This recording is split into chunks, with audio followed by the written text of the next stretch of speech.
In the main square at the entrance to the gate, a man read a name, Russell Raymond. He looked closely at the wooden data plate. The man raised an eyebrow skeptically, assessing the appearance of the owner of this sign. The guard recognized this last name, which was known in the founding family, meaning this guy was an aristocrat. But something about all this didn't add up. It seemed strange. The guard looked at Russell's torn pieces of cloth and wondered what was wrong with his clothes. However, he said that everything was fine, so the guy could pass. The dark-haired man was surprised and asked the first one if he knew this guy. And the guard replied that the hero was from the founding family. Raymond, passing through the gate, heard the guard complaining about why he was dressed like that, including discussions about how his family was apparently not that important. And the guy probably came here to become a mercenary, which looked funny. An aristocrat, and also a mercenary. The protagonist's red eyes glinted in the sun. His chestnut hair fluttered along with his tattered robe, and the guy's face was covered in bruises and dirt. He sighed and chuckled, looking towards the guards who were talking too much. To Raymond, they were nothing more than pieces of shit. The boy walked into the city and looked up at the Tower of Magic, where all the defenders of the kingdom were located. One day he also worked hard to get into it, so that the hero's family is not destroyed. After his father died in the war against the Empire, they had to flee the castle. Russell had to get into the Tower of Magic to get their lands back. The little boy turned around and screamed, calling for his mother, and there was chaos of fire and ash all around. He cried, asking to stop, because his mother was left there, and a ring with a yellow eye instead of a precious stone hung on a chain around the child's neck. Getting into the tower was the hero's pipe dream, but he was expelled from the academy before he could even apply for a place there. He stood in his academic robes, head down, as he was reprimanded. The hero received 3 fails, which was the first such case in the history of the academy. The man said that Russell may be good in theory, but he can't even make it to the second round. Therefore, it would be difficult for him to withstand the narrowing of the mana veins, so he was offered to try himself in something else. Little Raymond clutched his shirt, his chest tightening at the mention of the constriction of his mana veins. He was born with thin and weak mana veins, could only take in so much and could not release it at all. For a magician, this is tantamount to a death sentence. However, during his career as a mercenary, Russell somehow managed to reach the second round. The guy smiled desperately, looking at his hands, realizing that he was still a third-rate magician. The white doors of the tower swung open. The man in white said that they had finished registering for temporary work today, so people could return. Naturally, this did not suit the people. The men began to be indignant that they had waited half a day. What were they supposed to do now? However, they had no choice, and Russell, who had also come here to register, thought about it. He heard someone say that the museum was looking for temporary mages, so he might as well go there. They were looking for first circle mages to clean up. And the hero looked up at the magnificent building that had just been illuminated by the sun. Russell, who was too tired and probably hadn't eaten for a long time, with dark circles under his eyes, sighed heavily. He rummaged in his pockets and pulled out a small bag containing 1 gold coin. So he decided to look into the Great Museum, where visitors were given a tour, saying that their museum was the largest among all the kingdoms. The man said that they would be receiving aristocrats this week, so everything had to be perfect. Raymond watched intently as the man in white gloves used magic to unlock the doors. He told the people, including the protagonist, to remember the power of the wind when they used air purification. And if they damage anything, then they should be prepared for the consequences, which the man stated menacingly, turning over his shoulder. The hero thought, what difference does it make? All these exhibits are fakes anyway. The man is clearly being dramatic. However, the guy continued to walk along with everyone else, listening to this uninteresting story. Suddenly he stopped at one of the doors. This place looked familiar to him. The guy read the name on the sign.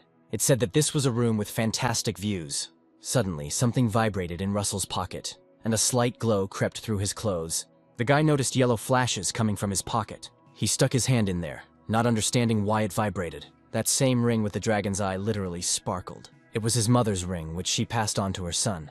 The hero looked up again at the sign hanging above the tightly closed doors. His body moved on its own. He pushed open those doors while the group of people he had come with to apply for the job walked ahead. The guy stepped forward as if fate itself was pulling him.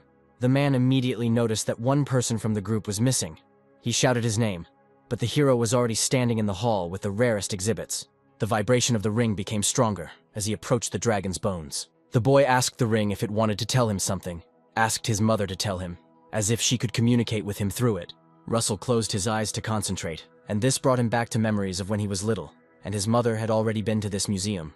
Then the child held her hand and smiled joyfully at everything new he saw. But what struck him most was something outside this hall. Raymond's eyes opened suddenly. He followed the corner he had just remembered and found the exhibit there, kept behind strong glass. There, in the blue box, lay the ancient heart of a dragon. The guy looked at the ring, which sparkled again. It was more than a coincidence. Dragon hearts and a ring in the shape of a dragon's eye. The hero put the ring on his index finger and asked it why it was crying. He asked why his mother brought him here. And when Russell put the jewelry on, for some reason, it no longer vibrated. The exhibit, kept behind hard glass, lit up and there was silence all around. The boy had his back to the dragon's heart, so he didn't see it, but his ring flashed again. Then Raymond sighed, thinking that he must have imagined it. He wanted to say that he really was so pathetic, because many years had passed since the last time he saw his mother. Suddenly the ring began to glow in a way it had never glowed before, and electrical discharges appeared in the air, right around the guy's fingers and hand. The entire hall was illuminated by a bright light, and the sound of flapping wings was heard, followed by a voice saying that the heart and eye had met, so the second eye was opening. The dragon that appeared told Russell that he could become the stumbling block of the new mythology. Raymond looked helplessly but steadily at this winged creature that had decided to give him a second chance. That's when the hero realized that the world was not standing still, and he made a breach, and the long-awaited fate finally began. A system window appeared before his eyes with an inscription that the divine eye was checking the world's data. The system and Victor Russell Raymond's mission launched, and then silence and darkness, as if the world had never existed. Raymond was called, but he did not understand where the noise was coming from, and this voice sounded angry, but for some reason he recognized it. The teacher coughed and sharply hit the student on the head with a thick book. The boy in the academic robe suddenly jumped up from his seat. The man said he knew Russell had excellent grades, but how could he have the guts to fall asleep in his class?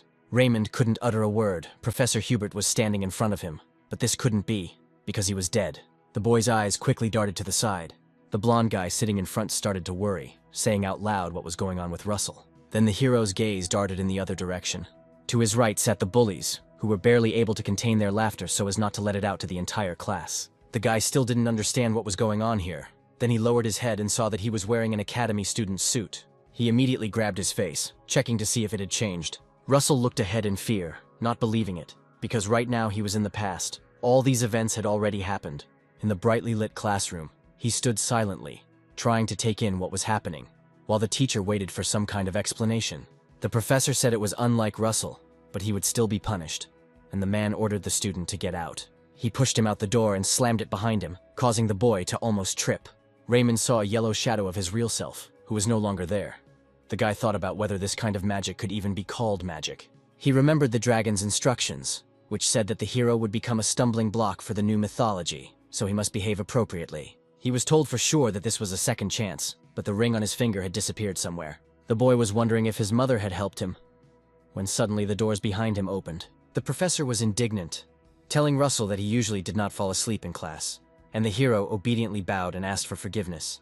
Hubert said they would need to talk face to face, so have Russell come to his office after lunch. The young man replied that he understood, and the teacher went ahead, saying that he would wait. It had been a long time since Raymond had been in trouble, but he still enjoyed the circumstances, and he watched as his old teacher walked away down the corridor, his hands folded behind his back. Suddenly, Russell felt a strong pain in his head and was pulled to the floor. Someone shouted at him. He wanted to be indignant out of habit, asking like, what kind of fucking bastard did this? The bullies smirked, asking who the fuck was there. The short-haired blonde man swung his hand, yelling at Russell that the idiot was too relaxed. His wrist was suddenly intercepted, preventing him from making a strike. The guy with freckles made the remark only because the professors were watching. He looked at Russell and said that he told him to make notes for him, but Raymond started snoring. The hero couldn't believe his eyes in front of him was the biggest bully from the past. Coma Frederica. Frederick told Russell that if he didn't want to die, he should follow him to the toilet. The young man smiled awkwardly, seeing how the group of guys went to the toilet. He remembered that this had happened to him before. Suddenly, a system window appeared in front of the hero, in which there was a task. To avoid bullying and teach these bullies a lesson, at the bottom the reward was described. Russell thought it was an illusion and put his fingers through the blue window and his hand went right through. However, this window did not disappear anywhere, and the young man hesitantly tried to convince himself that he was imagining it. His eyes froze, when suddenly someone shouted at him, asking what he was doing and whether he was coming. Coma shouted if Russell knew that there was no point in running away since they were at the academy. And then he grinned widely, adding that if the guy was scared, he should try to run away. The hero's gaze was directed straight at this bully, as if he were a target. He didn't care about the mission. He wanted to teach these guys a lesson first. After years of living as a mercenary, this situation was a trifle, unlike the bloodlust of those monsters that had to be killed at the risk of their lives. Russell found the guys already waiting for him in the restroom funny. Koma, smoking a pipe, teased the hero, saying that the bastard had finally deigned to come. Russell nodded in response, calling the freckled bully a bedbug. The blonde shouted that Raymond had gone crazy. He ran forward, swinging his fist hard, and shouted, "Does Russell really want to get it?" But the main character dodged, and the blow landed in the air. The blonde only had time to shift his gaze and notice Raymond's approaching face. Russell suddenly hit the guy in the stomach with his knee, drooling from the blonde's mouth, and he fell, flying back, causing the other bully to freeze. Brunner jumped up and started screaming, calling the hero a piece of fucking trash. But his attempts to stand up for his comrade were unsuccessful. Russell hit him in the face too. So the bully fell, hitting his head, and Frederick watched this with interest. He smirked at what was happening. And then he threw the pipe with tobacco aside, noting that Russell could not use magic, so he decided to learn cheap martial arts. He said that this was to be expected from a fallen family. Koma put a green glowing knuckle duster on his hand, saying that magic cannot be used within the academy building. He chuckled, continuing that Russell apparently didn't know that they were allowed to use small artifacts. The boy was in front of the hero's face in an instant, screaming for the brat to die. However, Russell stood still as the fist came flying towards him. The hero put his hand out and stopped the blow. Koma's arm, from his wrist to his shoulder, began to tremble with pain. Raymond pressed down on the bully's arm, literally twisting it backwards. A sharp pain pierced the guy, and he could not do anything, neither move nor strike again. Unable to bear it any longer, Frederick fell to his knees and bent over. He said that Russell had been outranked by his brothers, and even his family had turned a blind eye to a shit-eater like him, adding that if the enemy was strong, then you had to act slowly, and if he was weak, then mock him. The hero became furious and called the offender a pathetic nobody. Raymond's eyes glowed yellow, and the whites turned black as he asked how someone like Frederick dared mention his family. The freckled boy, seeing these eyes, was frightened. Cold drops of sweat ran down his face. Only now did he come to his senses and asked Russell to wait, to stop when he swung his fist. However, now it was the hero's turn to strike, and his fist landed next to Koma's temple. One blow was enough. Russell headed for the exit and finally told Frederick to behave well from now on. The red-haired offender was the only one who didn't lose consciousness, but he didn't have the strength to get up. The hero added that he should behave well, if only he wasn't tired of living.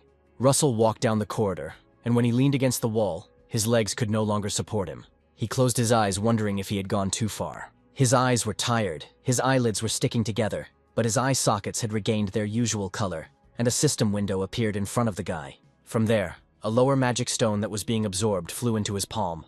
Looking at the red ruby, the hero grimaced, wondering if they really wanted him to eat it. Russell sat on the floor and looked at the stone from different sides for some time. He thought that even savages did not eat stones. But at the thought that it might help, the young man brought it to his mouth. This could be as good an opportunity for him as going back in time. The taste of the magic stone was very good. Russell suddenly began to emit a red-orange glow, and then everything around him flared up, engulfing him in it, which made the hero afraid. A notification came that he had absorbed the mana inside the stone, which in turn was being absorbed right now. At some point, Raymond began to have difficulty breathing, and he clutched his shirt with his hand, closing his eyes. He felt the mana coming out of the stone and being absorbed by his heart, spreading through his veins. The young man kept his eyes closed, feeling the changes in his body. He tried to restore his breathing. Luckily for him, the effects of the mana gradually subsided. Russell was delighted, deciding that in this way, he would definitely be able to overcome the narrowing of the mana veins. After all, everything he went through, the decline of his family, his expulsion from the academy, can change.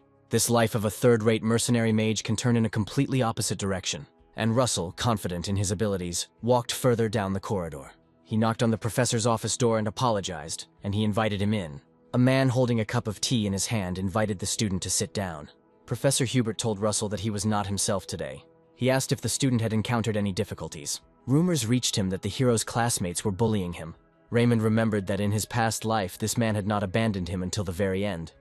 He smiled, deciding to say what he had always wanted. And looking at the teacher, he said that he shouldn't worry. The professor's eyes widened in surprise when the young man thanked him. The man coughed awkwardly, saying that as a professor, he had to keep an eye on the students. He added that, despite this, Russell dozed off in class, for which he should be punished. The professor pushed the book towards the boy and said that it would not be easy. His assignment was to write an analytical report from page 62 to 74 on the topic of studying the elements. He added that even older students have difficulty with this section. And while he was saying this, the system window appeared in front of the hero again. The hero was surprised that the lessons also counted as a mission, because it said to complete the professor's task, for which a reward was due. The professor chuckled, asking what was the matter. Would it really be too hard? However, Russell said he could handle it and thanked Professor Hubert. The hero sat with the book until sunset, until the golden rays of the sun penetrated into his room. The job seemed easy to him. He remembered how, due to his hopeless abilities in the past, he carefully studied the theory to compensate for his shortcoming. He did not stop studying even when he was a mercenary. The young man got up from the table and went to the window. He thought that there was something in this life that was no less important to him than his studies, namely, training of mana veins. Veins are what the path of mana itself passes through. It is absorbed through the breath, circulates through the veins, and collects in the heart. Russell remembered his days as a mercenary, when he had to fight monsters, including a huge scorpion. He attacked the hero furiously, raising sand and pushing the guy into a corner, so that at times he was unable to deflect the blows. Due to the blood circulation, reverse mana was released and the boy was able to strike back. Using various methods, the boy pushed the monster away with a fire spell, but the scorpion proved stronger. And the stronger the mage's veins were, the more mana could be collected and released. However, Russell was not enough, and the monster pushed the hero away with its tail when he let his guard down. His veins were too thin and weak, so he crashed into a column. Raymond left a huge dent and even lost consciousness for a while. Suddenly, the stone cracked and a hole formed behind it, into which the boy fell. But it seemed as if the heavens had taken pity on the hero's unfortunate fate, or he had simply been lucky. He fell into some underground place, in which something was shining brightly, and with difficulty the guy raised himself up on his elbows. Having caught his breath, Russell raised his still dim gaze to the source of the purple shimmer. It was a historical site of unknown origin, hidden between two grimoires. The guy reached for the sacred books, one of which was called The Body of the Wizard, and the other, Above the Veins. It said that instead of veins, the magician should train the body and expand the veins of mana. So, remembering this, Russell ran into the yard and began to do push-ups, the wizard's body replacing muscle tissue with particles of mana veins. He then climbed a tree and began doing push-ups while hanging from a thick branch to strengthen his body, thereby making his veins stronger. In the adult body, the changes were minor, but while the hero is still growing, he can achieve great results. And this thought motivated Russell to work out with all his might. He decided that this time he would overcome the narrowing of the veins. So the hero worked for some time and stopped at a tree. Breathing heavily, he thought that he could not do it anymore. However, he did quite a lot, and when he was about to stop, a window appeared in front of him with the task of running 5 kilometers. He was indignant that it had not surfaced before, but now it had. Then another one appeared, and another one with explanations of how this task could be completed. And then the hero asked why there was such a rush. Russell pursed his lips into a smile, replying that he would go for a run. The guy realized that he had miraculously received this opportunity, so now he could not sit idle. So Raymond ran first 1.5 kilometers, then 2 and 7, and then his legs began to shake and give way. Almost at the 4th kilometer, he checked the system window and realized that he had run almost all the way. His strength was running out. He stopped in the middle of the yard and leaned his hands on his half-bent knees, thinking that there was just a little more left. And without delay, Russell rushed forward, feeling the tension throughout his body. At the end of the run, the boy fell on the grass and looked at the system window, which was about to give him a reward. The young man could not take a step. He smiled, not understanding how he was supposed to get back to the dorm, but he didn't know that he was being watched at that moment. The red-haired guy chuckled, telling himself that Russell Raymond was wasting his time. Professor Hubert could not believe that Russell had come to such a profound conclusion in his analysis, using only academic-level textbooks. He asked if Raymond had really prepared this report. The boy replied that yes, he could take an oath on mana to confirm this. Hearing this, the teacher looked at the student, thinking that he looked too confident to make such statements and even smile. The man replied that he was extremely pleased with the young man's work. And then the reward notification window popped up in front of the hero again. He realized that the higher his level of understanding, the more he would stop. The professor said that the student had worked hard and could go, but Russell was in no hurry. He turned to Hubert with a request, and the man looked questioningly at the student.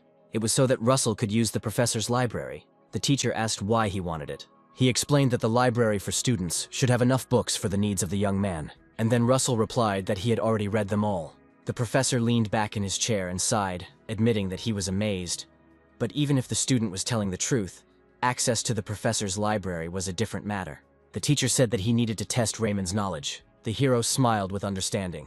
Ultimately, Professor Hubert gave the hero too much work, and multiple system notifications told him that he had to do it. However, he understood that the better his understanding of theory, the stronger his magic. And Russell was determined that he must at any cost obtain knowledge from the professor's library.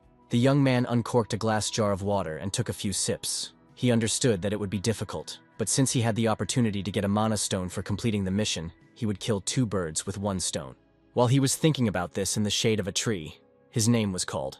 It was a guy named Anton Friedrich. He said he was told it was Russell's punishment, but didn't he think he was too obsessed with training? He added that his friend suffered because of Raymond. The hero asked what was the matter. Had he really come for revenge? The guy was surprised, ironically asking again whether he and revenge were compatible, and the red-haired man's entourage grinned. He told Russell to stop raving, because who would take revenge on trash like him?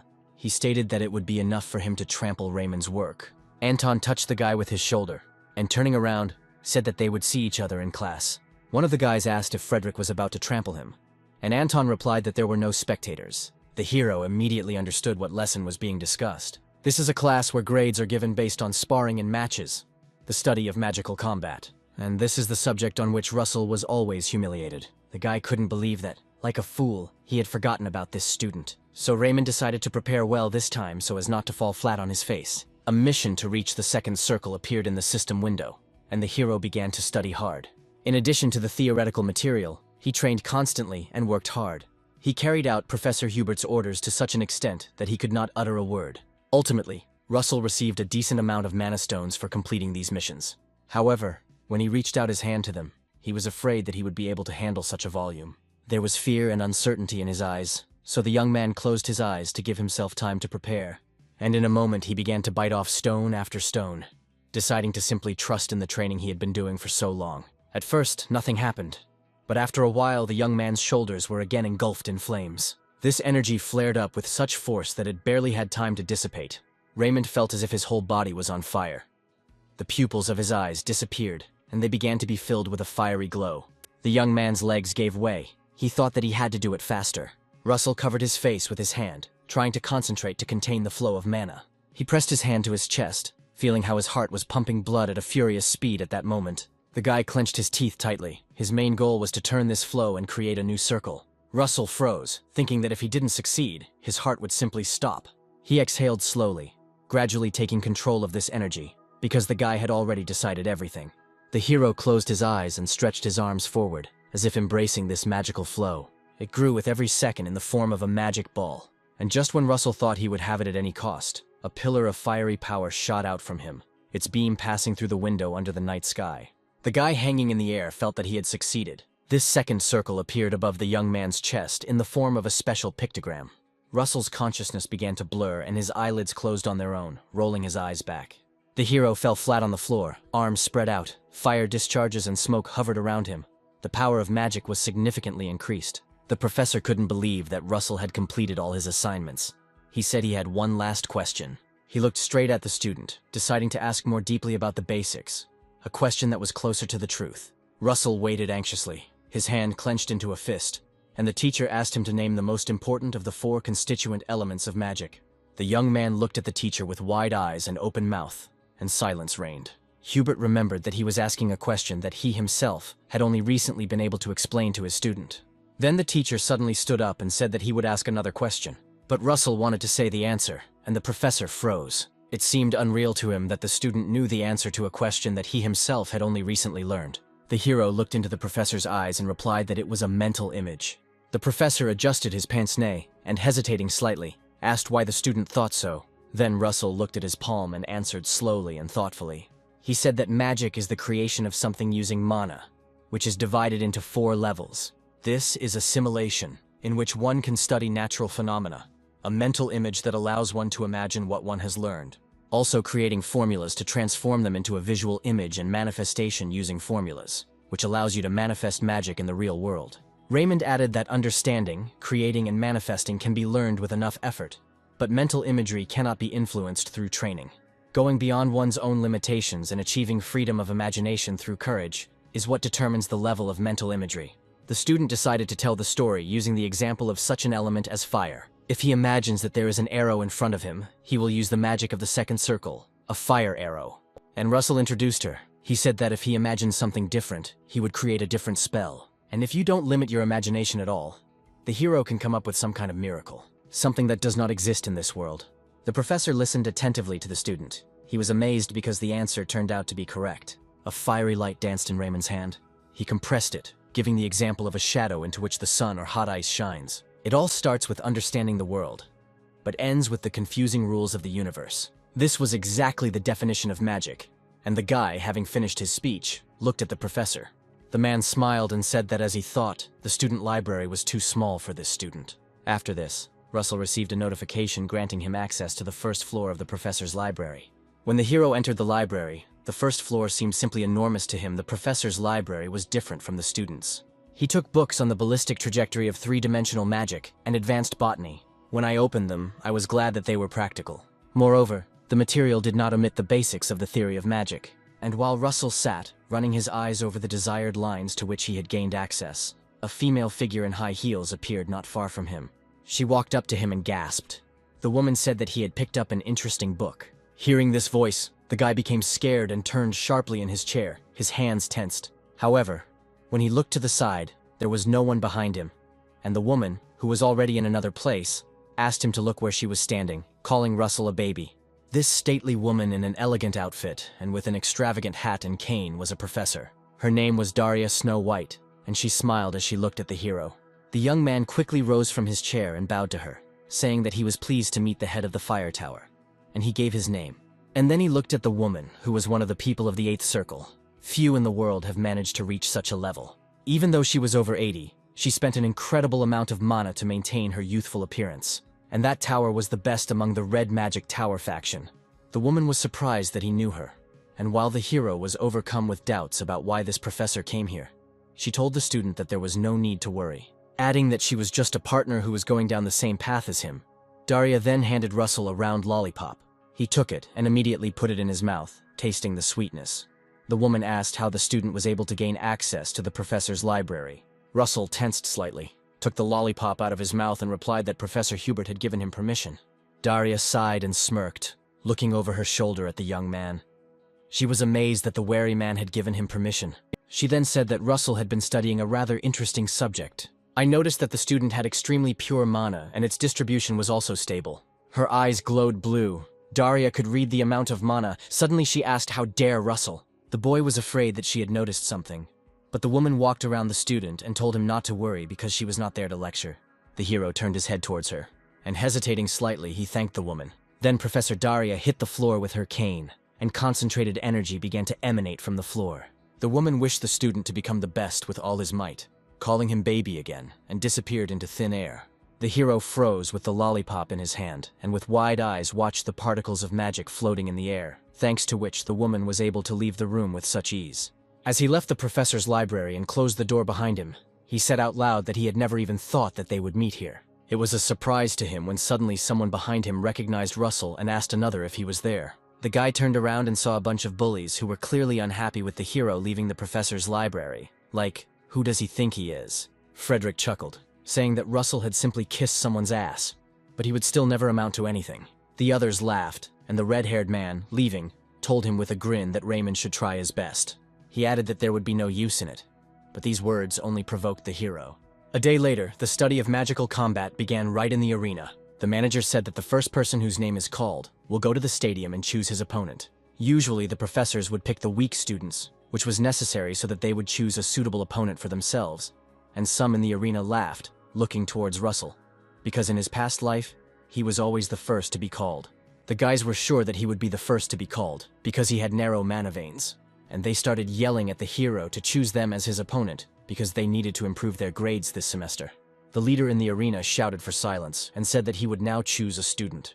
Imagine the surprise of the children when the name of the first student was Anton Friedrich. He began to descend the stairs to the stadium, and everyone around him whispered in confusion about why he was the first. The professor in glasses, holding the lists of students, walked into the shadows, and Frederick grinned, heading towards the center of the arena.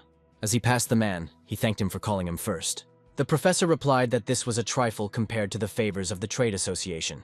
Russell, who had been watching Frederick walk out onto the pitch, thought he had known it would turn out this way. Anton looked at the stands and shouted to the hero, asking why he was sitting there, and called him to come down to him. And he shouted Raymond's name very loudly so that everyone could hear. Professor Hubert sat in his office, sipping tea, and asked Daria to warn him in advance of her visits. She crossed her arms over her chest and looked out the window, watching the stadium full of academy students. She sat down in a chair and said that everything was fine. The teacher had just come to visit his student. The woman took the mug of tea and asked if he had given Russell access to the professor's library. Hubert replied that yes, and asked excitedly if Raymond had done something wrong. Daria said that no. She just hadn't seen something so rare for a long time. The professor lowered his head in agreement, adding that Russell's monoflow disease was quite rare on their continent. Snow White called her student Hubert a fool, explaining that the child had surpassed his limit. The professor tensed up. He didn't understand what was being discussed, and the woman explained that Russell had already reached the second circle. The hero saw a system window with the task of winning a training match. In return, he was offered a storage facility, and this was magic accessible only to the richest magician, where it was convenient to store mana stones. Anton turned to Russell, calling him an insect, and asked why he was frozen. And then he said that if he wanted to live, then he should beg him for mercy. Russell chuckled as he asked again. He looked straight at Frederick with a worried expression as he released his mana energy. Feeling this aura and seeing Raymond surrounded by fire, the bully was scared. He didn't know what kind of magic it was. The manager announced that the match was starting, and from the very first seconds, the main character formed a fireball in his hand. Anton was angry because as a person with narrow mana veins, it simply couldn't be. He didn't hesitate and immediately used the fire throw of the second circle magic towards Raymond. The guy froze, seeing the fire flying rapidly towards him. At the very last moment, Russell swung his hand, placing the shield in front of him. The commission applauded the hero for this tonic shield at an angle, which protected from the heat. The bespectacled professor who announced the first student was shocked that Russell Raymond had been hiding his powers all this time. Anton's body felt tense as he held back the fire throw, frustrated and surprised that the guy had held up. Frederick's magical power gradually began to fade, and the hero, noticing this, decided to act now. He also used the second circle magic, the fire arrow that he told Professor Hubert about, and swinging, he threw it forward with force. Anton, who kept his hand on the fireball, almost got caught. The red-haired boy crossed his arms in front of him to form a shield, still not believing that Russell had reached the second circle. This fiery stream enveloping the arrow was so strong that Anton's hands were shaking. He continued to call Raymond an insect. Seeing Russell's look, he thought it was nonsense, that the guy had already managed to create a second arrow. 3 large-tipped arrows flew straight at Frederick, who had erected a dome-shaped defense. The professor in glasses was amazed that it was really a double creature, and the man next to him said that he was not sure. He thought it wasn't it, but that Russell was just casting spells quickly. Frederick decided that the arrow of fire was all that Raymond could do. Then he concentrated and activated a red shield against the fire. This is just what the hero was waiting for, and Frederick was glad that if he attacked when Raymond ran out of mana, he would definitely win. However, at the very last moment, the protagonist canceled the spell, and the fiery arrows were reduced to streams of wind. Anton screamed he didn't expect this. The hero then jumped into the air and sent an arrow of wind at his opponent's shield, and the bully was unable to stay on his feet. The teachers were unsure if this was really the Russell they knew. The shield around Anton dissipated, and the boy bent over from the weight in his body. His hair was disheveled, his face was sweaty, and there was a hint of excitement in his eyes. And at that moment, when Frederick was inactive, Russell ran up to him, clenching his fist. The hero's opponent wanted to summon lightning, but didn't have time. He received a powerful blow right to the solar plexus. Anton's eyes rolled back. He couldn't do anything. His body twisted, and drool came out of his mouth. The redhead raised his finger to use the second circle's fire.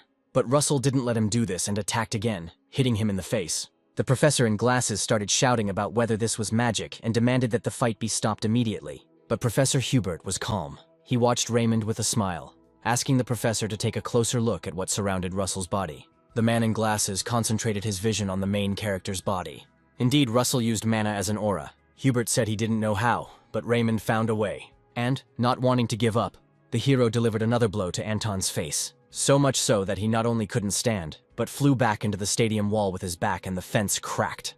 The students, who were expecting a spectacle of Russell's humiliation, gaped and froze. There was only one question in the professor's head: how? Hubert asked him what he was doing, and the man turned his gaze to the teacher.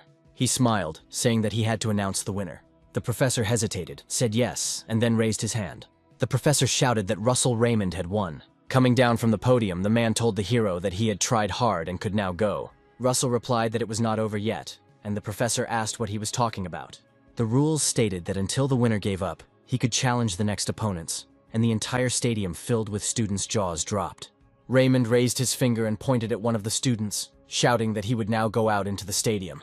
A window appeared in front of the hero with a mission to win a training match. Russell playfully told the guy to come to him. Ultimately, the protagonist won 14 times in a row. Hubert thought that Professor Daria had amazing insight, because after seeing Russell just once, she saw potential in him. However, the man couldn't comprehend how his student had grown so quickly. He recalled Russell's attacks with a serious expression, trying to wrap his mind around it and analyze it. After the shower, the guy saw a window that notified him about receiving the storage and automatic collection of rewards in it. Russell didn't immediately understand how it worked, when suddenly a purple sphere appeared in front of him. The character extended his hand there, and he took out a long map from there. Then immediately came the notification about the first mission, which said to go to the place indicated on the map after reaching the magic of the third circle, and complete the task received there, and upon arrival, the light will show the way. Russell tensed up. He was overcome with doubts, because in his past life he had failed to create the third circle of magic. Would he be able to do it now? Besides, he didn't understand what this place indicated on the map was. It was completely incomprehensible. Then he decided to use the professor's laboratory to find out where he needed to go. He took out a large number of books in search of a clue, and he decided to start with the outer territories of the kingdom of Endymion. Then the young man began to study the seas of the empire. After reading several books and still finding nothing, Russell smiled nervously, hoping the next one would cover the outer seas. However, none of the dozens of books he read suited him. The hero cursed because he had spent too much time on this. Then he decided to create a third circle first. Raymond looked up at the hallway and saw everyone around him whispering excitedly about him. Of course, winning the training match allowed him to get rid of the bullying. But he was still a loner, and the thought made him smile. Suddenly the hero was called, and he turned around questioningly. Professor Hubert placed his hand on the student's shoulder, asking if he would come in to see him for a minute. Russell smiled and replied, "Yes, of course." In the office, the teacher poured tea into cups again, said that summer holidays would soon begin, and asked if the hero had any plans. The man placed the tea on a saucer next to Russell, when the boy replied that there were no plans yet. The professor then asked if the student would like to work on a research project. He added that depending on Raymond's work, the student's name might be right after his, and asked what he thought about that. The character took one of the magazines and froze. His eyes widened in surprise. Professor Hubert asked Russell what he was thinking about. The student apologized and admitted that she actually had something planned. The man raised an eyebrow since Russell had just said he had no plans. Smiling, Raymond handed the journal to the professor, saying that he was going there. The magazine mentioned a holiday in the Maldives. And indeed, the hero got into the carriage immediately after the announcement of the holidays, and headed there. That conversation with the professor helped him understand the markings on the map. Raymond was calm and contented. He knew that he was gradually moving towards his goal. He had quite a long way to go, so he decided to have a snack, sticking his hand into the storage room. His strength was replenished by magic stones that caused the mana level to increase. One of these was enough for him for now. The coachman wiped the sweat from his forehead with his hand, surprised that the summer was somehow hot this year, which was strange. But it was not the summer that was to blame for this heat, but Russell, from whom fire was coming through the doors of the carriage. The boy closed his eyes, concentrating so that his heart could successfully endure the absorption of the stone and the expansion of the veins. Russell set himself the goal of creating a third circle before arriving. Hubert found it strange that the hero also went to the Maldives, but he thought it was even good, because Professor Daria Snow White was there right now. She admired the views of the beach and sipped a cocktail. This place was her home. The woman could not remember the last time she had a vacation. All the time she had to protect the empire and conduct research, and also teach students. Every year she organized special lessons, gathering all the students. He said that the numbers 9, 6, and 3 have special meaning for magicians. The students watched with interest and excitement as the professor demonstrated her skills to them. She showed them the most ancient illustrations, explaining that these numbers represented the end of the 9th circle magician, the end of the 6th circle path, and the torment to become a higher magician. And the 3rd circle showed the development of the magician himself as an individual. Daria crossed her arms over her chest, remembering her lectures about the 3rd circle, and wondered if that baby was okay.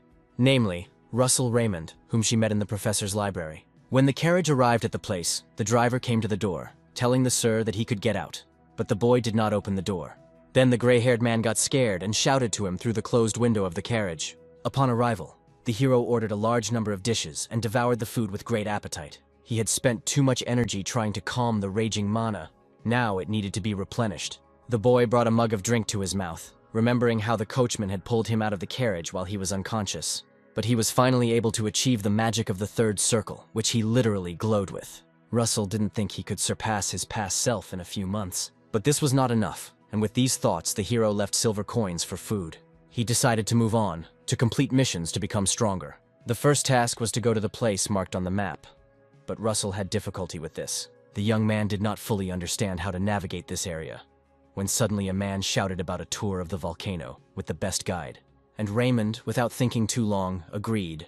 A group of people went to one of the mountains, where the guide told them about the ordinary, at first glance, Mount Pompello, located opposite, which turned into a volcano because of a special creature that settled here. And the guy looked up at the mountain. Something had changed nature by its mere presence, and only one being was capable of such a thing. It was a red dragon. The guide suddenly growled, and someone even got scared from the unexpectedness. And Russell smiled awkwardly, deciding that it was better for him to go on alone. While the young guide was talking about the peculiarities of Mount Pompello, the main character turned around without attracting unnecessary attention to himself. He decided that he would go in a certain direction, and without doubting his decision, he jumped down from the mountain. It was only when the boy landed in the water that the guide noticed that one person was missing. Russell found himself near a small waterfall. He thought that the reason for his return, the mission and all this, could be connected with the dragon. When the hero took out the card and looked at it, a yellow light began to emanate from the object, rising into the air. This light formed into a thick consistency, which unraveled into a thread and went along the water. Now the hero understood what kind of light was supposed to show him the way, and this light line pointed Russell straight behind the waterfall. Raymond took a step back and waved his hands, concentrating the power of the wind in his hand. He created a wind arrow which he threw towards the waterfall, cutting through the streams of water. And then, without thinking, he jumped straight there. The young man combed his hair back as he reached the threshold of the cave, and said that it was no wonder that no one knew about this place. He was advised to create a third circle first, but there were no monsters or even animals visible in that place. Russell took a few steps and was surprised by the columns standing among the cold stone. He placed his palm against one of them, curious to see how old they were. Then he looked to the side and saw the gate. All this time he was thinking what kind of place it was, and finally realized that his main goal was them. The hero slowly headed towards the gate. Suddenly a chill ran through his body, as he felt movement behind him, and a huge shadow fell across his face. Sweat began to run down Russell's neck. Had he forgotten about his life as a mercenary and relaxed too much? After all, if there are no animals or monsters in the area, and there is complete silence, this could only mean one thing.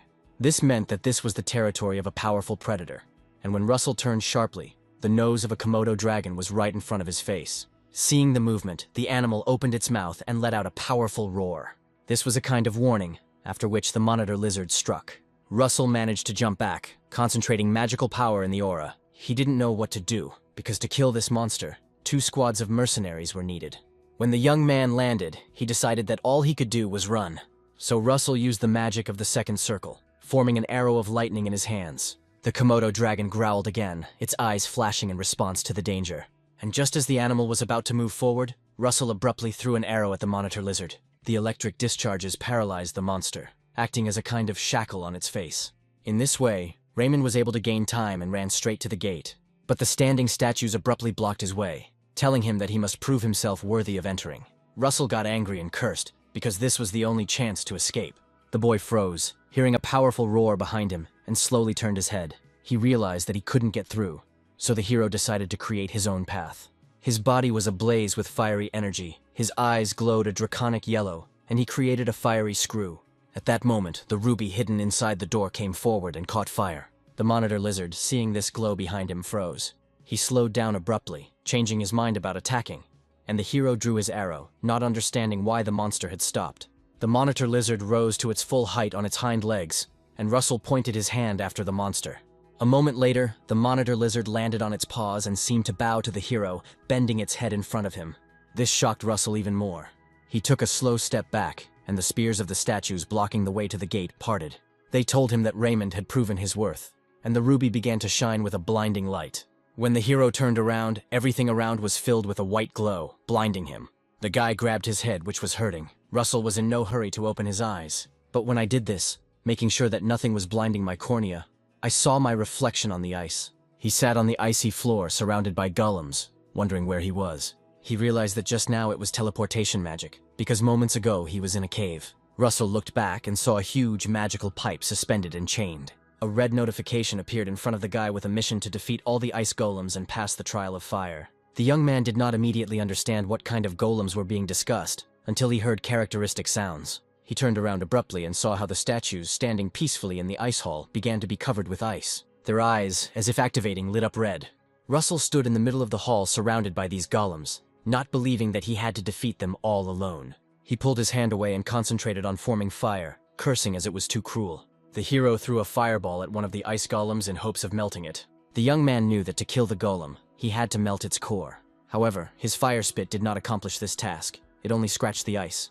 Russell gritted his teeth, voicing his indignation as to what kind of ice these monsters were made of. He thought that if fire didn't work, he would try wind. But for some reason, his spell stopped working. And at that moment, the golem swung both icy hands to strike. Russell thrust his hand forward, calling down lightning. But instead of a full blow, he only managed to cause small electrical discharges. The young man barely managed to dodge the ice attack without getting hurt. However, some of the fragments hit his head, and Raymond's entire forehead was stained with scarlet liquid. He remembered the notice that said he had passed the fire test.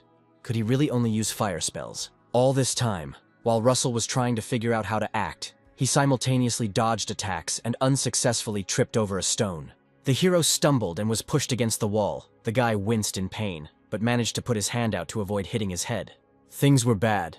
The ice golems had him cornered and were slowly approaching to destroy their target. Russell had his hand on his shoulder, his body shaking. He said, "What a terrible hobby." His face was bruised. His eyelids were closing from fatigue. The young man raised his hand to wipe the sweat and blood from his forehead, and it left an imprint on his hand. Russell had no choice anyway.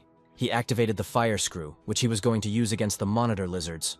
At that moment, the golems came too close to him, and the hero's body burst into flames. Russell told himself that he could handle it and quickly fired several fire arrows. Even after the blow, the golems continued to move towards him for some time, but more slowly. Russell seized the moment and attacked again, a powerful flash of fire piercing the icy bodies of the monsters through and through. And several golems fell apart, falling to the floor. Raymond was breathing heavily, but continued to hold his left hand so that he would have the strength to create new spells. There are still 2 ice monsters left, but at this rate the hero will soon run out of mana. The boy bit his lower lip nervously, thinking that there had to be another way. He ran forward as the remaining golems continued to attack, making it harder to dodge. To destroy all this ice at once, you need to focus your force on one point. Russell's eyes widened, remembering that the answer was in concentration. First, he needed to move away to use the spell, which he did. He then moved his palms forward and began to form an arrow of fire, and used the enhancement form to make the arrow impressive enough for this attack. Afterwards, I added fire screws using the replication formula. Russell was terribly focused. He had too little time. Finally, he spread his hands, combining all the spells together. The compression formula allowed him to fit all the arrows and propellers together. At that moment, the golem came too close, and Russell cursed, but he couldn't release that blast of collected attacks right now. Russell screamed, begging for it to unite, putting all his strength into it. He threw it at the monster, and all the magic spells combined right in the air. The lava flow melted half of the monster's bodies, and fiery liquid flowed down the golem's legs. The attack created a huge hole in the ice monster, causing it to stagger forward and fall to the floor, shattering into pieces. Russell stopped, holding in his hand the flaming spear he had managed to make. A notification appeared in front of him, informing him that Russell's understanding of the fire element had exceeded the limit. He felt it, a power close to the 5th circle. Even just holding the spear took a huge amount of effort. Raymond shouted to himself to attack and ran forward. The remaining golems ran towards him at the same time. Because of their height and bulk, their movements were slower, so the hero managed to run around each one and pierce them with a spear. But that was not all. There seemed to be no end to these monsters. Russell landed right in the circle of monsters, assessing the situation. Only 4 left. With one sharp swing, he cut 2 in half, leaving exactly the same number left. The hero dodged the ice strike and clutched the fiery spear with both hands. If Raymond destroys this monster with one hit, he will have some mana left for the next one. Exhaling loudly, the guy cut the monster in half in a jump. His breathing was ragged, and it was becoming more and more difficult to move with each passing second, but his body was still under control. While he was standing there, the monster took advantage of the moment and struck with its wide, icy hand, throwing the guy back. Russell gritted his teeth, clutching his spear tightly. If it weren't for it to help block the attack, he might have died. There was very little mana left, and the fire gradually began to weaken in the middle of the weapon. Raymond found the strength to rise and gripped his spear tightly, the weakening spell meaning he had 1 strike left. The hero walked close to the golem and waved his hand, asking for it to work. Focusing on the monster, Russell shouted for the spear to hit and pierce the golem. Left unarmed, the young man slowly raised his head to make sure. And indeed, the spear pierced the ice right through. There was a feeling of relief. The hero said that he could do it. His body suddenly felt heavy and his legs were pulled towards the floor. His eyes rolled back. The guy fell down, losing consciousness. The chains broke, and the horn that was hanging fell. The mission was accomplished, and this thing of the Forgotten King caught fire. It was the hero's reward. To obtain this item, Russell had to travel into the memories of a forgotten king. The white light teleported him to another place, and after a while Russell woke up. However, his hands were bound with chains. His head felt too heavy. Seeing the notifications, the hero thought about whether this was a reward, as if they were going to torture him. Soon, Russell heard a voice saying that the one who had passed the test of fire and achieved the consciousness of a higher being was worthy of a reward. The young man felt as if his head would burst. The voice announced that it would grant the hero a fragment of the king, and a fiery horn appeared directly above him. And then he rushed at the guy, who got scared and jerked, trying to free himself, but it was useless. The Forgotten King's heavy horn pierced Russell's stomach, and the young man doubled over in pain. He couldn't even scream, but only made a muffled sound full of pain. The object pierced the boy's body, exploding with white light inside, the glow of which even came out of his eyelids. Raymond screamed helplessly. He could do nothing and think of nothing. A red dragon appeared behind him, and a voice told him what he needed to use the power he had received for. Then everything disappeared, and the boy found himself washed up on the shore. He rose to his feet, lost in space again, not aware of where he was. And when I looked back, I realized that I was in the Maldives again. The hero put his hand on his forehead, trying to remember what happened. The notifications told him that he had reached the limit by using the Horn of the Forgotten King. The extra mana could be used in the future. The fire had reached an advanced level. Then Russell decided to check it out and squeezed his hand. Suddenly, such a powerful energy began to emanate from it that he didn't even immediately realize that it was his. He saw how close he was to the fourth circle. The hero sighed with relief, because the reward made up for all the suffering he had to go through. Someone behind him said that he was glad to meet the young man here. The guy turned around and saw Miss Daria Snow White, which couldn't help but surprise him. The woman explained that she felt a surge of mana and decided to take a look. The professor handed the hero a cocktail, saying that after that she saw him. Russell smiled and thanked the woman, saying that he did not expect to meet the head of the tower here. The professor's eyes glowed blue. She saw that Raymond was almost creating the fourth circle of magic, and his mana was even purer than at their first meeting. The professor was once again convinced that this student was a genius. After taking a sip of the drink, Russell placed it on the wooden counter and asked the professor what brought her here. The woman replied that few people knew, but this was her homeland, and then took a sip of her cocktail. Seeing the student's confusion, she explained that she came back here every summer, then asked what Russell was doing here. Looking at the professor, the guy decided that it was too early to tell her the truth, and he said, putting his hand to his chest, that he wanted to see the world. The woman replied that it was understandable then, but she herself thought about whether it was worth testing his abilities. She asked if he would like to help her a little then. The hero didn't have time to answer, when suddenly the professor snapped her finger and a cloak appeared on the young man from fire magic. He saw a symbol on the mantle. It was the distinctive sign of the fire tower. Smiling, Daria Snow told the student not to worry because he could handle it. Then a new system window appeared in front of the hero, with the task of completing Professor Daria's test, fighting with pirates in the harbor. She told him that in Endymion there was a strict ban on slavery. Slave ships are forbidden to dock on these lands. But unfortunately there are those who violate these prohibitions. And this someone wants to drop anchor in the Maldives. The guy agreed, and at night they went to the ship in a small boat. Daria said that she could have handled it herself, but her goal is to save people and capture the ship. And for this, she needs a detailed plan. Russell encouraged her by saying that they needed to attack unexpectedly, and the woman said that he was quick on the uptake. The hero himself thought that if the head of the fire tower asks for help, then in a normal situation, hundreds of willing magicians will come running. But since she asked him specifically, it meant it was a test. As they approached the ship, the professor created a fog so that they would not be noticed immediately. This atmospheric phenomenon, although it appeared quickly, looked natural. Daria warned Russell that this might be too much for him. But the path of a defender will never be easy. She smiled, summing up that such was the fate of magicians. And then she jumped into the air on her heels, saying that she would distract the pirates' attention, and Russell should save the people at that time. The boy watched as the professor rose higher and higher into the air, thinking about the words she had said. The woman literally floated in the air, which required incredible concentration.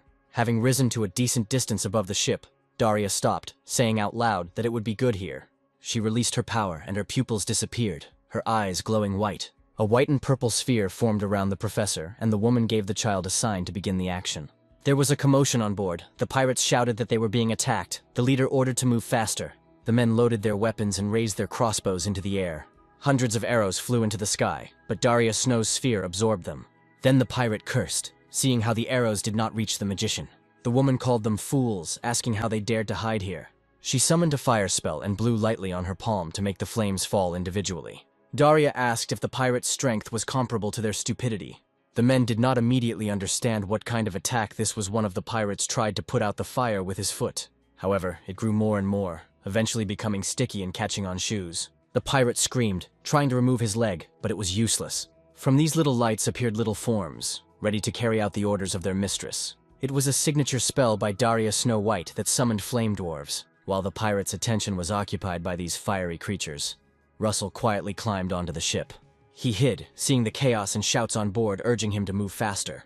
Raymond immediately recognized this spell of Daria's that destroyed the entire palace. The pirates took out their weapons, swung their swords, sabers, and axes. However, this had no effect on the fire dwarves, and Russell, seeing this, would never have thought that he would be able to witness this spell with his own eyes.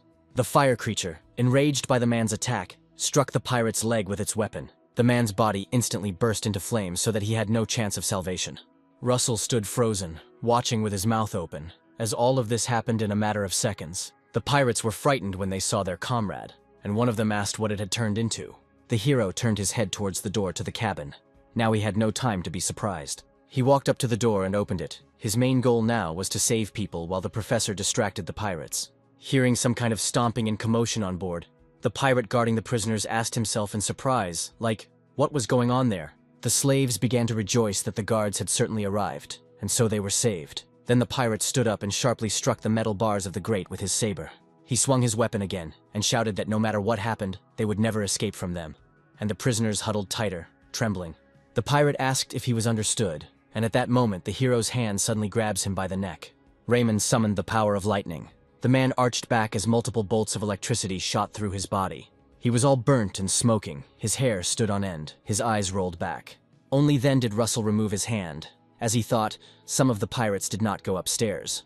One of the prisoners put his hand on the bars and asked, addressing the young man as you, whether he had really come to save them. Russell smiled and replied that yes, but until they dealt with all the pirates, it would be safest to stay here. The woman sat on the floor and bowed, saying that God had heard her requests. Raymond looked around to see how many people were there. He was very surprised when his gaze fell on one of the bars. There, with his knees pulled up to his chest, sat a little boy, and this shocked the hero. Did pirates really sell even children? Russell gritted his teeth angrily and cursed, calling the pirates bastards and scum. He froze when he heard footsteps, and men asking who was standing there. The pirates saw the young man and his comrade lying unconscious on the floor next to him. One of them thrust his saber forward, ordering them to catch this bastard, and the pirates simultaneously ran towards Raymond. The boy used lightning magic again, concentrating the power into an electric ball. He said that he would stop them.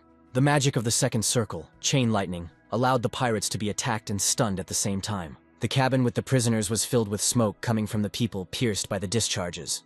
The pirate, making a sound of pain, told Raymond that he was a magician, but if the captain came, it would be the end for the guy. Russell didn't respond to the threats. He walked up to the wooden door and used lightning to open the lock. Inside he saw a huge cage, but behind it there was silence. He illuminated the room with a magic ball, and he was surprised when he saw elves behind the bars. One of them stood up and asked the guy if he was the magician from the fire tower. Raymond remembered that there was an emblem on his robe and, gasping, said that no, he had not been accepted there yet. The elf seemed not to want to listen to him, and crossing his arms over his chest, commanded him to open the door. Russell had a smile on his face. He would open it, but the tone in which this guy had just spoken to him. The hero looked at the gaze looking at him, and thought that this was indeed a proud elf. Maybe he should just leave. A female voice was heard from behind the bars saying, "Enough," and reproached the elf for his manners. The white-haired elf asked why he was talking to that man like that. She rose from the floor, and those standing near her helped her not to fall. The girl said that the hero was an unusual person. The elf walked up to the grate, and, looking at Russell, said that his mana was as pure as the sunlight at sunset. And he himself smelled of perfume. She smiled at Raymond. The elf was indignant, asking what it meant that he was unusual. Lost in thought, the girl noticed once again that he smelled of perfume. The character was surprised. He looked at her, not understanding what she was talking about. The hooded elf said that this could not be, and his proud comrade agreed, because this guy was a man. Then the hero sniffed himself, trying to figure out what he smelled like, and the guy who rudely asked to open the door called the hero a fire tower mage. Russell looked at this elf, and he fell silent. It was obvious how difficult it was for him to enter into a dialogue based on his principles. However, he still bowed and politely asked Raymond to release them. Everyone repeated after him, bowed to Raymond and prayed for release. This left the hero dumbfounded, because elves were known for their pride. But this one changed after one word from this girl, which was a miracle. The elf bowed to the hero along with everyone else, and looking at her, Russell thought that she could be a high elf, or something even higher. The hero put his hand on the barn lock and began to melt it with fire magic. The girl turned to Russell, calling him guardian. and asked if he had defeated all the pirates and captains. Raymond was surprised when the conversation turned to captains. She explained that they were stronger than her warriors. At this time, one of them actually went down to the cabin and saw his brothers lying unconscious. This amused him and the man chuckled. Meanwhile, on board, the pirates continued to fight the fire, and their numbers became fewer and fewer. The captain watched this silently from the helm on deck, calling the fight with fire cute. He drew his broadsword from its sheath and cut down several dwarves in one motion. The fire, which his subordinates could not overcome, was significantly reduced. The man went down to the deck and was indignant. Did all the pirates really suffer so much just because of this? The pirates were delighted. They started shouting that this bitch, Daria Snow White, was finished, that they would tear her apart. A slight smile crossed the woman's lips. She wondered what kind of captain he was. She went down to the ship in a second and stepped onto the deck in her slippers. The pirates immediately turned to her. The professor stood on the railing, a powerful force emanating from her. Daria descended from the air to take a closer look at her opponent. The one-eyed captain chuckled as she closed the distance. The woman said that he seemed to be their leader. The pirate shouted that yes, he was the captain of this ship, Don Click. The professor noted that since he uses aura, it means he used to be a knight. So what is he doing here among the pirates? The captain burst out laughing, covering his face with his hand, and asked ironically whether knightly honor could feed one. And then he looked at her, shouting that the Click brothers were getting enough money from selling slaves. Daria was surprised that he mentioned brotherhood. She saw the captain's aura increase and knew he was about to attack, so she didn't move when he appeared in front of her with a weapon in his hands. The woman did not dodge and allowed Don Click to swing his sword. Meanwhile, behind Russell, the wall suddenly cracked in 3 places. The elf shouted that it was dangerous, and the guy quickly turned around. The wooden wall of the cabin was broken through with a loud crash, and smoke rose into the room. Russell was thrown back against the bars, but he managed to put up a shield. Broken spears lay under his feet. The man chuckled that this young man was able to block his attack. He immediately realized that a magician was standing in front of him, and Raymond was surprised by the pirate's aura. Could it really be a knight? A notification about a difficult battle appeared in front of the hero, which spoke of the first fight with a swordsman who must be defeated, and the elf behind Russell told him to be careful, because the man in front of him is the vice captain of the ship. The man was provoked by this situation. He sighed, saying that the guy, although a magician, was just a child. The vice captain walked between the bodies of his brothers, asking if the hero had simply knocked them out. He pointed an unusual sword at Russell, saying that if he won, it was worth killing them, so he would teach him. Raymond's brows furrowed. He knew he was facing a serious opponent, so he immediately released his power. The hero thought that the damage here would do a lot of damage, so he decided to use lightning. The man was amused that Russell was using lightning against the swordsman and thrust his sword into the floor. Electric propellers flew towards the vice captain as he suddenly took the weapon and swung it, lifting the wooden floor upward. However, the screws did not attack the man, but hit the boards, and the pirate called Russell smart. But this will not help him to resist, so the knight, despite the electric discharges, ran straight at the hero. The hero continued to create lightning screws, but his attacks did not deal any damage. The pirate shouted that it wouldn't work on him. He held out his sword and continued moving towards his target unhindered. Raymond finally saw the pirate's weapon up close and realized it was a non-conductive sword. This made the situation much more complicated, and while the hero was in a stupor, the pirate found himself in front of the young man's shield in a few steps, and, in a jump, struck the dome. The sword, surprisingly, began to pass through the shield. The hero was scared, because in a little while the pirate would reach him. Then he put his palm to the cracked dome. However, the blade of the sword cut through the hero's shield. Don Click, already delighted with his sudden attack, did not expect to see fire in place of the professor. Daria managed to escape with her skills, and the pirate hissed in irritation. The man told the professor that she was a good flyer for a magician. Daria calmly asked to be allowed to ask one question. She asked if his brother was also a knight, and the captain, pushing his weapon forward, answered in the affirmative, adding that he was not as strong as he. The man chuckled when he saw the fire dwarves' spell again. The professor said not quite. They were a little different this time. The ship's captain froze as he saw the flames on board begin to coalesce into something larger. These fire dwarves were stronger than the previous ones, and horns appeared on their heads. Don Click wondered if the difference with this spell was that there were now 2 of them. However, the more you cut them, the more they divided. These hellfire creatures surrounded the captain after several attempts by him to cut them down. Daria watched with pride as her spells successfully surrounded the captain from different sides. Don Click said that this could not be, turning around warily. He finally understood what kind of woman was standing in front of him, what this witch from the fire tower was doing here at all. The vice captain, having cut through the shield, did not understand why he did not reach Russell. His sword was stuck in the floor. He turned his head to the side, looking at the young man in surprise. Raymond was breathing heavily, pressing his hand to his chest. The pirate couldn't believe his eyes that this kid was able to dodge. After all, that blow should have cut him in half. Did the guy cover his body in magic to become stronger? The vice captain chuckled. He thought that it wouldn't help anyway, since the rat had fallen into his trap. The elf, who was watching the fight, called out to the guard, Russell, worrying about him. Raymond was finally able to catch his breath. He had already met one knight in his past life. He cut down an entire group of mercenaries simply because someone touched his shoulder. Then the hero was threatened with the same fate. He barely had the strength left to fight, but one of the men in the robe stood in front of him. This knight using his aura could only be stopped by a mage, which he did, activating a blue shield against his weapon, because he used a certain technique that did not allow him to cut through the dome. This is exactly what Russell did, placing new shields on top of other shields. It was only necessary to catch the moment when the pirate hit the magic barrier with force. The pirate felt his weapon pass through the dome, but once again he missed. When the man looked up, he saw that the boy had blocked his blow. The moment the pirate lost his vigilance, Russell concentrated his energy into his hand, and he summoned an arrow of wind, throwing it straight at the captain's brother's armor. The man did not have time to return, and was blown back by the gusts of wind. Blood gushed from his throat like a fountain. The arrow passed through the iron and hit his organs. Russell leaned against the bars, holding his hand to his mouth, feeling sick from casting so many spells. The guy cursed, looking at his palm. He had lost too much blood. Despite this, he approached the huge cage and broke the lock with his hand. The elves left, thanking the guard for his help. Raymond asked them politely to follow him, but that wasn't the end of it. The pirate woke up and called the guy a brat. Despite being seriously wounded, he managed to stand up, frightening the elves.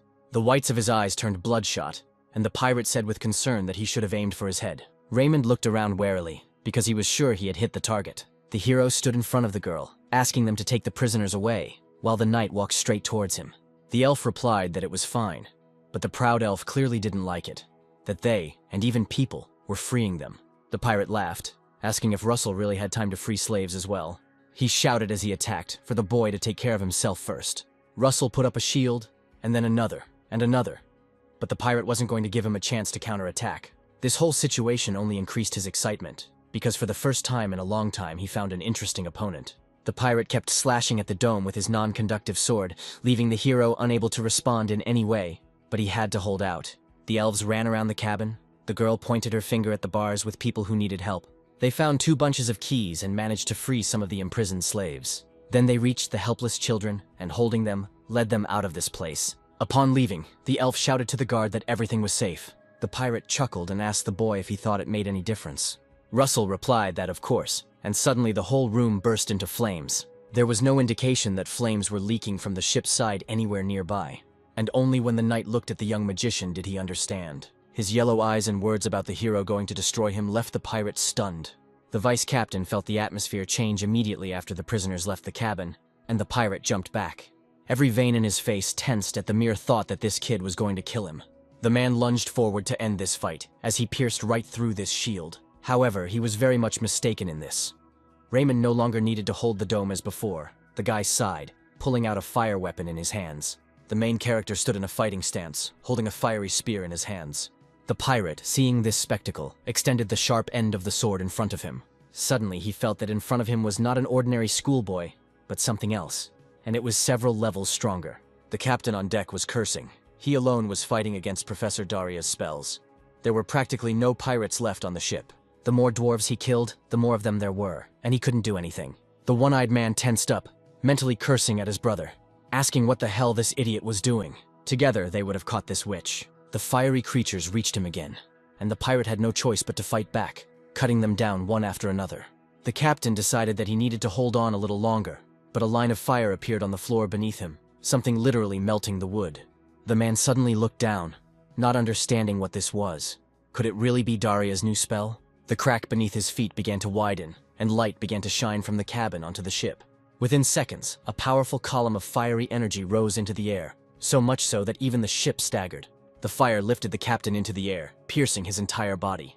The man screamed that this couldn't be. Daria Snow was also surprised because it was not her doing. She turned her head back and saw the freed prisoners. The woman decided that she had relaxed too much, because Russell finished almost everything himself, and right now he was lying unconscious. Having made a huge hole on board, the mission was accomplished, and the guy received mid-level mana stones for it. The remaining pirates jumped onto the boats and began shouting that the captain had lost. They were going to surround the magicians and gather the guards. They raised their crossbows into the air. Professor Daria chuckled, raising her cane. It would be better to deal with this, so she raised her hell dwarves from the side, forming them into fireballs, and then she struck with her cane, and the flames, on command, scattered in different directions, attacking the pirates. Everything ended well. And when the prisoners, together with the professor, got into the remaining boats and were already sailing away, the elf held her hands over the hero's body, healing his wounds. Russell mumbled incoherently as he came to consciousness, and then sat up, asking what happened. The girl asked the rescuer not to move. The boy lay back down, and the elf explained that her mana had not yet recovered, so the treatment would take a long time. Daria Snow White told the young man that it was a good job. He defeated 2 knights. The hero looked at the professor in surprise and replied that he thought he had only defeated 1. She said that by chance he managed to defeat 2. The elf said that she was indebted to the savior, but now she had nothing. Therefore, she, Yahello of the White Ash tribe, swore on the honor of her ancestors that she would repay him for his help. The hero put his hand on his heart and introduced himself, saying that he was simply doing what he had to do. The professor laughed and asked Lady Yahello not to forget about the fire tower. The 2 elves stood at attention and reported to the head of the fire tower that they had checked the condition of the prisoners. The woman praised them and told Lady Yahello that she had very kind servants. Russell did not recognize these elves, because recently they were completely different and behaved differently. The guy turned to the elf and asked her about what she had said earlier on the ship. Lady Yahello asked if he was asking about the smell of perfume. This conversation surprised Professor Daria. She looked sharply at her interlocutors. The elf calmly asked Russell if he was connected with dragons. The guy was surprised and asked again. And then, after thinking, he replied that the blood of a green dragon flows in him, although only a little. The girl took the hero's hand and said that even this attracts spirits. She explained that she smelled a strong scent of perfume on him, so she thought the guy was somehow connected to dragons. Daria Snow White chuckled. Now that explained why Russell's strength had progressed so quickly. At this rate, he could become the one who turns the kingdom, no, the whole world upside down. Local knights helped the prisoners descend from the ship, and the elves who landed with the professor and her student pulled their hoods tighter so as not to attract attention. When Lady Yahello followed their example, Professor Daria turned to her. The woman smiled, asking if the elves would hide until they restored their mana. The elf answered positively, and then the professor mentioned her estate, located nearby. She offered to let them stay there if they wanted, and Yahello could help Russell with his training. The girl replied that she would only be glad if she could repay her savior. The hero was surprised when the conversation turned to training, and Daria asked him if he really didn't want to. Russell smiled and replied that he wanted to, very much so, because this was specialized training from the head of the fire tower. The professor pointed to the stairs, saying that they would soon receive cargo there. The elves thanked her and followed the professor. Then Russell said that the next semester would soon begin. Then the professor told him not to worry, as Hubert would sort everything out. And they all got into the carriages, heading towards the estate. The mansion was simply enormous, with red flags on the roof, golden gates, and a wonderful courtyard. When the elves arrived with the others, even the hero appreciated the enormity of the building. The professor turned her head and said over her shoulder that they should make themselves at home. Soon, everyone walked into the courtyard, Daria walking in front, Russell and Lady Yahello behind her. The elf said that this place was very beautiful and thanked the owner for her kindness. Russell suddenly stopped. This place in the yard seemed familiar to him. He was definitely near this fountain with his parents. The hero turned to the professor with the intention of asking something.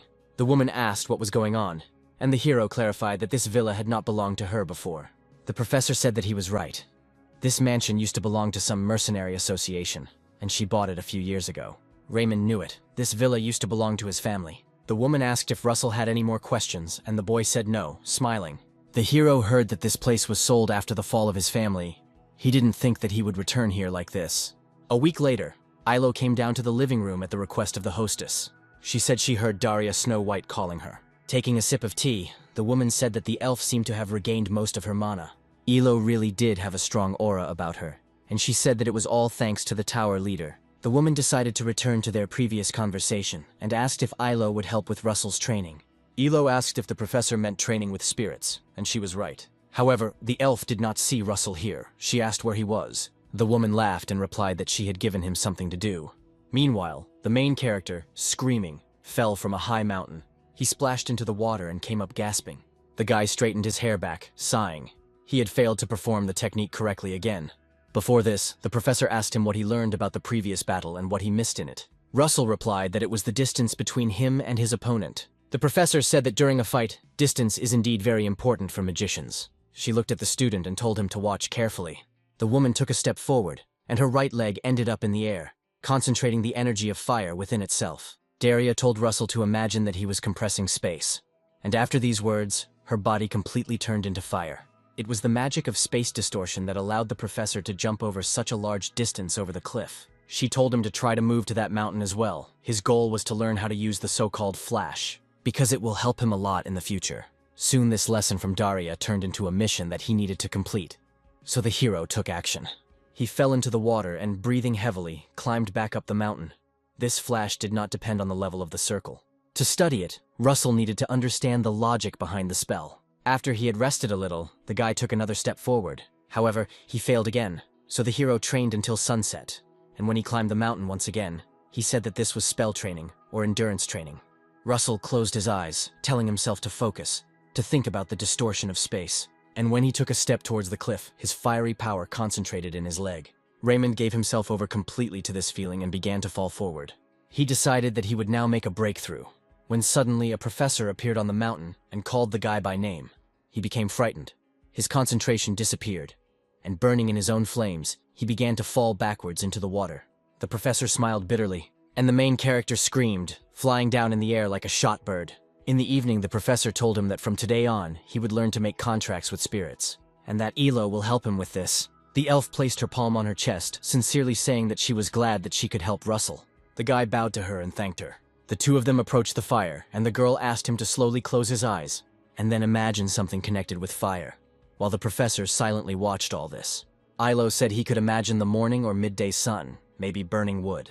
Russell imagined the fire itself, and his body seemed to merge with the fire. The elf was amazed by his pure mana. The girl said that she would enter Russell's mind and guide him. She walked up to the guy from behind and, leaning over, placed her hands on his shoulders. The two of them found themselves in the astral plane. Lady Elo silently took Russell's hand and led him along. As they walked, the elf said that most people don't know that the door to the spirit world is here. It could be a human, an elf, any creature born in this world. And when all goals come together here, the door to the spirit world opens. The professor, watching her student and Lady Elo, froze. Ilo's brows furrowed deeply. She didn't understand what kind of flow this was in Russell's heart. She saw a man pierce another with a blade from behind. Was that feeling really anger?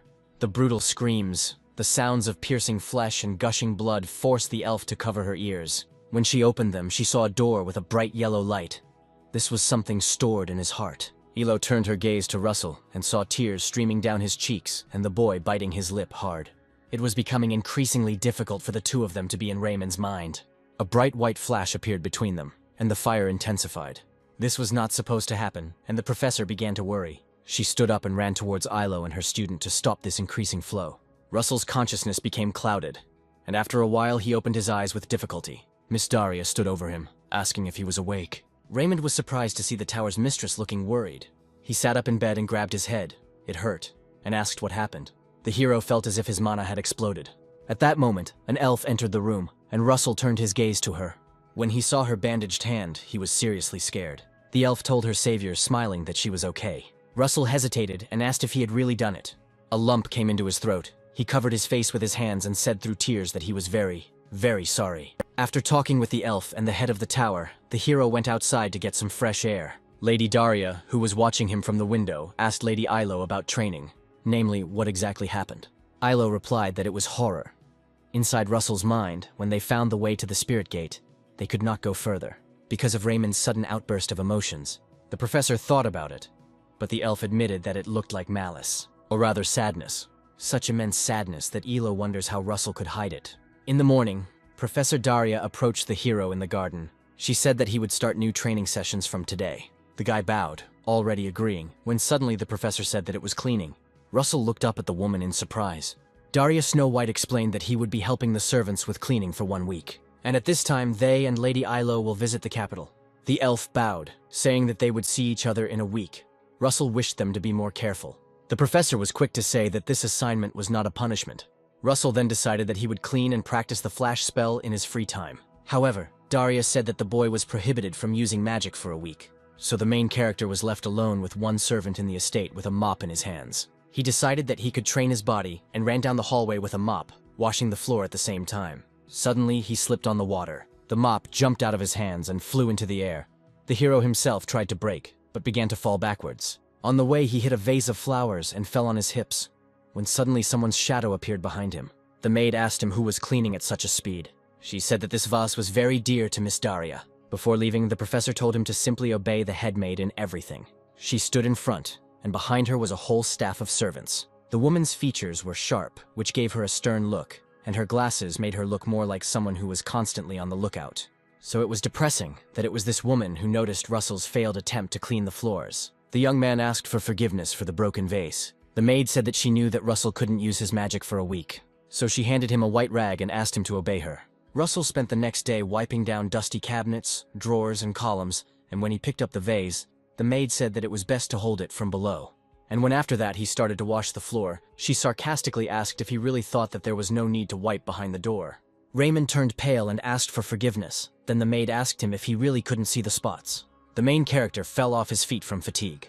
He thought it was some kind of character training, because this woman in glasses was constantly standing over him and ordering him to do this and that. The maid informed Russell that it was dinner time and told him to follow her. The boy laughed awkwardly and replied that he would eat later. Then the woman looked at him over her shoulder and in a lower, more persuasive tone, told him to follow her. The smile on his face twitched and froze, and he had no choice but to agree.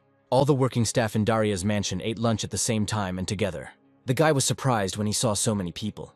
The old man sitting next to the hero asked his name, and the boy gave his name. The man was surprised to hear the young man's last name. The guy tensed up. Did this grandfather really know him? However, he suddenly called Russell handsome, emphasizing his black hair and red eyes. The maid supported the grandfather. She clapped her hands, saying that it was really very beautiful. Suddenly, a guy came up to him from behind and put his hands on Russell's shoulders, noticing that he was athletic, and asked if he could touch his biceps, which made the hero flinch. The guy hit the young man sharply on the back, saying he was joking, and everyone laughed. Russell also laughed awkwardly, although inside he was ready to cry, thinking that this was training, and he only needed to endure it for a week. All the following days he carried out orders, and even carried logs along with the others. Using magic, he would have finished quickly, but he had to work hard like normal people. Soon after work, they had a feast in the open air. Or, to be more precise, they relaxed with large wooden mugs of beer. As Russell lifted the drink to his lips and began to take sips, the older guy looked at him. And then he abruptly hit the hero's back with his palm again, causing all of Russell's beer to come back out. Wiping the remains of beer from his mouth, Raymond asked why he had hit him. The brown-eyed man replied that the young man was still a student, and at this rate he would lose all his muscles. The hero cursed in his mind, because he forgot that he was too young now. But his grandfather said that everything was fine, and he poured him more alcohol, saying that adults should teach him how to drink properly. He added that with such a look, it would be a sin not to have a drink, and the whole generation of young adults and old people looked at the setting sun. Suddenly they were told that there was another sin, and they turned towards the voice. The head maid explained that this sin consists in the fact that they drink without snacks. She laid out the dishes from the basket on the table, and the grandfather said a toast, welcoming the new member of the family. The woman in glasses saw how warmly the workers welcomed Russell into their circle, how they joked, laughed, and how the older guy put his arm around his shoulder. The days passed, Russell's cleaning continued, and one day he was washing the roof under the supervision of a maid. And after dinner, he lay in the garden right on the path. Then he pulled out weeds under the scorching sun and looked after the flowers, and had a delicious dinner with fragrant bread. One night he sat by the fountain and looked at the moon. Tomorrow was supposed to be the last day, but for some reason, the hero was upset. A woman walking in the garden remarked that Russell really liked the place. The guy didn't expect to see her here, stood up and greeted the maid. She adjusted her glasses, sarcastically saying how many times that day he had already greeted her, and Russell laughed, wondering if he really did it that often. She decided to change the subject and asked why the guy came here so often, and Raymond hesitated. He looked at the starry sky and replied that when he was here, he remembered certain people. The maid heard that magicians could teleport. Could Russell meet them in this way? And the hero replied that this magic was very difficult. But even if he couldn't meet them now. The woman turned away and said that she thought that the magicians had no problems. That was nonsense, and reminded him that tomorrow was Russell's last day, so let him try until the end. The maid added between words that although she was not familiar with magic, she thought Raymond was a good man. The hero was surprised. He never expected to hear words from this woman, and his eyes sparkled with praise. She then joked that if the boy didn't become a good magician, he would make a great servant, and the hero laughed awkwardly. The next day, the mistress of the tower returned. The professor asked how Russell was doing, and Yahello also asked him if everything was okay. The guy happily declared that everything was fine. Daria asked Russell to step aside for a second. They started walking around the garden together, The professor said that he had gone through a lot during that week, but the guy did not agree with her. The woman said that the search for medicine to restore Elo's mana took a long time because the elves' mana is special. The professor stopped abruptly, adding that she had checked something in the archives, and Raymond groaned, saying that she had a lot of things to do. Daria turned and said what she'd managed to find. This estate used to belong to the Raymond family. Russell didn't know what to answer. He looked down and pursed his lips. The professor added that Elo told her that the boy's heart was raging with emotions, and that was why he did not reach the gate with the spirits. The hero clenched his fist tightly, and then the woman asked if he was offended. Or he's angry, maybe he's sad. Without looking up, the young man answered honestly that he was experiencing everything together. Daria said that it reminded her of their first meeting. To develop his magic, the boy tried alone. But when the professor looked back, she realized that he was a lonely leader who was trying to revive his family. So she decided that he should take this estate. The hero was surprised. He asked what she meant, but Daria was not going to give it away just like that. She spoke as if it were an order for him to become a mage of the fire tower, a protector of the country, and so that he could earn money from this, and then buy this estate. Smiling, Daria asked if the baby understood her. Russell froze when he heard the professor call him by his name. She told him not to fight alone. At night, Lady Yahello, Daria, and Russell gathered again around the fire. The elf said that last time she did not awaken the guy's consciousness, but simply led him with her mana. This time, they will try to go to the gate together. Raymond was worried and asked what would happen if he hurt Yahello again. The elf smiled and replied that they had brought a lot of medicine, but that was not what the guy meant. Elo asked him to close his eyes and think about fire like last time, and she would awaken his consciousness. After a while, the guy turned to the elf, and she asked if he saw her. Russell looked at his hand and finally realized what his mana looked like. The girl took a step forward, saying that, like last time, everything was fine in the beginning. However, the flow of emotions did not disappear. The gates of the spirits were still out of reach. The raging waves splashed upward, breaking the rocks. Russell took a step forward, and Yahello warned him that it could be dangerous if he got any closer. And so it happened. The waves, rising just above the cliff, suddenly attacked the hero. Dousing him with water, Raymond managed to cover his face. He had to squat down to keep from falling. The elf explained that this could not be considered a normal flow. Then the hero was overwhelmed by thoughts and worries about graduating from the academy, ending up in the tower, restoring his family, and avenging his father. He covered his face with his hand, asking Elo for forgiveness for not being able to get rid of it, and the elf placed a comforting palm on his back. Suddenly the hero heard Daria's voice asking him how his progress was going, and the voice of the servants, namely the head maid, speaking about Raymond as a good person. Daria laughed, asking why the maid never left him for a second, and the woman confirmed this guess. Along with these warm remarks, warm memories of how Professor Hubert called him into his office began to return to the hero. How the people of Daria welcomed him warmly, accepting him as a new member of the family, and how the head maid had casually mentioned at night that she considered him a good man, and Professor Daria's words about him not fighting alone brought a flood of tears. Russell stood up, smiling. He decided he couldn't get rid of it, but he could overcome it. Imagine that the space is compressed, and the hero took a step forward. Yahello shouted to the savior that it was dangerous to approach. The stream rushed into his face again, but Raymond was not going to give up. He bit his lip and stubbornly walked forward. After all, even if he falls, he won't be alone. And with these thoughts, he took a step into the unknown, his firepower concentrated in his leg. Elo, who had run after Russell, froze in amazement, fear giving way to wonder. Raymond managed to take advantage of the flash, and turning into fire, he flew over the gorge with a stormy flow of emotions. The flames scattered into the air, and Russell found himself at the gate. He turned to Elo, and she told the savior that he had succeeded. Even though the guy crossed the stream, he didn't know what to do next. Elo's voice told her to come to the door in front of him, which scared the boy.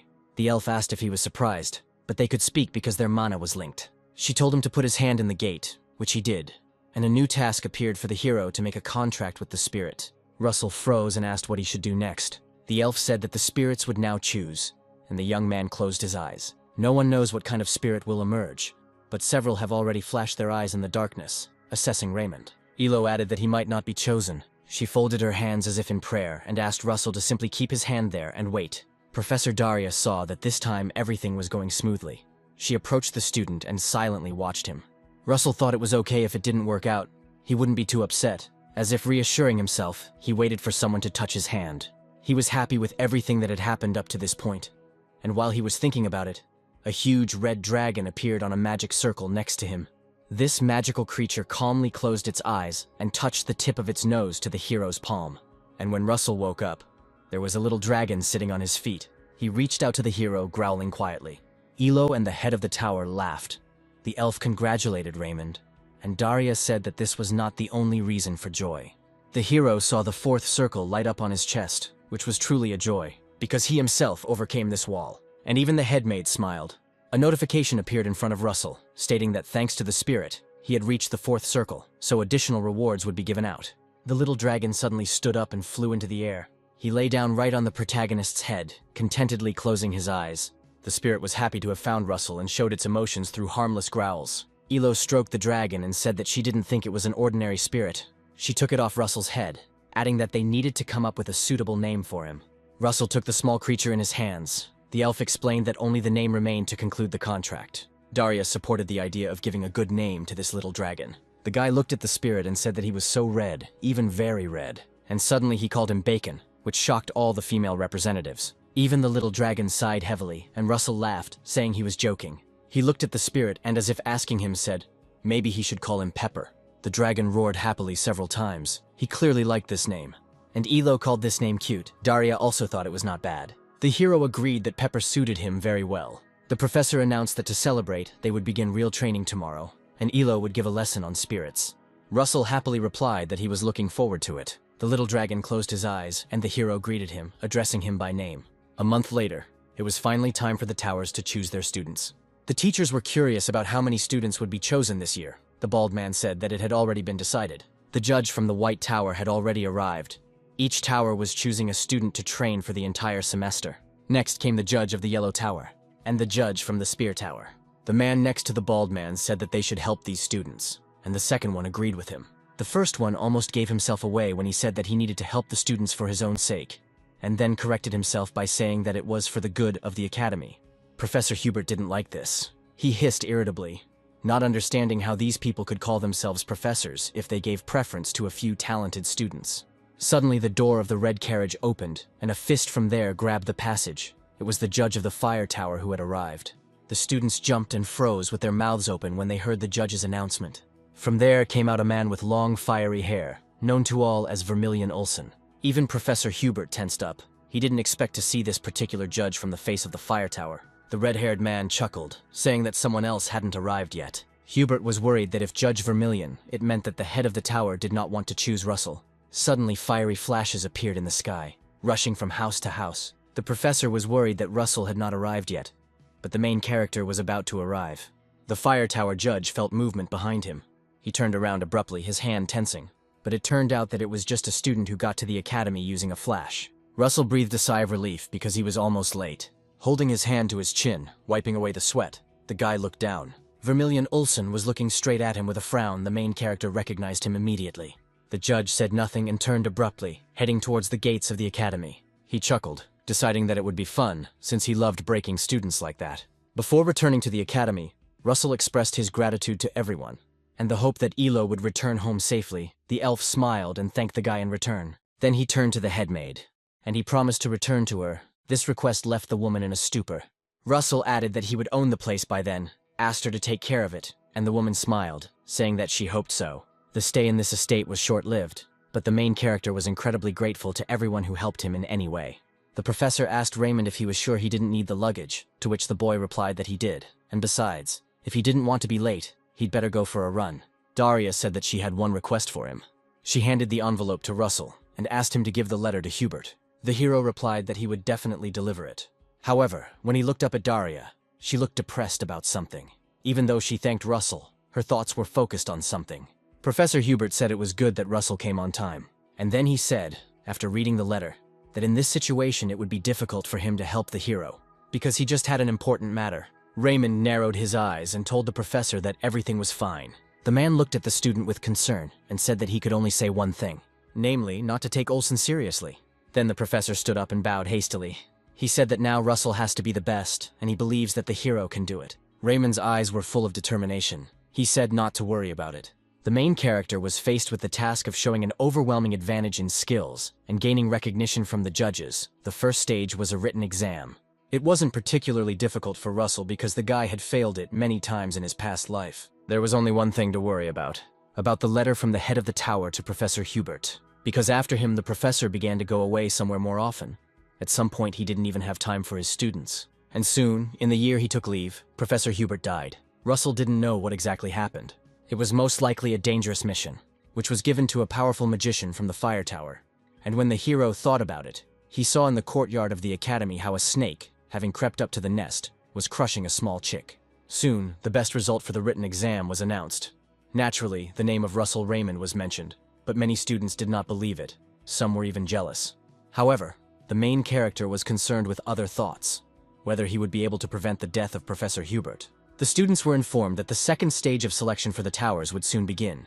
Interviews students were to come in when their names were called. When it came to Russell, he confidently rose from his chair and walked forward, convincing himself that he had to do it and that he could. The doors opened and the protagonist walked along the blue carpet towards the judges of the towers. Russell already had confirmation that Wilson was not a judge in his past life. Therefore, the hero changed the future, so he must get into the fire tower and prevent the professor's death. He needed this man's recognition. To begin with, the student was advised that when the judge asked a question, Russell should give an oral answer, and the hero replied that he understood. So the test began. The judge from the White Tower began with the formula that the magician Oregon Gong created 300 years ago. The hero answered each question, then explained that in order to change the formula, it is necessary to apply the concept of cyclical use of materials. The interview questions were easier than the written exam, but there was a different challenge. Suddenly, the judges, one after another, began to concentrate their power into the aura, and together they created a furious flow of power and light. Russell's main challenge was to withstand the judge's mana. In his past life, the hero couldn't cope with this. But this time, everything was different, and the hero, without moving, continued to tell what would happen if you changed the proportions of ingredients. The Yellow Tower judge called the disciple incredible because his face didn't even flinch in the mana storm. This provoked Olsen, and then he released his aura. The Fire Tower judge sat with his arms crossed over his chest, and the power of his mana was felt by everyone in the room, especially those sitting nearby. The flow was so oppressive that the hero had to clench his teeth and the veins on his face tensed. This will make the other judges feel bad. The Yellow Tower judge thought that Wilson was really crazy. At this rate, the student could die. But when the man turned his gaze to Russell, he couldn't believe his eyes. He was holding out, and even smiling. The judge from the Spear Tower sat tensely and said out loud that this was amazing. Even the new professors had a hard time. They felt sick. Their bodies were shaking. Their clothes were tight. The blonde judge chuckled, considering Russell to be a definite genius. System windows began to appear in front of the hero, notifying him of how one judge after another was giving their confessions. The Fire Tower judge was surprised that this guy could withstand his aura. Then he leaned forward and grinned, increasing the flow of his mana. The protagonist's hair flew back. The capillaries on his face became more and more prominent. But Russell still stood in place. Wilson even winced and frowned when he didn't see the expected reaction. However, he was interrupted by the judge from the Spear Tower, who placed his hand on the man's shoulder and said that it was enough. Other participants were waiting for them. Wilson chuckled and clicked his tongue in irritation. He replied that it was a pity, because the fun had only just begun, and while the judges were talking among themselves, Russell's hands were shaking. The professors also breathed a sigh of relief, not believing that they had survived. The White Tower judge, smiling at Russell, said that the student had done well and could go, and made a gesture to the boy, "Hurry up." When the hero walked out the door and the next one was called, his feet seemed to be nailed to the chair. The guy was breathing heavily. He thought he would pass out right there. His gaze slowly dropped to the system notification. The judge's approval was 9 out of 10. Russell smiled, tilting his head slightly to the side. Was it not enough for Wilson that he resisted his mana? He considered the judge difficult. After the interview, the guy from the White Tower asked if the mistress of the Fire Tower had her eye on Russell. The man from the Yellow Tower supported him, because everyone liked this student. Ash-haired asked Olsen if he was going to make Raymond his apprentice. The man slowly turned his head back and asked with furious eyes who said that. The woman immediately felt this oppressive atmosphere and raised her hands in front of her, trying to explain what she meant. The Fire Tower judge ignored this and silently walked on, and a tense silence reigned among the others as well. Olsen's thoughts brought him back to his memories. When the newcomers were ordered to defend themselves, they placed a large shield in front of themselves, but a hole appeared in the dome. The enemies were able to attack the defenders with ease. Press your foot to the ground and swing your sword. Vermilion stood among the piles of bodies and pools of blood, calling the dead weaklings. Tears streamed down his cheeks, for among the lifeless bodies were his allies. As the judge walked down the hallway, he thought that if Russell couldn't handle it, the others wouldn't either. And the next day the third stage began, which was called the treasure hunt. The man in the green robe said that in the forest, on Lushwalker Hill, the students would be looking for green mana stones, and rewards will be given for the number of stones and the speed of collection. Russell thought that everyone would try to steal the stones from each other. Suddenly, the students were ordered to line up, which they did. The main character asked himself the main question: would Olsen recognize him? Perhaps, if he passes the third test, the opinion of the judge of the fire tower will change. The judge announced the start of the test, and the students ran into the forest on command. Russell decided there was only one thing he could do now. As he moved away from the group of disciples, he found himself deep in the forest, wondering whether to summon the spirit now. He must have gotten bored, and the hero, placing his hands palms up, concentrated on the energy of the fire.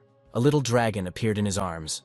Russell asked Pepper for forgiveness for not seeing him for a long time, and explained that magic cannot be used in the academy. However, the little dragon was clearly not angry at his master. He smiled good-naturedly.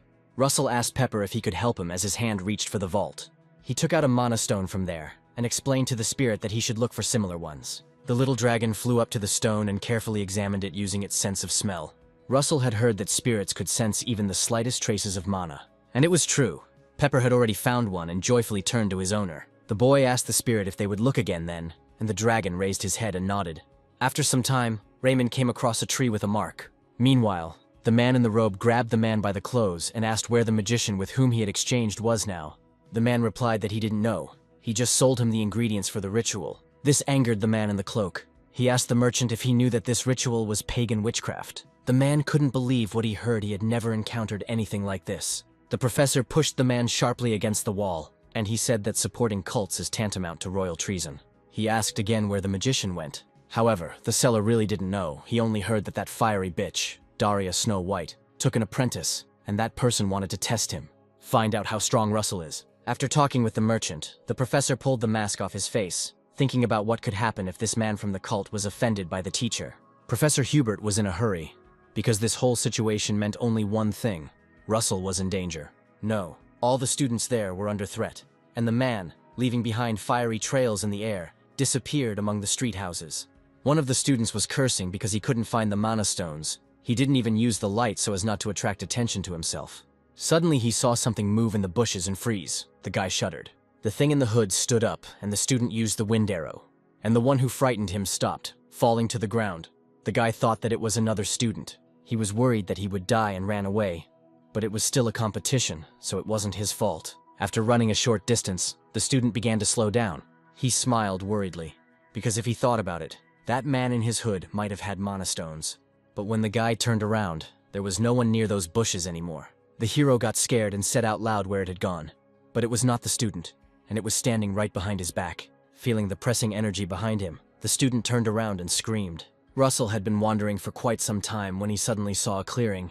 There was something lying in the middle of it, and the main character thought that this was the middle of the forest. The dragon flew up to the bags, and in them were many stones that the students had to find.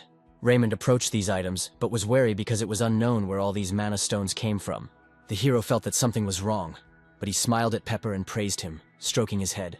The guy crouched down, reaching out his hand to the crystal ball. Could it really be the golem's core? When he picked it up, he saw that the core was broken. It seemed like it was broken before the golem itself was summoned. But who would do that? Suddenly Pepper growled, looking somewhere behind Russell. The spirit was frightened when a dark consistency rushed towards them from underground. Russell froze in place, equally surprised. Rocks grew out of this consistency, blocking the path, but Raymond jumped over them. And then white balls began to appear in the sky. It was strange because the attacks quickly changed from earth magic to light magic. The white balls tried to hit Raymond, but he successfully dodged them until the latter suddenly lit up. The hero realized that this was not the work of one person. And, having landed, the guy loosened his grip. Wind arrows flew at his back, which Pepper noticed and stopped with fire. Russell smiled, telling Pepper that it was a good job, and the dragonette breathed out the last of the fire. The boy then straightened his arm, creating a fiery arrow. One after another flew into the sky and pierced these magic balls. They exploded as they fell, sending thick smoke up around them. When the smoke cleared, Raymond saw those who attacked him. These were ordinary students of the academy, surrounding the hero from different sides. Russell asked who these guys were, and not hearing an answer, he said that they were honorary students, chosen by the tower. But they used such technology in a cowardly manner. The guys were silent. It was obvious how tense they were. The dark-haired man shouted sharply at Russell to shut up. He didn't understand how a bastard like him could have discovered the stones in the first place. This student bit his lip nervously. He was sure that they were the only ones who knew the location of the mana stone, so this didn't make sense. His anger was mixed with surprise when he saw the spirit. The boy with blue eyes said that now he understood why Russell found the stone so quickly. Rizhik was amazed that Raymond had been hiding such a level of skill all this time. The hero scratched the back of his head, asking what was wrong with finding the stone quickly.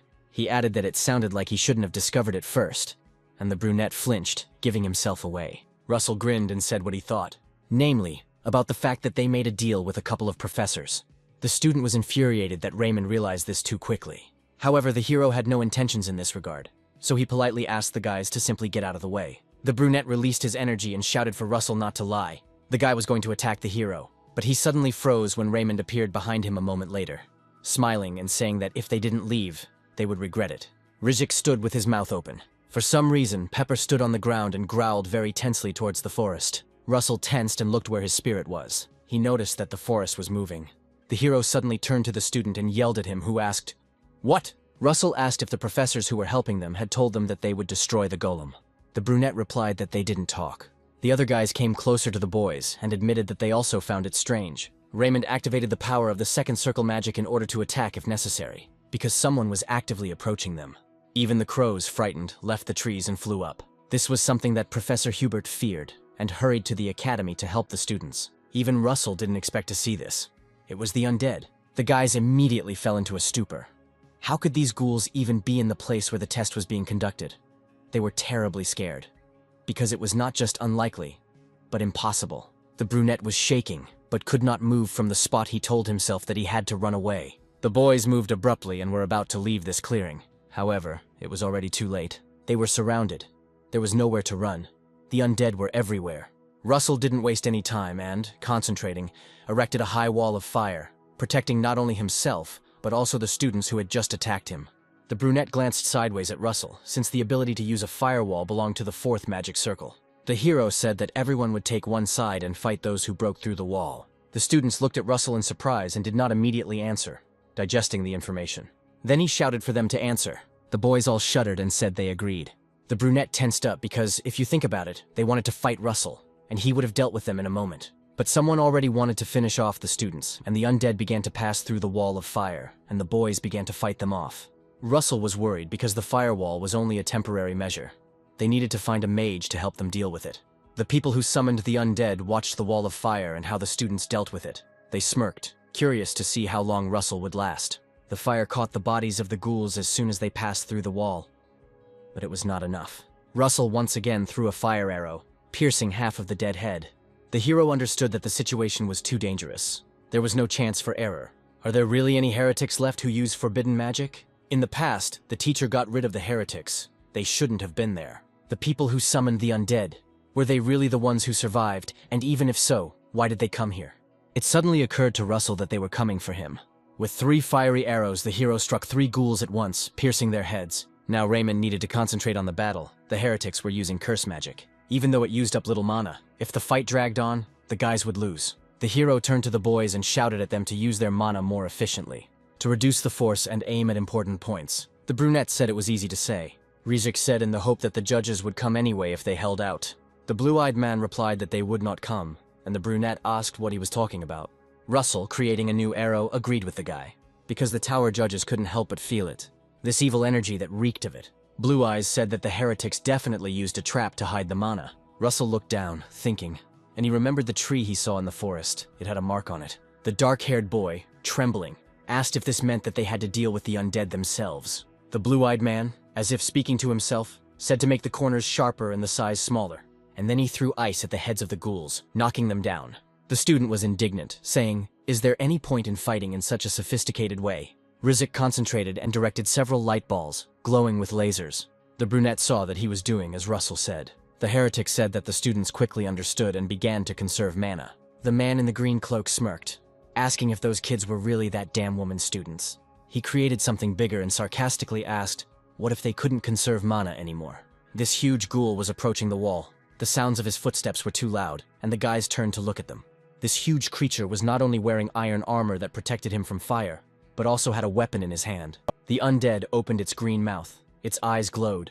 And unlike the other ghouls, it was on a completely different level. The boys were scared, but at the same time surprised by the troll. Blue Eyes quickly placed his hand on the ground, using the ice field. And the redhead pointed a powerful crystal laser at the troll. But these attacks did not cause any damage to the undead. The troll growled, looking at the boys. He raised his hands up, swinging his weapon. Rizek was dumbfounded, but Russell rushed in front of him. and while the troll swung his huge axe, Russell used the fire spear spell to its fullest, and he pierced the troll in the stomach. The undead stopped. Fire literally came out of the troll's mouth and eyes. The creature's weapon broke, and it began to burn quickly. Its core cracked in the hands of the heretics. They couldn't believe that Russell had defeated the troll with one blow. Blue Eyes looked at Russell and his spear. This magic was comparable in destructive power to the fifth circle. The guy doubted whether he and Raymond really studied together. The main character noticed how Pepper, having flown away, began to spin in a circle in the air. The accelerating dragon formed a red ring in the sky, and Russell grinned, realizing where the heretics had been hiding all this time. The hero began to swing his spear, directing a large flow of magic into it. This technique was called the body of the magician. Blue Eyes paused, trying to figure out what Russell was up to. The boy gripped the spear tightly. Russell gritted his teeth, his eyes rolling back. And with a powerful swing, he threw the weapon into the forest, shouting that it was now his turn. The guy in the green robe shouted that they needed to dodge, and the man said as if it was a fact that they had been discovered, as if he was trying to convince himself of it. A fiery arrow flew through the air through the foliage straight towards its target. The heretic clasped his hands together, commanding the undead to block the attack. All the dead creatures on command rushed straight towards the flying blade. The fiery light illuminated their dark bodies. The man looked up to check if it had worked. However, the arrow flew further and was already too close to him, so the heretic covered himself with bones. There was a powerful explosion. Russell sat on his knees, looking ahead, and asked himself if he had hit the target. However, through the smoke and embers stood a lifeless body, held by the neck from behind. The heretic said that the woman had raised a monster, adding that they had kept it for the judges. The man didn't think he would come to use it on Raymond, and when the smoke cleared, the protagonist saw several students being grabbed by skeletons. The boys who fought with Russell were surrounded by the undead, each with a hostage. Professor Hubert ran as fast as he could, and when he arrived at the academy, the other teachers did not want to let him in because only judges were allowed into the room. However, the professor did not listen and entered anyway, shouting to the elder Olsen. Then the judge said that the mission was over. Suddenly, the professor shouted that the cult followers had begun to act, and that they attacked Russell, and the rest of the selection candidates are also in danger. Olsen's magic immediately came to the fore, and the judge asked gloomily how they dared to act under his nose. However, the heretics not only acted but also threatened, enjoying what was happening. The heretic said that if Russell moved a finger, he would kill all the hostages and turn them into his warriors. And the skeletons swung their swords, freezing in that position above the students. Raymond was silent, assessing the situation. The boys were gagged so that they could not create spells. The guy understood that he couldn't stop the heretic now, and even if it uses a flash, one click of the finger will be enough, so that the undead would kill everyone on his orders. Holding a green light in his hand, on which the lives of the students depended, the man told Russell not to resist and to come to him. The heretic called the hero a child of the fiery tower, which confirmed the hero's thought that they had come for him. The hero clenched his hand into a fist, and, without resisting, he silently began to walk along the path, accompanied by the skeletons. The man grinned, impressed that Russell was willing to give his life to save his friends. Raymond asked again, when the heretic called the students his friends. And he said that they call weaklings weak, and the strong were strong, and the guys who looked down felt ashamed. Russell also mentioned contempt, envy, and hatred. These people are constantly envious of someone. The heretic listened patiently to the speech of the child of the fire tower. Raymond said firmly that the man would not understand. After all, the mission of a guard is to protect people, and these words resonated in the hearts of the boys, reflecting hope. The heretic chuckled, not understanding what mission and justice he was talking about, and he said that such loud words are spoken by weaklings. Russell grinned, adding that this was said by someone who hides behind people's backs and is afraid to kill himself. Then the heretic fell silent, gritting his teeth. And then he decided that if that was the case, and if Russell wanted it, he would kill him with his own hands, and the skeleton standing behind the hero grabbed him. The undead placed the same cloth in the boy's mouth as the other students, so that he could not resist. The heretic spread his arms, looking worriedly at the child from the fire tower. A consistency of forbidden magic began to gather around the man. A blade appeared in the villain's hand. He said that he was sorry that he would not be able to hear Raymond's screams, but there was no choice. The man took a few steps towards the student, holding the blade tightly in his hand. And then Russell thought that there was magic that didn't require a spell. It could be used with the mind. He remembered the additional reward in the form of a ring that he had received for reaching the fourth circle. This cloud ring belonged to the magic of artifacts, and could turn into a thundercloud, the power of which was revealed as the hero's strength grew. Right now, that ring was on Russell, and he stood motionless, but the first flashes of lightning were already appearing in the sky. The heretic triumphantly declared that the death of the child from the fire tower would be the beginning of their revenge. Suddenly the sky lit up and there were more and more bright lightning bolts. Russell's body began to electrify, and it was at that moment that the heretic looked up. Gripping the fabric tightly with his teeth, the boy, as if he himself was made of electrical discharges, mentally ordered the thunder hoof to crush them. The electric light, so bright that it seemed white, began to grow, falling to the ground. The sky called forth a powerful flash of lightning, which fell to the ground, illuminating the entire forest and blinding the poor students of the academy. Multiple electrical charges pierced the heretic's body, forming smoke around him. The stone he held in his hand to control the undead cracked. His body was convulsing with electricity. The man's skin darkened and his eyes rolled back. He could not move. There was tension around Russell as well, but it protected him, and the skeletons standing nearby fell. The hero stood, holding this force and gradually reducing it. A blue-eyed student approached him from behind. He untied Russell's hands, saying that the guy was truly amazing. He couldn't believe that the hero used the artifact's magic in such a situation. Raymond pulled the bandage off his mouth, smiled, and thanked his classmate. The blue-eyed man felt awkward, looked away and scratched the back of his head, saying that they should be thanking him.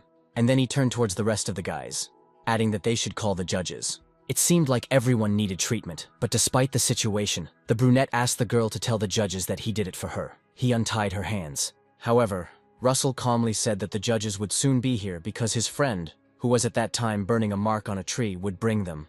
The little dragon looked around happily, making sure that the tree was on fire.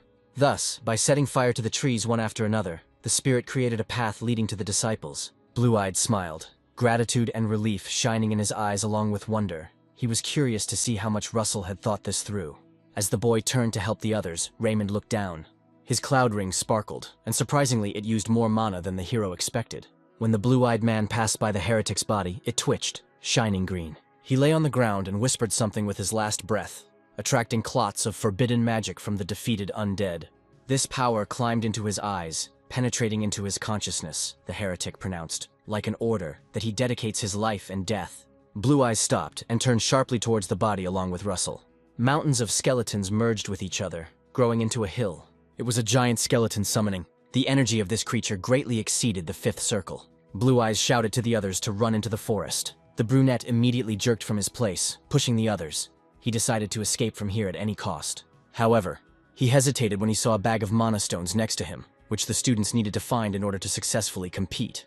Russell activated fire magic. The blue-eyed man shouted at him what he was doing and why he wasn't running. The hero replied, looking at the skeleton, that this is all he wanted. Meanwhile, Judge Olson and Professor Hubert were racing through the forest, and Russell said that he was the only one who could buy time. This giant creature with a huge mouth and tongue stood right in front of the hero.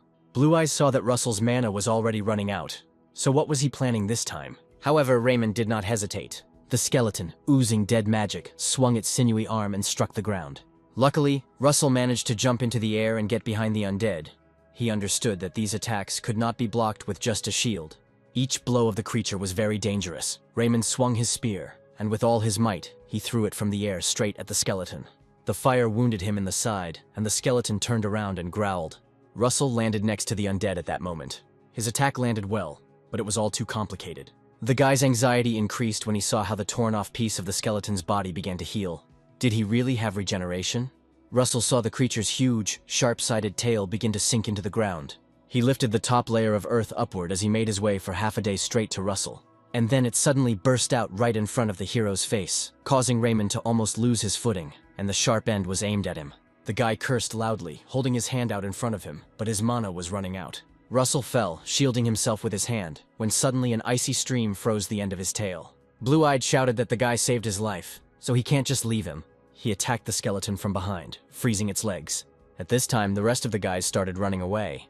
At that moment, Rizik turned around. His gaze was caught by another student. They exchanged silent glances, and understood each other without words. The brunette holding the bag of stone shouted why they were going back there. However, the students heard the blue-eyed man agree with Russell's words when he said that protection was the Guardian's mission.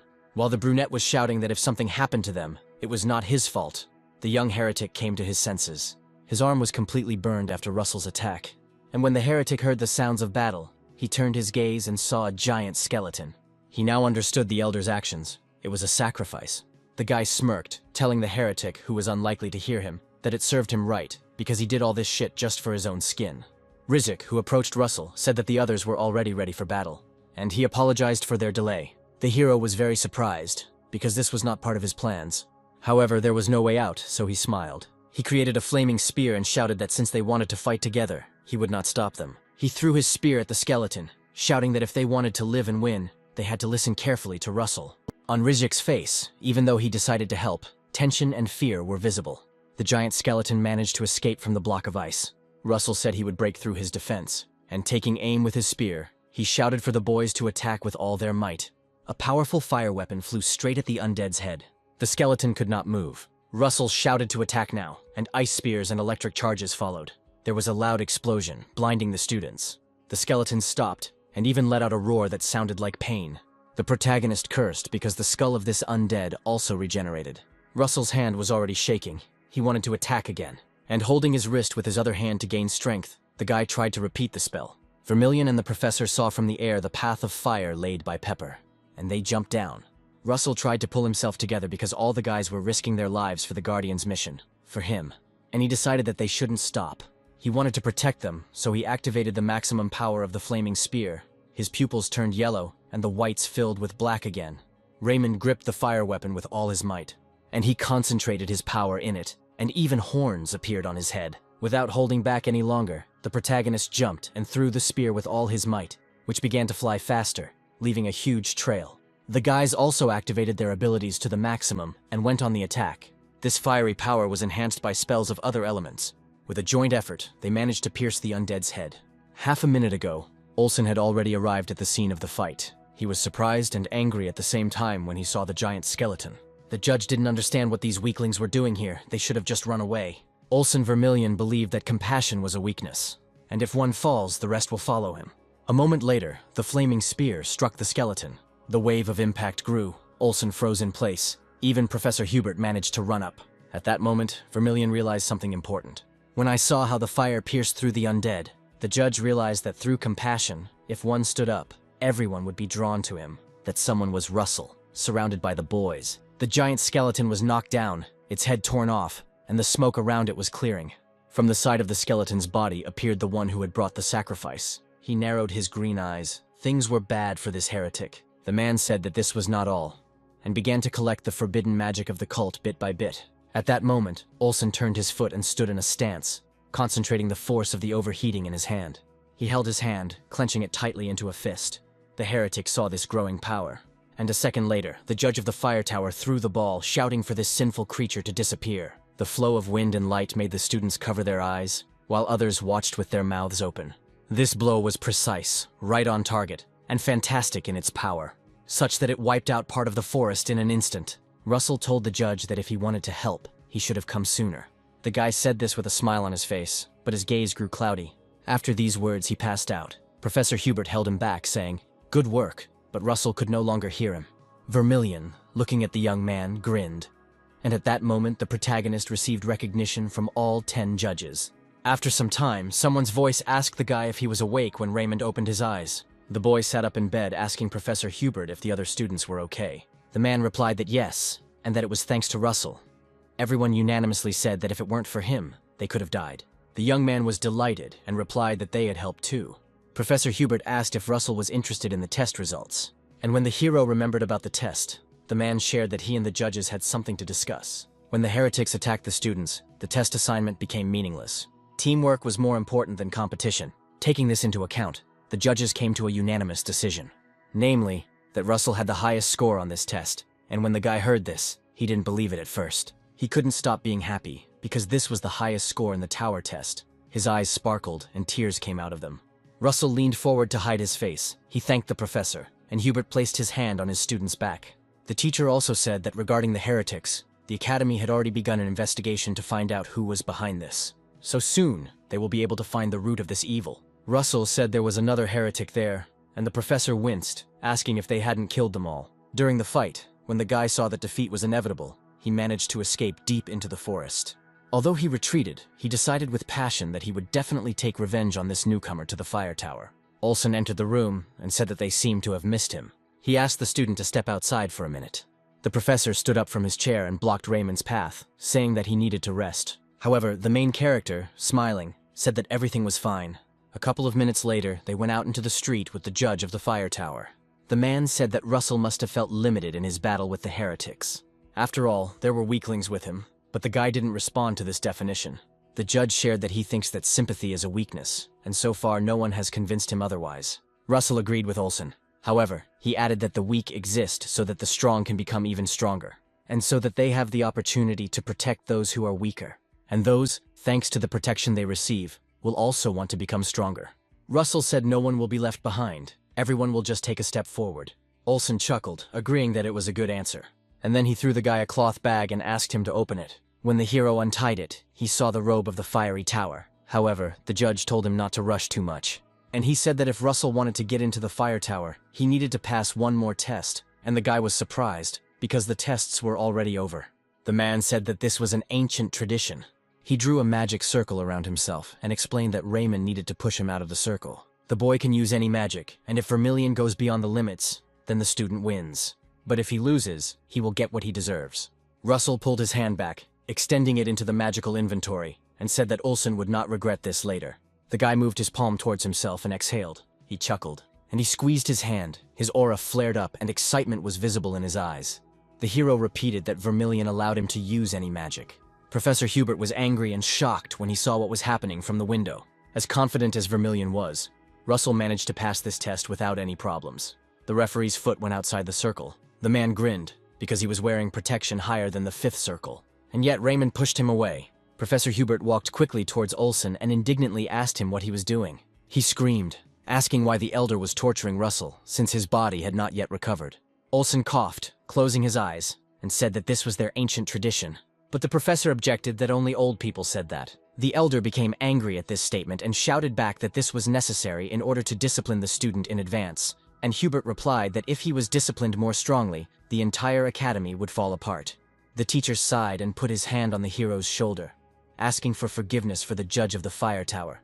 But the hero laughed, answering that everything was fine. Vermilion said that in any case, Russell passed the test, and only he alone. The main character, at the most unexpected moment, used a magical artifact. In addition to the main magic, Vermilion defended himself, blocking the attacks. Yet he didn't think Raymond would summon a spirit. The dragon that appeared opened its mouth, spewing fire, which was discouraging. Olsen admitted that he was surprised. Even Professor Hubert was interested. The main character summoned the dragon again and said that his name was Pepper. The two men looked at the little spirit and said nothing, but when he roared, they both blushed and called Pepper cute.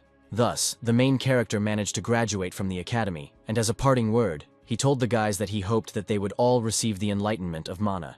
The guys who fought shoulder to shoulder with Russell applauded him loudly and were happy for him. Afterwards, Professor Hubert praised the boy's speech, saying that it was suitable for the best student, and he thanked him. The professor said that Russell was no longer a student, so he could call him senior, and the hero accepted this, addressing Hubert in this way. The man asked if Raymond had a place to stay in the capital, to which the guy replied that he wanted to rent a small room on the outskirts. Hubert replied that it was not necessary, and offered to stay with him because he would not return anyway, until the contract with the academy was signed.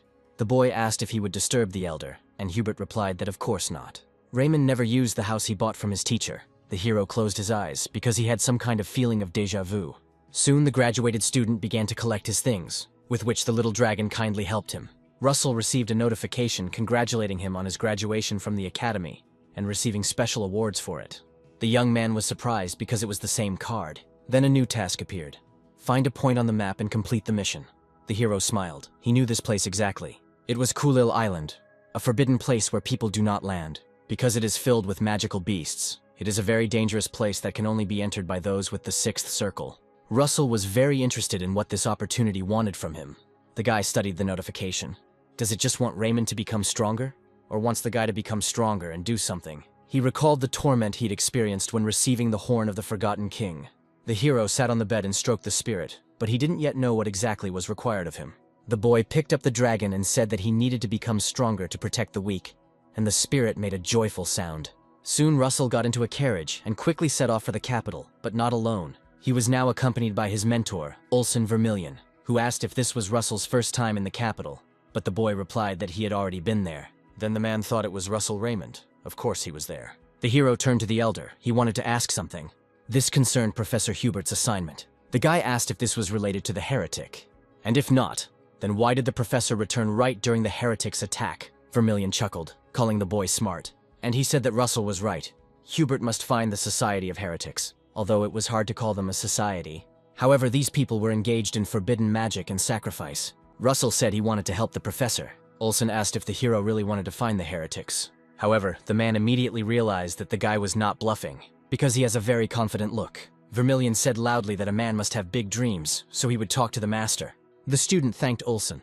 He added that this was only if Russell learned one spell before arriving in the capital, and the guy smiled awkwardly, thinking that Olsen really liked bets. The man clenched his hand, demonstrating his strength, and said that this spell was called overheating. This magic kills with one hit. However, it has its limitations. Vermilion asked Russell to imagine that he was drawing on his mana and shooting it like a slingshot. Asked if Russell could handle it. That night, the two of them stopped to spend the night, sat by the fire, and trained their powers of concentration. All this time, while they were traveling to the capital, the hero worked hard on this. His magical aura became noticeably stronger, and one day he tried to use this spell, which was successful. The mountain was deeply pierced. Then Russell exceeded Olsen's expectations. Vermilion didn't think the guy would add his elemental magic to the overheating. The man wondered if he had ever seen someone so talented. Raymond said his hand was shaking. The elder said that the boy probably already understood that it takes a lot of mana, so he needs to be careful. After using it, he can be counterattacked. Then Russell asked if it was worth using it against strong opponents. Vermilion replied that not always, and advised him to remember that the best defense is a good offense. And you can meet a strong opponent at any moment. However, the strong are accustomed to underestimating those who are weaker than them, and eventually the moment comes when they weaken their defenses. Then the trump card in the sleeve will determine the outcome of the battle. Russell saw other people arrive with them. The guy with glasses extended his hand to the master, asking him to be more careful. The main character recognized the man offering his hand. The guy bowed to Professor Daria and thanked her. Because it was thanks to her that he was here, the woman congratulated him on entering the fire tower. The woman turned to the student, wanting to add something. She said that his arrival coincided with the master of the spear tower. His name was Melville Hemingway. The man raised his blue eyes to Daria, saying that he had been wondering why she had chosen this day, and he realized that she wanted to brag about her new student, which Daria did not deny, and the character blushed a little. The woman added that Russell had already become a hero who had defeated the heretics, and then she shot the master a glance, asking if he should reproach her for bragging about her student. All this time, Raymond was looking at the guy standing next to the master of the spear tower. The guy recognized him. It was Alan Page, who in a few years would become the youngest Sixth Circle, an incredible genius who helped Russell a lot in his past life. The guy didn't think that they would meet again like this. The master said that he simply couldn't help but brag. After all, objectively speaking, Alan is stronger. Olsen propped his head up with his hand as he sat in the chair, smiling as he watched the conversation progress. As the two were at it again, Professor Daria, releasing mana, asked if Melville had forgotten that her student was younger, and the master replied that he had taken this into account when comparing them. Even though they laughed together, they still threw barbs at each other, and there was tension in the air. A clash of two forces from different towers. Alan suddenly put his hand on his teacher's shoulder and said that their master usually didn't behave like this. But when he is with Miss Daria, the child in him awakens, which Melville is outraged by. Alan leaned over, adding that the master simply missed his youth, and the man called him a scoundrel who was talking nonsense. The magician asked the teacher, hinting to him that he still needed to go to the palace, and the master came to his senses, chuckling. Alan approached Russell and apologized for his insolence at their first meeting. He extended his hand to the new member of the fire tower. The hero replied that everything was fine, accepting the handshake, and then Russell added that he was a little disappointed. After all, he thought he could show Alan his magic. Even Olsen was surprised by what he heard and stopped being in the clouds. The master burst out laughing, calling Raymond a daredevil. Then his eyes turned blue and he said he wondered where he got his confidence from. This force moved towards Russell and surrounded him in a wave, causing the protagonist's hair to blow back. Raymond didn't resist, but only looked with interest at the mana surrounding him. The master of the spear tower. The guy seemed to be in the ocean. The master chuckled. He would never have thought that something else would surprise him in this life. He stood up and addressed the master of the fire tower, and he offered Daria a bet, and the woman became interested. The bet was made over a period of 5 years, and Russell also listened attentively to Melville. Alan was surprised when the master said that if her student caught up with him during this time, he would give Daria one mythical relic.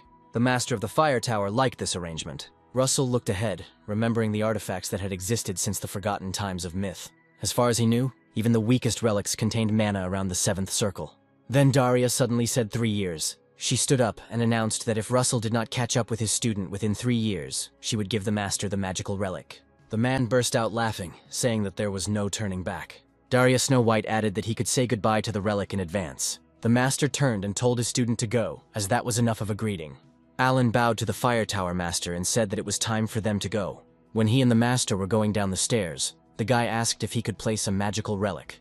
Melville replied that of course, which astonished Alan.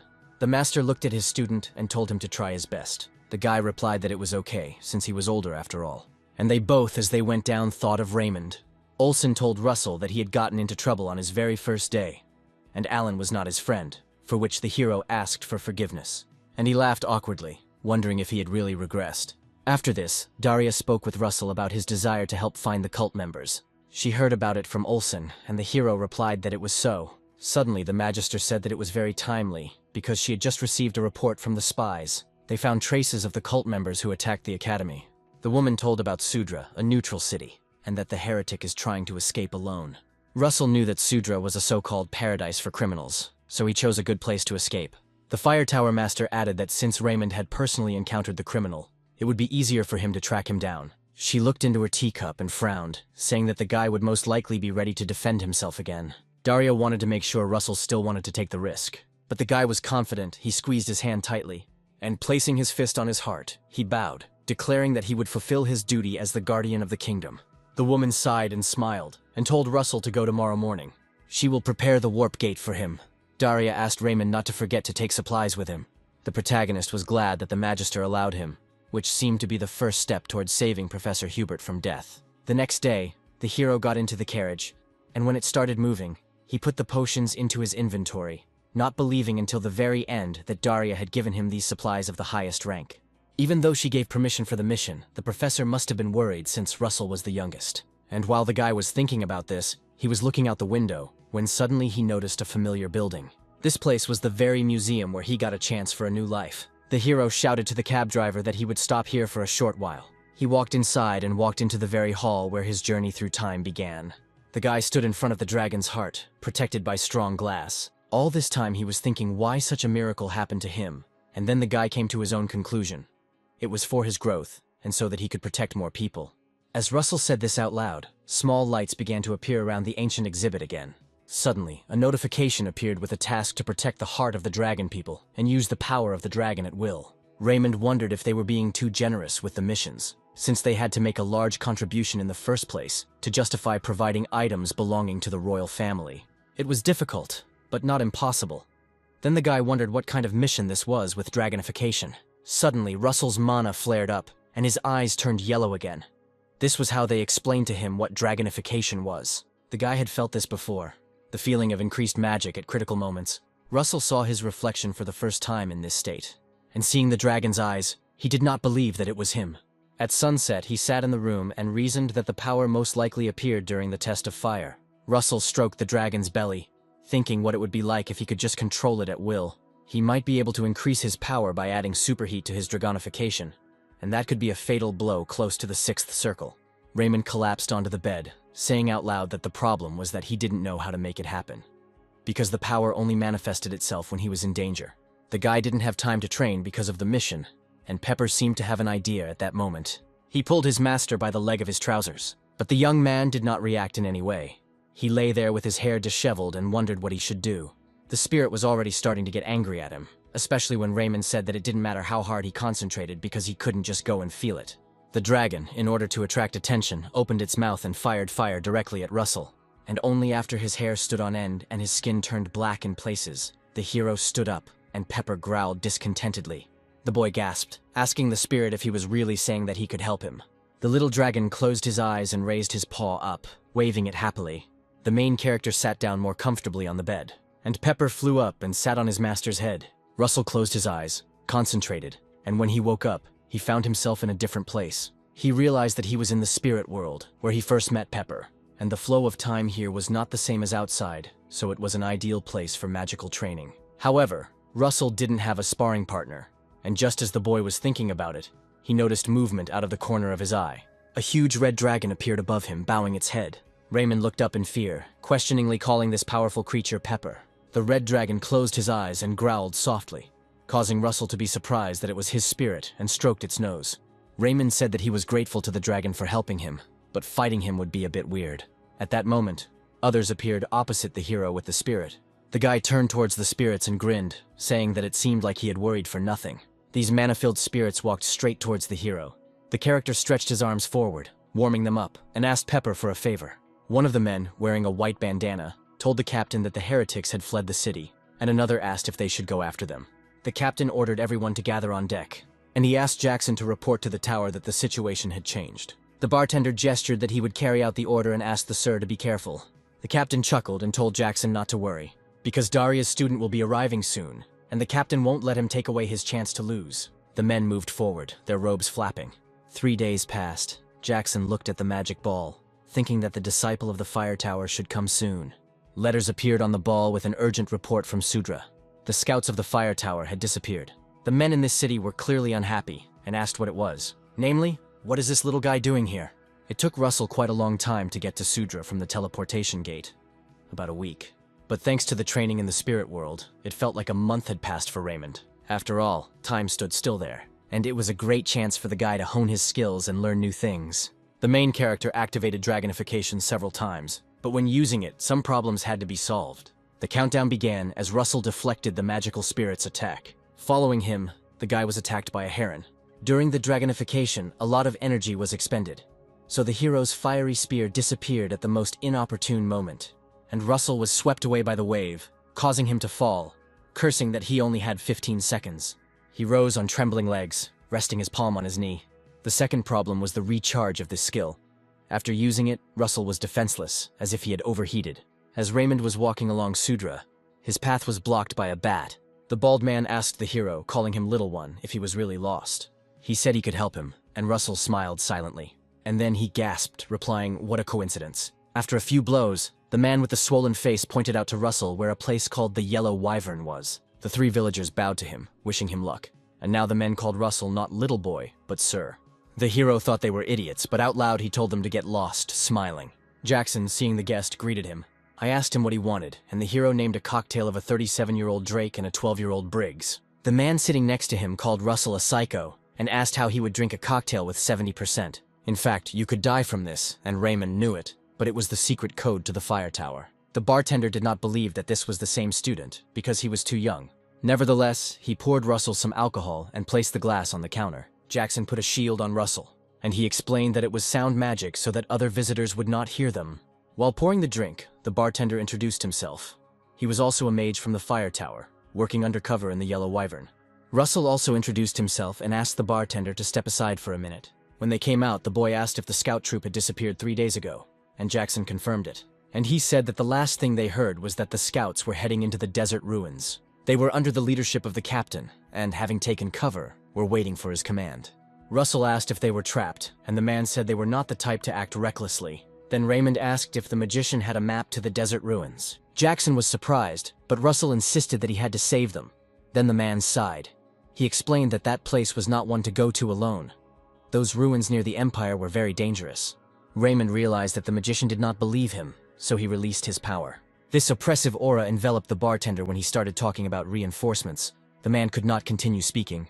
Jackson looked up at Russell when he pointed out that he could go there himself. The young man demonstrated his abilities, and Jackson was sure that it was at least the 5th circle of magic, and the student controlled it so freely. The bartender found it hard to breathe. He put his hand on his chest, and then Russell's aura began to gradually fade.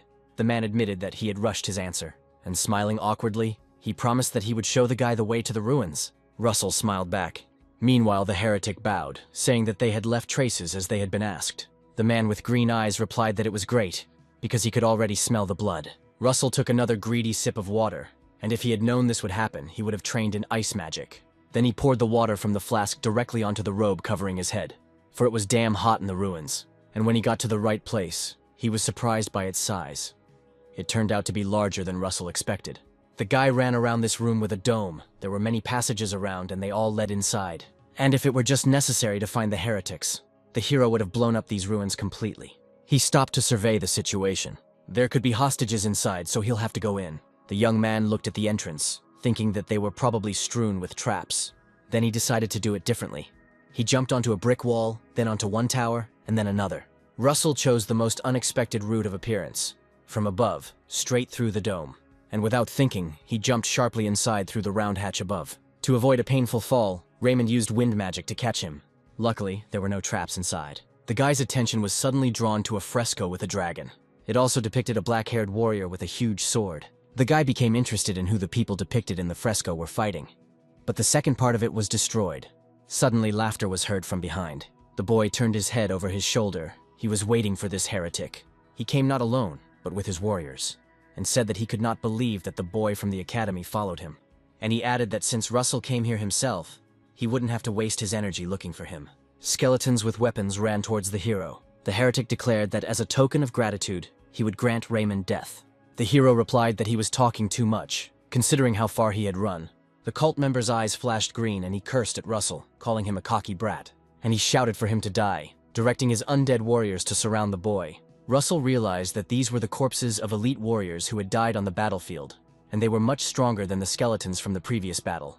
The heretic grinned, rejoicing that this place would become a grave for the boy. The protagonist took a step forward and a wall of fire surrounded him.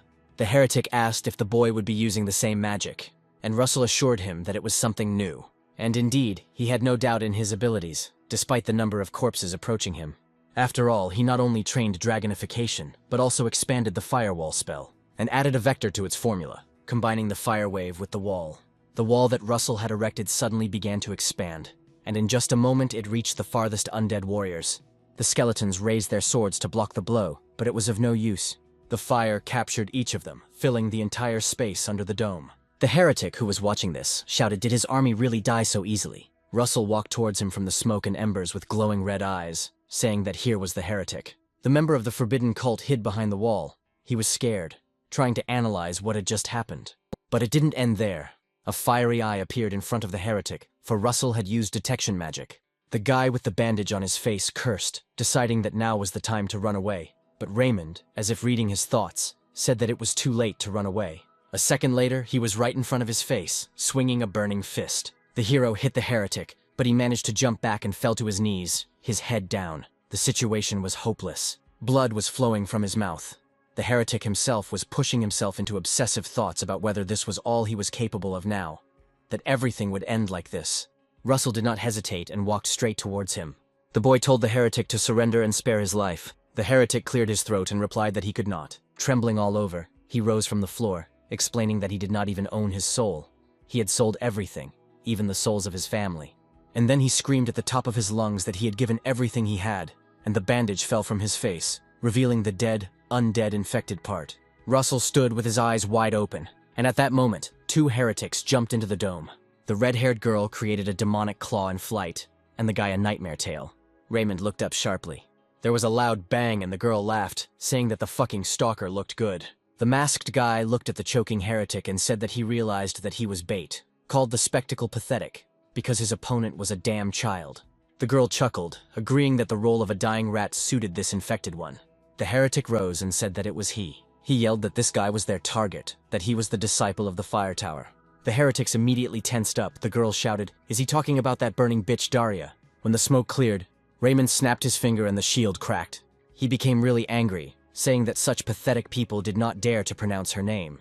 A notification appeared in front of the main character with the task of fighting the heretics and catching one of the three alive, or killing them all. The guy in the mask told Russell that it would be better if he just died. The girl, with a worried look, objected that the student of that bitch would definitely not meet a quick death. She declared that she would kill the hero and turn him into a puppet, and then force him to dance in front of the fiery tower, and burst out laughing, which only fueled Raymond's anger even more. The heretic with the whip asked Xavier to close the passages.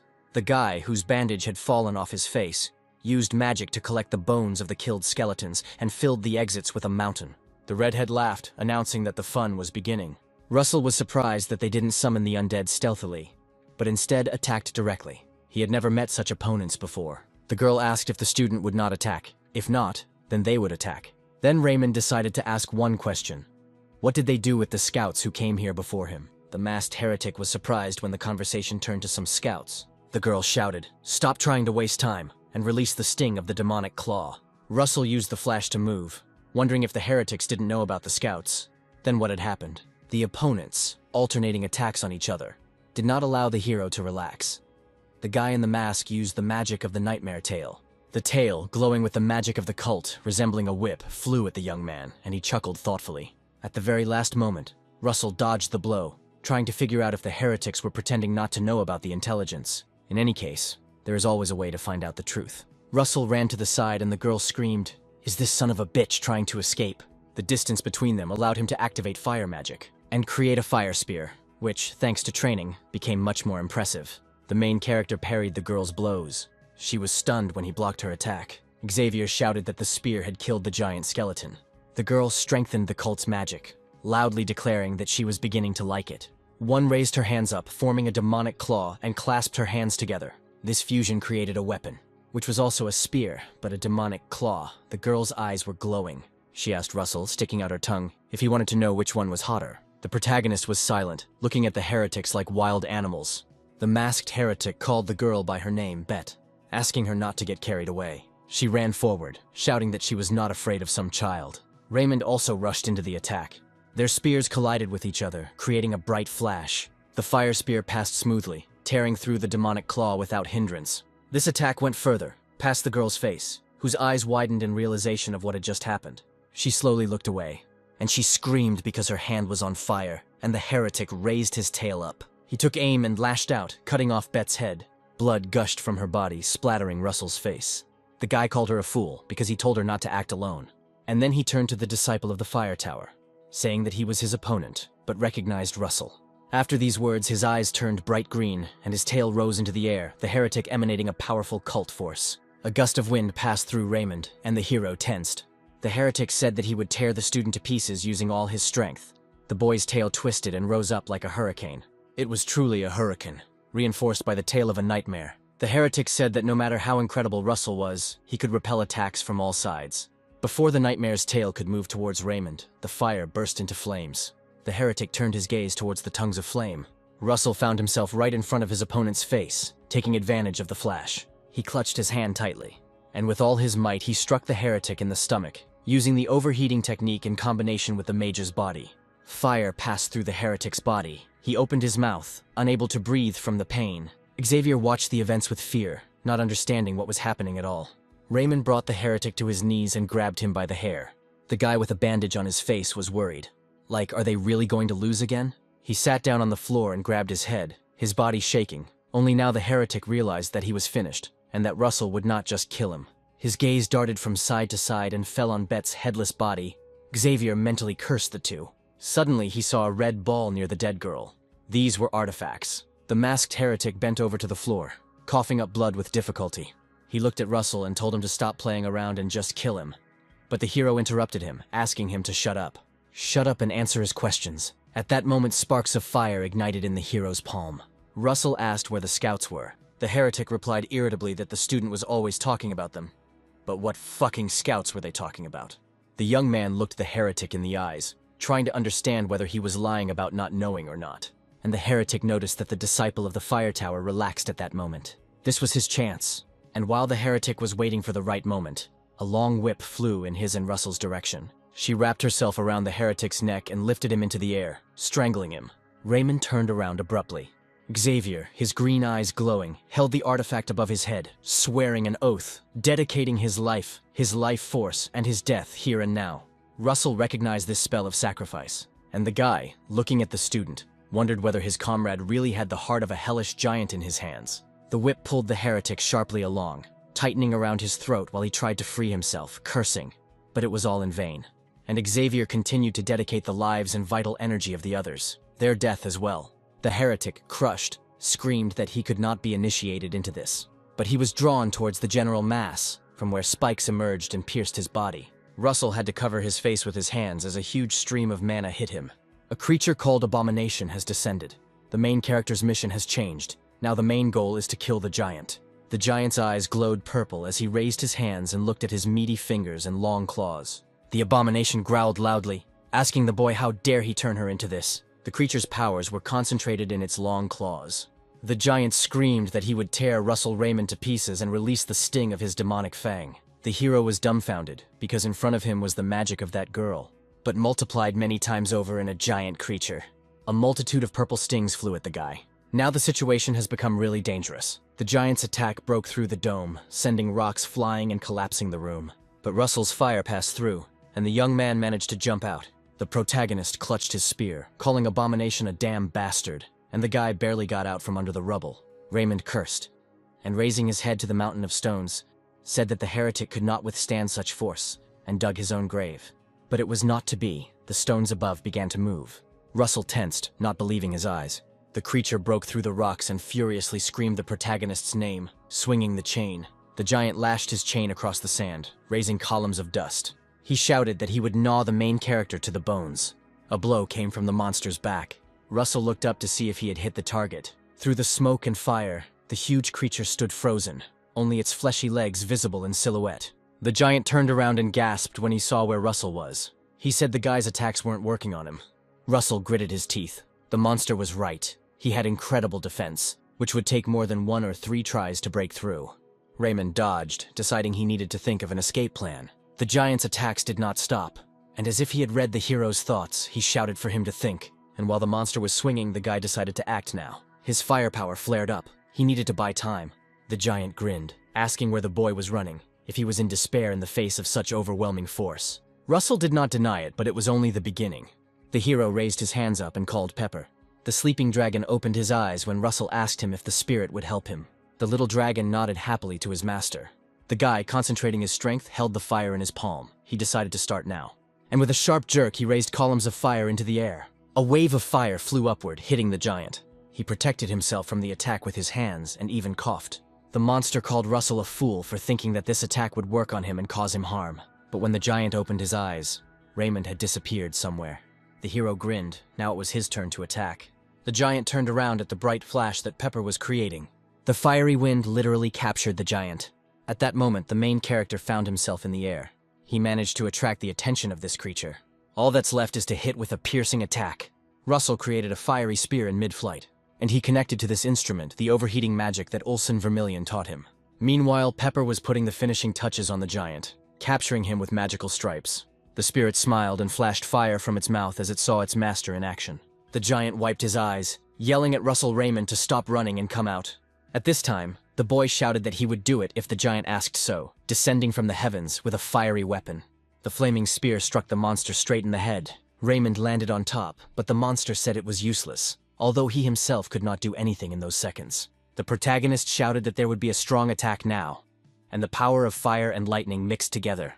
The heavens seemed to open up, revealing their menacing, lightning-fast essence. Raymond left the spear in the giant's head and jumped back. He summoned the power of lightning with the help of an artifact, a ring. The thunder giant's hammer began to descend at a furious speed, pressing the spear into the monster's head. The creature's eyes and mouth sparkled with electricity, and its head was squeezed. The attack was so strong that it created several shockwaves around it. This pressure penetrated the dry ground beneath the giant's feet. As Russell landed, he was breathing heavily, but did not let his guard down, because he was not sure that the giant was finished. The hero tensed as the monster's wide legs appeared through the smoke, still standing firmly in place. And only then did Russell see that part of the monster's body had been cut off, and that a skeleton was sitting below. The skull, set on the bones, cracked. The mission was completed, and a notification informed the character that he would receive rewards. The guy collapsed onto the sand, exhausted. Pepper flew up to Russell and rubbed himself against his cheek, comforting his master, and the young man told the spirit that it was a good job. Suddenly, the skull fell off the vertebral bones, and he flew down, bouncing several times on the cracked ground. Russell was startled when the skull fell at his feet, but the most terrible thing was that he could still speak, and said that at the end of her life, Daria found an amazing boy, and who would have thought that he would turn out to be Raymond. This voice coming from the bone oval frightened even the spirit. Suddenly, a green semblance of eyes flashed near the skull, and these bones curiously asked whether the son would be more interesting than the father. Russell's eyes widened when the skull mentioned his family. He picked it up and shouted, asking who he was. Skull replied that sooner or later the boy would find out if he knew what his father looked like in his last years. And after these words, the bone broke into pieces, and the green magic of the cult left the lifeless remains. The last words of these pieces were that Father Raymond had a fierce look then, and then it started to rain. It grew stronger, enveloping the hero's clothes and skin, who clenched his teeth tightly, fury attacking him. The guy was on his knees, screaming at the skull to tell him who he was, what kind of son of a bitch he was. The bone's last words about Russell's dead father awakened pain and intense anger in the young man, but no one gave answers to his questions. Tears of hurt and anger flowed from Russell's eyes, and Pepper pressed himself against his master's hands, trying to console him. So the guy sat for some time in front of the immobilized giant. This fleshy half of the severed body was soaking wet in the rain along with everything alive and was visible in the distance. Especially for those who looked through a magnifying glass, the guy in the light robe and mask announced that they were finished. And, having put away the pipe, he ordered the report to be sent. Meanwhile, the 2nd Battalion of the Imperial Army was located in the 12th Desert. The battalion commander, Viscount Montmort, studied the report, which was written on paper. And he informed the others that as a result of the battle between the magician of Endymion and the heretics, the magician won. According to his report, the magician's power was higher than the 5th circle, and, reporting this news, the commander slammed his fist on the table, and then he shouted to the intelligence officer, causing him to flinch. The commander yelled at him, asking why they hadn't noticed a mage of that level approaching their lands. The officer lowered his head and asked for forgiveness, explaining that there was no information about the movements of Endymion's mages. Another suggested that this mage might be new, since there was a rumor that a talented brat had recently been accepted into the fire tower. The officer laughed awkwardly, asking if that meant he was a recent graduate of the academy. So there was no need to worry until they took action. The commander called the officer a brat, indignant that the brat was already on his 5th lap, which meant that he could become their main force in the future. There was a tense silence, and the commander sighed heavily. The man covered his face with his hand and clutched the report in his hand. He cursed, saying that he didn't want to, but it seemed that he had no choice and would have to call that psycho. After the battle with the heretics, Raymond sat on the sand the next day drinking water. The words of that skull would not leave his head. Did the heretic really kill his father? However, now the hero needed to focus on the mission and find the scouts, and as quickly as possible, because Russell knew he was being followed, periodically seeing a glimmer of sunlight in the desert nearby. Raymond suggested that they were most likely spies for the Empire, and since they haven't attacked yet, it means they were ordered to simply observe. The guy got to his feet and saw a figure approaching in the distance. Because of the sun, it was difficult to see if it was a person, and he was also completely covered in white light. Raymond felt the magical power and quickly jumped to the side, activating the magician's body. The flash managed to hit the guy and wound his cheek. Due to the hasty actions and the energy spent on the battle with the heretics, the guy was unable to stay on his feet and fell face down in the sand. As he stood up, he suddenly realized what kind of aura he had just encountered. The hero received a notification about a clash with a formidable enemy and a warning that the guy had met an incredibly strong opponent, so the task was to escape from him without receiving injuries. He immediately recognized the enemy. It was Spandam with a sword on his shoulders, chuckling curiously with a grin. The guy smiled, saying that he was definitely aiming for the neck. And he added, surprised that there really was a mage above the 5th level here, referring to Raymond. Russell tensed, biting his lower lip hard because right in front of him was the Superman of the Empire, namely, the disciple of the great swordsman. But his most accurate description was elsewhere. The guy with scarlet eyes said that Russell would be fun to kill. Raymond said out loud the description of this man, Spandam, a serial killer. Spandam grinned, pleasantly surprised that the hero knew him. He released his aura, saying, "What a relief." Raymond watched the killer's every move closely, sensing an impending threat. The killer said that this way Russell would be able to accept all the pain that awaited him. Spandam had a powerful crimson aura. Part of this aura was concentrated in his sword, and the protagonist remembered this man.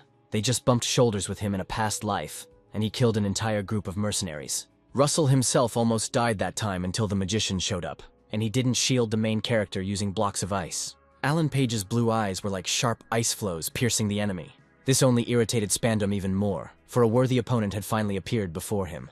Their forces collided, merging. Alan managed to freeze the killer. However, at that moment, despite the fact that Page was the strongest magician, he barely managed to do it. All in all, Russell really did have a formidable opponent in front of him. The assassin announced that he was about to begin and swung his sword, sending blood flying.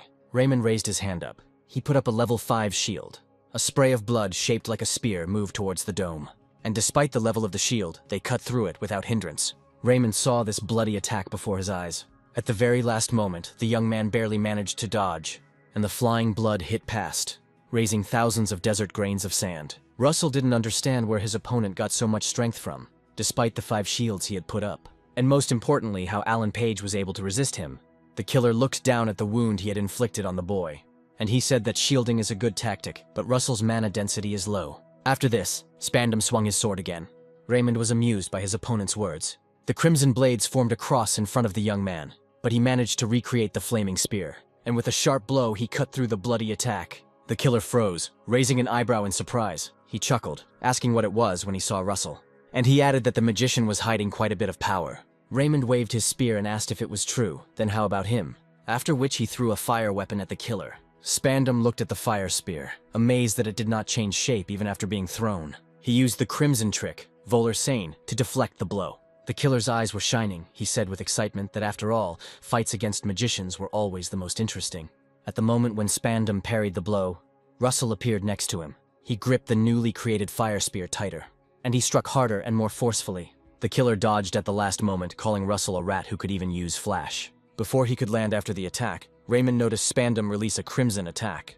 Blood spattered and rose into the air. The killer stuck out his tongue, saying that he hadn't had this much fun in a long time. Raymond failed to completely dodge the attack. His right leg was wounded. Blood dripped onto the hot sand, but the guy did not take his eyes off his opponent. Then Spandam told him that he would just wait. Russell wondered if the killer had enhanced his body using aura. This was far superior to the mage's body, and Raymond, gritting his teeth, cauterized the wound with fire, causing Spandam to grin. He tilted his head to the side, asking if all the people in the fire tower were so stubborn, if only such people were accepted there. Russell looked up and froze in place, unable to move. The hero sat on his knees, asking Spandam what he was talking about. The killer grinned even more, and he replied that a few days ago, he had fought with one of these people, and he had not given up until the very end. Hearing this, Russell stood up, realizing that they were talking about the missing scouts. Horror pierced him, turning into waves of anger, and with a worried look, the hero asked if this maniac had really done it. The guy just spread his arms with a smile on his face. In order to find the scouts, Russell wanted to escape after a small fight, because the main condition for receiving rewards for completing the mission was escape. But this news hit the hero so hard that anger only strengthened his aura. She rose from head to toe, Russell exuding this powerful force of fire. The hero decided that now was not the time to think about it. Spandam was amazed, asking if Raymond had hidden his powers in the fight with him. He released a crimson aura and said, "Let's see if Russell can do the same." Provided that his body will be torn to pieces, the main character decided to use all the powers he had, including the artifact. However, the ring had not yet recharged, so there was only one way left. Spandam had already raised his sword to attack. He used a combat technique with a mixture of crimson aura in the Raudal flow. Splashes of blood rose into the air in columns, approaching the guy. Russell stood his ground until the very end. The crimson aura was a centimeter away from engulfing the youth. And at that moment, Raymond fell into a state of dragonification. Spandam, seeing the flash of fire, wondered if Russell had really penetrated his attack. The fireball began to grow, gaining momentum. From this bright flash of fire, the main character jumped out with dragon-like burning eyes. At the same time, he created a fire spear. He had 10 seconds left. The killer grinned widely at the thought that this could be dangerous. It only turned him on even more. In an instant, the boy was in the air, pointing the tip of his fiery spear at Spandam. The fire spread across the desert, burning bright yellow, turning into red tongues of flame. Russell landed on one foot, and then he slowly rose. The killer appeared behind him and said that he didn't know what this guy had done. Then he brought down a crimson blow with his sword, but the hero put out his hand, blocking it. Spandam was amused that the boy had become stronger. Russell looked him straight in the eye, 9 seconds left. He swung his spear again, parrying the blows. And before the assassin could attack again, Russell swung the fire spear with all his might, so that his body was pulled after his weapon. The wave of this attack increased during the impact and exploded in the middle of the desert. Spandam dodged, 6 seconds left. The guy with long hair said that if the hero didn't even have that, then his powers were useless. The killer rose into the air, saying it was time to end this. Spandam turned around in a swing while in the air, and a crimson cyclonic typhoon surrounded him. He rushed down towards the hero, flying towards him like a comet. Russell grabbed the spear with both hands, his sharp movements becoming increasingly difficult after the injury. The sharp blade of the sword wedged into the fiery swing, and the collision glinted in the sun. Spandam seemed to be about to cut Russell's spear, but the boy managed to turn around. The tip of the flaming spear sank into the hot sand. There was a powerful explosion, and the hero stopped, squatting down. The dragonification gradually faded. Russell saw the killer approaching him. He was breathing heavily. The guy stood next to the unarmed hero, and he didn't miss the opportunity to mock him, asking if Russell was done. But Raymond had 2 seconds left. He said there was 1 more second left. And with these words, he stood on one leg, pressing his hot palms to the ground. It was the magic of the 6th circle, melting the ground beneath your feet. Beneath the sandy surface, the flames spread rapidly, causing cracks in the dry earth. Spandam froze, looking at the hot ground in surprise. He didn't know what kind of attack it was. Suddenly, thin streaks of fire rose upward, and in just a short period of time, the battlefield turned into boiling magma. Raymond had already read about this spell and understood how it worked. But because of the 6th circle, he couldn't use such magic. Starting with small embers, this spell turns everything in its path into magma. And the hero was lucky, because he had Pepper, who flapped his wings in time, and holding the owner by the hood of his robe with his teeth and pulling him up so that the guy wouldn't melt. Russell thanked him. However, it was clear that it was difficult for this small creature to support the entire weight of the hero. When Russell landed, the magma disappeared, leaving behind a deep trail of destruction. The guy turned around at the grunting sounds coming from his opponent behind him. Magma swallowed Spandam's arm and left the other without a hand. The killer painfully choked on his own blood. Raymond walked up to him and put his fiery fist to his face, asked if the killer had any last words. He looked up at him and asked, "Isn't it fun?" After all, he is drawn into the war under the pretext of defending the country, but they do not tell him how to return. That's why you have to kill again and again. And, spitting blood, Spandam added that the path of the Guardian is a bloody path, so he welcomes Russell on this path. The hero was silent, listening to the last words of the famous killer, who now had enough strength to smile, despite the pain, and after that his gaze immediately went out. The swordsman with the crimson aura went limp and leaned forward. This is how he met his own death. The mission was successful, despite the escape condition. For defeating a dangerous enemy, the main character received 8 advanced level mana stones.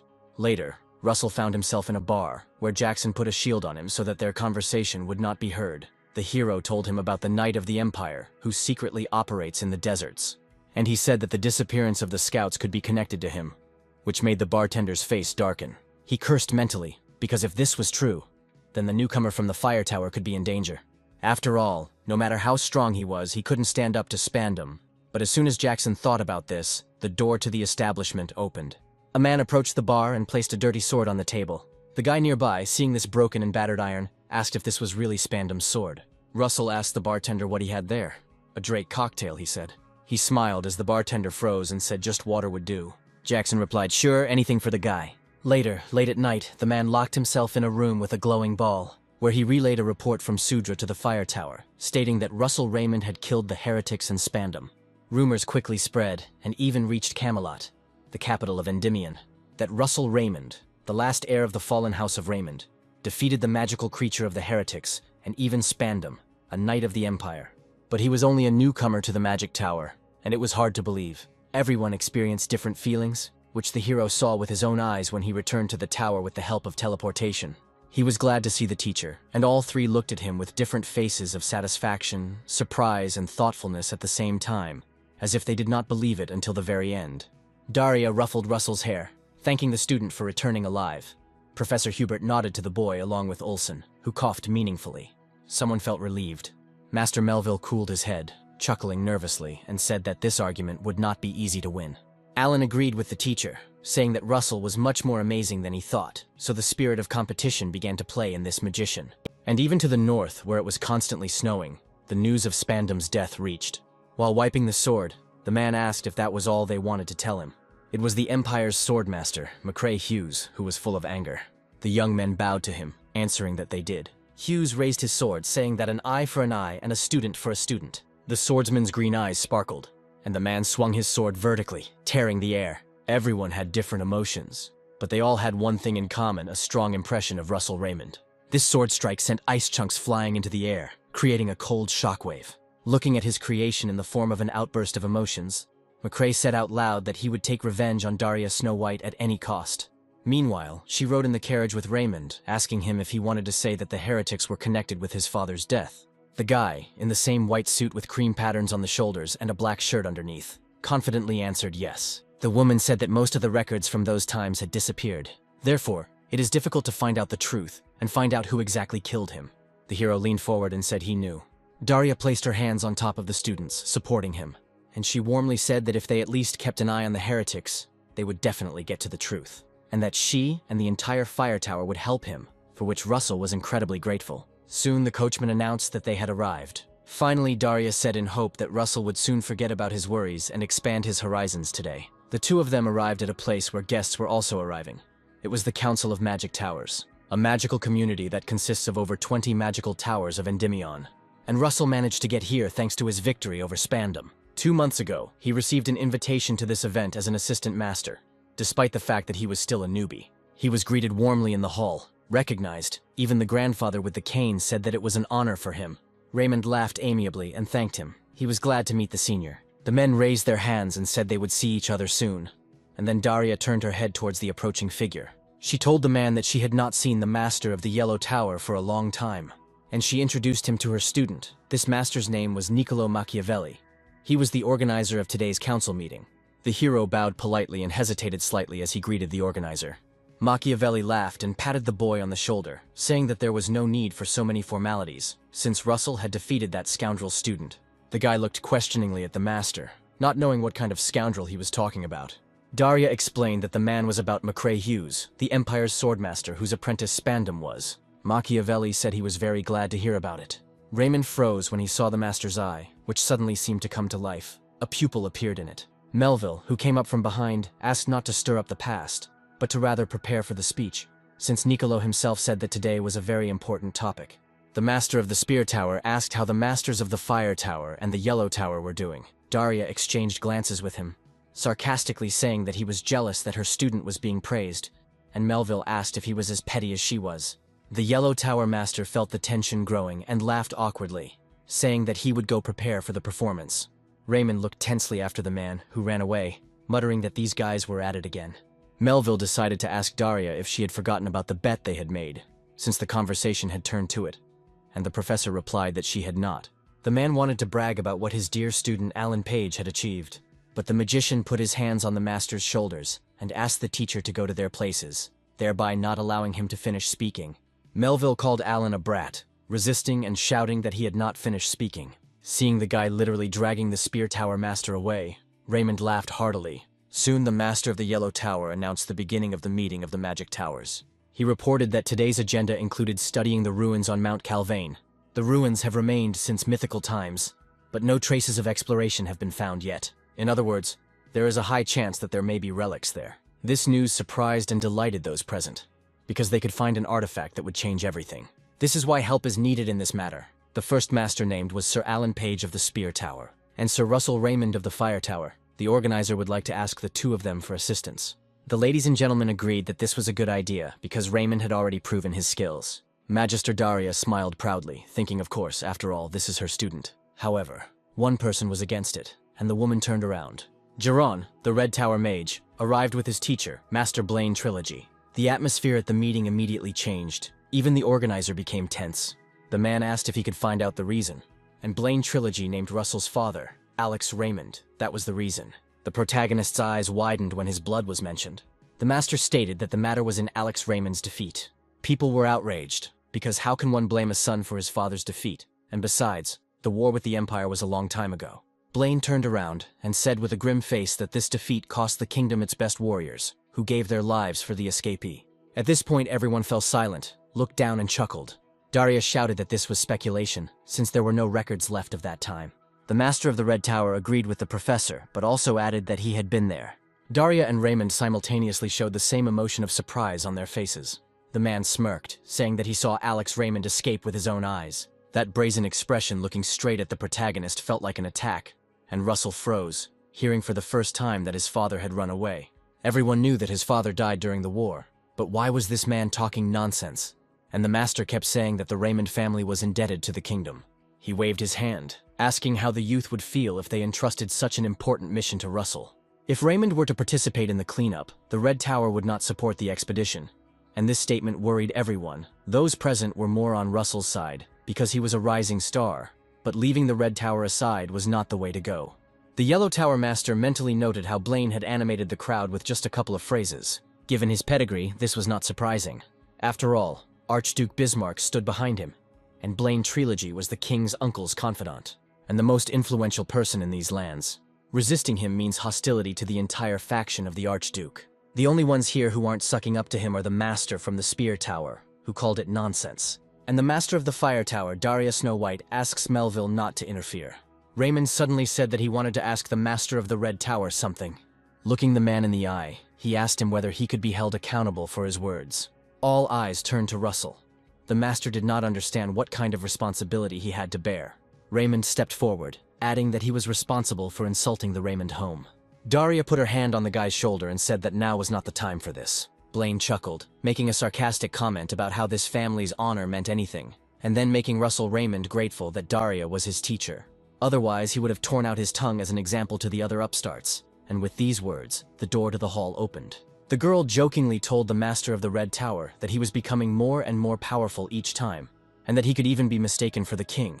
Those present fell silent. Someone even covered their mouth with their hand, not hiding their shock. Her Highness Princess Hecate Rathmos has arrived. When she entered the hall, everyone bowed to the princess, greeting her in unison. Even the master leaned over, wondering what she was doing here. The princess said that she had listened to their conversation and could agree with the master of the Red Tower. She turned her gaze to Russell and said coldly that everyone had to pay their bills. Daria wanted to object to Her Highness, but the princess added that they should be given a chance to pay back. So she orders the Spear Tower and the Fire Tower to be sent along with the Red Tower. This order left everyone stunned, because just now the Red Tower refused to participate if Russell Raymond was involved in the mission. But now they had no choice at all. The princess smiled, giving Blaine a piercing look. A strange smile appeared on the man's face, and he said that this was a very difficult topic to talk about. But Hecate Rathmos did not listen to him, and turned to the master of the Yellow Tower, who immediately responded. She asked him who was the main sponsor of this expedition. The man bowed, replying that it was she, Her Highness. The princess looked at Blaine again, and said that they had decided everything on that. And then she turned around and headed towards the exit. Blaine raised one eyebrow, watching his departing highness from under his brows. To defuse the situation, Machiavelli decided to discuss the expedition's schedule. Russell Raymond was inspired by Hecate and listened with interest to everything the master said. Blaine, sitting in the carriage, was lost in his thoughts. This meeting was a chance for him to end the Raymond family. So why did the princess interfere? His disciple Geron felt a strong aura, and in just a second, he found himself with a crimson sword in his hands on the roof of the carriage, while the coachman was trying to stop the horses in a hurry. The horses raised their front legs up, slowing down, and then the carriage stopped. Blaine opened the door and sighed, saying that Daria still had no manners. The woman asked him if he really thought he was the only one like that. Suddenly, the tip of a crimson sword appeared in front of her throat, and the master looked down at it. Geron had no intention of standing on ceremony with Daria. He didn't care who was standing in front of him. The woman closed her eyes and tilted her head to the side, asking if the guy really thought this would help. However, Blaine's student did not take his blazing eyes off her. He was surprised when his teacher walked towards her, ordering her to put away her weapon. Geron obeyed him and bowed. The man said that given their relationship, Daria didn't come for an apology, so what does she want? Then Snow White mentioned Alex Raymond, and she asked, looking into Blaine's eyes, if he saw his death. The master replied that he had not seen it directly. He wanted to say something else, but Daria interrupted him, saying that it was a pity. The woman said she was trying to find out the whole truth, so she asked him. Blaine sighed. He couldn't believe that Daria was going so far. He asked if she really knew the late Raymond, and the woman objected that this matter concerned her youngest student. So it concerns her too. Daria just wants to help Russell get revenge, and it doesn't matter who did it. The Fire Tower Master tapped her cane on the road and disappeared, leaving behind a dusting of pink petals. Blaine ordered the coachman to turn the carriage around and drive to the estate. He was determined to test something. Meanwhile, the skull of the heretic cult lay on the table, and his eyes lit up with green magic, the very one that is forbidden. Daria was surprised when she learned that Russell was leaving tomorrow, but how would he cope with the mission if his head was in disarray? She asked if he was still thinking about the old man's words. Raymond, leaning on the flaming spear, answered the teacher that no. However, the woman read everything in his movements. And then she thought that those who called the boy a young talent suddenly began to consider Russell's late father a coward. Of course, this will shake him. Daria descended from the air and addressed the child. He kept his head down, and the teacher said that the truth would come out one day, so she hoped Russell would focus on his own path. The hero clutched the spear tightly, his hands shaking. Suddenly he raised his head and shouted to the teacher to direct him again. Daria Snow White chuckled. She knew Russell's path would not be easy, but he had to go through it. After all, children must come out of the shadow of their parents, even if that shadow is incredibly huge. Princess Hecate walked through the night city in a warm cloak and turned around. Behind her stood a huge building with a warm light inside, and a pale moon shining on its top.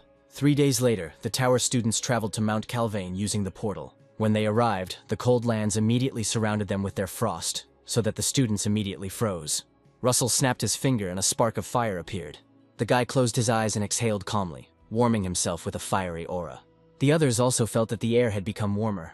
Even the princess, whose cheeks and nose instantly turned red from the frost. The guy asked the hero if he was Russell Raymond from the Fire Tower, and he replied that he was. The boy said with a smile that they had been waiting for him, and suggested that they go. So they all set off together along the snowy path, while Russell looked back.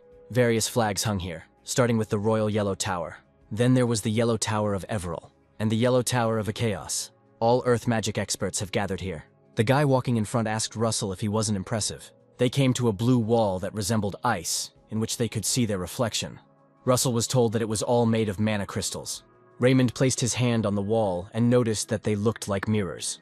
The guy said that this is where the name of the ruins comes from, the Temple of Mirrors. Soon a man introduced himself to Russell, holding out his hand for a handshake. His name was Spiegelman, who had come here from the Yellow Tower and was in charge of the expedition.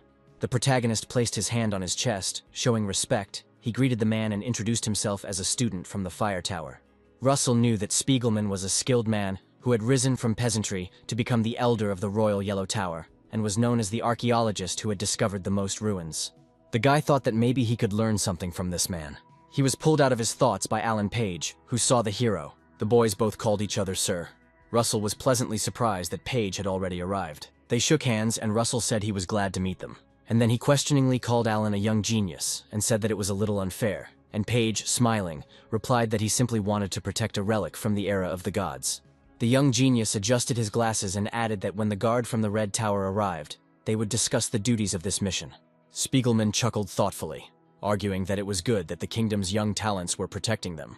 However, what could be in these ruins if they sent so many people? The man with the pince-nez closed his eyes, thinking that this might be too much. Suddenly there was a noise, and all three looked in that direction.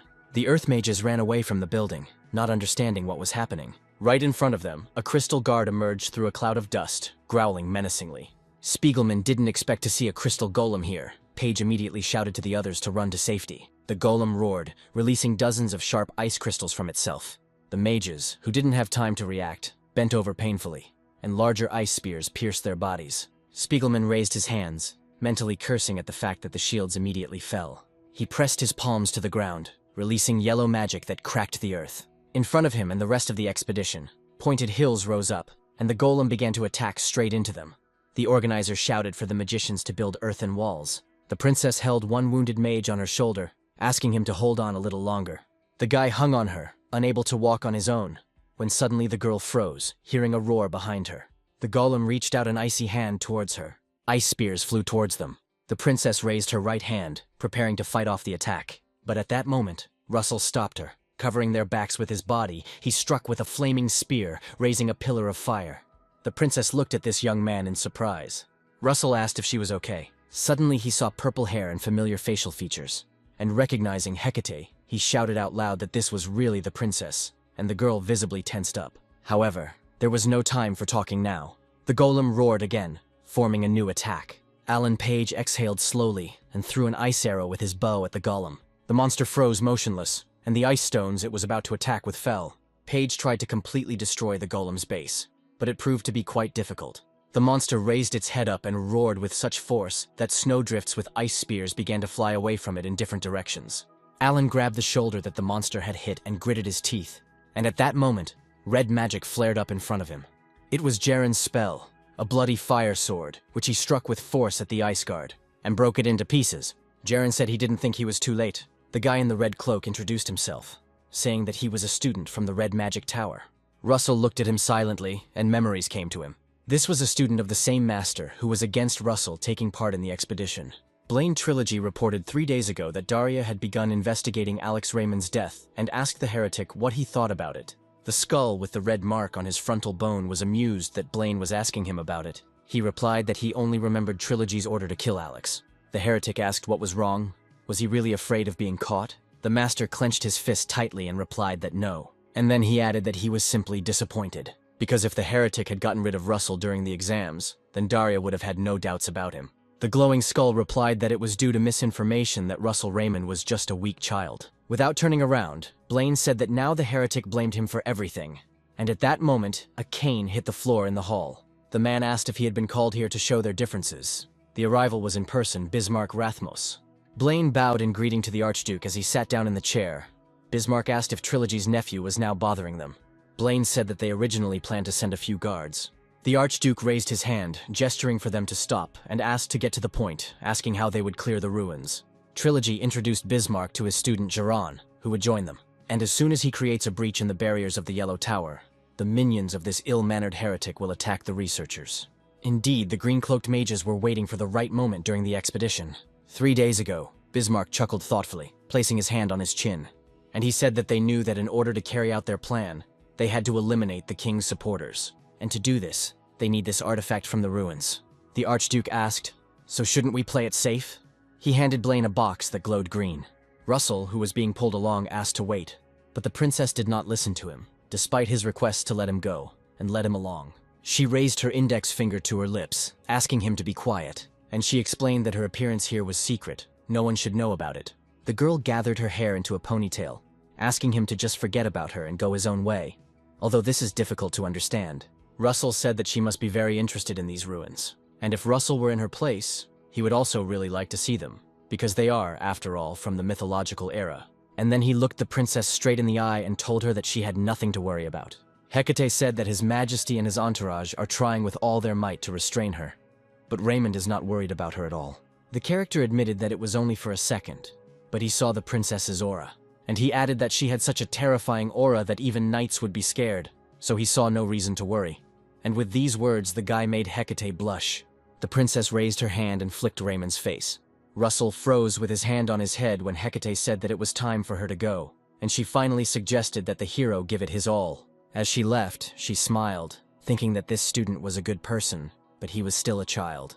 Only when the princess left did Raymond remember that he should have asked her for a dragon heart in exchange for his silence. Spiegelman held the yellow circle, shouting for everyone to keep moving together. Russell apologized to Alan for being late. He saw how 4 magicians standing together could not cope. The spells did not work at all. Paige explained that space disruption is one of the most powerful defensive spells, and when the yellow spear entered the blue shield, it seemed that it would work any minute. But he pushed the shield away from himself, simultaneously striking in different places. Spiegelman cursed, tearing off his jacket. He was angry that they had only just found the ruins, and now this. While everyone was trying to solve this problem, Geron stood to the side with his arms crossed over his chest. He decided that he needed to report this to the Archduke. At sunset, a way to break through the barrier appeared.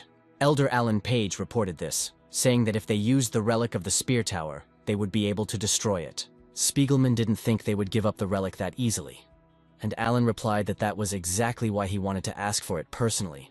Then the man took the student's hand and clasped it in his palms. He was delighted, and said that if Alan succeeded, then he, the head of the Yellow Tower, promised to repay him one day, to which Page replied that he would try to return as soon as possible. Before leaving, Alan bowed, saying that he was indebted to the 2 guys. Russell replied that this was not the case at all, that everything was fine. And Jaren's departure only played into his hands, because now only 1 battle mage remained in the ruins. Russell suggested to Jaren that they discuss the Night Watch queue. The guy in the red cloak grinned and said he would be the first, and then he turned around, adding that he was tired and would go to rest. Raymond found that smile creepy. At night, several Earth mages set up a barrier and settled down near the fire. They tensed as people in robes and animal masks appeared out of nowhere. Moreover, there was a knight in armor with them, and then the magician shouted for them to stop, because this place is under the protection of the Yellow Tower, but they had no idea who they were dealing with. And a moment later, their bodies were pierced by a red dagger. The most terrible thing is that this was not the work of uninvited guests, but of an ally, a student of the Red Tower. Jaron walked up to the shield and began to weaken it, telling those who had come that the plan was changing. He explained that there was a space-breaking spell around the ruins. The shield opened and a small passage formed through it. When the mages entered the ruins unhindered, Jaren said that Alan Page had gone to the spear tower in order to take the relic that could break through this barrier, and the guy in the black mask spread his arms, saying how much he liked the smell of burning corpses. Jaren explained that in order to subdue Alan, they needed to take Spiegelman hostage. The masked man asked what about the newcomer from the fire tower, adding that kidnapping sounded too boring. Jaron did not hesitate to order him killed, and that he would not forgive mistakes like last time. Then the knight pointed his hammer at him, and he said that the guy was talking too much for the audience. Jaren's gaze darkened, a red spear appeared behind him, and his aura grew stronger. But the man in the black mask placed his hand on the knight's hammer, reminding him that they were both on the same side. However, the knight seemed unwilling to make concessions, and called Jaren Sir Blaine's favorite, and then an illegitimate sissy, which immediately made the guy flare up with rage. He gripped the red sword tightly in his hands and swung it. And the man in the mask set up several portals, and the attack of the Red Tower disciple passed by. Jaren asked worriedly what the knight had just said, and he replied, "Oh my god, you can't even joke." The guy in the black mask suggested that the guy try to open up to the knight. While they were sorting things out, the heretics were finishing the spell with the huge red mark. And when they finished, hands with broken fingers began to rise from the ground. All these hands belonged to one giant creature. Turning around, the masked man decided to warn Jiron that if everything doesn't go according to plan, then he shouldn't forget about that item from the Archduke. Before this, the boy had a conversation with the teacher. Blaine told him that when it was all over, Jiron would live on as a ghost until the Archduke became king, and also that no one would return from this expedition, and the guy hung his head looking at the ground. Jiron asked if he could use that item if things went badly. Trilogy looked at the guy carefully. He put his hand on his shoulder and asked if he wanted his confession, but Jiron remained silent. The man smiled a strange smile and said that he would believe that he would not lose at any cost. This is one of the reasons why the Red Tower disciple went for it. He watched everything go up in flames and said that he would certainly become a ghost. A ghost that brings fear and despair. Spiegelman kept thinking it was about Russell, but it turns out he wants to know about the many-horned dragon. The elder asked why this suddenly happened, and Russell shared that he saw the drawing, and it really caught his attention. Spiegelman admitted that even he doesn't know much about them. The guy lowered his head, already resigned, but the man suddenly said that he had heard of a similar creature. He was called the Divine Dragon King. Raymond was surprised that such creatures existed. Spiegelman said there aren't many records left about them, so they know very little. But it was said that they raised warriors to stand against great evil. Suddenly a pepper appeared, blazing with fire, growling at something. The man was very surprised that the Fire Tower disciple had already learned to summon the spirit. They both froze as the dragon jumped down, and he stood near the entrance to the tent, growling actively. Right behind this white cloth stood the monster summoned by the heretics, all bloated, with protruding veins. Russell and Spiegelman tensed as they heard his roar. The bloated creature held its breath, taking in air, and the tent was blown up, and everyone around was alarmed, shouting that they were being attacked. When the magicians came outside, not only a monster was waiting for them there, but also a knight. Then they joined forces to fight back. The knight in armor said that this was a pathetic attempt. The students froze, looking in horror at their opponent, to whom they had not caused any damage. Their magic was powerless here, and the knight raised his dark hammer, and then he hit the ground with it. Dark magic was released. A man in a black mask walked among the fire and hummed a melody to himself. He held his hands behind his head when suddenly he saw two magicians jump out at him. The boys crouched down to concentrate on the spell, and summoned earth arrows. The man in black made a portal with one hand and said that it irritated him. The portal grew larger, and the masked guy placed it in front of him, allowing the arrows to pass through it. The magicians froze in surprise, unaware that another one had appeared behind them. When they turned around, earthen arrows were already flying towards them. So, without putting in any effort, the guy in the black mask knocked down two at once and turned around, continuing to hum. He turned his head, wondering out loud where this old man Spiegelman was. Meanwhile, Russell managed to put up a shield. He asked if the elder was okay. Spiegelman was angry, indignant that these lunatics dared to invade here. When the attack stopped, they both walked out of the barrier. And on the way, Raymond saw the severed hand of the undead. And then he realized everything, because no one uses the undead except heretics. The elder turned to the guy. He asked him in fear if the heretics were really here. Russell apologized to his elder and explained that he needed to protect someone important. The hero jerked from his place, offering to meet at the entrance to the ruins. The man chuckled questioningly, and he asked if there was really someone more important than him here. While Russell rushed to help, Princess Hecate defended herself from the giant. She swung her mana-infused weapon. It looked like an ordinary tool, the first one that came to her hand. Hecate struck the undead and the giant fell to his knees. She didn't understand where they came from. The girl raised her hand, shouting that it was safe here, and called the magicians to her. The young men in robes ran towards the princess, but their path was blocked. Hecate looked around nervously. A knight in dark armor and a red mask stood right in front of the students. The girl jumped from her place, clutching the pickaxe tightly in her hand. She was sure that she would deal with him with one blow. And finding herself behind the knight, she struck him from above, aiming for his neck. After one hit, which allowed her to gain time in her jump, she landed. Now the knight was looking at her. Hecate was surprised that he resisted. He chuckled and said, "Who do we have here?" The girl clenched her teeth tightly, sweat running down her face from the heat created by the fire. She thought that she could handle it if she had a good sword. Hecate glanced over her shoulder at the trembling mages, determined not to let their fighting spirit fall. She narrowed her eyes, releasing her mana, for she was Hecate Rathmos, the princess of the kingdom of Endymion, and she must protect her people no matter what. The girl got into a fighting stance, and the knight swung, saying that it would definitely be fun here. Then they would make it even more fun.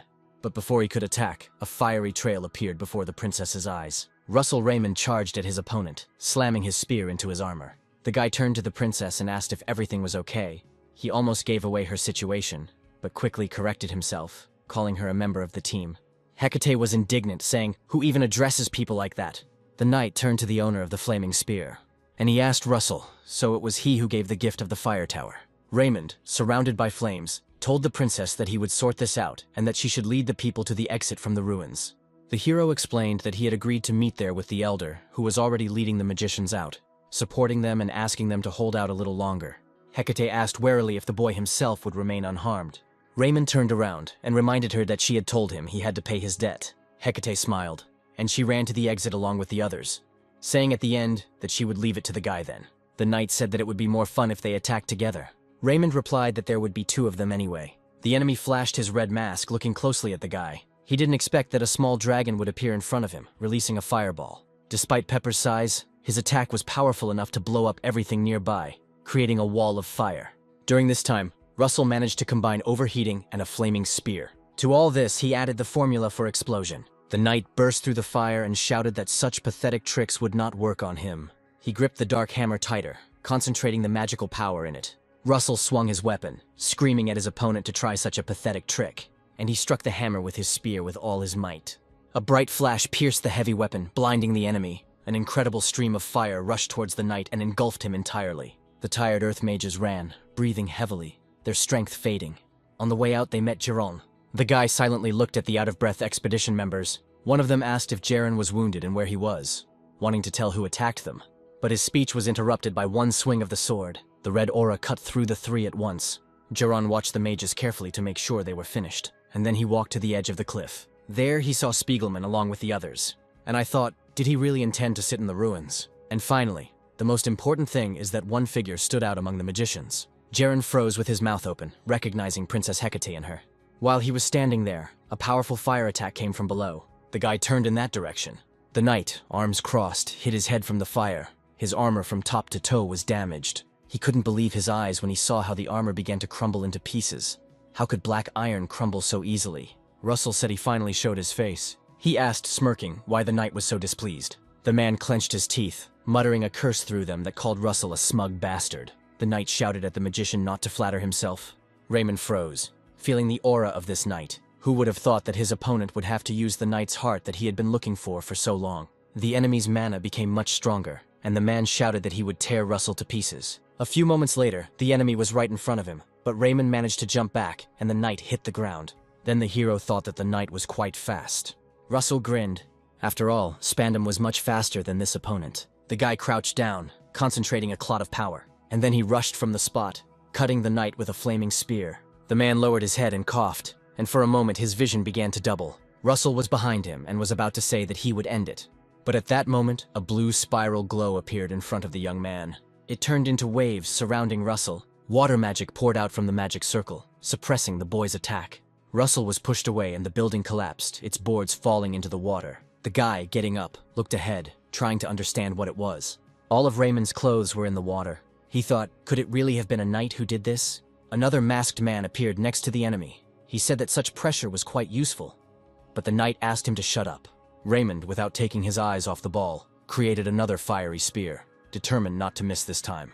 A fire cyclone formed around him, strengthening the spear. Russell swung and threw it, an attack that the opponents would definitely not be able to dodge. The guy in the mask clasped his hands together and said he thought something interesting would happen. He then opened his hands, pulling out a blue portal that opened in a completely different place. Seeing people in it, Russell's eyes widened in horror. An open portal with a flying fiery spear appeared directly above the heads of the earth mages, among whom was Princess Hecate. Russell's spell-enhanced flame spear spun straight towards its target. Spiegelman froze in fear with his mouth open. Everything was happening too fast. The main character lowered his hand, seeing the spear enter the portal. He stuttered and said one word. No. Russell literally screamed at the top of his lungs, and a powerful fiery blast descended upon the ground, leaving behind splashes of sand, smoke, and ash. The main character ran to the place where the spear had landed. He repeated the same thing in horror when he found no one. No, no. Turning around, Raymond called out to the elder and the princess. A hand appeared in the smoke, and a man's voice shouted that he was here. The elder lay with his eyes closed on a cracked stone, wounded in several places, and tried to get up. Russell asked if he was okay and what happened to the others. The man turned his gaze to the ruins. The hero followed his example. Someone's hand was sticking out there. Raymond bowed his head and apologized. He felt guilty about what happened. A red aura appeared next to them. It was Jiren who came down, holding Princess Hecate in his arms. Russell screamed. He was worried about Hecate. Spiegelman looked towards the students. He had no idea that His Highness was here in person. Russell walked up to Jaren and said, "Thank God she's okay." The hero thanked Sir Jaren for saving the princess. The guy smiled grimly in response. The girl was still unconscious. And only then did Russell lower his gaze when he felt a sharp pain in his stomach. Jaren had plunged a red dagger into him, and he drew the blade so deeply that dark scarlet blood gushed from the boy's stomach. The main character bent over, blood rushed to his throat, and the guy started coughing. The elder, seeing all this horror, shouted the hero's name. Pepper appeared out of nowhere and growled furiously, flying towards Jaren to protect his master. But the portal moved him to another place, and the Red Tower student remained intact, unlike Russell, who was sitting on his knees. Jaren turned back when he heard a male voice say that he had been irritated by this spirit from the beginning. Behind the portal stood a guy in a black mask, and the others. The first one called the little dragon an insect. The protagonist's eyes grew cloudy. He had no strength at all to help the spirit. Jaren was clearly angry. He reminded the guy in the mask that he asked to take Spiegelman hostage, but he replied that Jaren himself would be good for that. The elder stood up and, using the last of his earth magic, directed the flow at Jaren, shouting at him to ask how he dared to betray them. The knight raised his dark hammer, ordering the old man to shut up, and he hit him on the back with a heavy weapon. Spiegelman fell face down on the ground, a hole gaping in his back. The guy in the mask asked with interest who the woman in Jaren's arms was. The Red Tower disciple replied that it was Princess Hecate, with whom they could control the entire kingdom. And he added irritably that because of their actions, everything almost went down the drain. The masked man said that since she survived, everything was fine. But Russell interrupted their conversation and said that he would not allow this. The protagonist, holding his wounded stomach, rose from the ground and said that he would not let them leave. The Dark Knight stepped forward, saying that he would finish him. Raymond, pale from his injury, mentally activated his artifact ring, and with the help of this cloud ring, he summoned fog. The knight was already standing in front of him with his hammer raised. He was going to avenge his people. The guy in the mask froze, seeing how thick fog gradually began to envelop the area. The knight waved his weapon, grinning as he shouted for Russell to die. Raymond's eye flashed as he used dragonification. A flash of fire illuminated the knight's face. A pillar of fire rose into the sky. The guy in the mask wondered if this fog was really supposed to block their view. Behind him and Jaren, coughing and sounds of pain could be heard in the smoke and fog. When the smoke cleared, they saw their men lying motionless on the ground. The masked man now understood why the previous squad had lost. He felt it even through the fog, an incredible jump in the amount of mana. The guy created 8 identical portals standing in one place. He wondered what it was all about as he looked at Russell. At this time, the main character was piercing another heretic with a flaming spear. Horns appeared on Russell's head, and his eyes took on an inhuman shape. The masked heretic laughed, calling Raymond a real monster. Jaren at this time carefully placed the princess on the ground, thinking that if there were any survivors, the mission would fail. He created a dual spell, the Bloodfire Sword, and jumping into the air, he shouted at Russell Raymond to attack. The protagonist gritted his teeth. The dragonification was about to run out soon. With the last of his strength, Russell pulled out the fire spear, and he raised it up towards Jaren, who was flying towards him, deciding to bet everything on this attack. Their spells collided, there was an explosion, and Raymond fell to his knees. His body was shaking, blood rushing to his throat. The guy raised his head and saw a frozen, disarmed Jaren.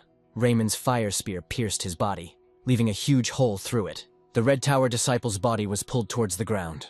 Russell looked over his shoulder at his masked opponent, who cursed and said he had simply passed out.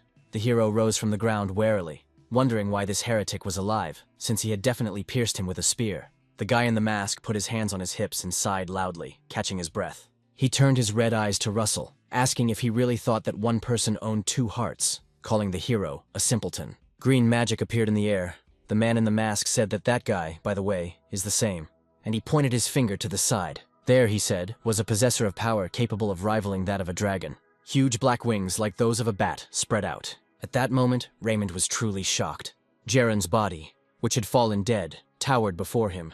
It was the heart of the Chimera. This creature with long, hairy paws, tail, wings, and horns landed on the ground. Russell felt that there was so much mana coming from the enemy that it couldn't even be measured. The creature extended its hand forward, gathering the red mana together, and then he clenched his hand tightly into a fist. From a distance, he lifted the masked heretic into the air, holding him by the throat, and he asked if he had deliberately hidden his powers so that he would use the heart. Gasping for breath, the heretic replied that the boy himself wanted it. After all, he rose several circles thanks to the heart of the Chimera. Besides, the heretic wouldn't let Russell lose so easily. Jaren threw the heretic to the ground and said that he was right and he had gone out of order. And then he turned to Russell Raymond and said he would finish him first. From a distance, he grabbed the guy in a vice, and the hero could not resist him. Jaren grabbed Russell by the throat and said that he left a good impression. But in the end, he couldn't protect anyone. With these words, Jaren hit the ground with a red spell. The sharp blade collided with the blue shield. The creature told Russell that this was the end. The red blade broke through the barrier. The heretic watched as Jaren got into the swing of things, creating a crack in the spatial disruption barrier. Raymond held out his hand, clenched into a fist, and said that it was not over yet. Jaren chuckled, replying that it was clear and that he had changed his mind. And then he threw the hero away from himself, deciding to give him the death he deserved. The guy went through a spatial rift. He was literally being pulled in there, and Jaren was telling the hero to feel his soul being torn to pieces. Jaren screamed at him to die and spend the rest of his time regretting his weakness. Russell woke up in the ward screaming. The nurse asked if Sir could hear her. The main character rose up in bed. His eyes were blurry. Russell asked where he was. When he began to actively look around, the girl replied that he was in the Camelot infirmary. Raymond was surprised and asked what happened to the battle in the ruins, but the nurse did not understand what he was talking about. Russell grabbed the girl by the shoulders and shouted if the princess and the elder were okay. The sister did not understand what battle they were talking about. Another doctor ran into the room, asking the guy to calm down. The girl said that he ended up here because he suddenly passed out while cleaning the museum. Russell's eyes reflected fear and concern about what was happening. He asked what she was talking about. The guy was grabbed by the arms from both sides, taken for a violent patient, and the hero at that time thought in fear, like, could it be that he had returned to the time before the regression? He was sure that he was dead, and while he was thinking, his body was pulled together by a magical thread. The woman asked what the noise was, and asked the patient to calm down and come into her office. There she explained to him that he had lost consciousness in the museum and was exhibiting symptoms of hallucinations. Raymond said he never had hallucinations. The doctor wanted to ask him if the boy had ever heard of the nightmare tree. This sinister tree intoxicates people with sweet hallucinations and exhausts them by feeding on their bodies. Russell asked what this had to do with him. The woman explained that pollen from the tree, which was on display in the museum that day, had leaked from the vessel, and that besides him, there were several other people with symptoms of hallucinations, and Raymond shuddered. The doctor added that there is also good news, namely that the museum will fully cover all treatment costs, and Raymond may also receive compensation. But Russell no longer listened to the doctor. His mind was clouded. The main question was spinning in his head. Was all this really a hallucination? The doctor put the documents on the table and said that they described the boy's diagnosis, and when a museum representative came, he would be able to collect his compensation. The woman leaned over the hero and said that now was the time to wake up from sleep. Raymond froze, not believing that he had dreamed at all. Straight from the hospital, the boy went to the tower, because Darius' teacher was real, so it couldn't be a dream. One of the guards shouted at Russell to stay where he was, but Raymond said that he had come to meet Miss Daria. He was sure that she would recognize him. The guards looked at each other. The younger one asked who this man was. The hero raised his face to the sky, mentally praying that this was not just a dream. Russell introduced himself and said that he was her student. The younger guard was surprised. The older one said that he had never heard his name, and he shouted that this guy was definitely crazy, so he needed to be driven out of here. Raymond squeezed his hand tightly. He rushed forward, intending to run through the gate, and shouted at them to let him see her just once. The man with the mustache grabbed the impudent fellow abruptly, and he pushed away. Russell fell backwards into a puddle. He was breathing heavily, and barely found the strength to get up when a carriage stopped in front of him. Professor Darius Snow White was sitting in it. The woman asked what was going on here. The guard bowed to the fire tower master and explained that this guy said he was her disciple. The woman was surprised and looked out of the window. Looking at Russell, she asked him if they knew each other. This question felt like a blow to the head, like a bolt from the blue, piercing the entire being of the protagonist. Russell looked down, concerned. He did not know what to say, and Miss Daria looked at this stranger from the carriage window. Not hearing a clear answer, she ordered the coachman to drive on, and the carriage moved off. It was raining heavily, so Russell decided to go to the museum itself, where it all started. There he hit the glass with the heart exhibit out of frustration and stared at it, afraid to realize that all this was because of the pollen of the nightmare tree.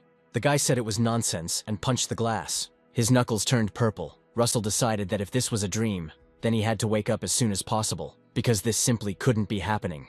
A red ruby lit up above the exhibit, protecting the exhibits from intruders. Security guards ran into the museum. The man pushed the boy to the floor, asking who he was. Another ordered the man to be pulled away. Raymond screamed. He raised his head in resistance and shouted that it was impossible. After that, he tried to prove that his life was not an illusion, but it was all in vain, and several years passed. Russell tried desperately to resist this reality, but over time he faded. In the carriage at sunset, the men passed a book of news to each other. During this time, Russell had managed to grow thin, and a beard the news reports wrote about the youngest master of the Spear Tower. Attached to the paper book was a photograph of an adult Alan Page, and the main character decided that he would never have had such a great chance. The carriage stopped at Walker Hill Academy. Raymond never thought that he would return to such a life and work as an ordinary cleaner. The guy cleared his mind and gave up his ambitions. In the end, Russell Raymond abandoned himself. He began to think that this life was not so bad. Maybe it even suited him better. Suddenly, the main character heard screams around the corner of the academy. He quietly approached the place. Their bullies surrounded one student, asking why he thought he could behave like that. Let him know his place. Russell turned around, deciding that it was none of his business and he should ignore them.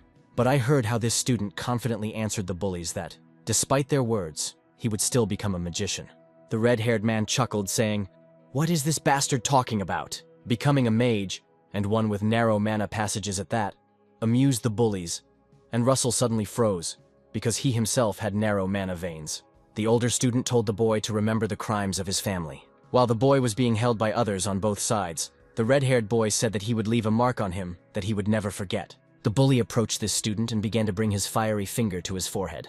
The young man closed his eyes tightly. He heard strange sounds, and when he opened his eyelids, he saw how all the bullies were lying face down on the academy path.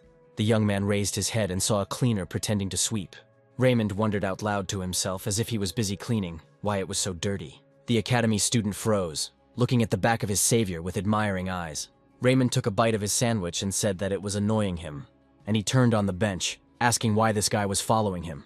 The young man laughed awkwardly and said that he was just reading a book, and that here, he could concentrate well. Russell's gaze quickly shifted to the side.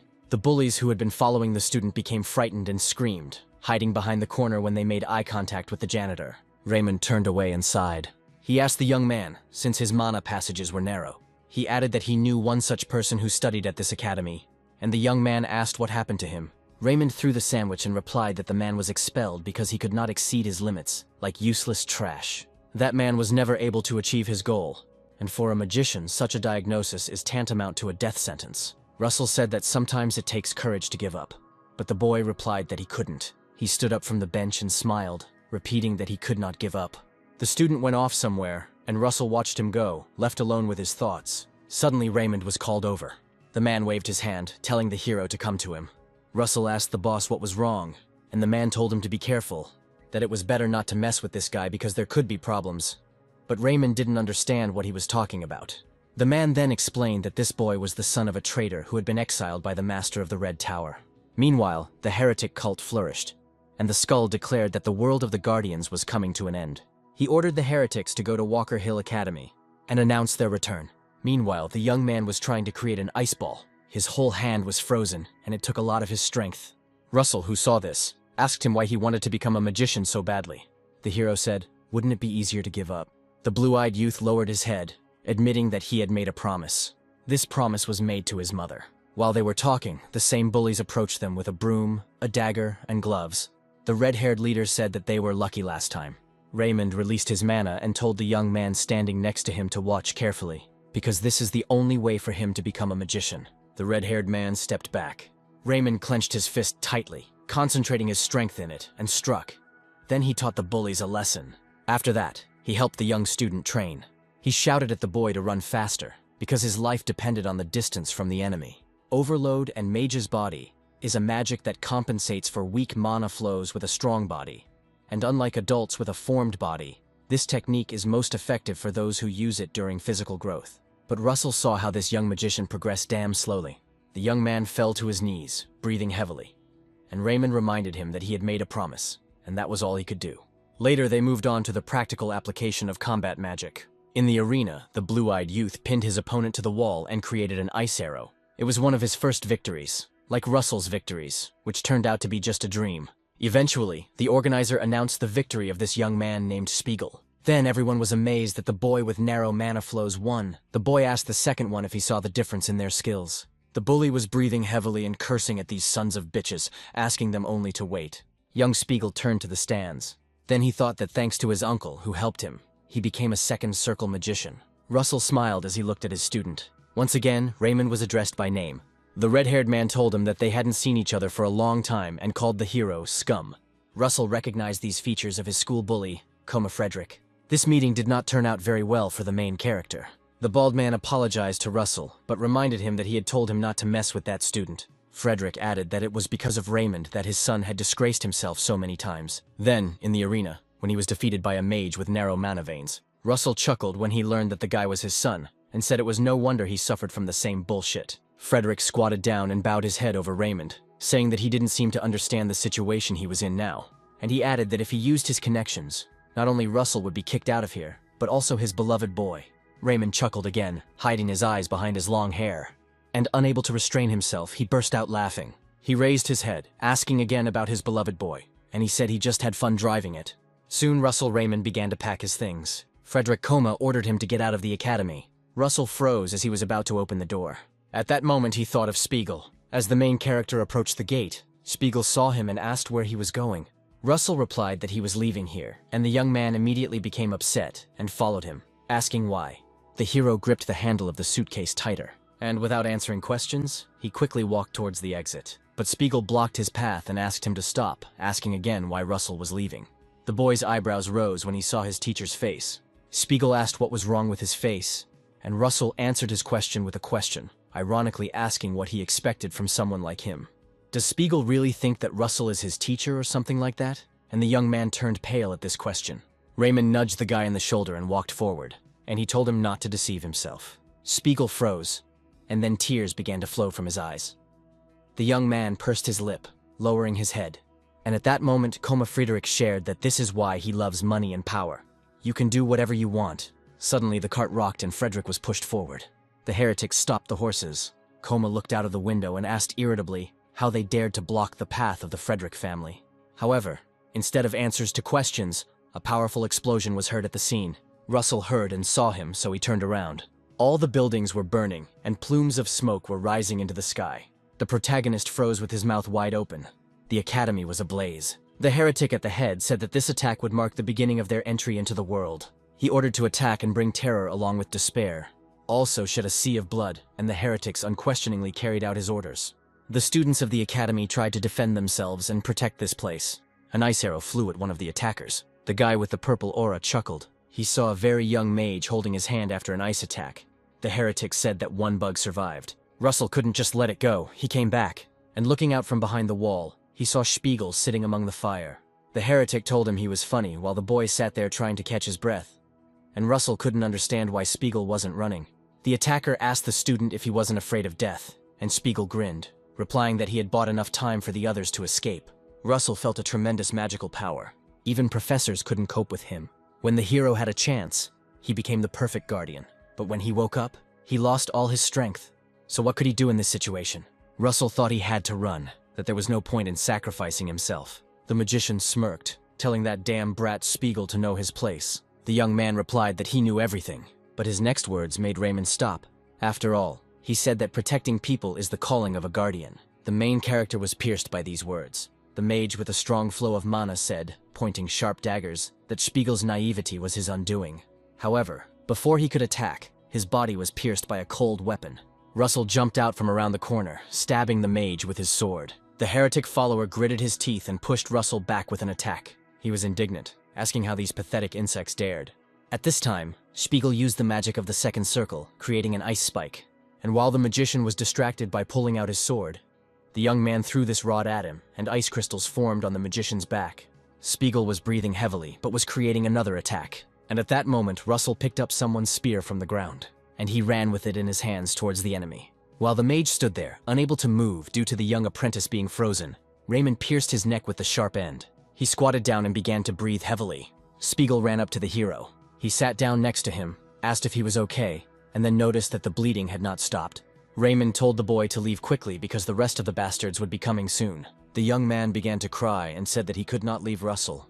Then the main character put his hand on his shoulder, and he asked with certainty whether Spiegel wanted to say that his teacher was not capable of protecting even one student. The young man heard the word about apprenticeship as a recognition, after which Raymond told him that he must survive and become a guardian.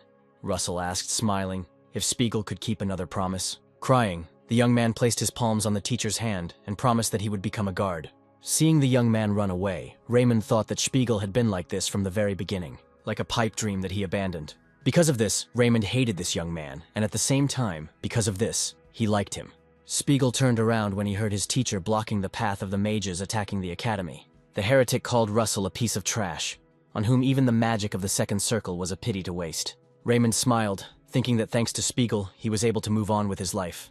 This gave the hero motivation, and he jumped into the air with his spear as the heretics came running with attacks. The protagonist knew about magic, which can be learned by understanding the principles of magic circles. The first was the flash. The unexpected move allowed Russell to attack. The heretic held out his hand, releasing a green clot of magic from it. At that moment, Russell thought only about the fact that Spiegel must survive, and pitch darkness came.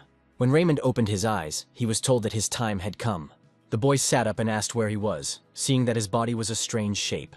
The masked man standing over him asked if Russell was awake. The entity asked how the hero liked this world, and the guy answered that he had lost the dream he had strived for so much, but found it again and was able to protect it.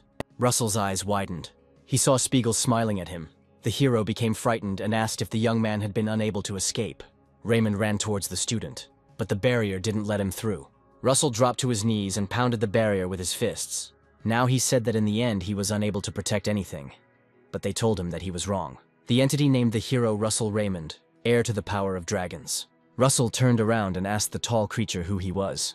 The entity replied that he was the master of this callous world. The owner gasped, remembering that people called him something else. This place was called the Temple of Mirrors. Russell found himself in his former guise. The entity said that this place shows the deepest fears, and in the case of the main character, this is his own value. The creature made me wonder why the boy was given such powers, and does he deserve them?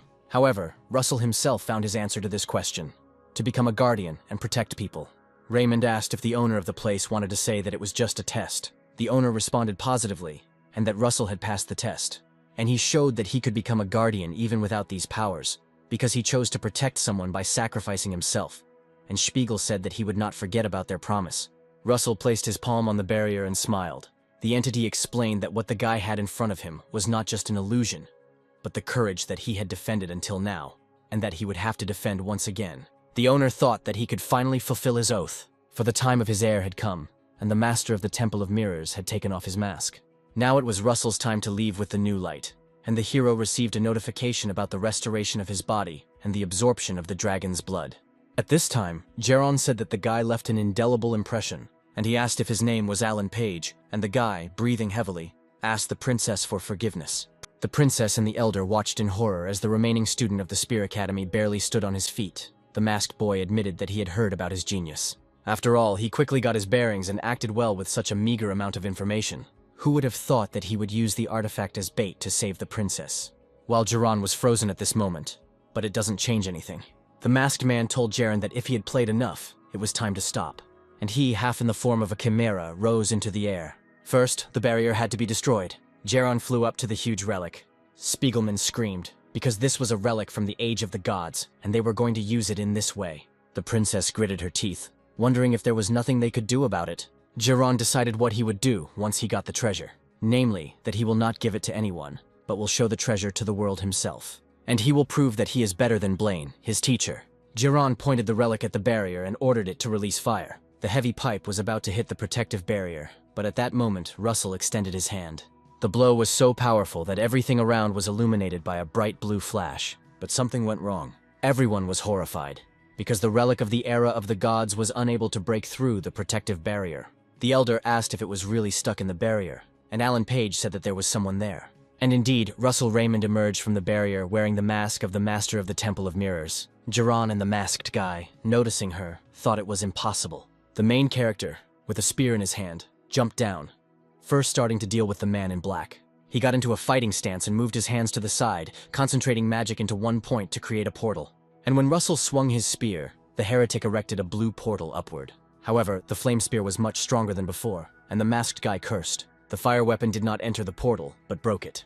And the spear strike landed on the ground, enveloping the enemy in flames and pushing him back. The recoil was so strong that the heretic bounced back several more times and fell hard to the ground, breaking through the dry plain. Jaren couldn't believe that Russell was able to break the portal. After this, the main character ran up to Spiegelman and the princess and freed them. Both of them didn't hear what Raymond said. Then he took off his mask and repeated that he was glad they were okay. Hecate didn't expect to see Russell Raymond underneath, and Spiegelman asked how the guy got there. Alan Page smiled, thinking that it would not be so easy for the teacher to win the bet. The princess extended her hand towards the hero, saying that she could not believe that he was alive. Russell took her hand in his. At that moment, Jiran rose into the air, a large amount of red aura emanating from him. Raymond told Hecate that they would talk about it later. Jaren said that this brat was getting on his nerves. With blazing eyes and a grim expression, he told Russell that his return would change nothing because he would kill him and take the artifact. After this, a red flash appeared in the mountains, which fell to the ground and created an explosion. The forces clashed, and Jaren aggressively claimed that the mask was his, while Russell asked if Blaine had planned all of this. Jaren yelled at the boy to shut up. A moment later, Raymond was no longer in front of him. He used a flash and appeared behind Jaren, saying that it was time to confess. Admit that Jaren is just a shadow of Blaine, and Russell struck with his spear, leaving behind a fiery streak across the sky. Explosions one after another covered the mountainous expanses, and Jiran and Russell went down. The guy in the form of a chimera strengthened the sword and said that the truth is simple, and it is that he is not his shadow. With these words, Jiran swung so that his body was pulled back along with the sword. The powerful blow of the red weapon left behind cracks. Russell remained silent, crossing his spears in front of him in defense. Jaren, smirking, stated that if he had this mask, Blaine himself would become his shadow, and he shouted that force could solve anything. He asked the hero that he knew this himself, but Russell remained silent, putting his hand into his magical inventory. From there, he took out a mask and brought it closer to his face, saying that strength is not the most important thing. A notification appeared in front of the hero that the mask improves thinking abilities and increases the effect of dragon blood. Using this mask allowed Russell to increase his dragonification to the second. Raymond told Jaren that courage was much more important. Jaren chuckled, and he shouted irritably that only a person who had never seen darkness could say such a thing. Raymond remained silent, but he still said that it was not so because he too was in the darkness. However, there was a difference between the two. It consisted of Russell following the light. During the conversation, the main character created a magical spear that was much superior to the fiery one. Jiran spread his wings and replied that this was nonsense. He rose into the air so that the sky even turned red and shouted for the hero to prove the truth of his words, to show him the light he was following. Raymond responded by pointing his spear at his opponent, and they both clashed again in battle. After this, both of them sank to the ground. Jiran was horrified, including in pain, when he saw his own severed hand lying in front of him. But why is that, when he even has the heart of a chimera? He wondered why, despite this, he couldn't beat Russell. Raymond told Jaren to surrender, but the guy wasn't going to and told Russell to shut up. Instead of wings, sinewy arms appeared on his back, each holding a weapon. Jaren shouted that he could not lose. However, the condition of his body was not the best. Jiran was coughing up blood. A notification informed the hero that there were 10 seconds left until the end of the second dragonification. Russell said that this applies to him too. He can't lose either. Jaren appeared right in front of the protagonist's face and said as if ordering Raymond to die. Russell kept his eyes closed, and at the last second he struck with his fist, using overheating magic. Jiran froze, his body twisted. The wave of fire passed through him and further, testing everything around him. It broke through the mountain, letting the remains of the rays of the setting sun through it. The main character stood with a spear in his hand, looking down. Jiran lay on the ground, choking on his own blood. But he still wasn't going to give up. He said that he hadn't yet. He raised his head to Raymond, and with his last breath spoke of what was not yet finished. But it was already too late. At that moment, Jiran thought about the gift of the chimera, and about the fact that he wanted to become a dragon, but he couldn't. Was this really his destiny? And Jaren's gaze went out. The main character's blow left a mark on the mountain from which magma began to flow. Russell was called and turned around. Princess Hecate and Alan Page, supporting Spiegelman on their shoulders, waved at the hero. Raymond smiled and waved back. Suddenly, Pepper crashed into the hero. The little dragon cried, growling pitifully on his master's chest, and Russell calmed him down, saying that he was okay. The guy closed his eyes and said, "Thank God." And then he invited everyone to come back, and when he opened his eyes, the princess was standing over him and smiling. All three stood near the main character, not intending to leave him alone, and together they set off back to Endymion. After the battle, the heretic picked up Jiran's hand from the ground, and he took her with him, entering the portal to report what had happened. Later, a high court was held in Endymion, the charge being that Jiran, by conspiring with heretics, had created a threat to the security of the kingdom.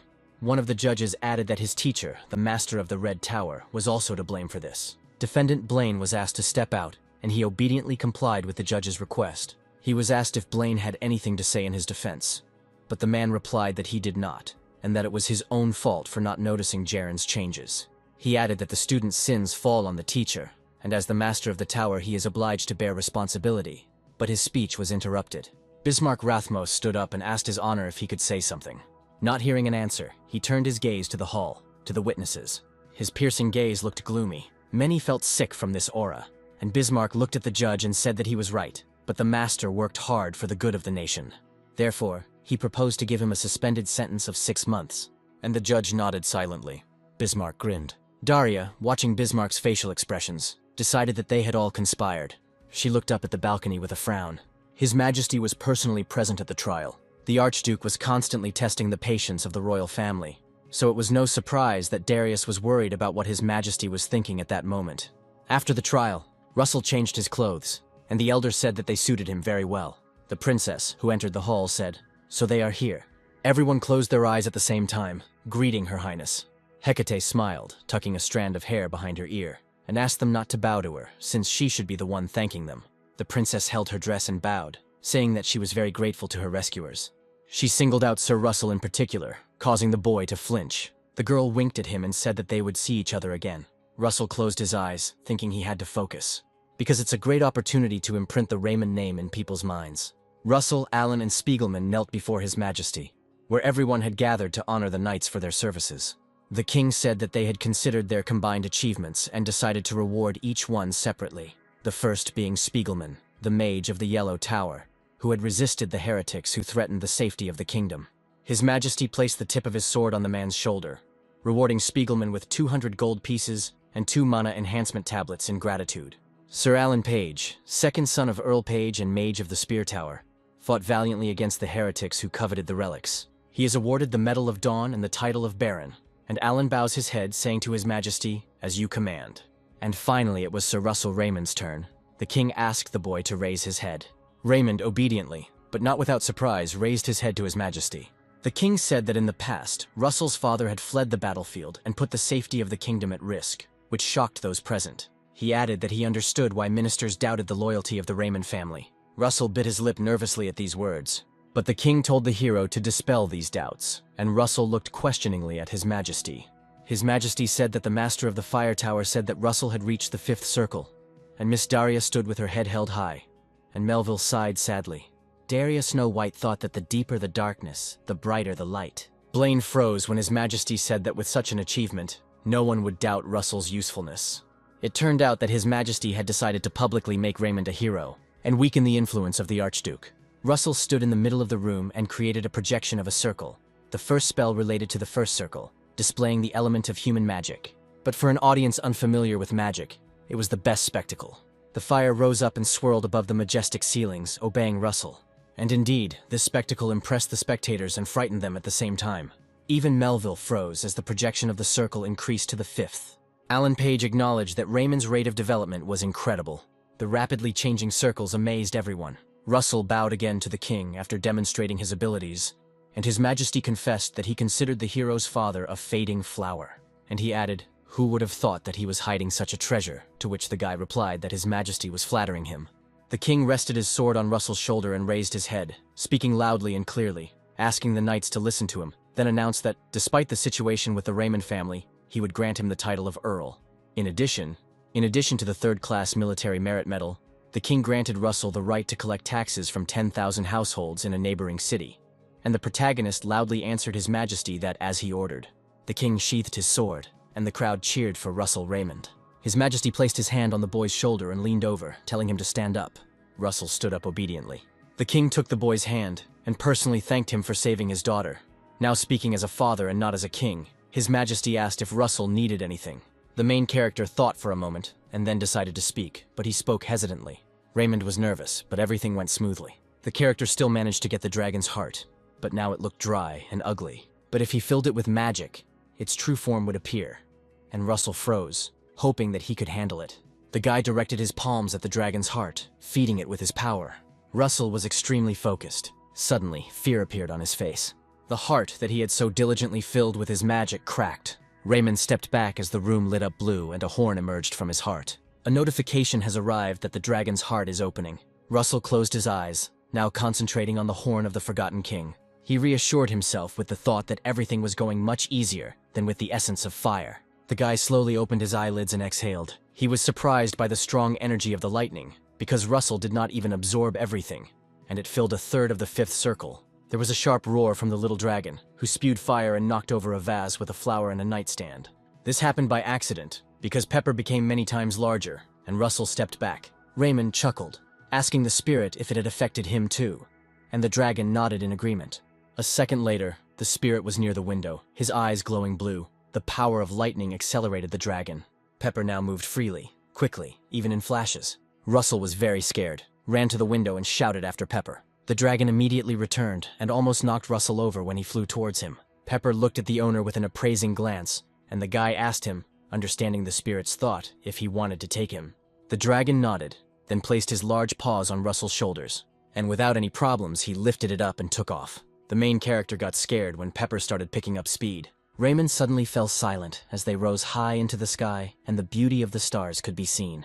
The glittering canvas of the night spread out, it seemed, right under the guy's nose, and the moon could be reached with one's hand. Russell noticed that Pepper had not only grown bigger, but had also become a better flyer. The boy told Pepper that his size made him easier to spot, but the dragon growled soothingly that his master wouldn't worry about it. Suddenly, Russell was enveloped in a plume of fire and the dragon's eyes turned orange. Large fiery wings covered the main character, and opening up, they joined his shoulder blades.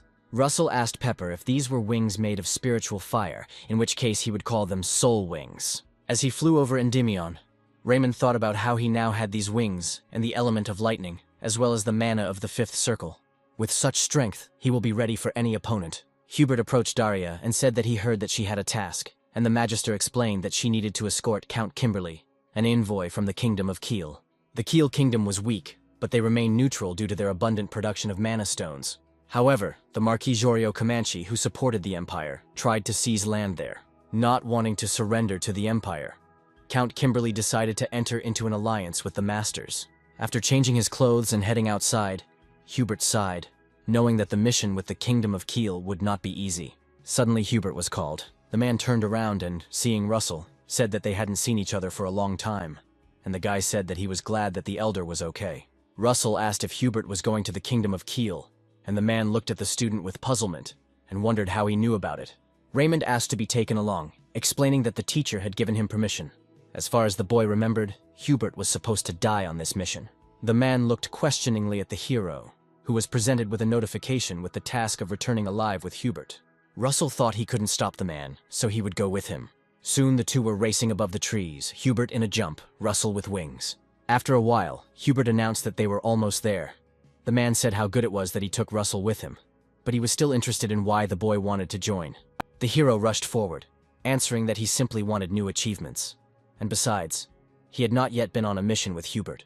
Russell said he would go ahead and check everything out. He knew that failure would lead to Hubert's death, and the Empire would begin to interfere in the affairs of the Kingdom of Kiel. Therefore, the Empire itself could be involved in his death.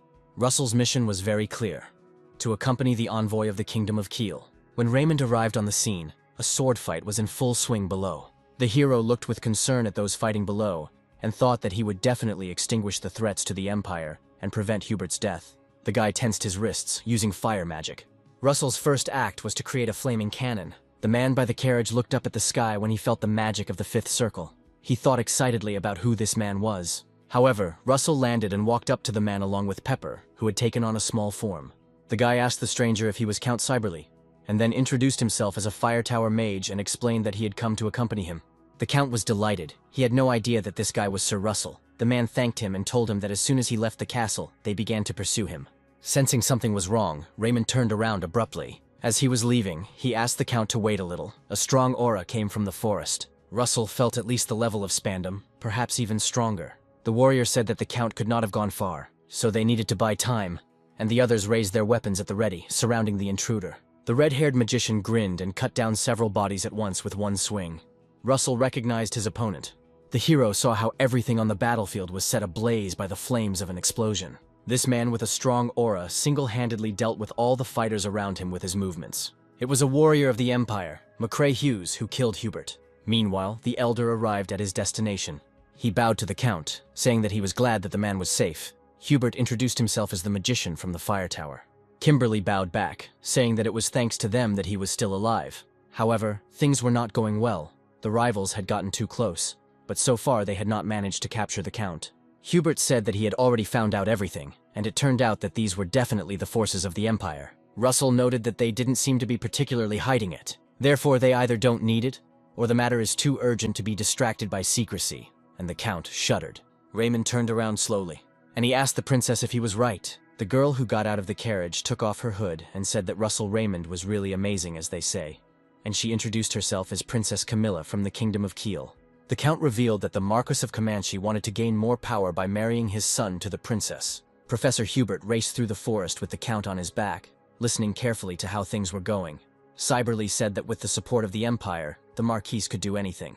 Soon the Count asked why Hubert was in such a hurry, since they had gotten rid of their pursuers. But the Fire Tower mage insisted that they had followed the Count from the fortress itself, so he was sure that there was another group behind them. Russell, with the princess in his arms, followed Hubert. But despite the fact that they had gotten away well and there were no signs of pursuit, the hero was tormented by a strange premonition.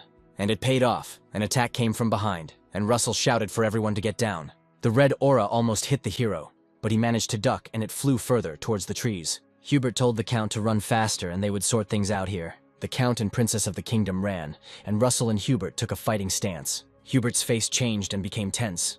After all, he saw this catastrophe in the face of the man, the best sword of the Empire. McCrae Hughes paused, saying out loud about the black hair and red eyes.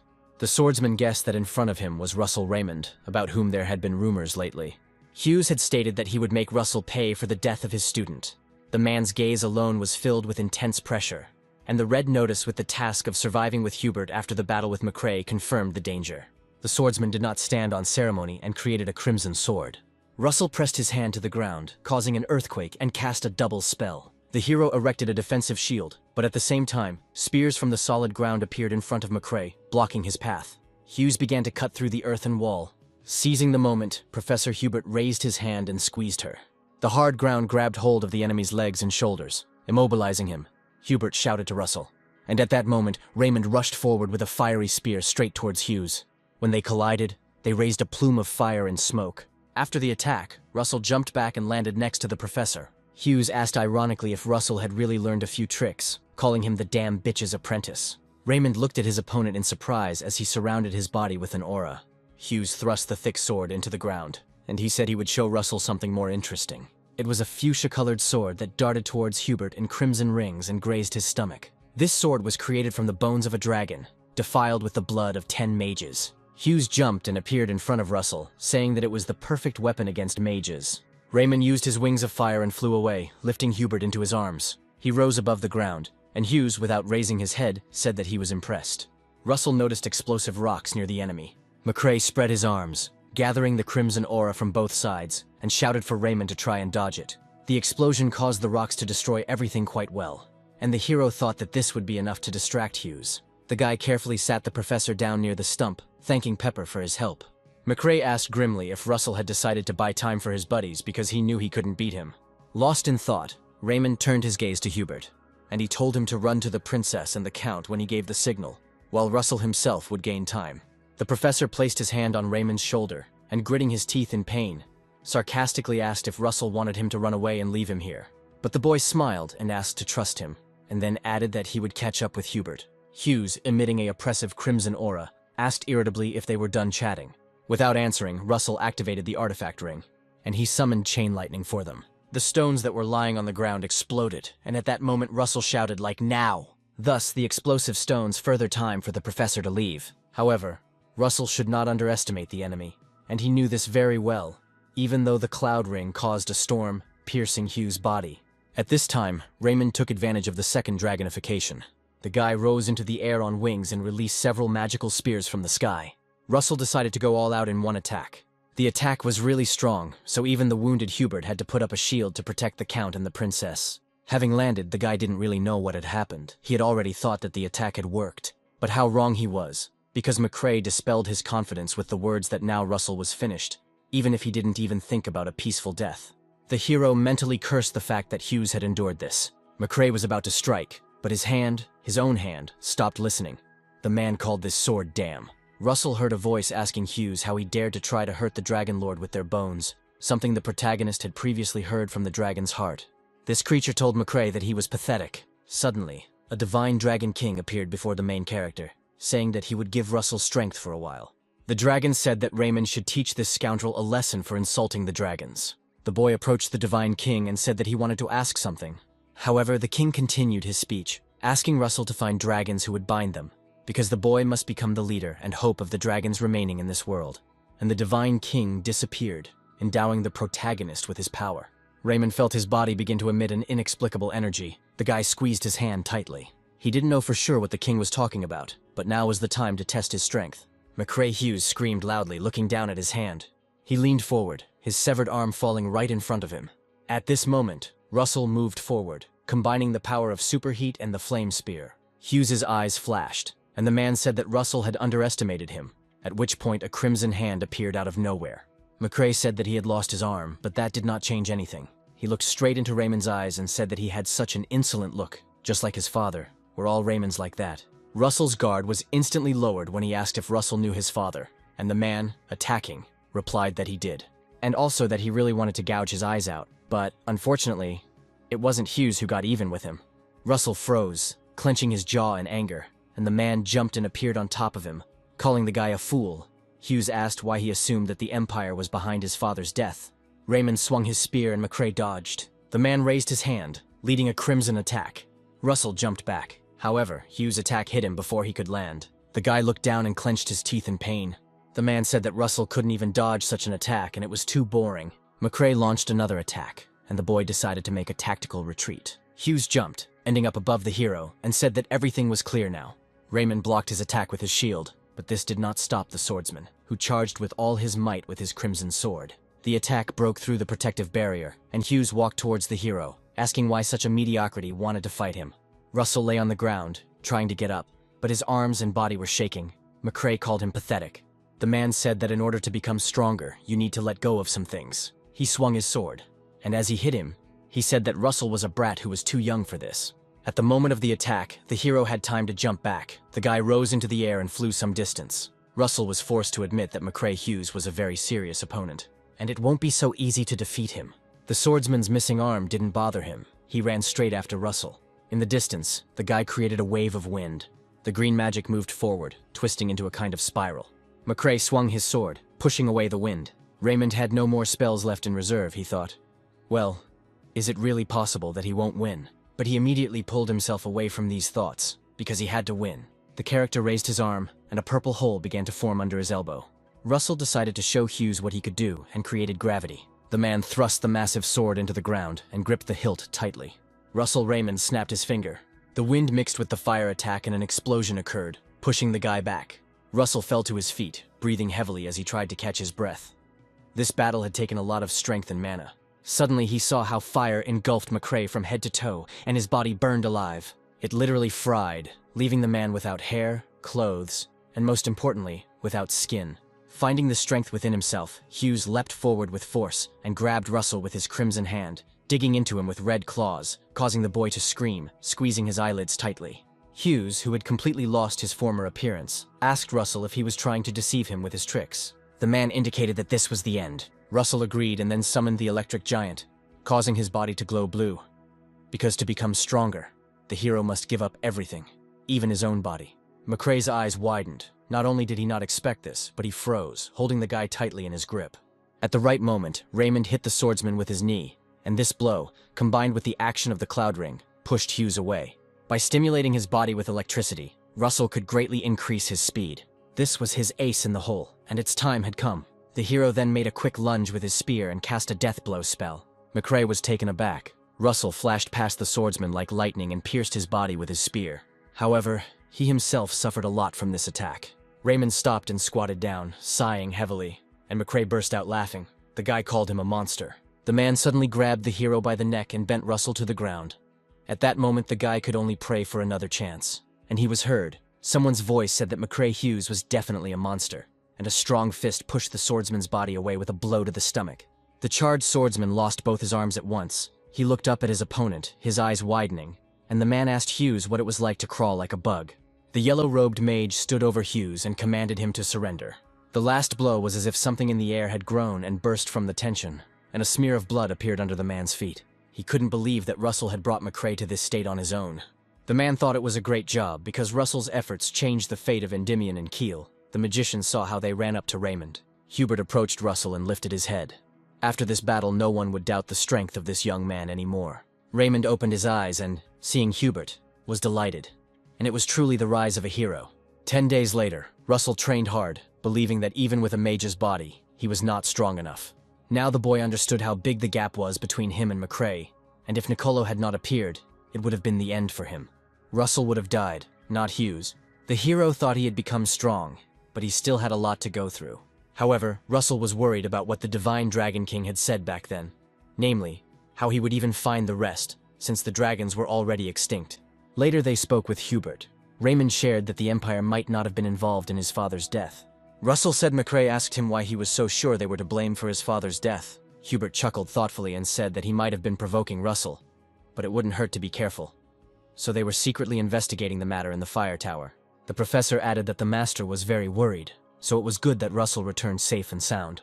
The man handed the hero an envelope and asked him to take it. The boy asked what it was, and Hubert told him about an invitation to a royal banquet. Everything at the banquet was elegant, from the decorations and food to the luxurious and elegant clothes and small talk. Russell suggested that because he always wore loose clothes, he could not get used to the tailcoat. Magister Daria approached Russell, and calling him Junior, said that he had once again done a great deed. And as her teacher and master of the tower, she simply could not be more pleased. They approached the master of the fire tower and said that they had not seen her for a long time. Russell turned his gaze. Daria was glad that Jillian had come after all, and asked how he was doing. The man said that he couldn't have missed the rumors about the new talent. Raymond recognized him and asked if he was Sir Jillian Person, and the man replied that it was good that the hero knew him. It would be much easier that way. Jillian Person was a master, skilled in handling 18 types of weapons, and his aura level exceeded human capabilities. Russell couldn't believe that such a man was interested in him, and now the man was saying that Raymond had taught this McCrae a lesson. Smiling, the hero replied that he was just lucky, but Jillian added that only the best are lucky. He said it was good that Russell got rid of that bastard because both he and the students were just trash. The guy heard such cruel words for the first time, not from mercenaries. Soon the man asked if Russell was training with a spear, because he had well-developed muscles, and the hero said that he had just started with the basics. Jillian took Russell's hand and covered it with his own, saying that the basics were important, but to become stronger, proper training was necessary. The man added that as soon as Russell was ready, he should come to him with this ring. The hero squeezed the hand with the ring, and asked why Sir Jillian was so kind to him. The man asked again what he was talking about, and then told Russell to consider it as help in developing his talent, and Daria smiled. Person was a terrifying warrior, dressed in the attire of a nobleman, which Russell managed to notice, and then said that he would definitely come to him. The pleasant conversation was interrupted when the bright sun, ruler Endymion, was loudly announced. His Majesty the King walked next to his daughter. All those present at the banquet bowed to them. Princess Hecate noticed Russell as she passed by. She smiled at him with a slight blush on her cheeks. Their eyes met and Russell smiled back, his cheeks flushing. Soon, Russell, Raymond, and Hubert were down on one knee before His Majesty. The king said that they had made a huge contribution to their latest victory and alliance with the Kingdom of Kiel. Sir Hubert was rewarded with 500 gold pieces and 100 horses, and His Majesty granted the professor the right to collect taxes from 1,000 households in the south of Endymion.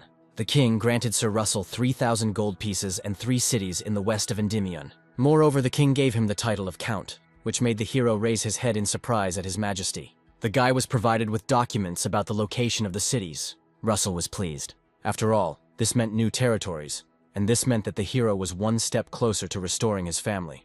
His Majesty announced that the official part was over, and suggested returning to the banquet. He raised his glass, saying it was time to enjoy the victory. And the dancing began.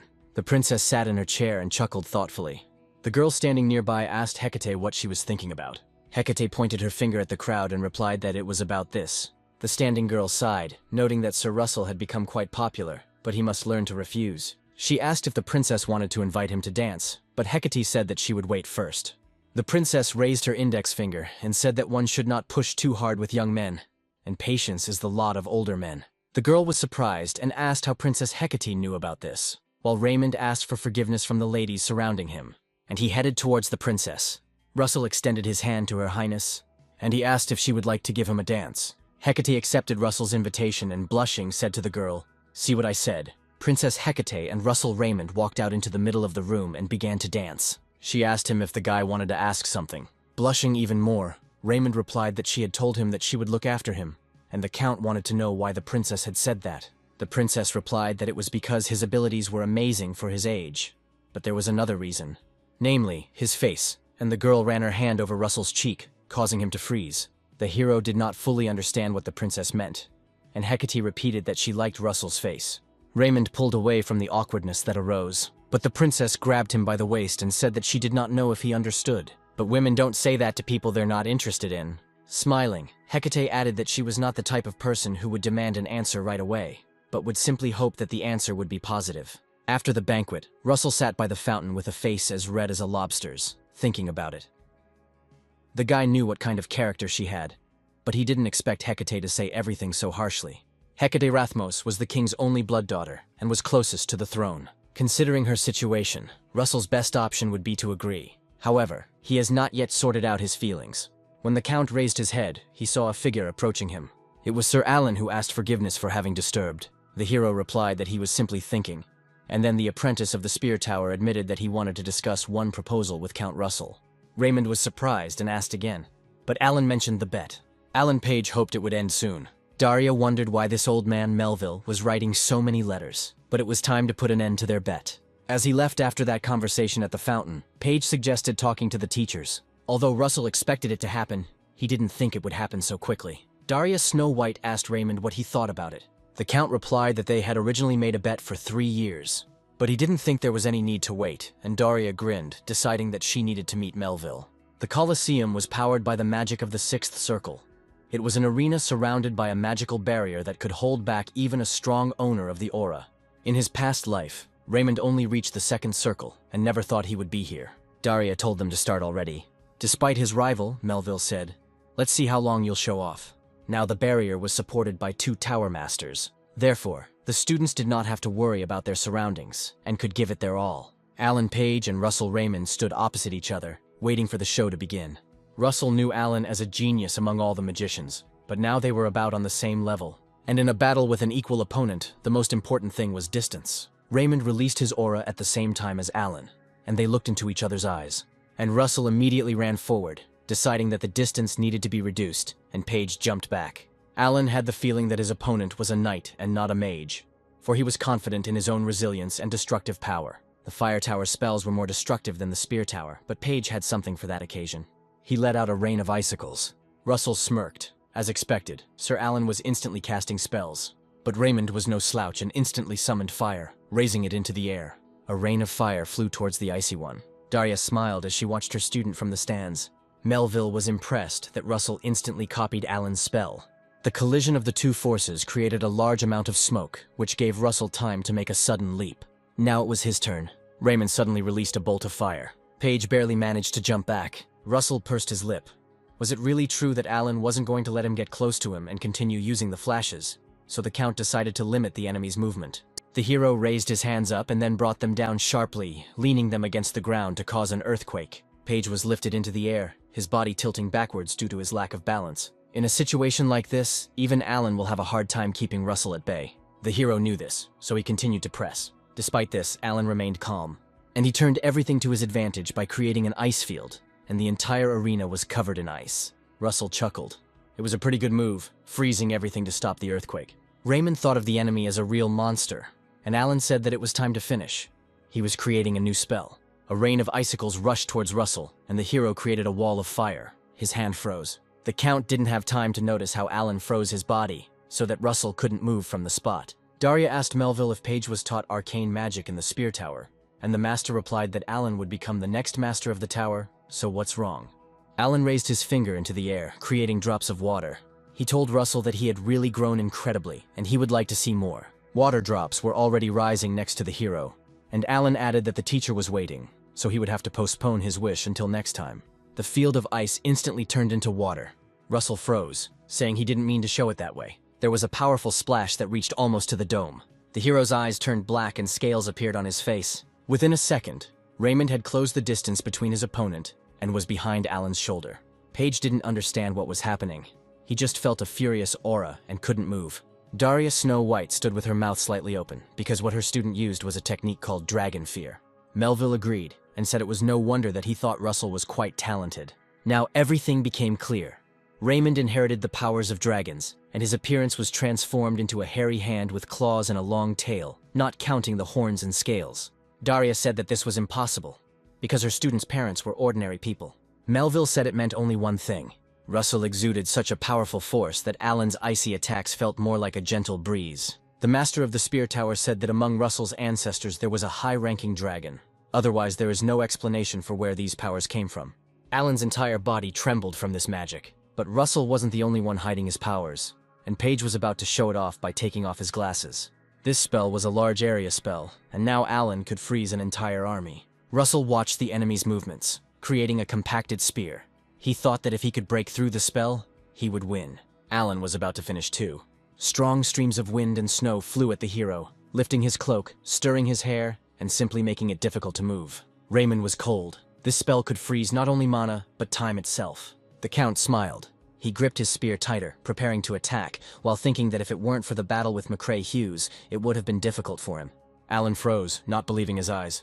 Raymond jumped into the air with such a fast and sharp thrust that the ground beneath his feet broke. The hero got so close to the enemy that Alan didn't even have the opportunity to use the flash. There was an option to block the attack. But while he was thinking, Russell was acting, and his movements were faster than time itself. The sharp blade of the spear appeared right in front of Alan's eyes. Russell stood over him, pinning him to the ground. Paige exhaled loudly and smiled. As expected, he lost, and Russell, hearing his opponent admit defeat, smiled. Daria, once again convinced of her student's strength, turned away. Now she stood with her back to the arena, emitting a fiery aura. Then she turned to Melville and asked the old man if he had already prepared the relic, and the master tensely replied that this time he admitted defeat. As the Tower Master, he couldn't break his promise, so he opened his magic inventory to retrieve the relic. Daria said that she couldn't believe that Melville had finally broken up with her. Soon after the fight, Russell went to see Jillian, as he had promised. He had Arachne's sewing kit with him. This was the relic of the Era of the Gods, which replicates Arachne's ability to cut and connect space. Russell waved his dagger through the air and saw the carriage he was riding in from the side. However, there was something else thanks to the connection of the needle and dagger when using mana. In this way, it was possible to sew the space, which Raymond checked, and connected the visible space with the cut one. Even the cuts in space are already super, and Raymond could also connect them, which would greatly help with ambushes. Russell was informed that they had arrived at Autumn Moon Castle. It stood majestically in front of mossy gates with a cracked coat of arms, and red flags hung on the building itself. Jillian was delighted to see Russell, and the boy thanked him for the invitation. The man heard that the Earl had defeated Alan, and Russell awkwardly replied that he had just been lucky, surprised at how quickly the word had spread. Raymond asked Jillian if this was his office, and the man replied yes and asked what it was. However, the guy just asked because there were too many weapons here, and this room looked more like a training room to him. Jillian said that none of this was there before, but it accumulated over time. He clarified that Russell was using a spear, and having made sure, he handed the guy one of his own, but the hero did not understand why he needed a spear now. Jillian responded, warming up his knuckles, that in order to train him well, it was necessary to find out his level of training, and suggested sparring. Now it finally dawned on Russell why Jillian Person had called him to his place. It was a great opportunity to learn from a master of weapons, and if Jillian teaches him the art of spearmanship, it will definitely come in handy in the future. Seeing Russell aim his spear, Jillian responded, "Great," and decided to let the guy take the first step. The hero moved from his place, answering that he would not refuse, but the first attack was unsuccessful. Russell was pushed back and fell to his knees, not expecting to lose so easily without using magic. The boy raised his head to the majestic gaze of the weapons master and asked how he was doing. Jillian replied that Raymond had good eyesight and a flexible mind, but he had no talent in wielding a spear. Although, given the fact that Russell is self-taught, this is quite surprising. The master chuckled and smiled. He looked at Russell's upset expression and thought it would be interesting to watch him as the boy wondered if he should have used magic. Jillian suddenly said, Raymond didn't think he would train him for no reason. The man explained that he would train the hero once a week, and the rest of the time he would get up and spar with his knights, which didn't sound so bad to the guy. Russell agreed, but said he had one more request which puzzled the master. The knights were puzzled as to what was going on, for they were not often gathered in one place, and some suggested that it was because of Sir Russell's visit.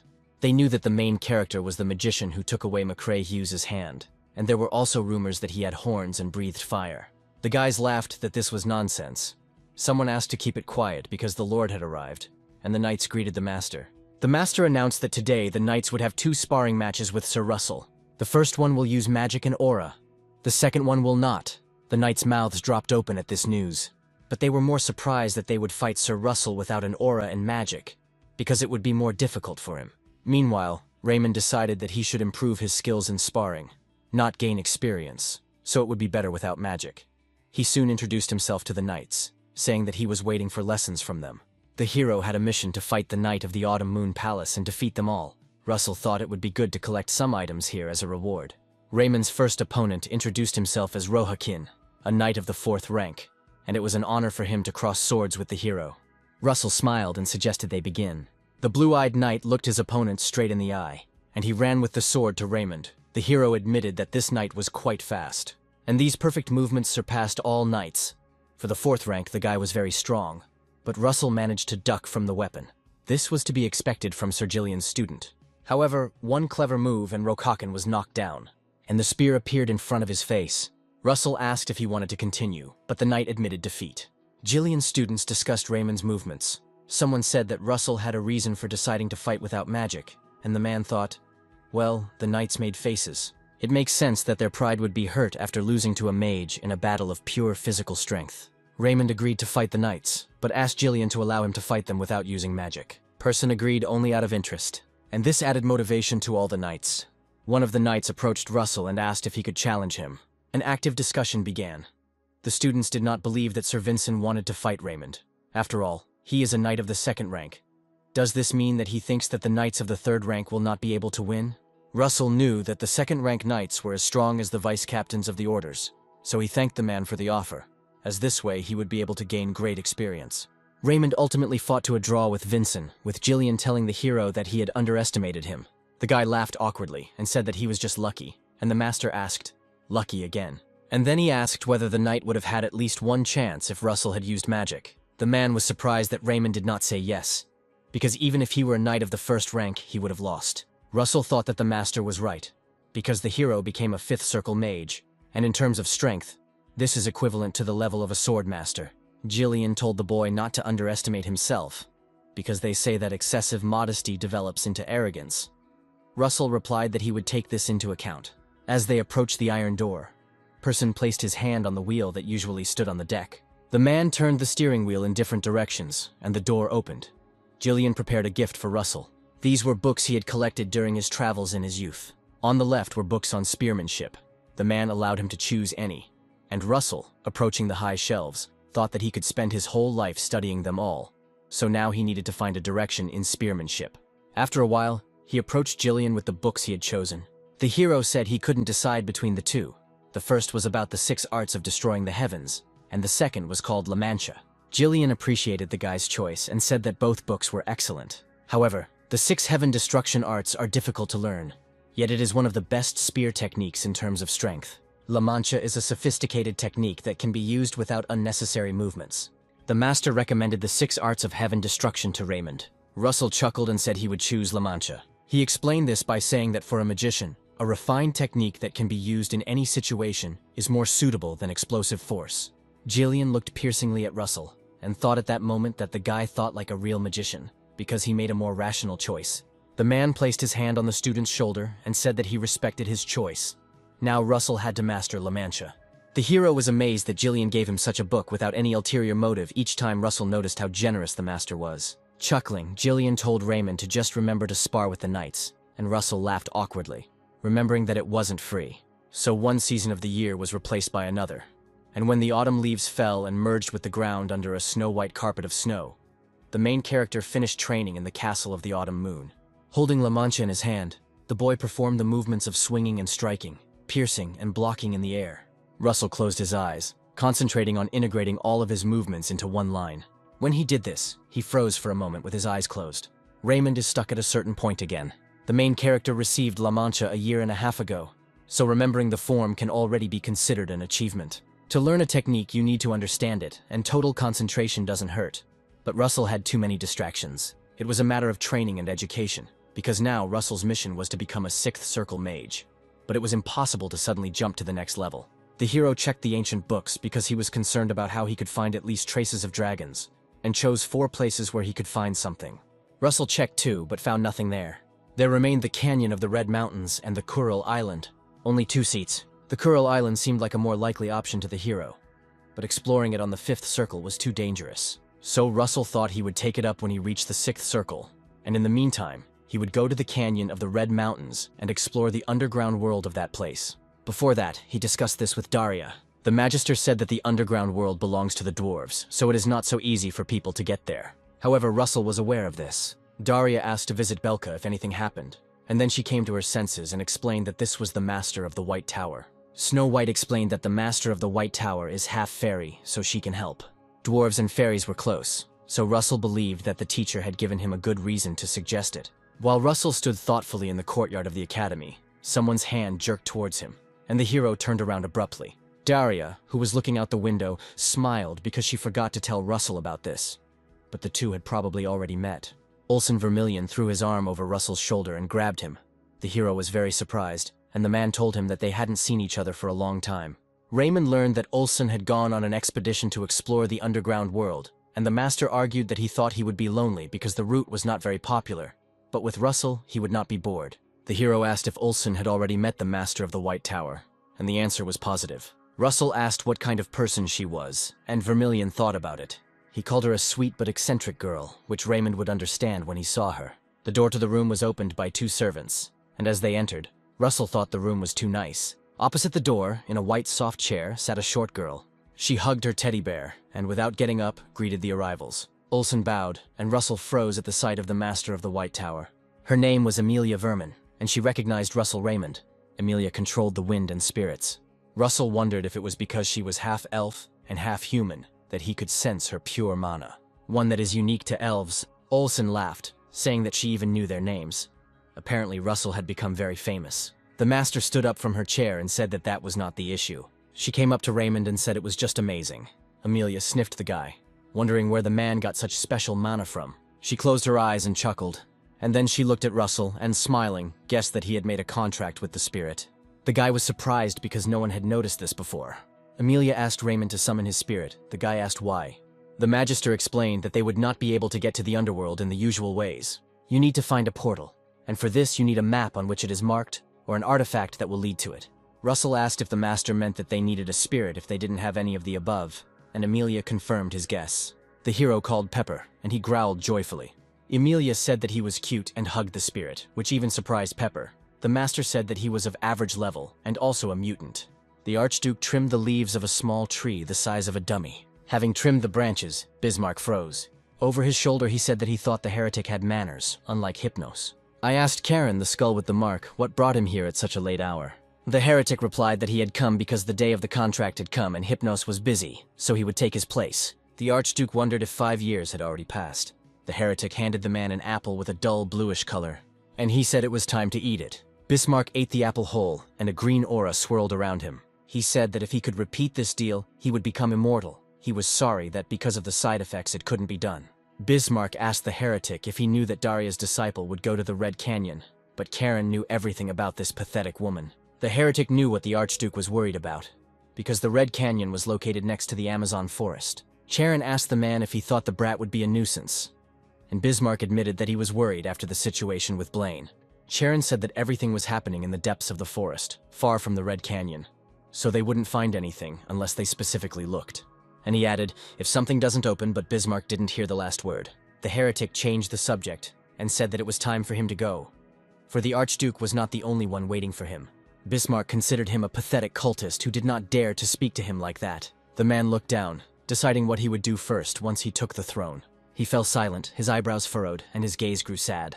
The tree he was tending had fallen and turned black, and the Archduke decided it was time to hurry. At parting, Amelia said that it was good that they met, because thanks to Russell they would easily find the underworld. With Pepper, they will be able to track down the spirit of the earth, the gnome, and find the entrance to the underworld. Russell later said it was all because of Perchik, not because of him. At this time, Olsen looked out the carriage window, and he said that they had arrived at the Red Canyon. Even from here, Russell could sense a mysterious power emanating from the stones. The hero smiled with the hope that in this place he could find something about dragons. Olsen shared his thoughts about going straight to the canyon so as not to waste time in the city, and asked what Russell thought about it. The hero agreed. When they got to the canyon, they stood in the middle and Russell said, "Let's get started." The guy released Pepper into the air and asked him to find traces of the gnome. The spirit flew high into the sky, his eyes sparkling. The dragon was rushing across the sky in different directions with zigzag movements, and Olsen did not think that Pepper would sense the spirit of the earth from such a height. However, Russell was sure that Pepper could do it, but at that moment Vermilion's attention was drawn to something else. The one-horned eagles flew towards Perchik, preparing to attack. Olsen concentrated the power of overheating in his hand and said that he would deal with them. But Russell said that he asked not to do this. The man was surprised, like, who asked? The hero replied that it was Pepper, and Olsen objected that these eagles are of an advanced level. They even hunt orcs. Imagine the surprise when the spirit itself cast fire from its mouth into one eagle, piercing its body right through. Russell smiled, saying that Pepper wanted to deal with them himself. The dragon took a deep breath and leaned forward, releasing a powerful barrage of fire, dealing with the two remaining birds. Pepper growled happily, and Olsen called him a daredevil. Suddenly, the spirit turned his gaze somewhere to the side, as if asking what was there. Then the dragon gave Russell an inviting bark, and the owner realized that Pepper seemed to have found the gnome. Olsen and Raymond followed the spirit. The man said that even at first glance there were more than 300 caves here. If they were to examine each one, they would lose all the time, and they would never enter the underworld, and it would be impossible to destroy everything here. And Russell just laughed. Pepper flew up to one of the dark caves and waved his paw. Olsen took out a glowing ball, and he threw him into a cave, which was unusual in his opinion. Russell also noted that there was no dampness or stalactites, which should be found in caves. Therefore, this cave is artificial, and if it was made to hide the entrance, then there must be traps here. Russell thought about it, and Olsen stroked his head, asking why the guy was so serious. Was he really not going to go because of the traps? The hero smiled, and looking at the master, he replied, "Of course not." He wanted to see what the dwarves had prepared. In the end, Olsen and Russell had to move very quickly and carefully. The master was already cursing at the number of traps. The guy counted about 15. The hero thought he could easily disarm the traps with magic, but he didn't expect that there would be mana suppression devices all over the cave. So Russell didn't really have much of a choice but to use dragonification. Suddenly the guy stopped, feeling mana. To be more precise, a barely noticeable trace. And Olsen, without stopping, asked Russell what he was doing, told the guy to run. The hero thought that if the mana suppression devices were not only installed here, there could be one reason for it.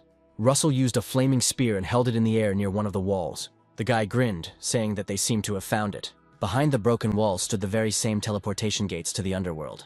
However, no matter how advanced the technology the dwarves use, teleportation is impossible without mana. Therefore, there were no mana suppression devices near the gate. Vermilion praised Raymond, calling it a great job, which he would definitely put in his report. When they passed through the portal, they found themselves on a slope that offered a view from above. Olsen and Raymond saw a city spread out beneath the glowing stones. The hero thought that the cities of the underworld would be very small, but this one was the size of the capital Endymion. He looked down when someone told him that no one had come here for a long time. The dwarves asked, since it wasn't easy to find the portal, whether they found a map or made a contract with the spirit. The dwarf with a thick beard said that since they had come, they should be considered their guests. The black-haired man said that if they were going to the city, then they should follow them. The bearded dwarf said that the underground world was interesting from the inside. Russell was both surprised and delighted when he met the dwarves. The residents kindly told us about the luminescent stones in the ceiling, which were installed more than 1,000 years ago, and they still shine. They also showed mithril armor and alcohol made from the water of underground streams, and then Russell thought that the dwarves were telling more than leading. Olsen put his hand on the hero's shoulder, and he told him, bending down, that they had come here together, but their goals were different. Olsen had studied the strength training of the dwarves, and the man said that they would split up and meet here in 3 weeks. The guy wanted to go after Olsen, but the dwarf stopped him, asking where he was going. After all, they still had to go the other way to show so much, and the guy thanked them, saying that he couldn't wait.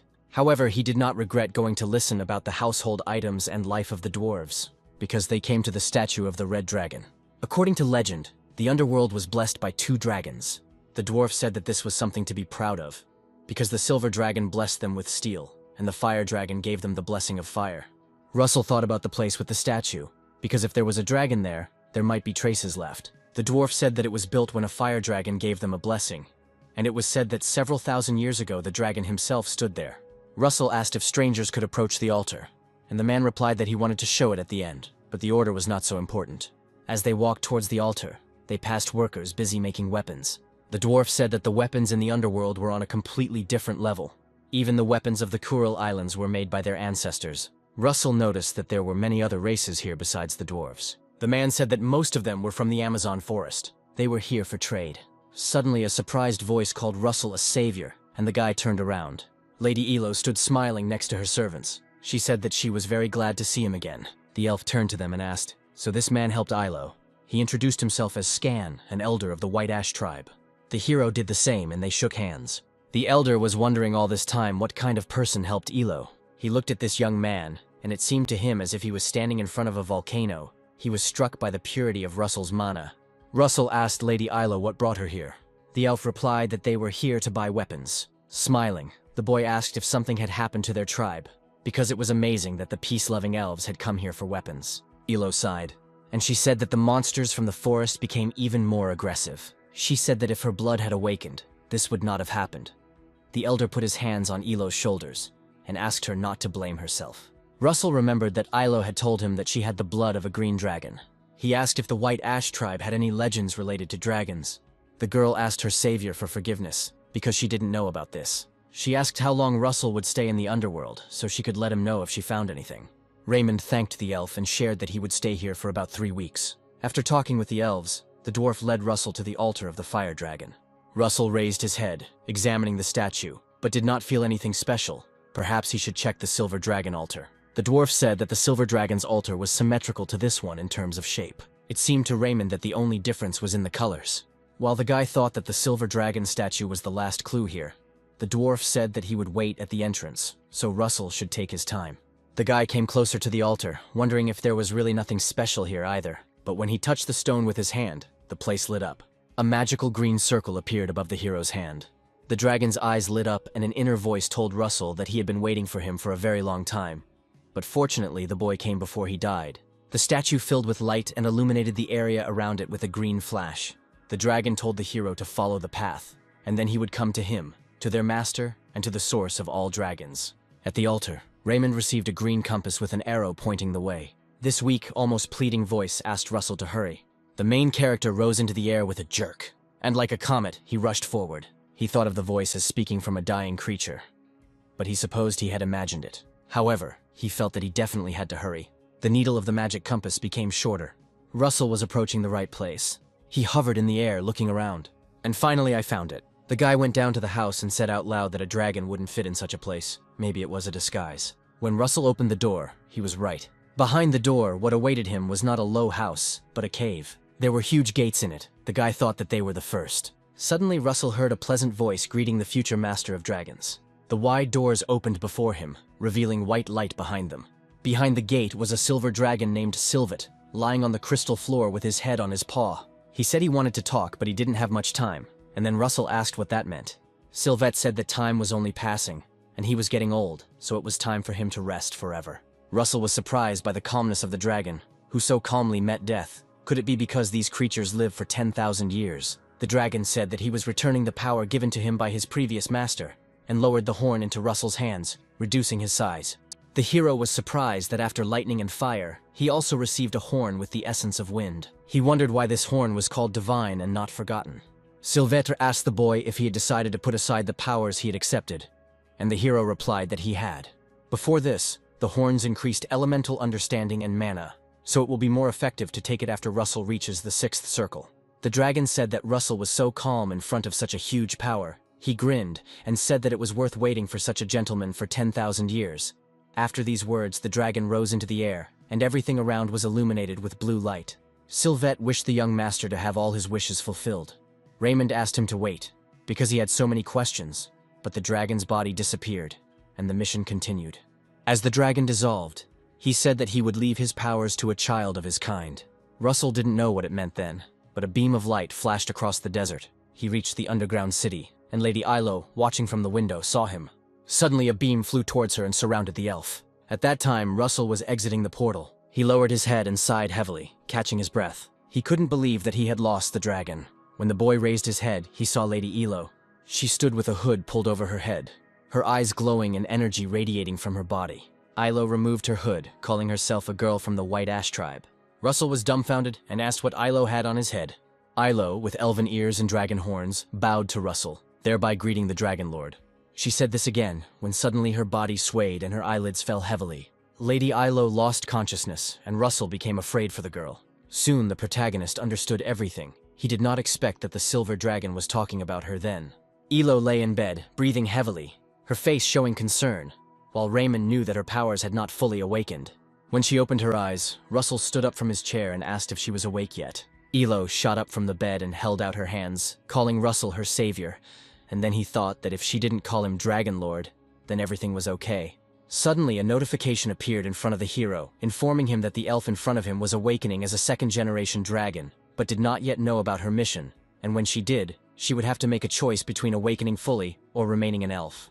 Russell thought that having a choice was the best outcome, because if Ilo woke up right away, she would constantly follow him, and he didn't want that. The girl asked why she was in Russell's room, and the guy explained that she had passed out at the gate, so he quickly carried her to his room.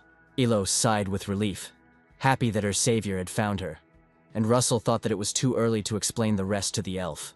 The girl said that this had never happened before. Perhaps it was the horns. She carefully touched them. Ilo shared that after the fall, a silver light fell on her, and she realized that the dragon's powers were awakening within her. The elf rose from her bed and explained that her companions were worried, so she would go. She smiled gratefully and placed her hand on her chest, telling her savior that they would see each other again. Elo said that the blessing of the forest would be with Russell, and the hero blushed.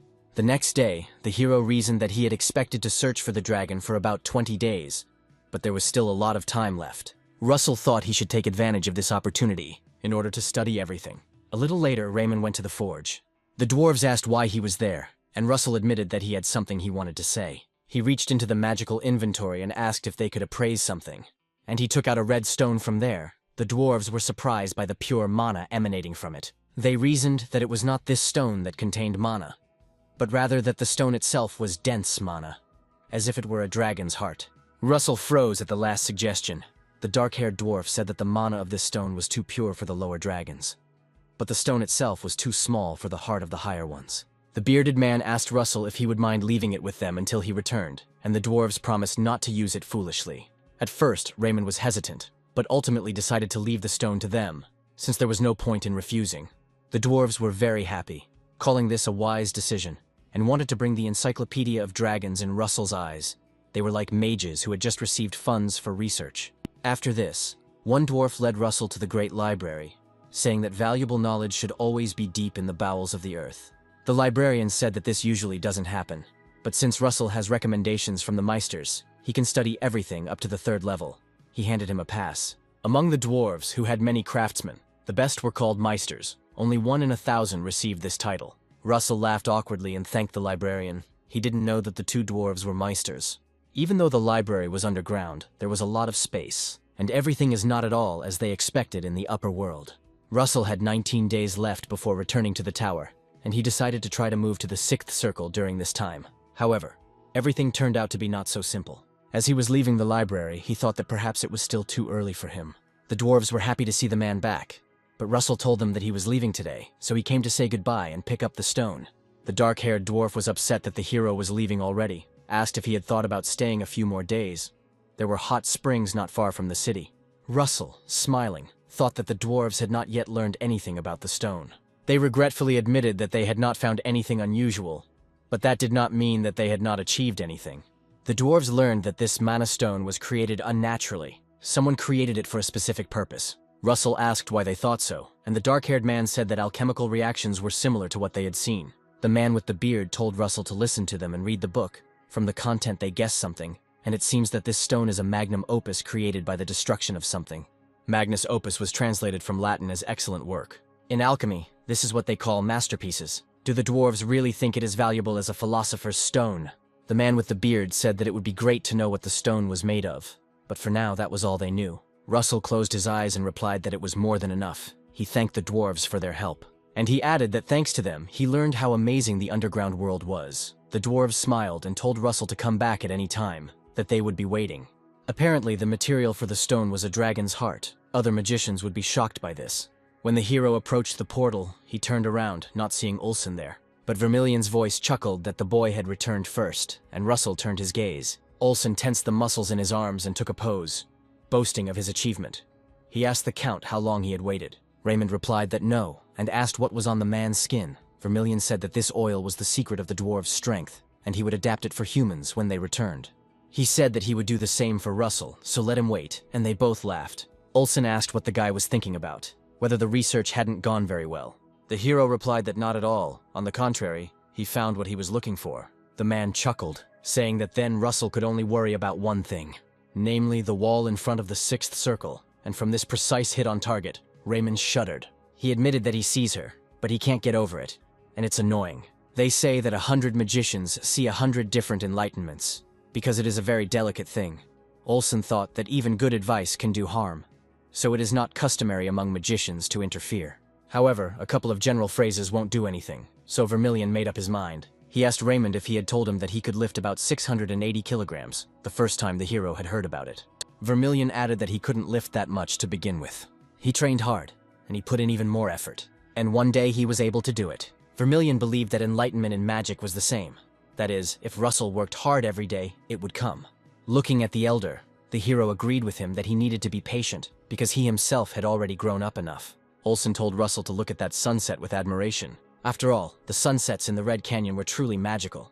The sunset light blurs the boundaries between sky and earth. And everything Russell understood and learned, the walls he built, all of it seemed to guide him to the great enlightenment that awaited beyond the wall. Suddenly, the boy realized that he was seeing his consciousness through mental projection, and everything he knew was contained in formulas.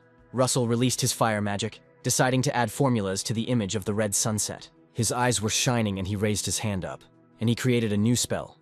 A falling sun. A bright yellow dome hovered over the head of the main character.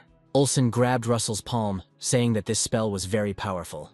He lowered the boy's hand, asking if he had decided to set the entire canyon on fire. Olsen brought 2 fingers to the hero's forehead and, using magic, ordered him to sleep. The man grabbed Russell by the shoulders, amazed that he had only talked about enlightenment, but did not think it would come so quickly. Olsen grinned at the thought of the noise this would cause. After all, in front of him now stood the youngest sixth circle in history. Russell Raymond regained consciousness in the fiery tower. He recalled what had happened before he fell asleep and clenched his fist tightly, glad that he had finally become a sixth circle mage. Russell felt the mana in his veins in a completely different way than he had in the fifth circle. He also received a second golden mask as a reward. The first one helped to calculate attacks, and this one specialized in protecting against curses. Russell decided that this item would help him against the heretic's spells. Daria Snow White opened the door, glad that the child had returned. She wanted to ask about the underworld, but was taken aback, feeling the student's mana, and with complete wonder in her eyes, she asked if he had already overcome the wall. The hero awkwardly scratched the back of his head and replied that this expedition had been beneficial. Daria thought that only 6 months ago Russell mastered the fifth circle. Did she really underestimate his talent? She assumed it would take a few more years. The woman was incredibly proud of Russell. And she said that this was what was expected from her student. And the hero promised the teacher to move only forward. Daria smiled at the thought that old Melville would be furious when he found out. The teacher put her index finger to Raymond's face, and she decided to see with her own eyes what her student was capable of. They found themselves inside an area with raised walls. It reminded Russell of the day before the expedition in the ruins, when he had a hard time even against one giant. Daria replied that it sounded like he could easily handle it now. Then she decided to raise the difficulty to Raymond's level. The guy replied, shielding himself from the fire, that was not what he meant. Fire surrounded the hero, and fire dwarves appeared before him. There were many of them, approximately several hundred. The woman said that it was too early to be surprised and used a transformation spell. From several dwarves, a giant fire king grew. Russell realized that if the teacher had gone this far, she wanted to see everything at once. The guy held out his palm, concentrating the power of fire in it. Daria grinned with a lollipop in her mouth. Raymond was about to respond in a manner befitting his teacher's expectations. The woman was surprised to see the attack spell. Russell looked at the teacher and smiled. He used the spell of his enlightenment and, gathering all the solar energy together, directed it at the giant. At first there was a weak flash, and then, as if growing, the blazing sun exploded. The destructive power was too great. Russell thought he should be careful, because in a real fight he would hit allies. Daria said it was no wonder Russell had grown so fast. She asked what he was thinking using mental projection, and the guy told her about the burning sunset. The woman froze, thoughts swarming in her head about how a mental projection could only be created once in a lifetime. Besides, it was an unfinished spell that needed some work, and Daria was curious about what would happen when Russell finished it. She giggled. Watching the student's process turned out to be a very interesting activity. Left alone with himself, Russell recalled his teacher's words about the speed of his spells, strength, and originality. Daria said that Raymond fits all the criteria, so she will submit an official request for a circle promotion. The teacher recognized the main character. Now the next stage has come. Russell took out the red mana stones and horn from his inventory, thinking that it was good that he had reported about the expedition in advance, because it will take some time to absorb all of this. He took the horn, which glowed green, and presented it to himself. Russell thrust it sharply into his chest, concentrating on absorbing it. The main character sat like that for more than a day. The absorption of the wind essence dragged on. The guy hovered above the bed, and the power of the dragon enveloped him. Russell exhaled slowly, sinking to the floor. The understanding of the wind element improved. But Raymond did not feel any changes, and his body became even lighter, perhaps due to the essence. Russell stood on his toes, and he suddenly struck the air. Even in one swing, there was a lot of power. So the hero thought that if he continued to strengthen his body, he would be able to fight even a knight of the second rank. Outside the door, Russell was informed that he had a guest.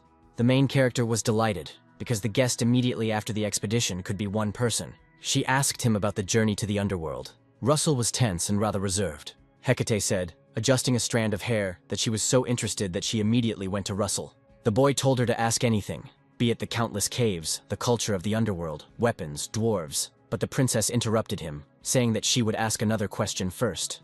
At that moment, a system window appeared in front of Raymond with the mission to answer the heart of the princess, who had long been waiting for the hero's answer. The time had come to give it. The girl asked, looking into the Count's eyes, whether he was thinking about her there. Russell blushed and mentally cursed the mission that had arisen, and asked the princess to stop teasing him. Hecate Rathmos took the cup of tea and said that Russell's reaction was funny, because he was always so serious, so it was fun to tease him. She said that her efforts were not in vain. And even if it was in vain, she will not rush the hero with an answer, she will simply hope. The hero thought that after that ball at the banquet, Hecate constantly came to him and left letters. Russell pushed her away every time, saying he was busy. He felt depressed at the thought that he had simply been a coward all this time. Even the mission appeared to respond to feelings. And while the guy was thinking about it, the princess was surprised by the time on the clock. She closed her eyes, saying that when she was with Russell, time seemed to disappear. The princess opened her eyes to say that it was a pity that the answer she had been waiting for would not come. But she broke off in mid-sentence. After all, Russell was standing on one knee before her, asking if the princess could give him a little time. As she said, Raymond is calm, but he will say only one thing, and at that moment he opened the box with rings. Red as a tomato, he said that he wanted to see Hecate in his future. The princess stood up from the table and froze. She did not expect such a turn of events. Hecate suddenly laughed, saying that Russell had no sense of tact at all. Her hand reached for the rings, and Hecate admitted that for some reason she felt pleased to hear those words from Russell. The girl replied that she also wanted to see Raymond in her future. She put on the ring and, blushing, said that the hero had better get ready, because Hecate will tease Russell for the rest of his life for waiting. The news of the engagement spread like wildfire, and preparations began, closely monitored. Even a delegation from Kiel arrived on an elephant. Prince Saran of the Golden Sand Dune thought it was too much pathos. But the great shaman Kasa didn't think so. She said it was to introduce the youngest sixth circle mage in history. The prince asked if Kasa really believed this. He thought it was just to attract attention. Otherwise, the kingdom would not have invited so many countries. However, the question was different. Was the groom worthy of joining Endymion? The shaman asked why the prince decided to test the waters in this way. And the guy replied that he was tired of empty talk. So he hoped that the ceremony would end quickly. He wanted to see this Russell as soon as possible. Meanwhile, Raymond was indignant that he already had 4 tailcoats and 1 more outfit. He asked Alan if all weddings were so complicated. Paige slammed the book shut and replied that it was not just a wedding. He explained to Russell that many envoys would arrive from neighboring countries, even non-allied ones, and that His Majesty wanted to hold more than just a holiday. The hero realized that the king wanted to gain political advantage. Alan said that this was not just a strengthening of royal power, but His Majesty wanted to demonstrate the strength of Endymion. Russell quickly realized that the main force now was himself. He sighed, saying that he had a very important role, but Alan was confident that the guy could handle it. Paige supported him and then decided to start with etiquette training. By sunset they were finished, and people gathered at the castle to greet the young bride and groom. The first persons were, naturally, the Tower Masters. Also present at Hecate Rathmos's exit was Ulsan Vermilion with Hubert, the Master of Darius, to support Russell and the princess. The first heir to the throne of the royal family of Endymion was announced, and the princess came out in a wedding dress with a pink bouquet in her hands. Next to come out was the groom, Earl Russell Raymond. When the hero came out from behind the doors, behind which the setting sun was blinding, those present were informed of the groom's greeting. Rumors began to spread. The guests did not believe that this young man was on the same level as the masters of the towers in appearance. He did not seem so surprising to them. Prince Saren asked the guest why he didn't check it out for himself instead of discussing it behind his back, and the irritated boy was intrigued by this. When he asked the prince how to do this, he raised his hand up and snapped his finger, demonstrating the test. A dozen snakes with sharp fangs and glittering eyes flew towards Russell. Hecate was afraid for him and shouted the groom's name, but he smiled at her over his shoulder and told her not to worry. The hero kept thinking about what to do, and then everything worked out perfectly. Smiling, the guy spread his arms, creating a projection of a circle, and the guests began to count the number of circles, and the snakes trying to attack him literally dissolved in the fiery element. When those present counted 6 circles, they were impressed. Raymond raised his index finger, sending flames into the air like fireworks, and thought that the more exciting the festival, the better. The streaks of fire gathered into a single chain and joined together, illuminating the streets with a fiery flash. Even Prince Saren, who conducted the inspection, was amazed. The flash of fire dissipated and left its mark in the form of glittering fireworks, and the prince thought that the concealment of such power surpassed all rumors about Russell. The count turned to the bride and extended his hand to her, now inviting her to go. Meanwhile, in the forest, the heretic froze. Having learned about the engagement of the bitch's disciple and the princess, while the beast approached him from behind, the Archduke said that now a man equal to the masters of the towers appeared in the royal family. The beast, with its tongue hanging out and its eyes furious, had already jumped towards the hooded man, stretching out its clawed hand. The Archduke asked what the noise was, and the heretic replied that it was just a rat daring to bare its teeth. He congratulated Bismarck on the new member of the family, with whom he would certainly be calmer. But the Archduke objected that he never considered them family. For him, they were simply usurpers who had taken his place. Bismarck asked how the reconnaissance was going, and the heretic admitted that it could take several more days, and there was no guarantee of the number of Tartanos seals that bound the giants that once ruled this continent. He was sure that even a few pieces would be enough to shackle an 8th Circle mage. However, the problem was in their defense, because even minimal impacts would send the monsters into a rage. Bismarck replied that this was good, for if these monsters attracted attention and weakened Endymion's forces, then they would carry out the plan more quickly. The heretic smirked at the thought of the Archduke rejoicing in the deaths of his people. He liked such a tyrant, but most importantly, all this was due to the destruction of records from the era of the gods, including the story of the savior from another world and the giants. A black-haired hero from another world joined forces with dragons to seal away the giants, and this story must not be passed on to future generations in any way. The heretic thought that Russell also had black hair, and incredible growth. Did he really inherit the blood of the savior? But even if that were the case, millennia have passed, and Raymond is certainly not from the direct line of the savior. The heretic grinned, deciding to create more threats for Russell just in case. The main character was surrounded, expressing their congratulations. Even people whose domain included the academy where Russell studied were present at the engagement. Some were from the Nazi alliance, some came from the south. Raymond accepted the congratulations and smiled awkwardly, thinking that he would be stuck here for several days, surrounded by nobles from the suburbs, local lords, and even lords from other countries. Suddenly the count was called. Prince Saren of the Golden Sand Dunes introduced himself to him and congratulated Russell on his engagement. The hero recognized this man. It was he who had set the snakes on him and frightened the people standing nearby. Russell shook his hand and thanked him for the gift, but also said that next time he would prefer something else, because he did not like snakes very much, and the prince replied that he would remember that. The hero asked if Prince Saren was pleased with his reaction. Usually people got angry when they were tested, so the prince wondered if Russell was just stupid or generous. He himself said in response to the question that he wanted to offer an alliance to Endymion. The Golden Sand Dunes are one of the richest countries on the continents, and such an ally would be very useful in the war against the Empire. The prince said that he wanted to conclude an alliance not between countries, but personally with Russell. And he added that he was luckier in investments than in politics.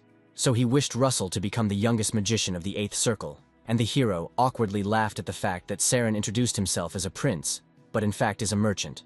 Nevertheless, Russell shook the prince's hand and said that he was glad of their union, and Saren reciprocated, saying that he was counting on Russell. When it was all over, the main character fell back on the bed and sighed heavily. What had been happening had lasted for 3 whole days, and they seemed very long to him, so the count was not surprised by his fatigue. Princess Hecate entered the room and said with understanding that Russell was not used to such events. Raymond walked up to her and picked up a whole stack of papers, asking what they were. And Hecate replied that the engagement had caused a lot of work, and these were documents. The princess sat down in a chair, saying that she wanted to finish this, and then come here. She blushed, and looking at Russell, said that she really wanted to see the groom, so she came with documents. The hero lowered his head with a bright crimson face and asked if she was teasing him again. And Hecate smiled, pleased with herself. Russell found an envelope with a wax seal and asked the bride what it was, because it was different from the others. and the princess replied that it was for him. Inside was a research request. Raymond was surprised, and Hecate shared that she did it for him so that he could leave the kingdom in peace. She asked if it really wasn't worth it, and the guy replied that no, that wasn't the point. He leaned down and put his arm around Hecate's shoulders from behind, thanking his bride for thinking of him. The girl said that Russell was so happy about this, although she could not have done otherwise. After all, he was so happy to share her duties, and she believed that this is why people get married, and she also mentioned that the ceremony was over. Hecate turned to Russell and took his chin in her fingers, telling him how tired she was. And she thought they should turn off the lights, and she asked Russell what he thought about that. But Raymond thought the same thing, and in a few moments they found themselves in the depths of the bed. The bride pressed her lips to Russell's, simultaneously placing her fingers on the buttons of his shirt. And the guy, responding to the kiss, squeezed the crimson fabric of the bed. In the Naze Alliance, in the Office of Hired Workers, a man said that they don't have such people. And the man asked him not to say that, because this is the largest office in Naza, so where could they go if they don't even have anything? The man said that they only had a few third circle mages, but the man insisted that only a fourth circle mage could fight off the pirates. The hooded man, hearing this, approached the counter and asked if they needed a fourth circle mage. When asked who he was, the man handed over a badge stating his name, Ridman Loyce, and his age, 38, a free laborer. The token also indicated that this was a fourth circle mago. The man placed his hand on the hood, asking to be allowed to introduce himself. Russell Raymond, disguised as Redman Loyce, reported that he was looking for a mission on Kulil Island. It worked, and that same day the protagonist found himself on board a ship heading out to sea. So far everything was calm, and Russell hoped that nothing would happen before they arrived on the island. A man called Ridman, holding the beer, he asked him not to stand aside, but to drink with them. But the blue-eyed youth timidly tried to explain to Carl that they should not drink during the mission. Carl Neumann, the fourth circle mage, said it was okay since they wouldn't get drunk. But Aiden Owl, standing nearby, doubted it very much. Laughing, Carl asked the third circle magician if he really thought it was just regular liquor. He used magic on beer to help him relax, and Aiden had no choice but to agree. The man asked what about Reedman and pushed a mug towards him. Russell didn't refuse and said that a cold beer never hurt. And Carl burst out laughing, calling Reedman a man. The main character did not expect to meet Aiden Owl here. In the future, he would make a breakthrough during his research, finding a way to increase the effectiveness of potions by 20%. However, he was sponsored by Archduke Bismarck, and he had to give the developments to the Empire, but this time Endymion will get them. Russell said hooray for Aiden and took a few sips of beer, and the guy awkwardly replied, "Yeah," as if thinking about something. Then he suddenly told Carl that he felt mana from his bracelet, and asked if it was an artifact. The man raised his hand and replied that yes, this artifact clears the mind. Afterwards, Carl said that since they had already drunk, they could now play cards, and he began shuffling the deck in one of his unusual ways, when suddenly there was a cry on board about pirates. Aiden flinched and Russell's eyes widened and he became wary, because there were 5 pirate ships heading straight towards them. A participant in the expedition ran out of the cabin and shouted to gather the magicians. Carl chuckled, asking how they could help if they were out cold. He said, clearly pleased that these idiots drank everything he poured for them. The man called for Aiden and Reedman, but no one answered. He looked at Carl and asked if he was in league with the pirates. Neumann replied that they should have checked his background better, but he was not going to delay it, and said that they should go to the pirate ship if they did not want to die. At that moment, Russell's ring sparkled. The giant's hammer of lightning appeared out of the clear sky and attacked the pirate ships. Carl turned around and asked in horror what kind of bastard did this, and Russell, having come to his senses, asked for forgiveness. And with a smirk on his face, he asked if he had really scared him. The man shouted, asking how Reedman could cast spells, and Russell just threw up his hands, pretending not to know. Seeing the guy's ring, the man shouted that he was using the artifact like a coward. Russell thought that this spell was too strong for a fourth circle mage, so he decided to use the artifact as an excuse. Raymond replied that Carl was right and threw a flame at him, which grew and enveloped the pirate's hand. Russell said that this was the power of his artifact, and the man, who had previously been confident that everything was going according to plan, began to cry, begging for mercy. But the hero was not going to do this, and the pirate bent over, groaning from the pain of his burnt body. The participant said that he did not believe that Carl was a pirate, asked Redman how he knew about it. The guy replied that everything became clear from Carl's artifact. He left a trail of mana to show other pirates where the ship was hiding. The participants shouted that the pirates were attacking, and the man looked around warily. At the same time, 4 kings dropped anchor on board. The man thought that there were too many pirates for a fourth circle magician. He would probably have to pay them. However, Reedman told Sir that he would return soon, and that he should take care of Aiden. The organizer got scared and asked where the magician was going, and Russell, releasing his aura, replied that he was going to feed the fish. With one jerk, he rose into the air. Russell decided he would deal with them quickly. Hanging in the air, the main character created a rain of fire. The battle did not last long. The pirate ships sank under the water. After some time, Aiden Owl opened his eyes. He jumped up, asking Reedman what happened to the pirates, while Lois sat studying the papers. Suddenly, Aiden felt sick. He clutched the collar of his clothes, and Reedman told him that the guy should rest some more, because he poured some fire mana into him to get rid of the negative effects. Owl lay back down and apologized for being more attentive, but Reedman replied that everything was fine. However, he wanted to ask if this was Aiden's research. Reedman pointed to the roll of parchment. Aiden asked where Reedman got it from, and Lois stood up, explaining that it had fallen out when he carried the boy here, and it was written on it about increasing the effectiveness of potions. As soon as Russell mentioned that it was interesting, Aiden jumped up, his eyes shining, asking if he really thought so. Reedman replied that yes, that's why he would like to help Ulu, and Aiden said that he would be very happy if the guy wanted to become a sponsor. However, he would need a lot of potions to gather the information he needed, so it would be quite expensive. But Reedman countered that money was not an issue.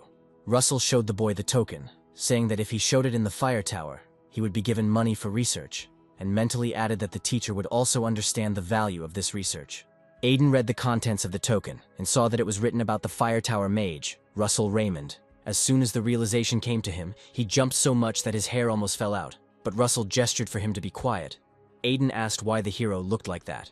Raymond replied that he had reasons for his disguise, and Owl did not ask further questions. He suddenly fell silent, and after a while said that Russell was the first to see the value of his research. Aiden Owl placed his hand on his heart and promised that he would carry out all of Russell's orders. Russell stood at the bow of the ship and looked at the map, checking the island they were approaching. It was indeed Khalil. However, something on the map changed, and the hero chuckled thoughtfully. There used to be many dots on the map, but they disappeared, and words appeared asking Russell to go to the end of the River of Fire and rise above the place where the rivers of ice and fire join. This map was supposed to lead the hero somewhere, which is probably why it gave new directions. Russell thought about this place where the rivers of ice and fire met until the landing. When the ship docked, the organizer thanked Russell and Aiden for ensuring the ship arrived safely. Owl raised his hands up and said that he had done nothing. It was all Sir Reedman. The guy almost misspoke and said the hero's real name, and Russell thought that Aiden was lying terribly. However, the man held out 2 bags filled with gold coins and said that this was the reward as he had promised, but it was a little more than they had agreed upon. The protagonist accepted the reward and shook the organizer's hand, wishing him luck on every journey. Aiden was sad that their journey had come to an end. He would have liked to learn something from Russell, but Raymond suddenly turned to him, causing Owl to flinch. Russell, hiding behind his hood, told the boy that they would meet next time in the fire tower. The boy soon discovered that, as expected for a country of beastmen, there were few people here. Looking around, he couldn't help but wonder if there would be more ferocious beastmen to come. Suddenly he noticed a monkey on the roof. He moved quite quickly. Russell turned away, wondering where to go, and this monkey noticed him. Then the hero decided that the bar was the best place to look for information. There, behind the bar, a ram greeted him and asked if the guy was alone. Russell left 1 gold coin and asked for a mug of cold beer. The ram was surprised and said that it was too much for 1 mug. The guy smiled and answered so that the bartender would consider the remainder to be payment for answering questions, and the ram, having accepted the coin, asked what questions the visitor had. Russell asked if there was a river of fire here, and the bartender replied that if the guest meant lava, there were several places. The guy took a sip of beer and asked about these places. The bartender said that Kulil Island appeared due to a volcanic eruption, but it has been quiet for centuries, so the guest should not worry. Russell then asked if there was a place where the ice river met the fire river. The bartender bowed his head and apologized. He didn't understand what he was being asked, and Russell raised his palm, assuring that everything was fine. As he left the bar, he sighed heavily, realizing that he would have to walk a lot. To begin with, Russell decided to go to the center of the island, and his path began in the forest. The guy chuckled thoughtfully, placing his hand on his chin. Suddenly, someone asked him if he needed a guide. It was that same monkey. He offered 2 silver coins for an hour, said the guy wouldn't regret it. Russell thought, what bastards. When he saw a dozen eyes hidden behind the trees, this trap was too obvious for the hero. The guide said that among the local races, monkeys are the most united, so they know the area better than anyone else. And Russell, who was following the guide, said what sounded convincing, but asked where he was taking him. When the boy asked this question, the beastman shuddered, freezing in place. He turned around and laughed, replying, wherever the guy needs to go. Russell replied that it was strange. He didn't remember saying where he was going. The guy raised his head up, and he said that for just 2 silver coins, there are a lot of guides here. The monkey tensed up. He turned around and asked when the guy noticed it. The hero replied that from the very beginning, and when asked why he went for the guide then, Russell said that he needed someone to work for him. The beastman became angry and said with a grim face that he was going to spare the boy if he gave him all his money, but now he changed his mind. And after the words that they would skin him, the lurking monkeys simultaneously jumped from the trees. Russell tensed his hand, using the power of lightning. He asked if the guide really thought he would follow him without an ace up his sleeve. The beastman froze when he saw the magic and ordered everyone to retreat. Russell just said it would stink and released a chain of lightning. With one spell, he felled all the animals and the guide froze, saying that this could not be. Russell groaned, saying ironically that it seemed like all of the guide's friends were tired. He raised his hand with sparking discharges to the monkey's face and said that he had a couple of questions. And the guide had to answer them, and the beastman hiccuped loudly from fear. Raymond asked the monkey the same thing he had asked at the bar. He was interested in the place where the icy river intersects with the fiery one. The beastman, kneeling with his comrades, replied that he had never heard of such a place. Russell then asked him if he had lied when he said that the monkeys knew this area better than anyone else, and the guide hesitantly replied that no, but that this place was definitely not on the outer ring of the island. The hero asked if this place could be in the inner ring.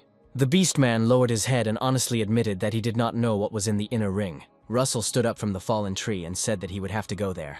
The guide was surprised. Then the guy asked if he really couldn't go there, but the reason for the surprise was different. The monkey said that he knew that the guy was strong, but the people living in the inner ring were not ordinary beastmen. They were quite hostile by nature. So if they found out about him, they would immediately attack. Sitting by the fire at night, the main character thought about these words. However, those the guide had warned about arrived too quickly, with the question of whether he was the stranger who was causing commotion on the island. Russell didn't sense any bloodlust in them. They just wanted to fight. Was that really the instincts of beastmen? The boy raised his head in surprise and asked if they wanted to fight him, and the beastman replied that he knew why they had come. The buffalo flexed his knuckles and told Russell to let him know when he was ready. The guy immediately replied that they were starting and created a green stream of energy. The beastman said that he liked Russell. He ran to the main character with the words that they would see what he was capable of. Raymond knew he couldn't stop the buffalo with a weak spell, so he needed to concentrate his mana as much as possible. When the guy was ready, he extended his palm forward and directed a stream of magic at the enemy. The shockwave swirled in the air like a spiral. The buffalo said, without slowing down, that it was not bad, but it would not push him away. He had already started to pass through the magic ring, saying that it was too low a level of magic. The buffalo wanted to say what kind of force he was using, but suddenly his hooves stopped. The shockwave did not allow the beastman to pass and pierced his body, forcing him to freeze. The buffalo himself howled in pain. The magic spiral uncoiled and pushed the enemy back. The remaining beastmen were shocked that this mage had knocked back the boss with one spell. They acknowledged the hero's strength, and approaching Russell, they joyfully asked to fight with them, and the guy raised his palms up, laughing awkwardly. But their boss wasn't about to give in. He stood up and told the two to shut up and step back. The buffalo's eyes sparkled. He said that they themselves could not cope with this magician. At this time, Russell thought, because this beastman did not receive damage, and from this spell, the bones should have broken. The beastman approached the protagonist, who was assessing the buffalo's body. Russell believed that it was made for battle, and if the buffalo knew how to use the aura, he would become a superhuman. The guy asked him if he should continue. The buffalo raised his head proudly and sighed, replying, "Of course." Or to be more precise, he would like to, but his body is covered in wounds, so he won't be able to fight. The beastman admitted that he had lost and called it a great battle, and he and Russell shook hands. Buffalo asked what brought the boy to the inner ring. For as far as he knew, people traded in the outer, and Russell told him what place he was looking for. The hero asked if the beastman had ever heard of such a thing, and the buffalo, crossing his arms, said that in 80 years he had never heard of such a thing. Russell closed his eyes, bitterly realizing that this place was definitely not easy to find, and in the underworld everything had gone too smoothly. Suddenly the beastman said that maybe Russell would find something in the divine region, and the hero's eyes widened with curiosity. The buffalo told about the Holy Land where God lives. He himself had never been there, but he thought that this place could be there.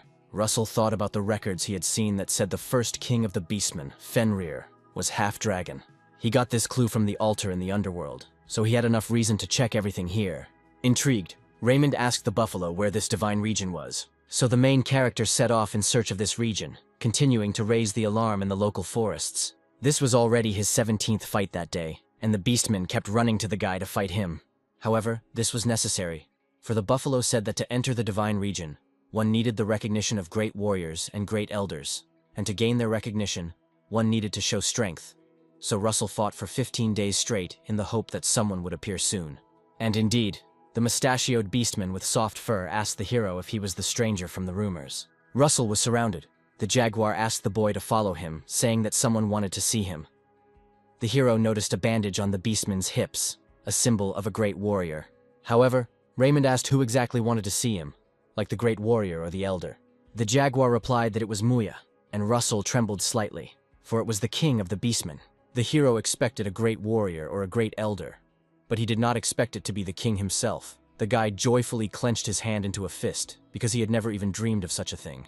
Before this, the king asked if the beastman had heard about the stranger who was wreaking havoc on the island, and the jaguar told him that even the second of the Red Lion tribe and the guard of the White Snake tribe had been defeated. The king chuckled, saying that even those who were close to the great warriors were defeated. He wanted to see him personally. The jaguars swore that they would bring him and make him kneel before the king. However, Muya asked to bring the man quietly, and the jaguar wanted to clarify, and the king, interrupting, explained that the stranger would come as a guest of the king of the beastmen. Jaguar stood with his arms crossed over his chest. In his opinion, the hero didn't look all that strong, and the losers must have been very relaxed. He was angry because he couldn't understand what the king was thinking when he invited this man as a guest. The black jaguar sensed the changed atmosphere and turned around abruptly, telling the angry one that it was enough. If instincts were interfering so much, then he should abandon the mission. But the other jaguar replied that nothing would happen to him for that. As much as he loves battles, the jaguar is not too stupid to touch the king's guest. And the great warrior with the bandage on his hips sighed with relief. However, the jaguar asked, what if it was not a battle, and he approached the hero? He informed Russell that they were in a bit of a hurry, so they needed to speed up, and asked if the guy minded. The hero replied that he could try. The jaguar stuck out his tongue slightly, and he suddenly jumped up, telling the man to then catch up. He flew quickly during the jumps, deciding to show the stranger the difference in levels. However, at that very moment, Russell found himself next to the beastman, admiring his speed. The jaguar turned around warily, surprised that the man had caught up with him at maximum speed. Russell told him that as long as he adjusted to him, everything was fine. He closed his eyes in a smile, adding that he still had some left. Soon, the jaguar praised the man who had kept up with him and had held on all this time. One of the beastmen, out of breath, asked Russell if he was one of the fastest people, and the hero replied that there were about 30 like him in the kingdom, and on the continent there were about 100. This figure made the jaguar darken, saying that it was impossible. However, now Russell was not thinking about this, but about the city that was hidden in this forest. This is what one would expect from the capital of the beastmen. Soon the main character was brought to the king's residence. Russell froze for a moment, feeling that the beastmen here were at least at the level of the fourth circle in strength. Could these really be all the great warriors of the Kuril Island? The atmosphere in the royal residence was so thick that even the air seemed thicker to Russell. The boy stopped and released an aura, demonstrating the power of the sixth circle. The beastmen found what they saw incredible, because this man could withstand the fighting spirit of hundreds of great warriors. There was a sharp knock on the wooden door, and a voice shouting that idiots should not interfere.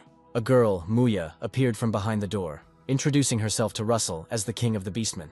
Raymond expected nothing less from the king. She exuded the level of a teacher, but the hero was confused by something.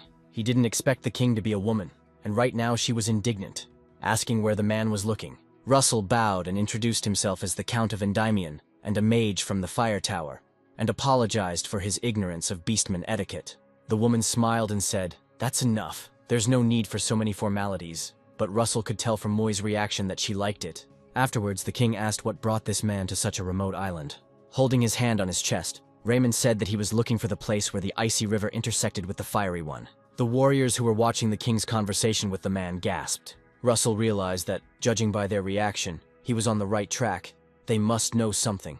And he said out loud that the beastmen, it seems, call this the divine region. The beastmen were displeased. They considered it impudence and disrespect for a stranger to talk about sacred land. Muya said she understood that they were shocked, but now she was speaking, her piercing gaze darting towards the warriors. They suddenly fell silent and obediently bowed their heads, not daring to look at their king again. The king replied that this place exists in the divine region, but why would a person need it? Russell replied that it was for personal reasons, and Muya shared that she had heard that mages from the continent were very fond of the unknown. The hero noted that the beastmen, fortunately, were not too negative, so everything could go smoothly. Muya asked the man what to do, because as he could see from the elder's reaction, this had never happened before, and the beastmen began to support him, saying that their ancient gods lived in the divine region, and a stranger who was not even a warrior would not be able to pass. Muya slammed her fist on the chair, screaming at them to shut up because she was thinking. Russell clarified that outsiders had never entered the divine region, or that there were rules prohibiting this. The king thought that this man looked into the very essence of things, in which he was not inferior to great warriors, and at this rate the guy would help the beastmen grow. Russell said that the elders said that non-warriors were not allowed to enter. Does that mean that even a stranger could pass if he was recognized? The beastmen shouted in unison about the warrior's test, and Muya was surprised. Laughing, she asked the little man if he was serious. Russell, however, was determined, and he said that if this is the only way to get through, then of course he is confident. The rules of the test were simple. Survive in the canyon for 10 days. At the beginning, the hero will not be given anything. He must find everything he needs himself. And every day, Russell must defeat 5 great warriors. The guy realized that they were testing his mental fortitude, survival skills, and strength in combat. And besides, the aura of the canyon was not so ordinary. Even the breeze gave off an ominous energy, so Russell needed to be careful and not let his guard down. Muya announced that it was time to enter the canyon. She said the test was about to begin, and Russell turned and jumped off the cliff. The hero landed squarely on his feet, and he assessed the aura in the canyon. This energy turned out to be denser than he expected. This was the very canyon into which the first king, Fenrir, threw the body of the serpent Jormungandr. So Russell's first enemies, who met the man at the foot of the cliff, were snakes with glowing eyes. They wriggled and hissed sharply, revealing poisonous teeth.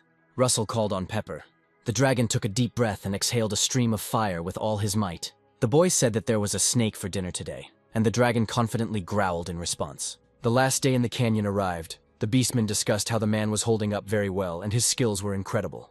The fire created by his magic had not gone out for 5 days. Also, Russell has already fought with 20 great warriors and has not even been injured. Muya said she knew it wouldn't be enough. She licked her lips, asking sarcastically how one could resist such a delicacy. The king jumped into the canyon after the main character 5 days later, and the beastmen shouted after her in surprise. Russell, shielding himself from the rising dust and leaves with his hands, asked her if she didn't think it was a little unfair. Muya said that her blood boiled at the sight of strong warriors. Besides, technically she is also a warrior of the beastman tribe. The woman held out her hand, signaling 5 blows, because she too has honor and conscience. And if Russell can withstand 5 of her blows, she will consider the man to have passed the test.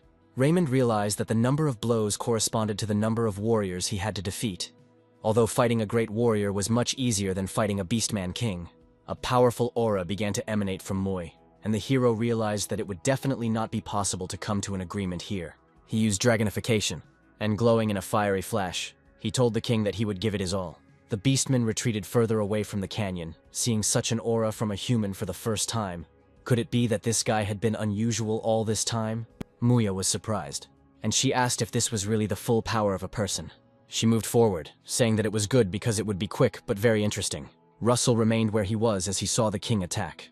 A moment later, Muya was a few steps away from the guy, and he thought, could it really be already? The Beast King's gaze was full of excitement and thirst for battle. Russell managed to put up a barrier when Muya attacked with a spear, but the shield unfortunately broke, which was expected from the best of the beastmen. Even redirecting an attack is very difficult, not to mention a direct attack. The protagonist jumped back. To begin with, he decided to try to slow down her attacks. Standing against the wall, the boy created a magic spiral with the intention of buying time, while Muya, squatting, laughed. She picked up a piece of earth lying in the canyon with her fingers and said it was fun. Very fun. As the waves headed towards her, the king suddenly lifted the earth and covered herself with it. Russell almost went crazy when he saw her tear up the ground to throw him away, but Muya said that the last attack was interesting, so she would count it. The guy said it was crazy to think he had to do it 3 more times. Muya jerked from her place and jumped forward. Russell gripped his spear tighter. The king swung her fist straight at the man's solar plexus, but he blocked it with his spear. Clutching the magic weapon, the protagonist called out to Pepper, who appeared behind his shoulder. The dragon rose into the air and breathed fire at Muya with all his might, but it had no effect on her. She roundhouse kicked the man, sending Russell flying backwards, and crashed into the canyon wall with his back. A blue slit appeared behind the king. Using a dagger, the main character cut through space. Suddenly, the giant's hammer came out from there, but Muya grinned excitedly and stretched out her hand. The king struck the hammer with her fist. The magic item flew up, rose above the canyon in the sky, and spun several times. After it began to fall down, the king of the beastmen intercepted the hammer with her hand, saying that this was not bad. She grabbed Russell's hammer more tightly, and together with it, made a jump towards the main character. The boy extended his hand, concentrating the power of the sparks in his fingers. Russell used mental projection, remembering a bright sunset, and the falling sun began to swirl in the air. Muya slowed down before the attack. and she swung the giant hammer with all her might. Russell Raymond pointed the flaming spear towards the Beastman King. Boiling clots of magma, surrounded by a fiery whirlwind, began to fall downwards. The bright flash from the collision illuminated not only the entire canyon, but also the forest in which the city and the inner ring stood, hidden from prying eyes. This attack took a lot of strength from the hero because it was the peak of his power. Muya walked up to Russell and cursed, saying that she wanted to play some more, but unfortunately she couldn't continue. The woman squatted down next to the man and said it was fun, so Russell passed the test. But the boy heard the last words. His eyelids suddenly became heavy and his head was pulled toward the ground. But he was not left in the canyon. When the boy woke up, he let out a frightened groan, breathing heavily. Pepper pressed his face to his master's cheek with frozen tears in his eyes. He was worried about Russell, and the guy was surprised when he saw the spirit. Muya, who appeared, said that this little one didn't even feel tired and didn't leave Russell's side. The boy stood up when the king arrived, and then suddenly froze. The woman stood with a dark green cloth on her hips and half tied with bandages. Raymond quickly covered himself with pepper so as not to look at the woman's body. Muya just wanted to show the burn that Russell left, and the hero, blushing, hugged the dragon to himself. But the queen approached him and put her hand on the spirit. She grabbed Pepper and threw him up, showing the burn on her shoulder, and the guy raised his hands up, trying not to look. Raymond still glanced at the king's shoulder and raised his eyebrows regretfully. The woman didn't think Russell could use such a spell with a spear. If she had been a little slower, the burns would have been worse. And then the boy realized that the last spell had worked. But then he thought it was hard to tell the attack had worked when there was such a small wound. The woman placed her hand on Russell's head, asking him why he was so red, as he did not look like he had a fever. She also asked if he wanted to mate with her, and the question sounded like Russell had been hit on the head. Muya licked her lips, asking if she should then call Russell a man and not a stranger. The hero mumbled for the king to listen to him, but the woman hovered over him, saying that if it was Russell's seed, she would be glad to accept it. Russell felt a very dense energy from the Beastman King. However, he still found the strength to put his palm in front of the king, thereby stopping her, and apologized. The hero said that he already has a beloved who is waiting for him. Muya smirked and stepped back, saying that she wasn't going to do it unwillingly. However, that was not all. She was one of those who liked to stretch out delicious food, and Russell, in order to change the subject, asked if he could now enter the divine region. The woman replied that no one would resist after what they saw yesterday, and some might even envy Russell's strength. The boy asked when he could go there, and Muya said that as soon as the body recovered, then he looked down at the bandaged torso. According to the doctor, it would take at least 2 months to recover. But such a long treatment was not part of the main character's plans. Russell held the Beastman King on his shoulder, and she couldn't believe how he was able to recover in just 3 weeks. Was he really a monster? And the guy replied that he didn't think she could say that, considering her powers. The hero was grateful to the woman for being his guide, but he still asked if she had anything to do, since she was the king. Muya replied that their kings and those of people were different, but there was something more important. She pointed to the lake, saying that they needed to go down right now. The woman warned the hero not to dive into the water. They needed to stay on the surface, and the guy obediently jumped into the lake. Suddenly he noticed a small stream flowing from the cave. Muya pointed to that hole. Russell jumped in with the king in his arms, and was surprised by the vastness of the cave. The king pointed out the waterfall to him and said that this water filled all the lakes outside the cave. It came from the divine region. To enter the divine region, one must pass through a stream of water. Russell rose up using wind magic, and Muya said that she would wait for the guy here. In a second, the protagonist moved to the crack with water, blinding the king of the beastmen with a flash. In the cave, he made a couple more dashes over the water, and he froze in the air, looking at the beautiful view. Before Russell lay the sacred land where the god of the beastmen lived, with its shining river and green, almost shining trees. The hero appreciated the size of the river, so it is not surprising that it created so many lakes. Russell headed down the river, doubting that this was the one he was looking for. Although the river was large, it looked ordinary. Soon Raymond saw with his own eyes that the river had 2 colors. He was flying over the water. He needed to go to the end of the fiery river to arrive at the right place. Russell would never have thought that the river's source could be a volcano. The hero looked around, because this is where something should be, according to the instructions. Below, he noticed vapors rising upward. At one point, the river was raging, creating circles on the water. Russell sighed mentally, knowing that it wouldn't be that easy. He dived under the water, because if there were bubbles in it, then this place led somewhere. The hero had a chance that this place would be the real source of the river. Holding his breath, Raymond discovered a gorge underwater. He swam straight into it, and he emerged, greedily gasping for air. When the hero came out of the water, it seemed to him that this place was very dark. He could not see anything. Suddenly Pepper appeared and growled joyfully, raising his paws up. A magic chain appeared in front of the 2 of them. She led the hero to the peacefully sleeping creature. There was such energy coming from him that Perchik and Russell closed their eyes. The creature introduced itself as Ignir, a fire dragon, and greeted the young master. He asked for forgiveness from the humble servant Russell for not being able to wait. The dragon was waiting here to impart great magic, the divine weapon, the Brahmastra. Russell couldn't touch her, but he felt the full power of the weapon. He wondered if he could withstand such force. Raymond noticed a system window appearing with a task to purify the will of Fenrir, the first king of the Beastmen, which reacts to the divine weapon Brahmastra. The hero chuckled, and at that moment the will itself appeared in the form of a white wolf. The beast growled, spreading white wings behind its back.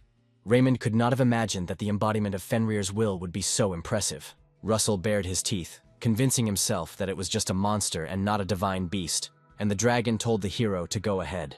The guy approached the Brahmastra and froze with his mouth open, looking at its impressive size and strength. The dragon told Russell to take it, and Russell, as if in some kind of trance, did so. As soon as the hero firmly grabbed the weapon, the place around him was transformed. Russell found himself an observer on the battlefield. He wondered why he could see him, and someone's voice called the giants pathetic. This man in black clothes and long hair was heading towards them.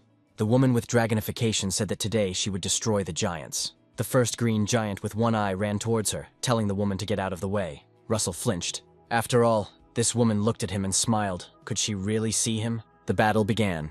This woman had scales that looked like they were made of obsidian, horns that create a crown. Russell finally realized who this woman was. She commanded the power of the 6 gods who left this land, and the power of her horns to make weapons appear. She was a divine dragon king holding a Brahmastra in her hand. A new divine weapon has been created that can kill even God. The hero lunged forward with the Brahmastra, like the Dragon King, with the accompanying words that this would help him in the future. And the piercing Brahmastra will become a torch that burns enemy beasts and giants. This weapon pierced the form of Fenrir's will. It was created by will, but Russell still couldn't believe that it had killed the first king of the Beastmen in one blow. In terms of strength, it was about the 8th circle, perhaps even the 9th. Fenrir's will changed, acquiring a half-human form that bowed to Russell, and he, the heir to the blood of dragons, wanted to ask for help. The heir handed the hero a glowing object and asked him to pass it on to his children.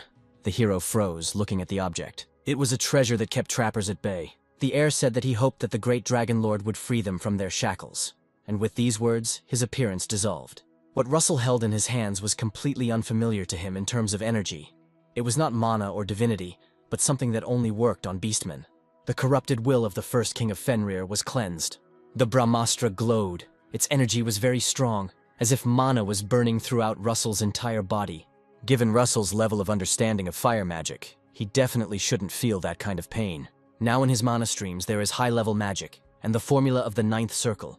If the hero cannot learn, understand, and control it properly, then he will simply burn out. The veins on Raymond's face bulged. Blood started flowing from his nose. The hero clenched his teeth until it hurt, trying to accept this power. Brahmastra expanded his mind, her understanding improved, and now Brahmastra reconstructed Raymond's mind. There was a final flash, and the boy fell to the ground, and Pepper, worried, ran up to his master. The dragon began to cry and rub his cheek against Russell's cheek, but the dragon's voice told him not to worry because his master had simply passed out from overexertion. But he would wake up soon. His heir was supposed to serve him, but fate decreed otherwise, so Pepper can inherit his power. The little dragon flew back in fear, lowering its red ears. A calm voice told him not to be surprised, because spirits were just a mutation, and Pepper is half-dragon, so he can definitely handle it. The voice expressed the hope that Russell's spirit would become a new red dragon and travel with its master, and then continue the dragon race. After some time, Russell woke up. He didn't know how long it had been since he had lost consciousness. Raymond looked around and saw Pepper happily chewing something. The hero asked what he was eating, but the spirit growled joyfully, and the guy decided not to interfere, because Pepper would not eat something inedible.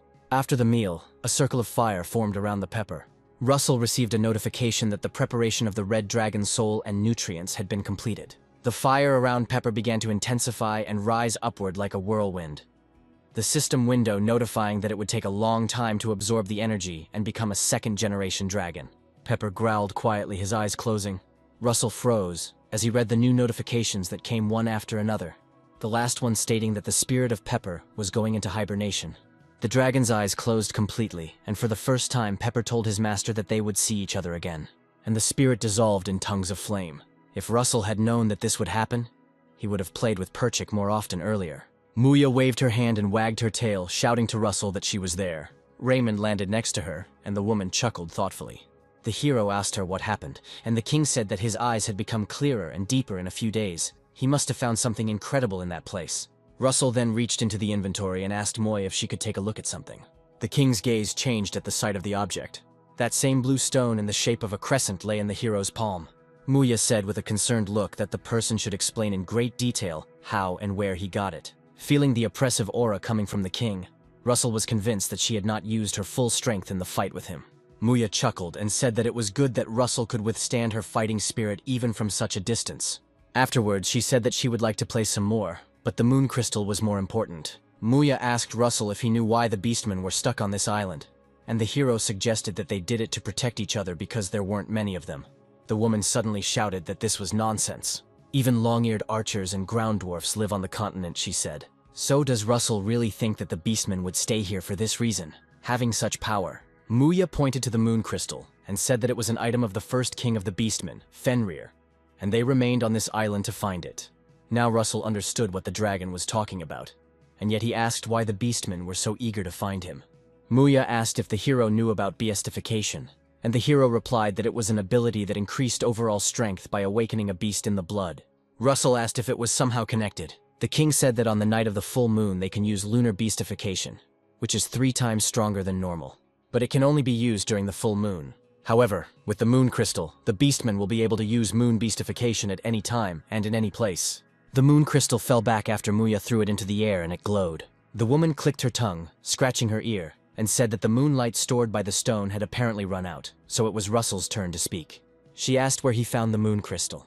After Muya learned that the guy had dived into an underground river to find out where the red color came from. The king, of course, had heard rumors that the magicians were crazy, but she said that this was too much. She guessed that Fenrir's remains were there, and the moon crystal too. Russell didn't tell Muya that it was the embodiment of will, so as not to complicate things. The woman chuckled at the thought that Fenrir had the moon crystal all this time, and Russell was supposed to convey his will to the beastmen. Muya leaned towards the hero and hugged him tightly, so that Raymond almost choked. The king called it a good job for a man. Blushing, she said that she was ready to reward him generously, if only he would say so. And if he wants, she can accept his seed. Russell became gloomy when talking about this, and replied that he would probably refuse. Suddenly it dawned on him. He smiled when he said he knew what he needed. After these words, they landed, and the king of the beastmen attacked the hero with such force that he crashed his back into the stone. Russell closed his eyes. Muya asked why he was breathing so hard since she had just started. It was so hard for Raymond that he even wondered if it was worth asking to train with him every day. Muya approached him and told him to pull himself together. And if Russell showed his weak side, he would be quickly eaten. Besides, with such endurance, he would not satisfy the one who was waiting for him. A fire blazed behind the protagonist, and he told the king not to worry about it, because he still has plenty of strength. Russell stood up and used the magic death spear spell multiplied by 5. Muya liked this approach. The woman waited until the spears descended lower so that she could parry the blow when they collided. The training lasted until sunset. Russell sat by the palm trees and tried to catch his breath after such a monster. The guy wondered if it was possible to fight Muya without dragonification. The king approached him, asking teasingly if he was already exhausted. She crossed her arms over her chest and asked if he wanted to transform like last time. Russell replied that he wanted to train the basics, and if he transformed, then the training would be useless. In response to which Muya turned away and said that this was his problem. She was not interested. However, there was still something in the interests of the Beastmen King. Muya approached Russell with a request. Muya said that since they had found the moon crystal, she was going to leave the Beastmen Island for a few years, because she wanted to become a bridge to the rest of the world. Russell thought about it and asked what was required of him, because if she wanted part of Endymion's territory, then it was impossible. Muya immediately became indignant, asking if he really thought she was so shameless. She only needed a small area for the Beastmen to live in, but even that was unconscionable, and only now did it dawn on Raymond. He rose from the sand and asked if this meant that they wanted to join Endymion. The hero understood everything correctly. Muya was ready to bow to their king. The woman listed that they could help in territorial conflicts and wars. For the guy, this was very unexpected. He seriously thought about it, because the king of the Beastmen himself was ready to bow, which in itself is madness. Soon, a meeting was held in Endymion's palace on this matter. The Minister of Finance put forward a very logical question, namely, where they would find land for them all if there were more than 200,000 beastmen on the island. The Minister of Defense countered that if even half joined during the war, they would have another 100,000 soldiers, and that could not be ignored. As Russell expected, opinions were divided. The king, after the circus had started, ordered it to stop, because they don't have enough information to constructively assess the situation. The man leaned over in his chair and turned to the princess's future husband. He wanted to hear Russell's opinion, since he was the one who had personally seen the beastman. Raymond raised his head and, placing his hand on his chest, replied, "Yes, your majesty." He said that most beastmen are quite aggressive, but their culture is not much different from human culture. Therefore, they need to find a place for them, and if in the end the kingdom gets a strong army, then it will only be a plus. The king replied that they need to calculate everything again. Jillian Person turned to the hero and asked how strong the beastman king was. Russell didn't know how to describe it, so he decided to take into account the fact that he was fighting her. Hecate's face immediately changed when the conversation turned to the woman. Raymond said appraisingly that she was 3 levels above McCrae Hughes, and Jillian's face twitched, wondering if this woman was really that strong. Amelia Verman, the master of the White Tower, removed the blindfold from her eyes and asked Gillen to move. She asked Russell what this meant. Is Raymond sure that she did not seem strong to him because of his own weakness? Jillian asked the little master of the White Tower to calm down. She got angry, calling Person just an idiot obsessed with weapons. So who was he calling small here? And the man laughed, saying that the king of the beastmen is not a magician, but a warrior. In that case, it is more logical for him as the owner of the aura to do this. Amelia clicked her tongue in irritation, and Jillian turned to Russell. He aimed hundreds of copies at him, and he said they'd see how Russell handled it. Person extended his hand forward, thus throwing all the spears at once. Russell didn't expect that Jillian would create several hundred weapons from aura. This confirmed the man's skill. Raymond thought that if he tried to block it, he would turn into a sieve. So instead he decided to reflect them, and waving his hand, he directed a stream of fire in response. Jillian was amazed that Russell had redirected his aura. The hero had truly become stronger. Person wondered if Russell had received enlightenment during his battles with the Beast King. The protagonist bowed to the master in gratitude for holding back, and Jillian waved his hand, thanking him for the fun. The weapon master bowed before his majesty, apologizing for making such a fuss, and also adding that Russell's assessment could be trusted, judging by his skills. The king, resting his cheek on his hand, said that all that remained was to find out her true purpose, namely, whether her intentions were serious or whether this woman had something in mind. Looking at his pendant, Russell said that what she was saying was most likely true. The king asked what it was, and the boy said that it was a gift from her. This necklace was made from a king's tusk. There was some discussion among people about whether this did not show the sincerity of her intentions. Russell shared his time on the Kural Island and what the Beast King was like. The king clapped his hands and said that now they had more information, but they would discuss it later. This was only the first meeting, but if nothing happened, they would get 200,000 beastmen. The king said that if it works, it will be a great achievement for Russell Raymond. The hero bowed to his majesty and replied that he was simply lucky to come across the beastmen and get close to them. The boy didn't do it for recognition, but the king insisted that an achievement was an achievement anyway. The king hereby granted Sir Russell Raymond the title of Earl of the Morning Star, and he would also allow him to take one item from the imperial treasury. The king hoped that the protagonist would continue to shine like a star, as his title suggests. All the items in the imperial treasury were worth 1 billion gold each, and the beastmen hadn't done anything yet, so the reward for Russell was too generous. Russell wondered if it was possible that the king had given him the reward for nothing. Teacher Daria called out to the boy and asked him to come to the hall after the meeting, because His Majesty wants to discuss something urgent with the two of them. Russell said he was holding a woman's jade hairpin, which is used to hold hair in place. Hecate read about this. It seems that these hairpins help against weak poisons. However, she did not understand why the groom bought it, and Russell replied that he thought it would suit the princess. Hecate accepted the hairpin, saying that she was happier with his words than with the gift itself. Afterwards, she admitted that she didn't know how to use it, asked if Russell could help, and he agreed. While the hero was collecting his bride's hair, she mentioned his address to the king of the beastmen as a woman, and the princess was interested in whether this was true. Hecate asked how Russell was connected to her, and from this unexpected question, the hero dropped the hairpin from his hands. Raymond was surprised, and replied that he had already explained everything. They had just fought, and nothing more. The princess reached for the hairpin and said that it was strange. She stood up from her chair and walked over to Russell, who recoiled. Hecate grabbed the groom's necklace with a pin and pulled the thread, asking if this was all. Then why did she give him this, and one made from her own tusk? Russell tensed, and in that moment he thought he was finished. The hero did not expect Hecate to be jealous. He felt a strange feeling, but he liked it. And while he thought about their conversation, his face turned crimson. During the conversation, the king entered the chambers saying that he was still waiting for Hecate and Russell. He noticed that something was wrong and asked what the tense atmosphere was, so the hero was lucky that the king was in the right place at the right time. However, he brought shocking news. The king said he had reviewed reports on the seizure of the Raymond estate, and he discovered that the document transferring their estate to the treasury was falsified. That is, the Raymond estate was taken away unnecessarily. The king was angered by this, and when Russell himself heard about it from him, he was no less surprised. The king bowed and asked for forgiveness, saying that it was his fault, so he could only apologize to Russell, but the hero asked to raise his majesty's head. Russell bit his lip nervously, remembering McCrae's words, calling him a fool for thinking that the empire was to blame for his father's death, since the false documents had reached the king, which meant that the culprit was in Endymion. The boy clenched his fist tightly, realizing that McCrae Hag's words were true. A gentle hand slowly slid towards the hero's wrist. Hecate sympathized with what happened and wanted to support her fiancé. Russell blushed and sighed quietly, letting off steam. The king said that it was not enough to make up for all the damage, but he handed the Earl a parcel tied with a red rope, saying that it would help Russell. The bundle itself provided access to the 6th floor of the Louvre Museum. Russell also planned to visit the Imperial Treasury after the museum. Most people thought that the 5th floor of the Louvre was the last one, but in fact, there was another one. The 6th floor contained records of magic from the masters themselves and their history. One could only enter there with the king's permission. And when Russell opened the package, it lit up, and the hero was enveloped in a blue glow. It was teleportation magic. The guy was surprised that it teleported him to some other place. And it was worth it.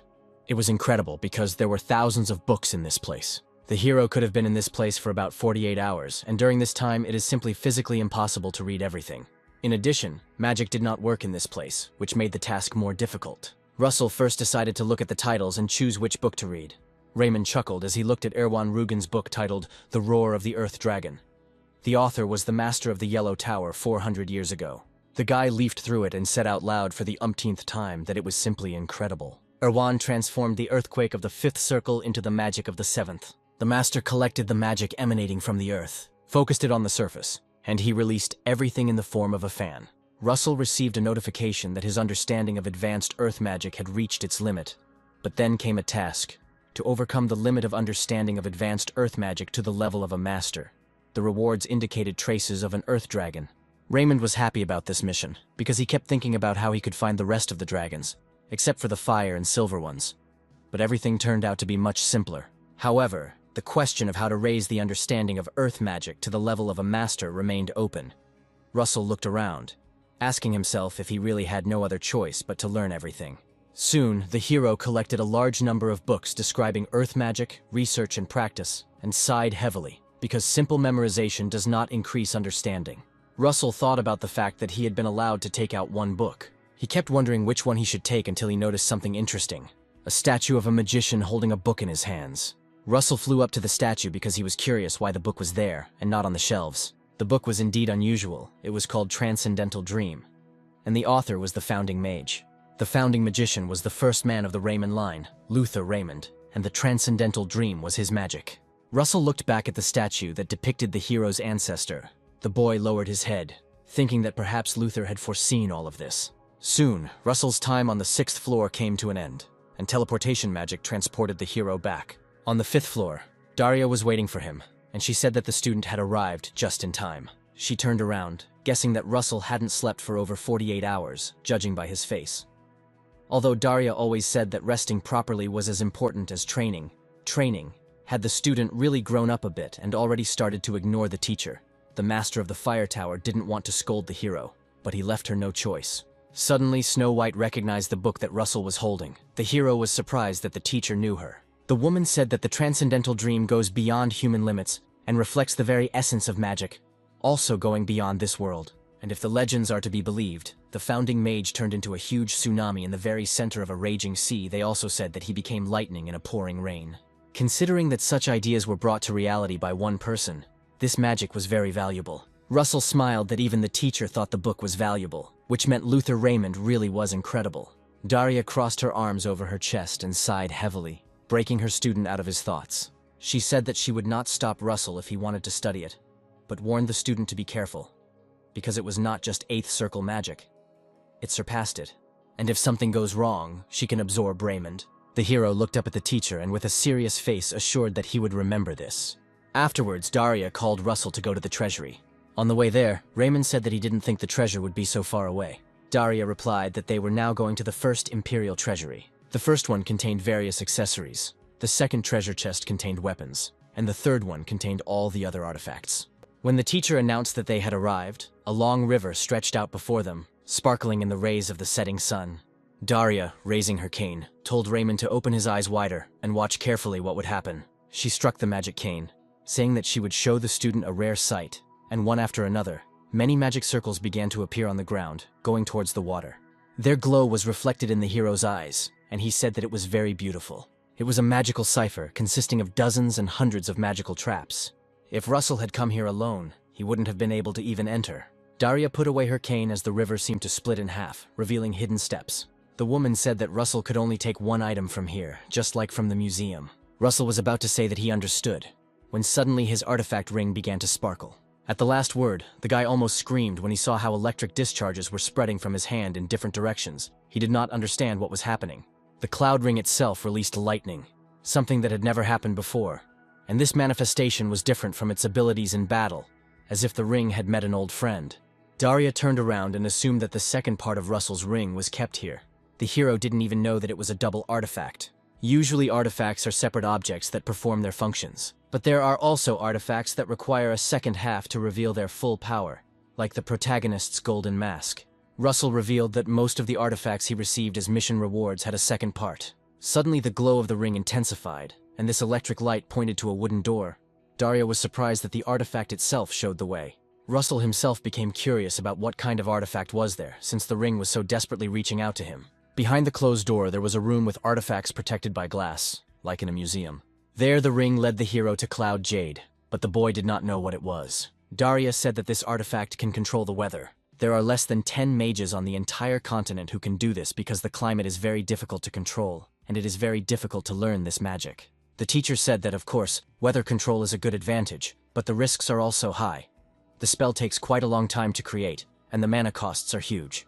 Russell had felt something similar when he held the Brahmastra. He thought that perhaps it would be better to take something other than Cloud Jade, but the ring continued to sparkle, not calming down. Then Russell decided that he would take the second part of the artifact anyway. And as soon as the guy touched the jade, a white haze began to reach the ring, Russell thought. Maybe the ring was absorbing the second part. The ring acquired a new appearance, a pattern in the form of clouds, and the system window notified that Russell received a fragment of the wing of a cloud dragon, which controls the climate and clouds, is a mutant among lightning dragons. Russell stood there with his mouth wide open in shock.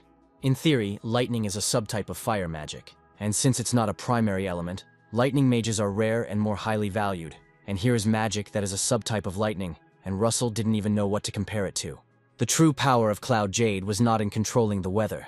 It was much more incredible, and Russell felt it when he closed his eyes. Teacher Daria asked the student if he had any ideas on how to use it. The hero replied that he thought so. Then the woman suggested going, because she was already interested in what the artifact was capable of, having united with its other half. As they reached the top, Russell warned that he was starting. He closed his eyes and created a form of movement from the cloud ring. One of the hero's feet began to rise smoothly, and suddenly Russell pushed off the ground, leaving behind a trail of wind and lightning. Daria was happy to see the magic of flight, and then asked Russell if it was just a jump. But Raymond no longer heard the teacher. He rose high into the sky and flew swiftly near the clouds. It was amazing that he rose so high in just one jump. Russell looked down, wondering if it was the fog on his feet. However, there was something more important. It wasn't limited to one jump. It was even better than flight magic because it was faster and Russell didn't have to slow down when turning. But there was still a problem, namely, the high consumption of mana, so the main character was already starting to get tired. After that, he wanted to test the abilities of the transformed artifact. It was the control of the weather shape, and Daria could see the storm cloud with her own eyes. The teacher told Russell that with such strength he could destroy a small castle, but the hero's eyes were already rolling after the second use of the artifact, and Russell was pulled down. Before Daria could say that he didn't have enough mana for this, Russell fell into the water like a stone. After that, they returned to the Magic Academy. Russell changed his clothes and stretched his shoulders as he walked. His whole body ached, so it was decided that for now the hero would only use the Cloud Ring when absolutely necessary. He had received everything, so it was time to return to the mission of breaking the limit of understanding advanced earth magic. And if we are talking about land, then Russell could not find a better place than the Yellow Tower. First, he needed to find the magicians of the sixth circle in the Yellow Tower. As Russell leafed through the book, he suddenly froze on one of the pages. He soon met a man he had not seen for a long time.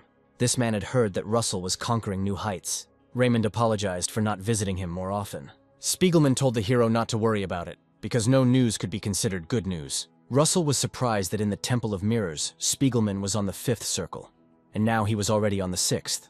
The man heard that the hero needed advice on earth magic. The guy confirmed this idea and added that the books on this magic on the 6th floor impressed him.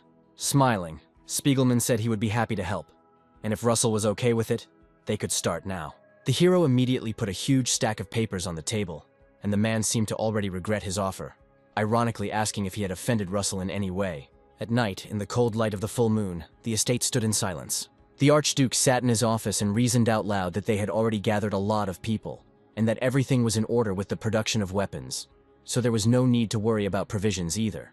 He looked down at the papers, thinking that he only had to wait a little longer. The man grinned at the thought that Endymion's throne would then be his. A male voice asked for forgiveness for such a late visit, and the Archduke turned around. The window was open, and the wind was pushing the curtains aside. Bismarck saw green eyes and thought it was Karen. The Archduke was extremely wary. The masked man, sitting on the railing, said that this seemed to be their first personal meeting.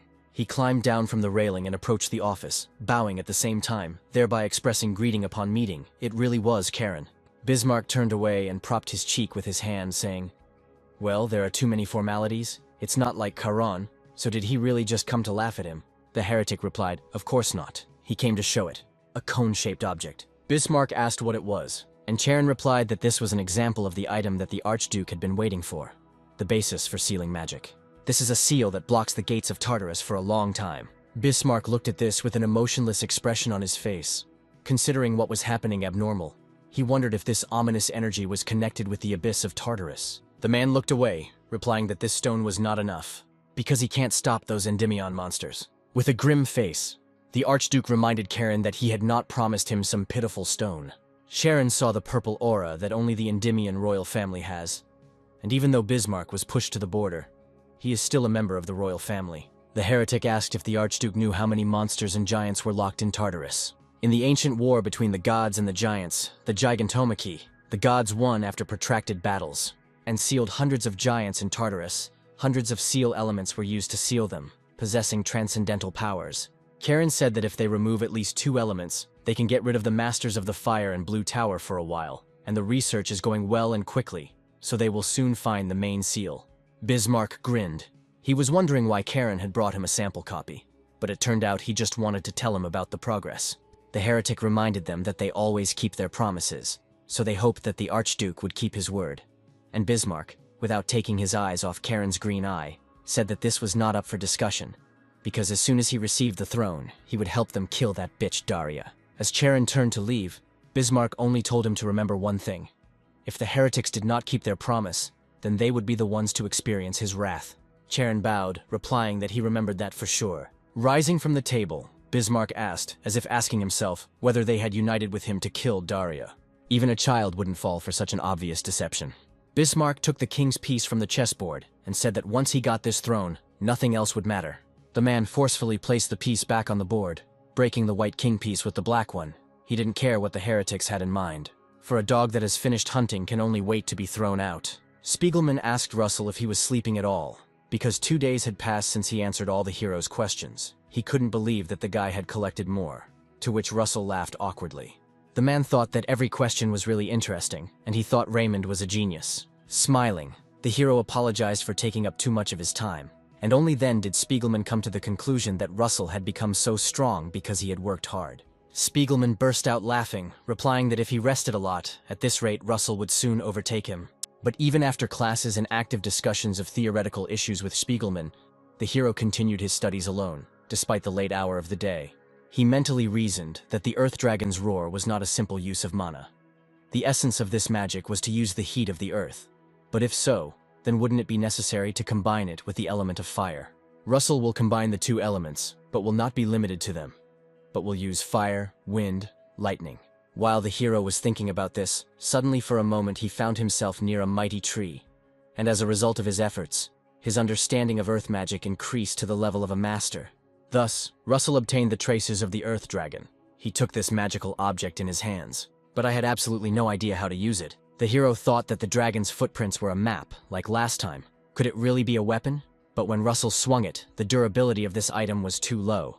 The guy lifted the object up, trying to figure it out. Suddenly he noticed the drawing depicted on it and a realization struck his head. Russell immediately grabbed the jar of ink and poured it onto the magical object. Having seen the drawing, the hero realized that this was an unusual stick. All these dots were constellations, and the map itself turned out to be celestial. At that very moment, Russell received a task that confirmed his suspicions, telling him to find the place marked on the celestial map and enter the lair of the Earth Dragon. Still, Raymond didn't understand why he needed to give the heavenly card, since it would have been easier with a regular one, like last time. Russell decided that he would find out the details once he arrived at the dragon's lair. In the meantime, he needed to figure out where to go, so he laid out the constellations on the floor, and I tried to use the North Star as a guide. She led him to the desert of Nadia. A day later, Hecate learned that Russell was going on an expedition again, which Magister Daria told her about. The hero plaintively asked his bride for forgiveness, and she said that, as she said, she is not a narrow-minded girl and understands that he will have to leave. Hecate is just worried about her fiancé, although she did not think that she would behave like this. The girl folded her hands and expressed the hope that Russell would take this into account and would send her messages sometimes. Raymond suddenly leaned close to the princess and kissed her tenderly on the cheek, promising that he would definitely do it.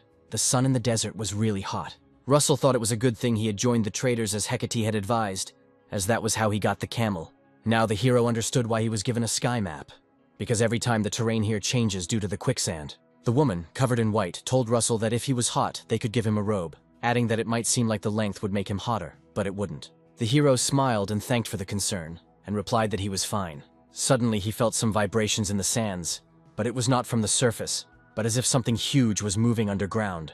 Russell's feeling did not fail him. The traders immediately began to shout when they saw the Korkoi appear. Someone shouted that if they fought him, he would kill them all, so they had to run if they valued their lives. Russell was surprised that the traders called sandworms Horkoi. The man asked the hero what he was looking at there, told him to run quickly, but Russell asked the merchants to stay close to him, and then they would be safe. This was a great opportunity for Raymond to test his magic, namely, the original spell on the 6th floor of the library, which was created by Engale Gloman 200 years ago. Russell pressed his hands to the burning sands and released a desert flower from the depths. Jorhoi arched his back and let out a heavy cry. Some of the traders stopped and even got off their camels, admiring Russell's magic. They already thought that they were finished. One of them became curious as to who this magician was. However, things were bad. The green liquid flew at the poor animal and knocked it down onto the hot sand. The merchant shouted that there was poison in the camel's blood. Russell glanced over his shoulder and cursed. He used a quick sand spell, and in the end, I was able to cope with this situation. A woman approached Russell. She wanted to introduce herself to their savior. Her name was Anne Mashrin from the Cuthbert Trade Association. The protagonist introduced himself in response, giving a fictitious name, Richard. They shook hands, and Anne said that thanks to him they would be able to continue trading, so the woman would like to repay him, asked what Richard needed. After some thought, the hero asked if he could take one camel. Anne was surprised, and Russell explained that he was going in a different direction, so they would have to split up here. At night, in front of the Count of the Morning Star, the constellations were arranged in all their glory on the dark canvas. Russell wondered whether it was necessary to navigate by them. The hero took out a heavenly map, and her blue glow rose to the sky, showing the way as soon as Russell approached the lair. With a push, the boy rose into the sky using the cloud ring. He wasn't sure if this was the right place. There was nothing but sand around. Russell chuckled at the irony of it all, as that meant he would have to go underground again. Without wasting a minute, the protagonist flew down like a meteor, breaking through the upper layers of the desert terrain. He rushed forward, simultaneously digging tunnels underneath himself with fire magic. Soon, a crack in the harder ground appeared under a ton of sand. Russell dug there and landed in a place where there was marble instead of sand, which surprised him. The hero got up from the floor and asked Pepper to add fire. Suddenly he remembered that the dragon was in hibernation. Russell scratched his head, thinking. He wondered when he would finally be able to see his spirit. The Count took out the map again, and he raised it in front of him, seeming to have found the right place. Scorpions ran out of the darkness towards Russell. The place was teeming with them. Besides the monsters, the hero was worried that the place might collapse. These ruins were very large, and there were plenty of monsters, despite the depth. Russell was restrained in his attacks, keeping in mind that if these ruins were restored, much could be learned. Spiegelman would be happy. The battle against the huge monitor lizard took some time. Russell sighed and looked around, realizing that there were no more passages, so he must be at the very bottom. The structure here was the same as in the rest of the ruins. However, Raymond never expected to see a teleportation gate here. He rose into the air, wondering how to activate them. It seems that pushing or pulling them is pointless. Russell noticed a round hole in the gate. Suddenly he shuddered and froze, as if it had dawned on him. The celestial map he held in his hands was suitable. He kept wondering why it was exactly this shape, but the reason turned out to be simpler. The protagonist inserted the card into the hole, and the teleportation gate reacted. The seal unlocked them, and its glow blinded Russell's face. A moment later, Russell found himself in a different place, and he wondered if he had really come out of the ruins. The guy thought about it and noticed the desert, its location. It was not the same as the one he had been in before. The compass that ended up in his hand had, for some reason, one needle. It turned out that Russell was inside someone's dreams, so he felt that something was wrong with this place. Because it was a dream created to test a certain person. The mission was for the hero to get to the end by compass without using magic and moving in the air. Russell smiled, because at least the goal was clear to him. All you had to do was follow the compass, but it turned out not to be so simple. The compass pointed straight into a sandstorm. The hero decided that this was clearly not what he needed. He turned back, but stopped with a gloomy look, because the compass needle began to point back. He sighed heavily and said, lamenting, that nothing comes easy. The guy got his bearings and decided that he would overcome all obstacles. The path he followed led him to a place where everything around was ablaze with fire. Russell thought he was going crazy, because he had come out of a sand and snowstorm and now everything was on fire. The more he looked, the more surprised he became. But the most amazing thing was that it all consisted of mana. Magic formulas were floating in the air, and the main character could see this miracle. He thought that he would read it, understand it, recreate it, and destroy it. Before this, Russell was constantly tested to see if he was worthy, and now they finally tested his skills as a magician. The protagonist closed his eyes, because in order to know his goal, he must specifically look at it and gradually expand the territory to find the truth of the world. However, it turned out not to be so easy. Russell's head ached. He was sure he could get through this wall, but his mana eventually ran out. He smiled. There was nothing he could do about this situation, but he would have to remember this feeling. Raymond certainly won't miss the next opportunity, but the mission was accomplished. Afterwards, the hero found himself in the place where the first teleport was. Russell looked around, trying to find him. A reward for the mission appeared before the hero, the horn of the divine dragon king, the essence of the earth. Russell walked up to it, assessing the size of the horn, which was quite large compared to the others. Raymond wrapped his arm around it, mentally calculating how much mana he would receive after absorbing it. But this time everything was different.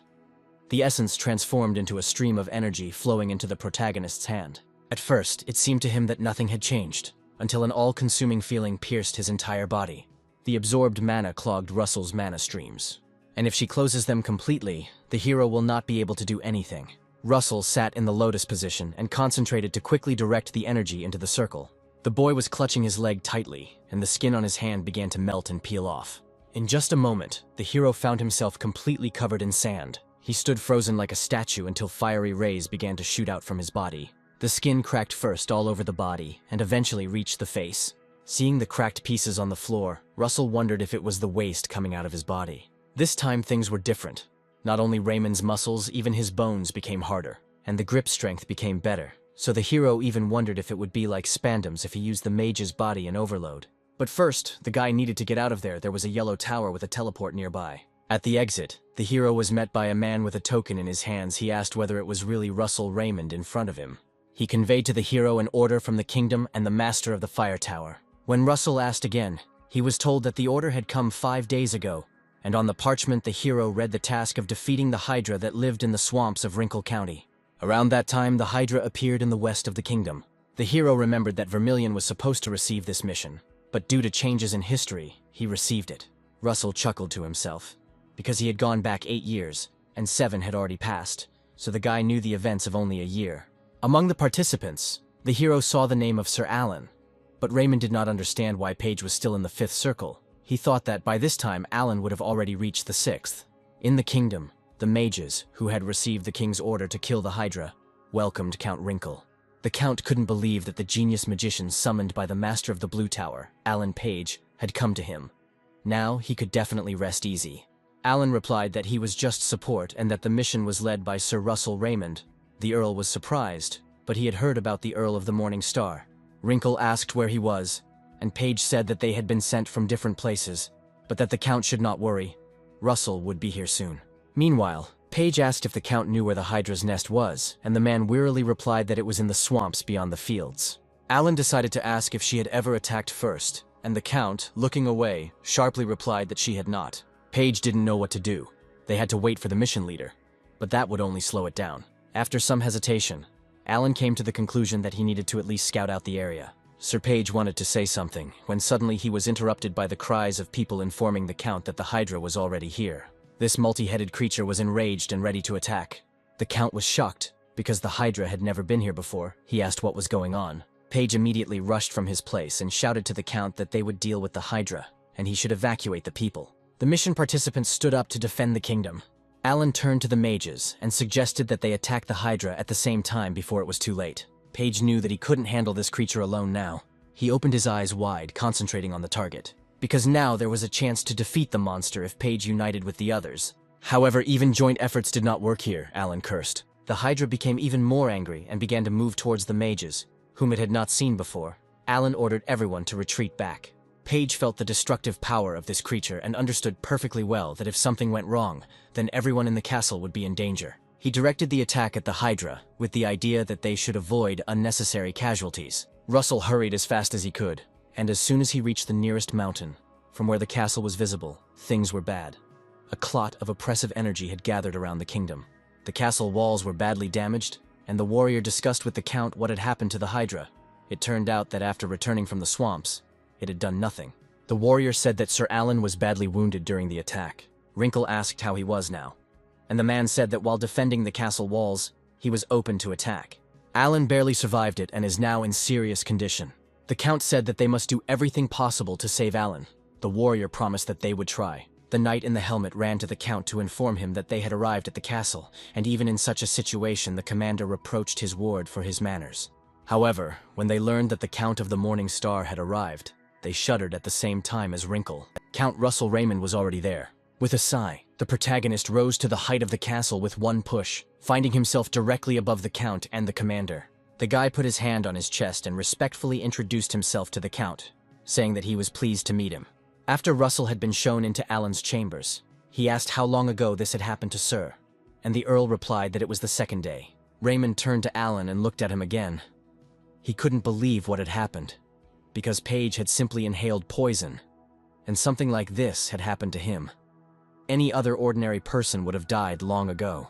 Russell asked how many heads the Hydra had, 8 or 9, but the Count said there were 5.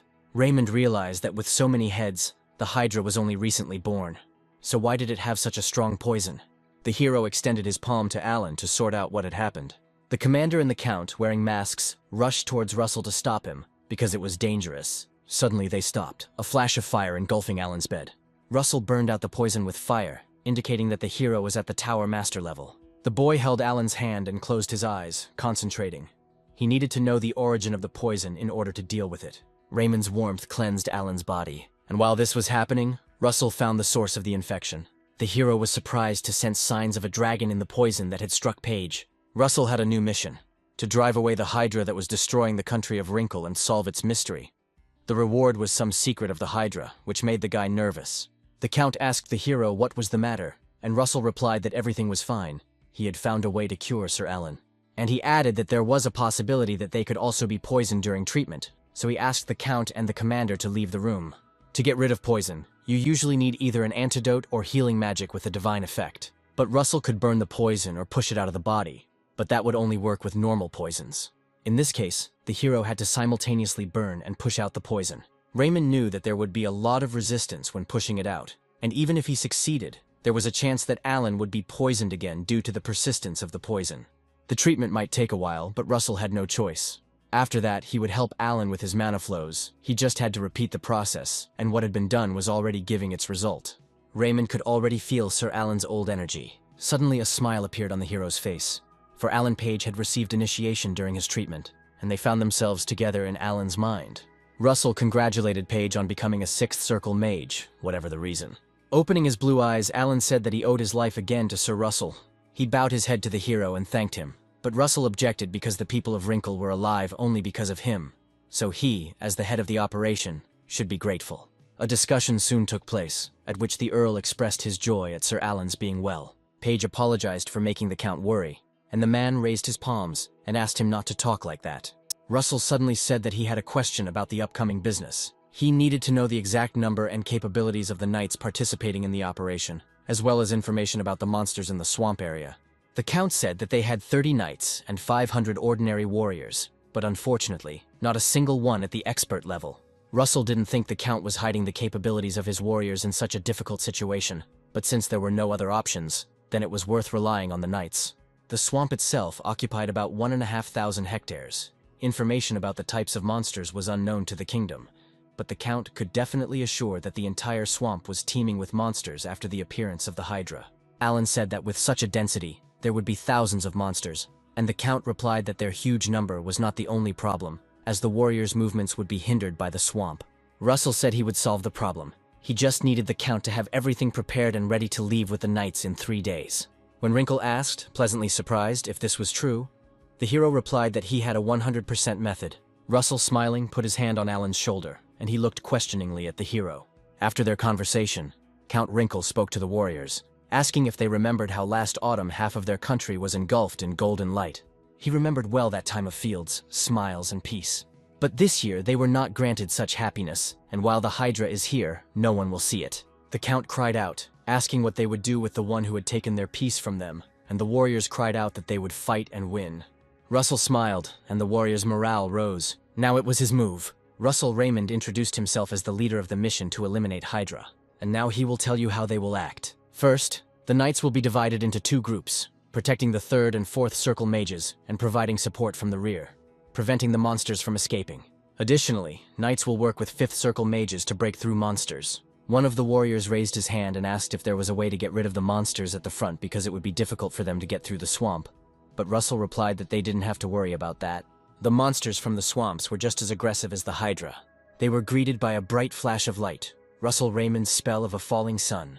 The hero said that he would take care of this problem. Soon the marshy area was ablaze. The knights found it incredible that one mage could get rid of so many monsters so quickly. Such was the power of a 6th circle mage, a man capable of replacing an entire army. Russell turned to Sir Alan and said it was his turn, but Page warned that he could not freeze such a large area at once. Raymond replied that it was okay. Alan could use the spell multiple times, and Page chuckled, saying that he would indeed have to sweat. Alan stood up and spread his arms, covering the burning forests with ice magic. Russell watched his spell closely and remembered their duel in the arena, when Page also covered everything in ice. But this spell was improved. It was called Ice Age, which froze not only the surface of the earth, but also the monsters. The Count raised his sword and ordered his warriors to advance across the ice. Hundreds of warriors rode into the attack on horseback. Frozen monsters were much easier to deal with. One of the warriors told the others to do the same first. Suddenly his sword was seized by a huge mouth. The warrior was indignant, asking where this creature came from, and the monster shook its head, lifting the warrior up after his weapon. Russell chopped off the creature's head with one movement, and several fighters ran up to the knight, asking him to be patient for a little while they stopped the bleeding. One way or another, the number of monsters did not decrease, and the hero understood that if he used a mass attack now, his allies would also suffer. So he had no choice but to kill the Hydra first. In the air, the hero noticed movement in the water, namely a bubbling point in the swamp that creates circles. As Russell flew towards her, a Hydra burst out. The guy jumped back, cursing. He didn't expect the Hydra to be here. Several of her heads hissed. The warriors froze and could not move. But the Hydra was too far away, so they didn't know what to do. So the warriors turned to Sir Alan. Page cast a spell, but the nimble Hydra easily broke through the ice. With each new attack, the monster became more and more bloodthirsty. Then Alan used freeze, and Russell, waiting for this moment, was going to attack right after him. Suddenly the hero heard the thoughts of the Hydra. She said that she would not forget the people who killed her mother. Now the reason why the Hydra went berserk became clear. However, the Hydra clearly took revenge on the wrong people. The guy watching the fight chuckled.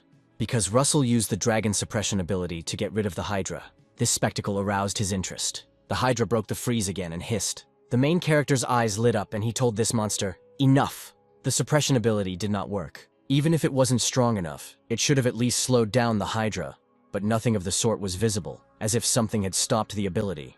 Then there was only one option left. Suppress the Hydra with the power of fiery spears. The monster wasn't going to give up so easily. It released poison along with the ability to stop movement. Flaming spears descended from the heavens to send the Hydra back to where it came from. Russell raised his head. A clot of warm energy gathered above the hero. Then the guy thought about lightning. He raised his hand to the sky and allowed the cloud ring to reveal itself, but nothing came of it, although it could have turned into a good attack. The boy smiled, feeling the full volume of his own mana in his greatness.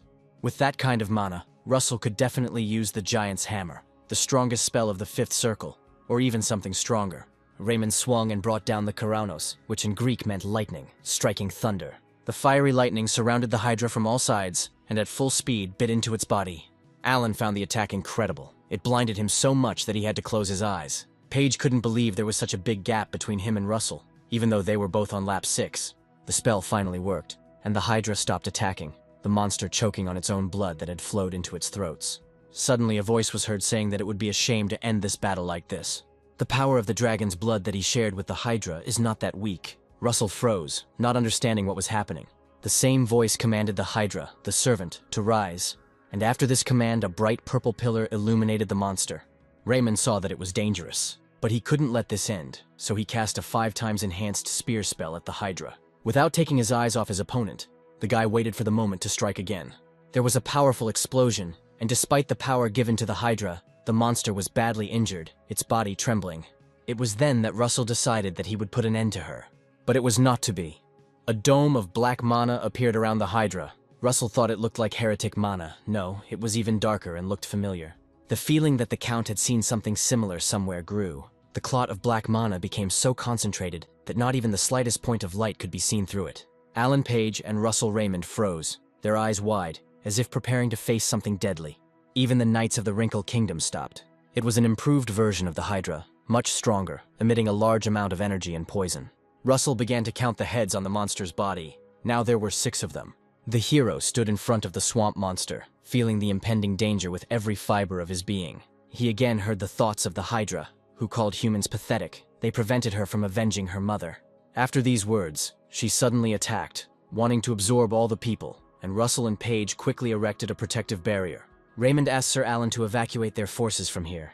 The Hydra rushed after the main character, who at that time was thinking about what to do next, because the Hydra that Vermilion defeated had 5 heads. Since she had a 6th head, it means that history was changed due to some intervention. It could have been due to Russell himself, or for some other reason. Turning around, Russell directed a wind attack at the monster, but she didn't even leave a scratch on the Hydra. So it's good that Raymond decided to evacuate people. The guy thought that it was unlikely that anyone would notice the dragonification here, but he had to be careful, so the hero used it partially. At that moment, the Hydra opened its mouth, releasing tons of poison. The hero was able to repel the attack, and even cause damage by flying closer. This monster had incredible regeneration, so small attacks would only waste Raymond's energy. Therefore, he must use all his strength in one attack. Russell covered the flaming spear with his aura, and he gave a sharp push in the air. In the process, the Hydra hit the guy's stomach with its tail, cutting the skin in the air. Russell was pushed back and landed next to the monster, determined to finish this no matter what. La Mancha joined the flaming spear. Only precise and correct movements, and La Mancha turned a fiery blade into the air. A killer of giants. The Hydra couldn't dodge it. The monster howled in pain as Russell's spell hit its body. The swamp creature's heads twitched, blood poured from its eyes, and the Hydra mentally cursed everyone. She said that she was the servant of that man, and when he descended, all of them, the lower beings, would come to an end. Russell paused, trying to make sense of what he had heard. Now he was sure that someone was behind the appearance of the Hydra. That same man with yellow eyes like a dragon's chuckled. He said out loud, sitting on the edge of the cliff, that it was no wonder that this power seemed familiar to him. She belonged to the Dragon Emperor. In honor of the victory over the swamp monster, a banquet was held in the kingdom. The festive hall was simply enormous. Alan admitted that he was grateful for the event, but that the Wrinkles were currently busy with reconstruction, which made him uneasy, while Russell said that the people here did not seem to be spendthrifts, so everything was fine. Looking around, the hero noticed glances directed at Sir Alan. Ladies with blush on their cheeks waved their fans and whispered, covering their secret smiles. Russell teased Page that he would have a tough time today, but Alan didn't understand what he was talking about, until the second when women ran up to him, surrounding him from all sides, expressing their admiration. Alan froze and looked at Russell with a pleading look for help, and he quietly walked away and waved his hand to his comrade. Raymond was pleased, for all young magicians have to go through this, and he was betrothed to Hecate, so he was in no danger. The guy thought that he hadn't written her letters for a long time, so he definitely needed to contact his bride tomorrow. Suddenly, Russell's body felt like it was covered in needles, and he stopped, feeling a familiar energy. Then he suddenly raised his head up, and a hooded man was watching him on the balcony, propping his cheek up with his hand. He did not hide his strength, and smiling, looked Russell straight in the eyes with his dragon ones. Russell was enveloped in this black aura from head to toe, causing a feeling of anxiety and fear. However, the unexpected guest did not linger long, so as not to attract attention to himself. He turned away and went to the door leading to the balcony. Raymond clutched his hand tightly, watching where the man was going. He followed him, and when they were alone on the balcony, the hero said he would ask one question. Standing in front of the hooded man, Russell asked him if he was a dragon. This energy was the same as what Raymond felt in the battle. The power of the dragon could cause the Hydra to grow. The stranger, with hair as black as night, chuckled and smiled. Black wings appeared behind his back. The boy rose into the air, demonstrating his strength, and replied that he had been called that for some time. They looked into each other's eyes for a moment. The dragon with hidden interest, Russell with wariness. The man with wings turned around abruptly. He said he would like to talk more, but it seemed there were strangers here. The dragon flew into the sky and told Russell that they would meet again very soon. He left Russell alone on the balcony, a few black feathers falling off like embers, swirling in the moonlight. The hero immediately wondered if he was once called a dragon, does that mean that he is not one now? Russell was sure that this man was definitely connected to the Hydra, but why did he do it? The forest was quiet but restless, so much so that even the birds had left their favorite tree branches. There, among the dense foliage on the path, a fiery black portal appeared, from which the dragon emerged. He turned to someone, asking if he had not understood what he had told him. These dragon eyes could see clearly in the dark.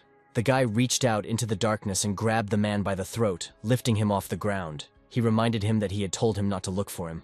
Without taking his eyes off the character, he asked if Hypnos really wanted to die. The man gasped and replied that there was little time left. So when was the dragon going to act? The guy exhaled loudly with a grin, and he called it absurd. In the voice of a dragon, he asked Hypnos since when someone like him began giving him orders. Zillion Register was a corrupted dragon, so he had a human appearance and inhuman strength. Hypnos asked if Register really wanted to betray that man. Zillion chuckled. And unable to contain himself, he burst out laughing, throwing Genos into the bush.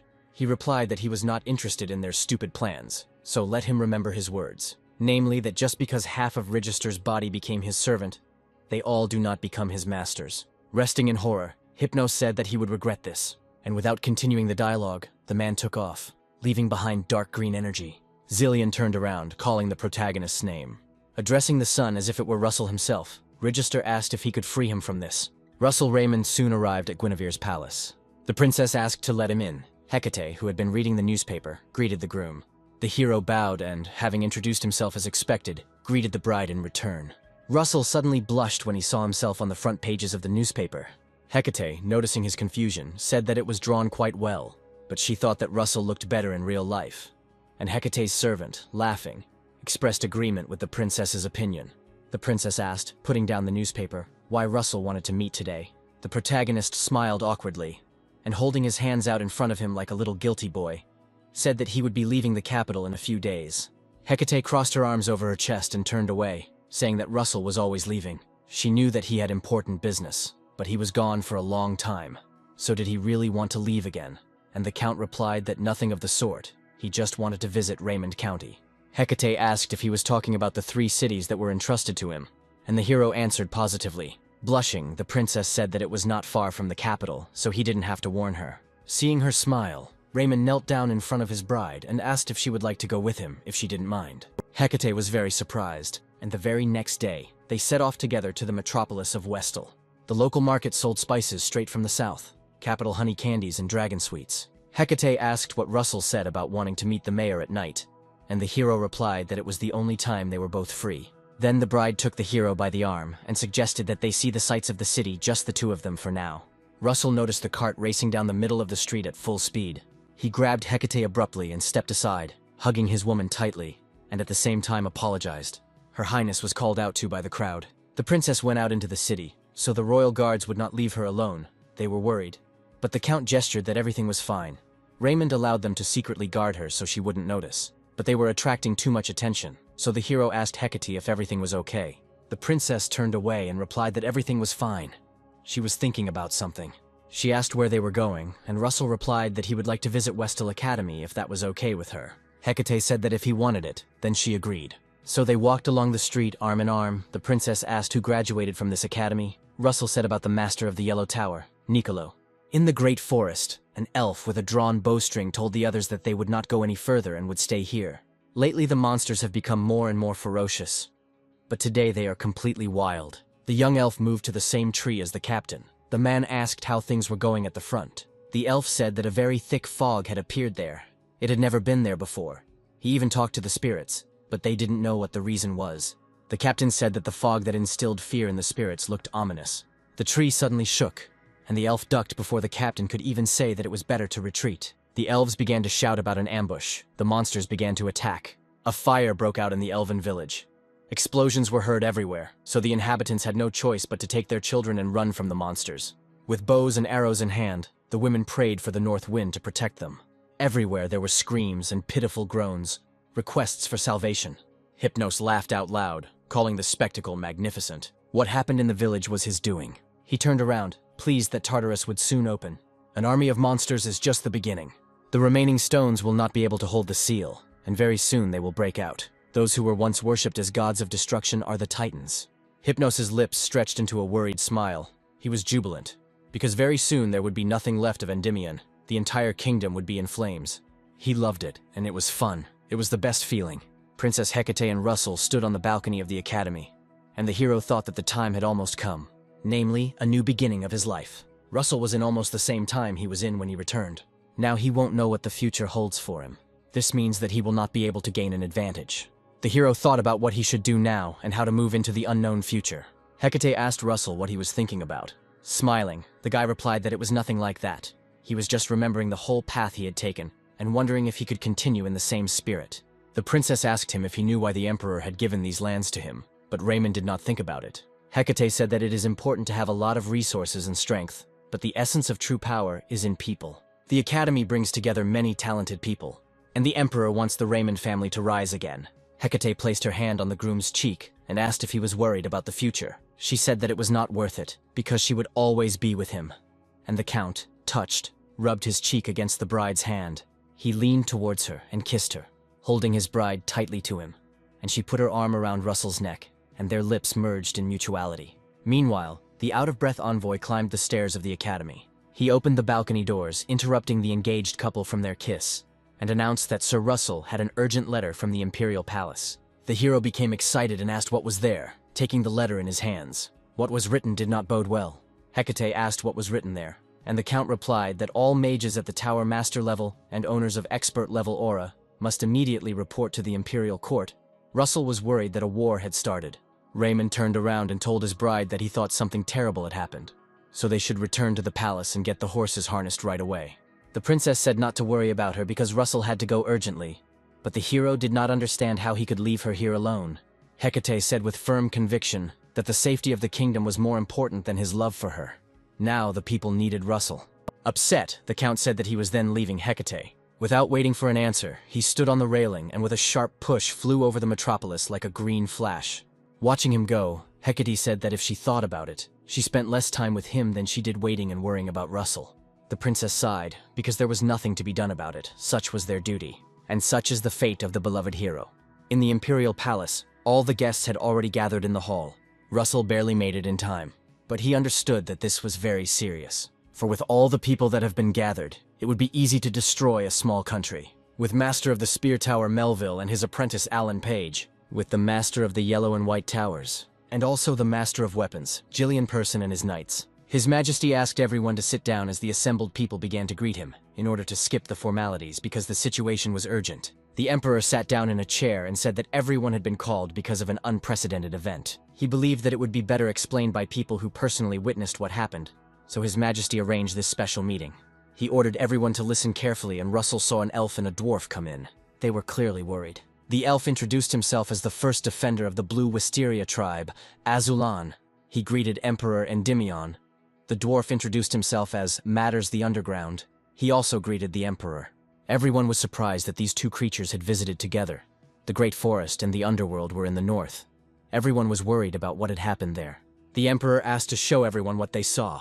The dwarf turned on the projector, saying that it was a new development of the underground world. It could show the pictures that it recorded. Seeing the furious, huge monsters, everyone in the hall tensed up. Vermilion said there were at least 1,000 of them. Russell felt something was wrong. Azulan said that due to an unexpected attack by a large number of monsters, the elves and fairies were forced to leave the Great Forest. The dwarf added that the monsters even made their way into the Red Canyon, and they did not know how it happened. Russell raised his hand to address His Majesty, and the Emperor allowed the Count to speak. Raymond said that something was wrong here. There were too many monsters, and even if all the monsters from the Great Forest were collected, there would not be fewer of them. Melville asked if Russell meant to say that someone was creating them. Daria suggested that it could have been to open a portal to another dimension. Emilia said that the appearance of monsters is also a problem. She shone a beam of light on the mouth of one of them and said that this species had been extinct for a long time. The elf and the dwarf knelt before the emperor and asked for help for the great forest and the underworld in such a difficult moment. His Majesty, calling them friends, asked them to stand up. The emperor said that it was almost impossible to calculate the exact number of monsters. They don't know where they came from, and if left unattended, the damage can be much greater.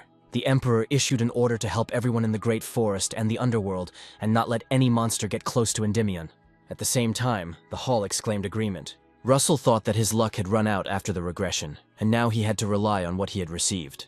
Daria Snow White said that she wants to take part in the upcoming war, but she is ordered to defend the kingdom along with the Blue Tower, so the three of them will go to the battlefield. Hubert told the Magister that everything was fine, and Vermilion assured her that she could rely on them to kill any monsters that came their way. Daria sighed, replying that she knew what the three of them were capable of. But on the battlefield, even one arrow in a blind spot could end a life, so she couldn't help but worry. Especially about Russell, because it will be his first time in the war. Daria asked him to be very careful, because it will be completely different from his previous fights. Raymond promised to be careful, but he thought that after all, in his past life, he had been on the battlefield countless times. The woman smiled, and at that moment she remembered him. If that boy had lived, he would have definitely grown up to be as brave as Russell. And at that moment, Daria's hand trembled. Vermilion and Hubert watched as the teacher said goodbye to his student. It was special for the two of them. Russell asked what was wrong, and Daria removed her hand, saying she was just thinking. She looked at her students and told them to come back safe and sound. They were her favorites, and all three promised to return. Niccolo Machiavelli, the master of the Yellow Tower, was listed as the leader of the squad, and he greeted the mages of the Fire Tower when they arrived. Vermilion asked if everyone was already there, and Niccolo replied that they were only waiting for the mages from the Blue and White Towers. They were delayed due to the restrictions of the teleportation gates. Russell noticed Azulan and approached him. The elf asked Sir Russell what was the matter. The hero asked if he happened to know Ilo from the White Ash tribe. Azulan's hands, which were preparing a spear, immediately froze. He asked how Russell knew about her. The elf stood up and took Raymond's hand, saying that he must be the man who saved Ilo and his tribe. So it was no wonder that there was a strong spirit presence around Russell. The hero did not expect such friendliness. He said that Azulan seemed to know Ilo well, and he replied that of course, she was a guardian. Russell was surprised by this. Because the guards protect not only their tribes, but all elves, it turns out that Ilo has already achieved such a title. Russell wondered if this had anything to do with the awakening of the dragon powers. The hero asked if Ilo was okay, but Azulan didn't know because the elf had been fighting at the front before they arrived. This meant that 5 days ago, Ilo was definitely safe. Now it was necessary to quickly find her and help her. While they were talking, the mage of the Blue Tower, Alan Page, the mage of the White Tower, Oliva, and the master of the same tower, Amelia Mervyn, arrived. Russell couldn't believe that half of the Empire's forces had gathered here. He couldn't even imagine that they could lose with such a composition. Niccolo said they didn't have much time, so he would quickly bring everyone up to speed. They confirmed that the fairy forces retreated and changed location. There is a high probability that the monsters are superior to them in strength. Matters and Azulan became angry upon hearing this. Emilia said that the 5th and 7th detachments would arrive in at least 10 days. Due to the large number of the army, it was moving slowly. Niccolo set a goal, to lead the monsters into the great forest before the infantry arrived. A day's journey to the border, and another 2 days to the Allied outpost, and the magicians would arrive in 3 days. When the master asked if they could handle it, everyone answered in unison that there was no need to even ask, and rushed forward. Tower masters and high-level mages raced all day long without a break. Emilia sensed something was wrong, and she told everyone to stop. She could smell blood, and the further they walked, the stronger it became. Niccolo said that there seemed to be some problems here, but they were still far from the post. The master decided that here they would have to split up. The mages from the Fire Tower would go with him, and the rest would go around the mountain. Vermilion said, "Go ahead," and Russell and Hubert accepted the order. They jumped up, and as they were flying, a growl was heard somewhere. It was impossible not to hear it. And Vermilion said that it was coming from behind the mountain. 3 magicians from the Fire Tower climbed the mountain. From a bird's-eye view, one could see what was happening in the distance. A huge army of monsters was moving towards them. The elves shouted for the others to throw rocks at the monsters and hold on. The girls, with bows in their hands and blood on their clothes, pulled the bowstrings like strings, aiming at heads. The dwarves cursed, shouting for the monsters to die. They would crush their skulls to do so. Russell nervously scratched his chin. The army of Hydra monsters couldn't even be compared to this. There were many more of them than the hero had ever seen. Nicolo flew into a rage. When he saw this army, he immediately jumped off the cliff with such force that he broke the stones under his feet. With his power, the master of the Yellow Tower tore pieces out of the rock and raised them into the air. He then threw stones at the monsters, shouting for them to go to hell. Vermilion said the wind had changed. It was Amelia who controlled the wind. It concentrated in one area, lighting up the sky above the monsters. And spinning into a spiral, he descended to the ground, tearing off the limbs of the army of evil creatures. It was the power of the combined efforts of the Tower Masters. Vermilion said with a smirk that those two were taking up all the attention so they couldn't just stand by. Russell said with a grin on his lips that he was just starting. Casting the most powerful sixth circle spell on the mountain was just the thing. Being out of reach of the monsters allowed the hero to concentrate and direct all his strength into the falling sun. The dwarf pointed to the mountain, happily announcing that Endymion's mages had arrived, and Azalan and Modders were able to bring help. With one wave of his hand, the protagonist released control and allowed the sun to sink down, telling them all to die. The monsters raised their heads to the sun in fear, and its bright flash pierced their retinas, penetrating every centimeter of their bodies. There was a powerful explosion, like the eruption of a dormant volcano on a busy island. But a large number of monsters is not the worst thing that happened in the Great Forest. A bright purple flash rose high into the sky, like the one when the Hydra rose with renewed strength and 6 heads. A giant with at least 14 eyes appeared in the forest.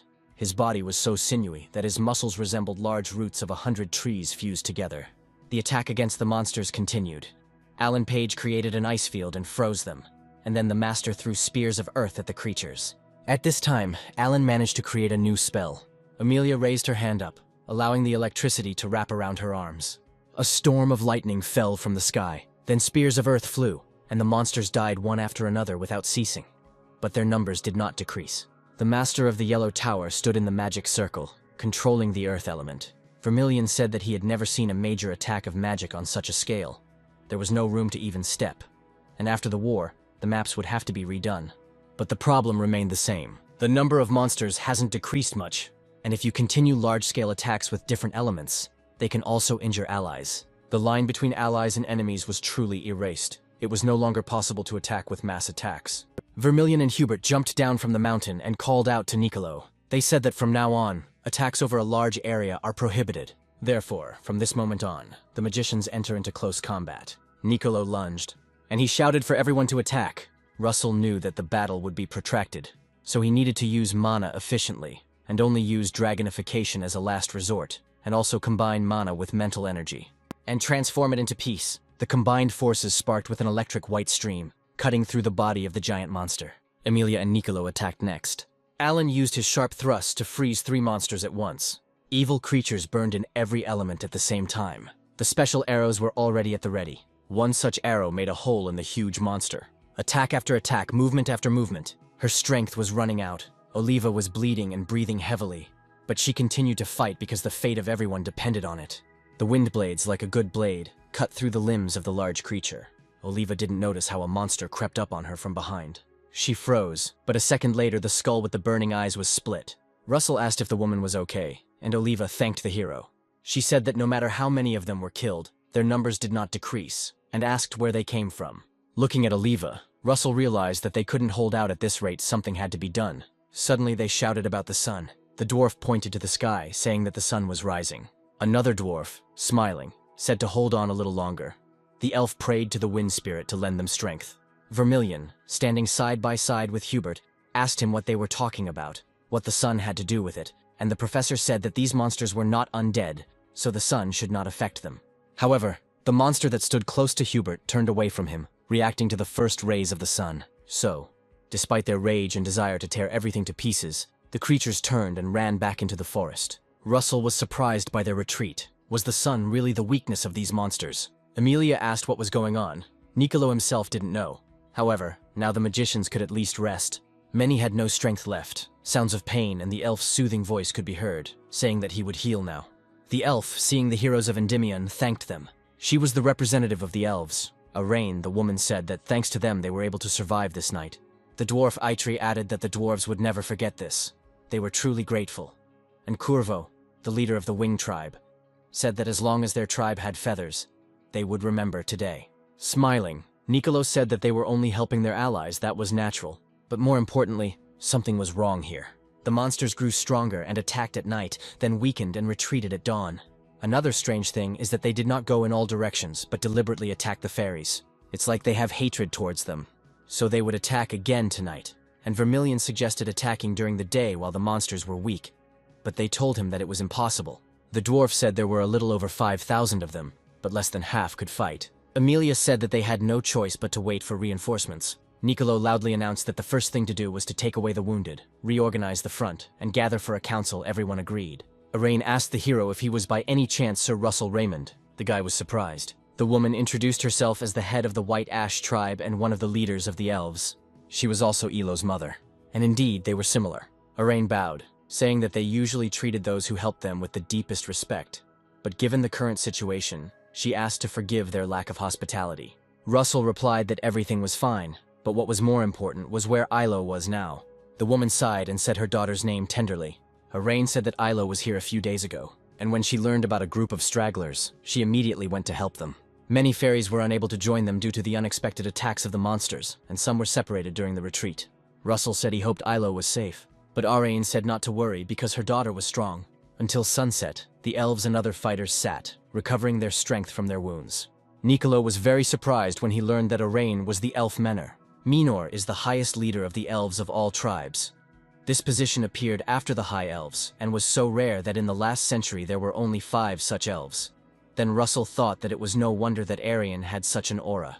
Nicolo admitted that he never thought he would meet a man in his life. Emilia was also glad to meet her. Russell smiled because Emilia, although an elf, lived among humans, so she was not used to speaking formally with elves. Arain bowed and said that she, too, did not know the intricacies of human etiquette. So it was all right. The master of the White Tower could speak as she pleased. Nicolo decided to explain Endymion's battle strategy, the first stage being the organization of the siege. There are 60,000 people in the army. That should be enough to surround the monsters. Afterwards, Emilia said that the second stage is to destroy the monsters in the surrounding area. When she said that they would throw them back into the Great Forest, Arain and Curvo shuddered. Menor asked if the battlefield would not be in the Red Canyon, but in the Great Forest. Russell understood her feelings, because the Great Forest was not just a home for them, but a sacred land blessed by their gods. A battle of this scale would lead to serious destruction. It may take decades for the forest to recover, and given the size of the Great Forest, it may take hundreds. Nicolo replied that Endymion would help in restoring the forest and evacuating the fairies. But this news did not please the elf and the head of the Wing tribe. However, Arain said that it was painful for them, but there was no other choice. Curvo added that they expected this outcome. Nicolo bowed along with Emilia and thanked her for her understanding. They would try to minimize the damage to the Great Forest. The knight called the captain and said that someone was flying towards them. Could it really be a monster? But the sun had not set yet. Curvo's eyes widened and he replied no. It was an ally, a soldier who had been sent on a rescue mission a few days ago. The bird fell, unable to hold on any longer, and the leader flew up to him, asking for a doctor. The warrior, coughing, reported that the silver-haired guard was in danger. Everyone immediately understood that they were talking about Ilo. Russell and Arain were scared. Nicolo told Raymond that he knew her personally, so he could join the rescue mission. The protagonist agreed. Vermilion stepped forward, saying that he would go too. Emilia said that the spells to find the White Tower would be useful, so Oliva goes with them. Arain turned to Azulan, saying that he was the only one she could ask for help, and the elf promised to return Ilo safe and sound. After a prayer that the spirits would protect them, the rescue mission set off. Olive raised her head higher when she felt the vibrations. She said that there was movement ahead. It seemed like flying monsters. She asked what they should do. Vermilion exchanged a glance with Russell, and told her to go ahead and they would deal with them. Black coal wings spread out in the sky. Russell looked up and saw them, 100 giant rocks. They usually live only in the west. Azulan was indignant, saying, "What are they doing here?" He told everyone to prepare for battle. Red lightning struck one rock with electricity. Electric discharges wrapped around the protagonist, obeying his will. The bird was pierced by a chain explosion spell, affecting other monsters nearby. Oliva was surprised that Russell dealt with them so quickly. They should have been on the same level, but the difference between her and Raymond was simply astonishing. Behind the woman and the hero, there was a heavy sigh and an explosion. Olsen said he couldn't leave everything to Russell. He rose into the air and dropped his magic fist onto the ground. Russell smiled, because you couldn't tell from Vermilion whether he was a mage or a warrior, given his explosive attacks. However, such a bright explosion attracted too much attention. A flock of birds of prey flew onto the battlefield. Russell suggested that Olsen finish them off quickly, but at that moment arrows flew at the rocks. The elves asked to leave the monsters to them, They will catch up with the magicians as soon as they finish. Olsen shouted that they were counting on them and would see each other soon. Vermilion shouted at them to push forward as hard as they could. Russell sped up and thought about Yahello as he flew, hoping she would be safe. Meanwhile, the monster tried to break through the barrier with its fang. The elves worked together to maintain the protective wall, and then the monsters decided to attack at the same time. Everyone was already running out of mana. Yahello was worried whether they would be able to hold out until dawn. They could only hope for reinforcements. One of the monsters hit the barrier with its face and broke through it. And then all the protection shattered into pieces, and a toothy mouth appeared above the elf. Yahello, pulling the bowstring, asked Eurus, the spirit of the wind, to grant her his power, and she loosened her wrist, releasing an arrow of wind. By this time, Endymion's mages were still searching, and suddenly Oliva found it. She felt a clash of energy behind the mountain, and Olsen suggested speeding up. Russell hoped they weren't too late. Fireworks exploded in the sky, lighting up the night, and fell to the ground in a torrential rain, cutting into the skin of the monsters. Yahello ordered to use this chance to build a barrier, but already in another place they were screaming for help. The monsters broke through the barrier there too. Yahello pulled the bowstring again, asking the wind god for help. As she begged, an image of Russell appeared in her mind. The elf blushed, embarrassed that she thought about him at such a moment. Russell erected a wall of fire. She lit up and rose up right in front of Yahello. The elf was delighted, because I saw the one I was just thinking about. Russell Raymond. Vermilion shouted to the hero that he would clear the way. Olsen used the Flame Fist spell. Russell thanked him, and Yahello called the hero to follow her. The hero asked if the elf was okay, and she replied that she was and didn't even know how to thank him. Looking around, Raymond replied that he was just doing his job as a mage of the allied state, and that once the elves were ready, they should erect a barrier because they had to break through the monsters before there were more of them. Yahello said that if they went now, the children wouldn't be able to catch up with them. As the barrier was being erected, Olsen ran into the remaining gap after Oliva, at which point Russell told the elf not to worry. He asked Oliva if she could help, and the woman replied that she was there for just that reason. Oliva casts a spell on the entire tribe, so the elves will be able to run quickly without feeling tired. Yahello was surprised. Her body seemed so light to her, and the reinforcements led by Azulan arrived just in time. Yahello approached Azulan and said that she was very glad to see him again. The elf replied that he was glad that Lady Yahello was safe. Olsen announced that Oliva and the elves would be in the center, Russell on the left, and Yahello next to Azulan on the right, while he himself would take the front, and then they would break through the monsters. Yahello turned around and ordered everyone to raise the barriers. Now the forces were united again. Everything around sparkled and burned in fire. Russell shouted that they were almost there, so they needed to hold on a little longer. Olsen said that he knew Russell was tired, but he should try to save his mana, because when they got to the canyon, they would have to sweat a lot to unite with their allies. The hero understood and accepted. Suddenly both magicians froze, looking forward. Nicolo screamed for these creatures to die. He would crush their heads. The master gave the order not to let them into the fortress. This was Nicolo's ability. He built a fortress overnight. At such a pace it is difficult to call him a man. Hubert smiled and told the captain to take a look. The rescue team and the elves returned. The master was glad that they had succeeded, and Arayan finally saw her daughter. Nicolo said that the way must be opened for the allies. He pressed his hands to the stone of the fortress and erected a protective wall. Vermilion appreciated how Nicolo had prepared everything and told Russell that they would break through in one powerful attack, asked if the guy was ready, but the hero had long been ready.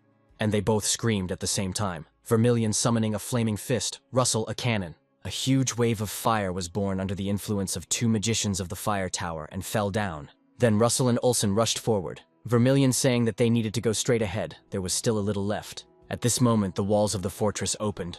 Everyone started to rejoice, because they had successfully made it inside. Olive could finally sit down after all her hard work, and the daughter met her mother without holding back her tears. Russell and Olsen fell straight to the ground, catching their breath. Raymond opened his eyes and smiled. It had been a very, very long night, and it ended with everyone being saved. A week has passed since that day, and the magicians still fought monsters every night, and after dawn they finished off the fleeing monsters. The situation is quite stable now. They were able to save many missing elves. There were about 9,000 of them here, and many of them were good warriors.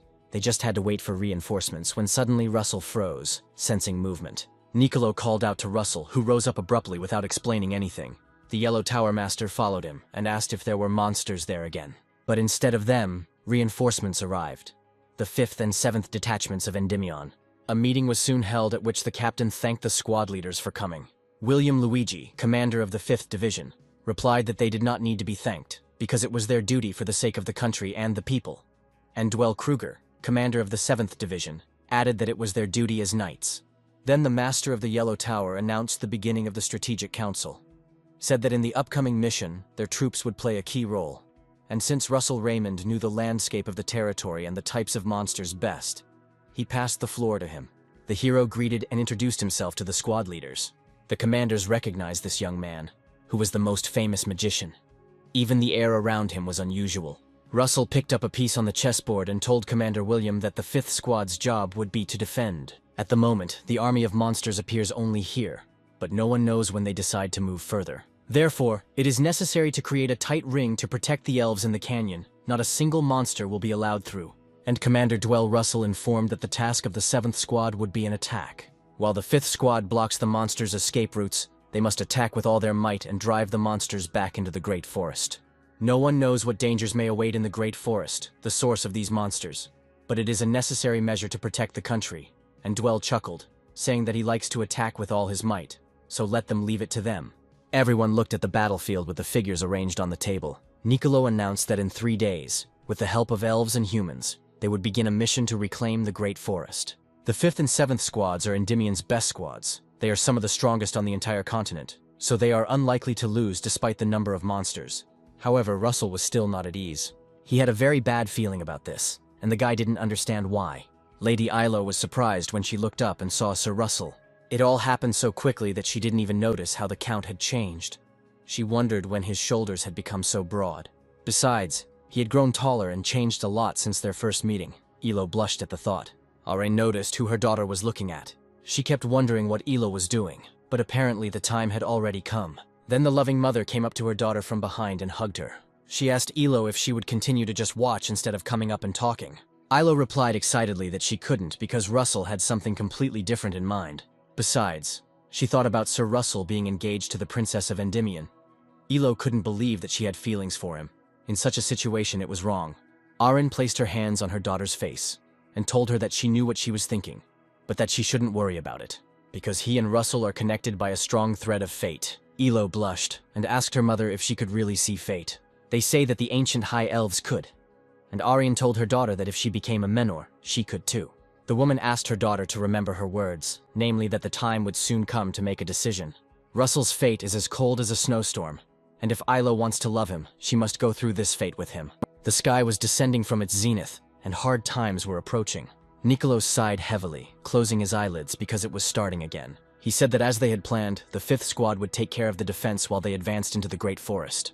As soon as the sun disappeared, not a second later the monsters appeared. Hubert, Olsen, and Russell have already activated their spells. Niccolo shouted and everyone ran to attack. The elves shot arrows of wind. The dwarves jumped high with hammers in their hands, shouting for these creatures to taste their steel.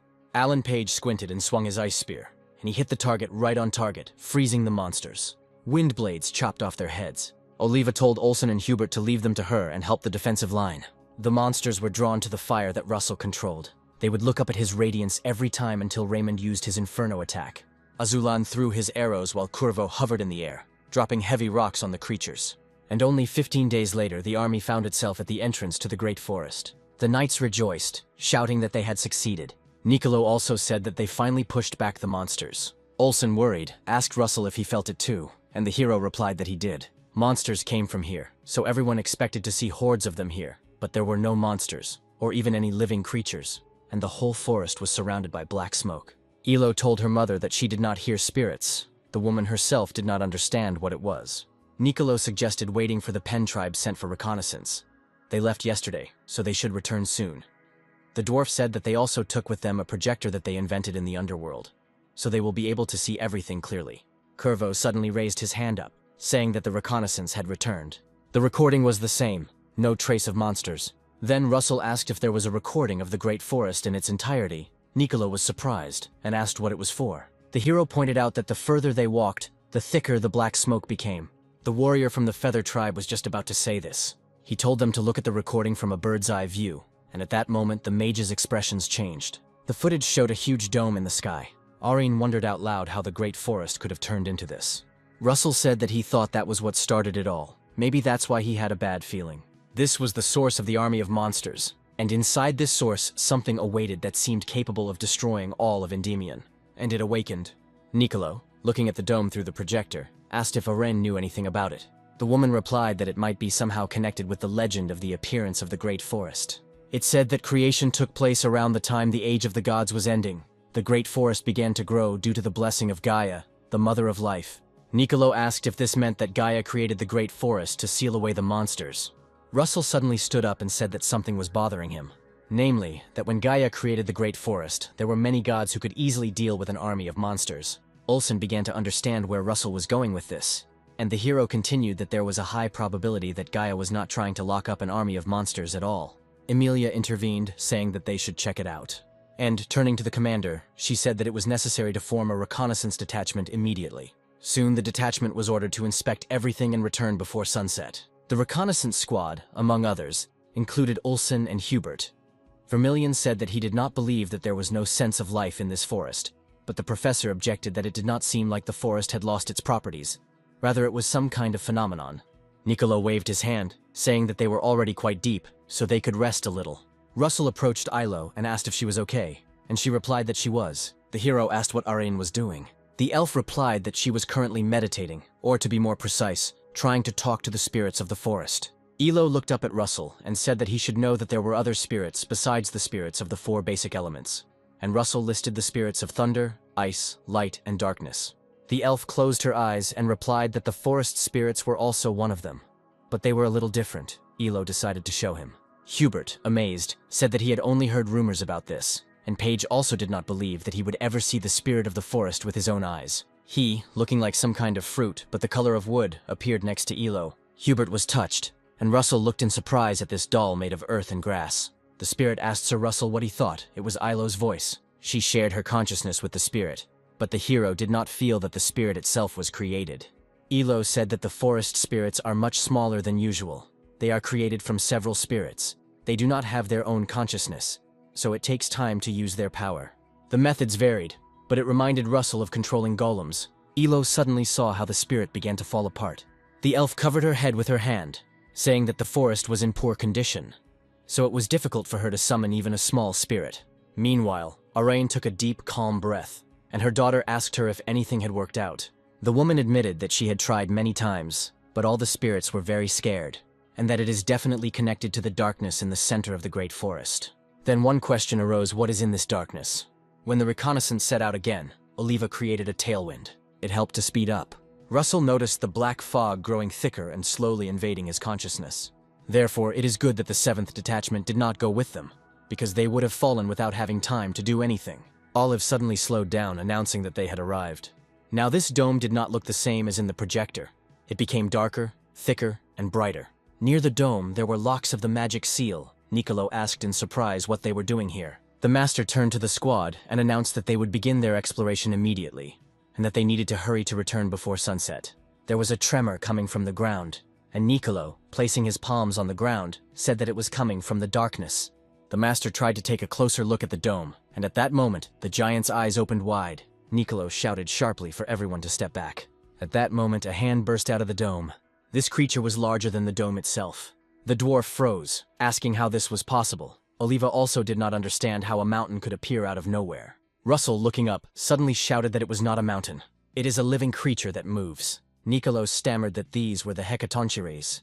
He had never expected to see the remains of the Titanomachy here, and Emilia asked if these weren't events from a forgotten era. The Hecatonchires wanted to take over the world at the time. Nicolo heard that the dragons borrowed power from a certain creature and defeated them.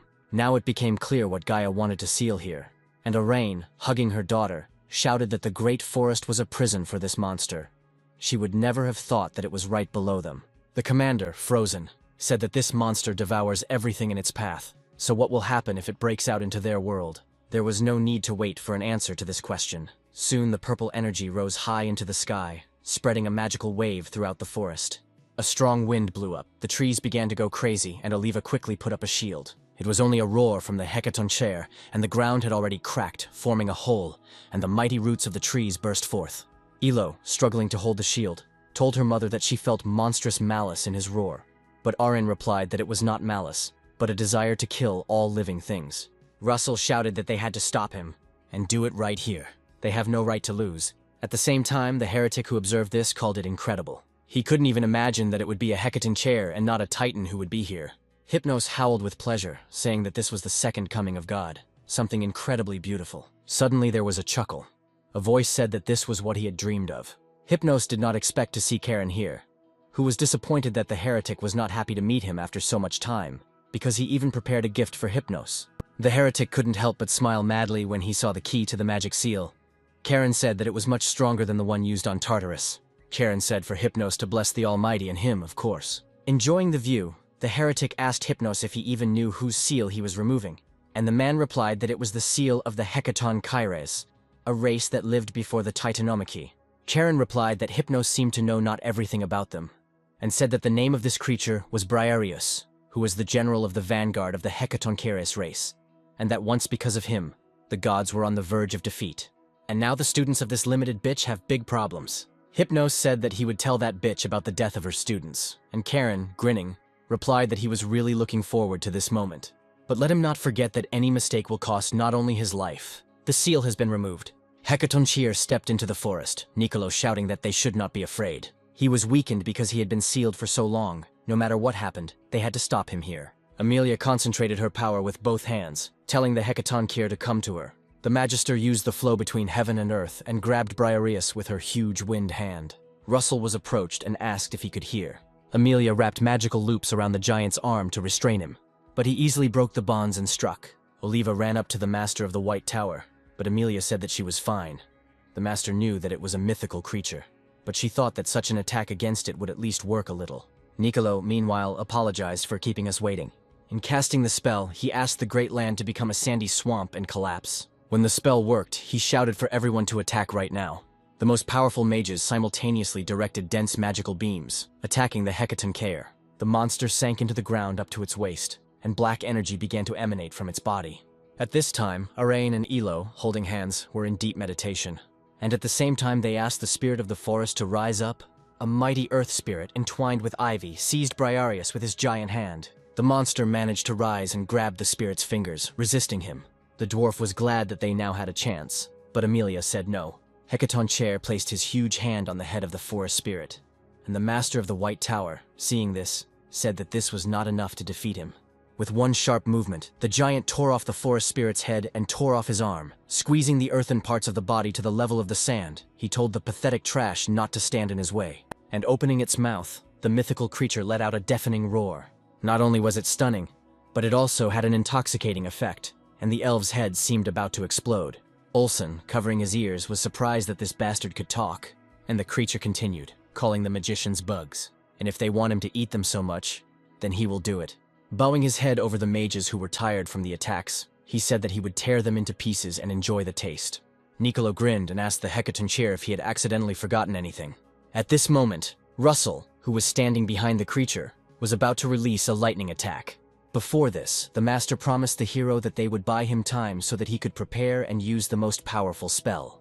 The last thing Briars saw with his spider-like eyes before the powerful attack was a black-haired mage. Russell used his Cloud Ring weather control to send a thunderstorm down from the sky and into the giant's head. Nicolo rejoiced at the hero's strength. He was amazed at his strength. Although Russell was still young and had only recently reached the 6th circle of mana, Emilia smiled under the protective barrier, and thought at that moment that it was no wonder that the Master of the Fire Tower valued Raymond so much. Russell hovered in the air, waiting for the smoke to clear.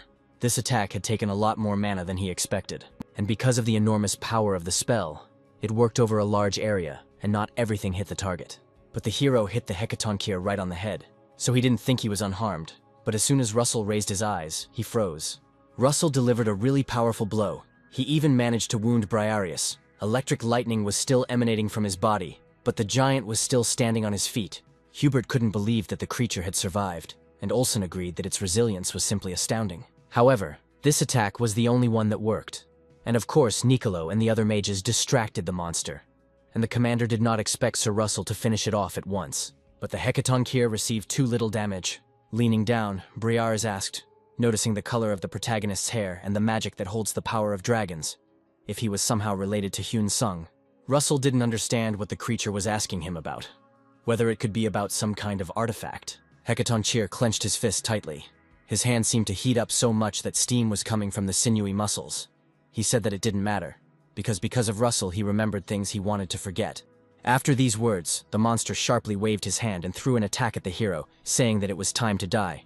Olsen jerked forward, shouting at Russell to move aside because it was dangerous. But the main character froze in place, as if numb. After this, the others seemed to go crazy. The mage's attacks became more aggressive. Russell looked at Sir Alan and did not understand what he was doing. Paige was shouting something to the hero, but he did not really hear anything. Suddenly a wave rose in his throat and blood gushed from his mouth. Russell felt like he had several severe internal wounds, and if he had taken the full blow, there would have been no wet spot left on him. Olsen asked if the hero was okay, and when the boy turned around, he saw the elder sitting by the cracked stone, into which he had pressed his back after the attack. Vermilion said that this monster was really very strong. He almost killed both of them with one blow. The dwarf ran to the mages and shouted if everything was okay, while Russell asked Eitri to help them, saying that Olsen was badly injured. Eitri examined the man and said that it looked bad. It seemed that Olsen had broken ribs, and Vermilion sighed, upset that for some time he would probably not be able to train physical strength. Nicolo asked Russell how he was, and the hero, looking worried, replied that he was fine. While trying to block the Hecatonkeir's strike, the master asked if Raymond could use that spell again. As if they hit that wound a second time, they would do good damage. Russell knew this, but he couldn't completely control the storm. He clenched his fist and asked if he could use another spell to help defeat this monster. Nicolo, holding back Briareus' attack, asked again. Russell said it would take some time, about 15 minutes. The master of the Yellow Tower shouted to the others that Sir Russell needed to buy time, so that they would not let the bastard remember him. The mages were determined. The protagonist flew away to a distance where the elder Wilson would be safe. Going any further was not an option for Russell. Russell hovered in the air and closed his eyes, activating partial dragonification. First he decided to replenish his depleted mana, and then finish it all off with one blow. He concentrated on the divine spear that pierces everything, the Brahmastra. When Hecatoncheir saw that familiar glow, he called the hero a bastard, who was still the descendant of Kim Hyun-suk and that lizard. The monster screamed at the top of its lungs and took a quick step forward, its muscles heating up. Hecatoncheir rushed forward, shouting that Russell would cut him to pieces. Emilia shouted, "Where is he going?" and wrapped her wind vines around his foot. When she succeeded, she shouted to the others to take action. Hubert attacked the giant with Prometheus flames, and Oliva with atmospheric waves.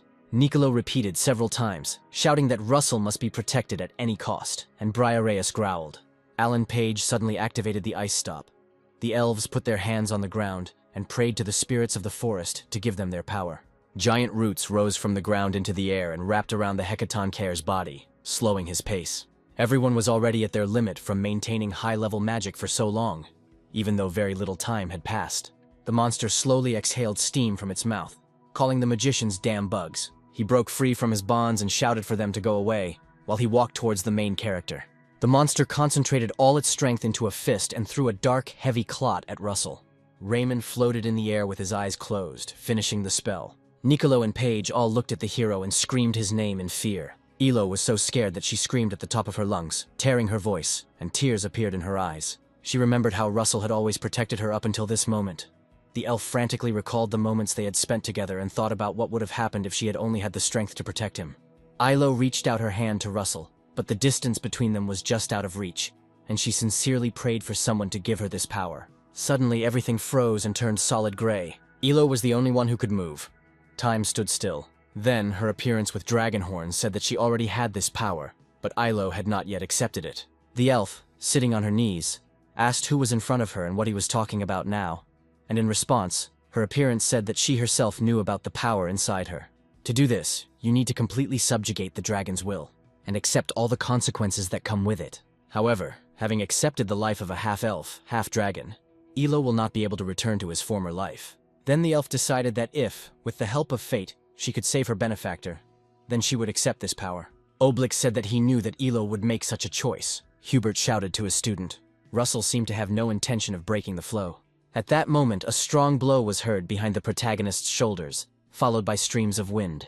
Hecatoncheir looked up at the new source of power. A huge dragon with silver scales appeared next to Russell. Nicolo stopped, not believing his eyes, and Emilia said that the last one was seen 700 years ago. She didn't think that she would ever see him in real life. Arain couldn't believe it. The monster waved his hand, calling the dragon a pathetic lizard. He shouted for the lizard not to interfere, but the dragon had other plans. He opened his silver mouth and let out a menacing roar. The silver being said that even after so much time, Briareus had not changed at all, and the dragon opened his breath.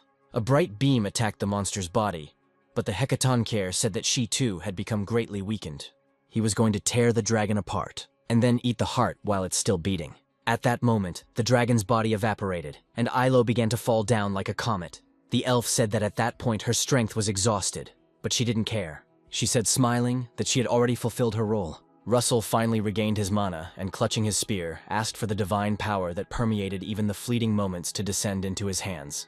Alan stammered about how intense the heat was coming from Russell, and Hubert continued his thought, saying that it was as if they were in some kind of desert and not in the middle of a forest. Emilia, without taking her eyes off him, said that it was worth the wait, and Nicolo couldn't believe that Raymond only had 6 laps.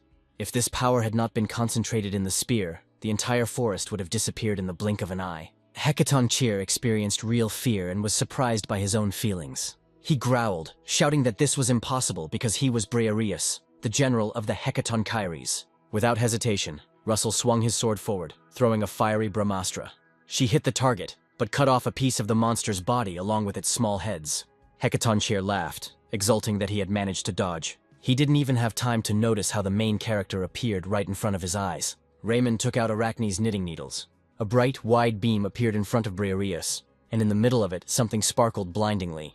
Russell combined La Mancha and Brahmastra in his attack. The monster screamed, choking on blood, that he had finally gotten out after thousands of years of imprisonment, and he was furious. This attack was far more successful than the others, and one of the most powerful that Russell had ever created, so much so that even the Hecatoncheir, a mythical creature, fell to the ground, leaving behind a flash of smoke.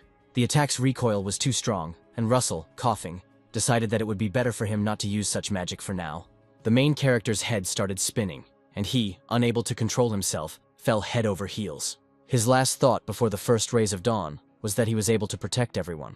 The mission was accomplished. The great forest was liberated, but Russell was seriously injured and lay unconscious for some time. When he came to, he tried to get up. His whole body was aching with pain, so the hero clenched his teeth, and Yahello, seeing him come to, asked if he was okay. Russell asked the same question, and the girl answered positively. Only Olsen is still recovering, and the others have already come to their senses. This news was indeed good, and Raymond smiled sincerely. Yahello asked if he could look at it, and she removed the hood from her head. Blushing, she confessed that on the day of the battle, she had embraced the power of the dragons, and learned that her and Russell's destinies were linked. Now the hero learned that she was the dragon who protected him. Yahello asked if he knew what this fate was, and Raymond replied that he was not sure of the details, but he had a guess. The girl said that they shared the fate of the next generation of dragons who served the Emperor long ago. Turning to Yahello, the hero asked if she was ready for this, for the fact that now she would serve him, and he did not know how the dragon's power would affect Yahello. The girl smiled and assured that everything was fine, because she remained herself, and it was her choice. She slowly squeezed the fabric of her clothes. Yahello thought, looking at Russell, that this was the fate she wanted, and even though Raymond had a partner, she could still be with him. The girl awkwardly scratched the back of her head and asked how she should address the hero now. Should she call him the Dragon Emperor, or was that a bit too much? But Russell replied that she could address him however she wanted. The girl blushed, and looking down, questioningly called the character Sir, which made him choke. The Count smiled and asked her how about calling him simply Russell, and Yahello repeated his name 3 times in a half-whisper. She laughed, and at that moment it seemed to her that they had become even closer. Soon the main character was visited by Nicolo. He thanked Russell with all his heart, because if it were not for him, many people would have died. The hero heard that the master was still restoring his mana, and he wondered if Nicolo was already on his feet because he felt responsible as the leader of the squad. Smiling, Raymond said that if he were alone, he would not have a chance to win. And Nicolo also saved him during the fight with McCrae, so he can think that Russell was simply paying him back. The man bowed his head and sighed, thanking the Count for saying so. Afterwards, the leader asked if Russell had spoken to the others, and the guy said that they had all visited him. Nicolo suggested that it had been quite noisy here, and Russell should rest more. At night, the character sprawled out on the bed, sighing heavily from fatigue. However, he still stood up, deciding to continue. The third mask, which he received for defeating Briareus, helped him stay conscious, and it gave resistance to mind control magic. With this, Russell will have an easier time against dark magicians who use curses and illusions. The first mask helped to calculate attacks, the second focused on defense. The guy couldn't wear 3 at once, so he decided to combine them. The 3 masks were collected, and Russell created the Crown of Solomon, combining the effects of all the masks. The crown was restored, and a notification informed the hero that her ability would work again. Solomon was the king of the magicians who created a magical empire in the age of myths, and Russell couldn't believe that this was his relic. It was something incredible. However, the guy was amused by the fact that the crown was small. He asked out loud if this was a summoning artifact, and the crown spun around the guy several times. Russell burst out laughing with affection. Suddenly, Solomon's crown stopped and turned blue, and Raymond's head began to hurt. He had a strange feeling, as if he was being divided into two bodies. The boy then sat in the lotus position and went into meditation to explore this feeling. The place he moved to had a breathtaking view. Russell lowered his head, wondering if there was anything here that could help him with his calculations. Part of it existed in the crown, and helped to calculate magic circles. For a moment, Russell was afraid of the splitting of consciousness, and a feeling of fear tore him out of his meditation. A system notification informed the hero that the inner consciousness was depleted, and some functions of the crown were unavailable. The guy thought about it, and came to the conclusion that the crown did not contain his consciousness, but preserved it, and if his mind was affected by the curse, Russell would be able to recover thanks to the crown. Raymond smiled, thinking that he should learn more about the uses, but the artifact pleased him. As soon as the Count regained his strength, he began training again. The attack of the rain of fire arrows was executed perfectly. Hubert said it was amazing that Russell had recovered in 10 days, and Page noted that the hero had improved his mana usage and spell casting. Olsen laughed, replying that this was to be expected from Russell, all because he trains regularly. The elder offered Raymond to fight him if he had already recovered, and suggested not to use magic so that Olsen could restore his body. The hero replied that he did not mind, but was not sure that it would help. Then Vermilion made a sharp lunge to the side and struck with his fist. The man said his bones were a little creaky, but he thought it would be better if he gave Russell a good beating. Suddenly their attention was drawn to the ringing of a bell. It seemed like something had happened. But if most of the monsters had been defeated, then what could have happened? Olsen and Russell took to the air for reconnaissance. Outside the walls they saw an ambassador with a red flag, which meant an urgent message. Vermilion tensed up and said out loud, like, were they really attacked by the bastards from the Empire? Niccolo said this was a national emergency. Namely, Archduke Bismarck revealed his secret ambitions. Olsen wondered if the leader really wanted to say that Bismarck had betrayed Endymion, and this guess turned out to be true. 5 magical towers, including Heatmore and Cargo, along with the 13th and 21st squads, help him besiege the capital. Heatmore, master of the Red Tower, Blaine Trilogy, mocked Russell's father and his line, and now it turns out that he is related to the Archduke. The hero thought about what would have happened if the teacher had not stopped him then. Remembering Daria, Raymond suddenly shouted, asking, "Isn't the teacher and master of the Blue Tower in the capital?" The answer shocked everyone in its worst form. They disappeared. Niccolo said that they were both missing. Vermilion slammed his fist on the table and cursed. He couldn't believe that something like this had happened in his absence. Russell said that the teacher certainly had not lost to them, for if she had, they would have announced it to demoralize their forces.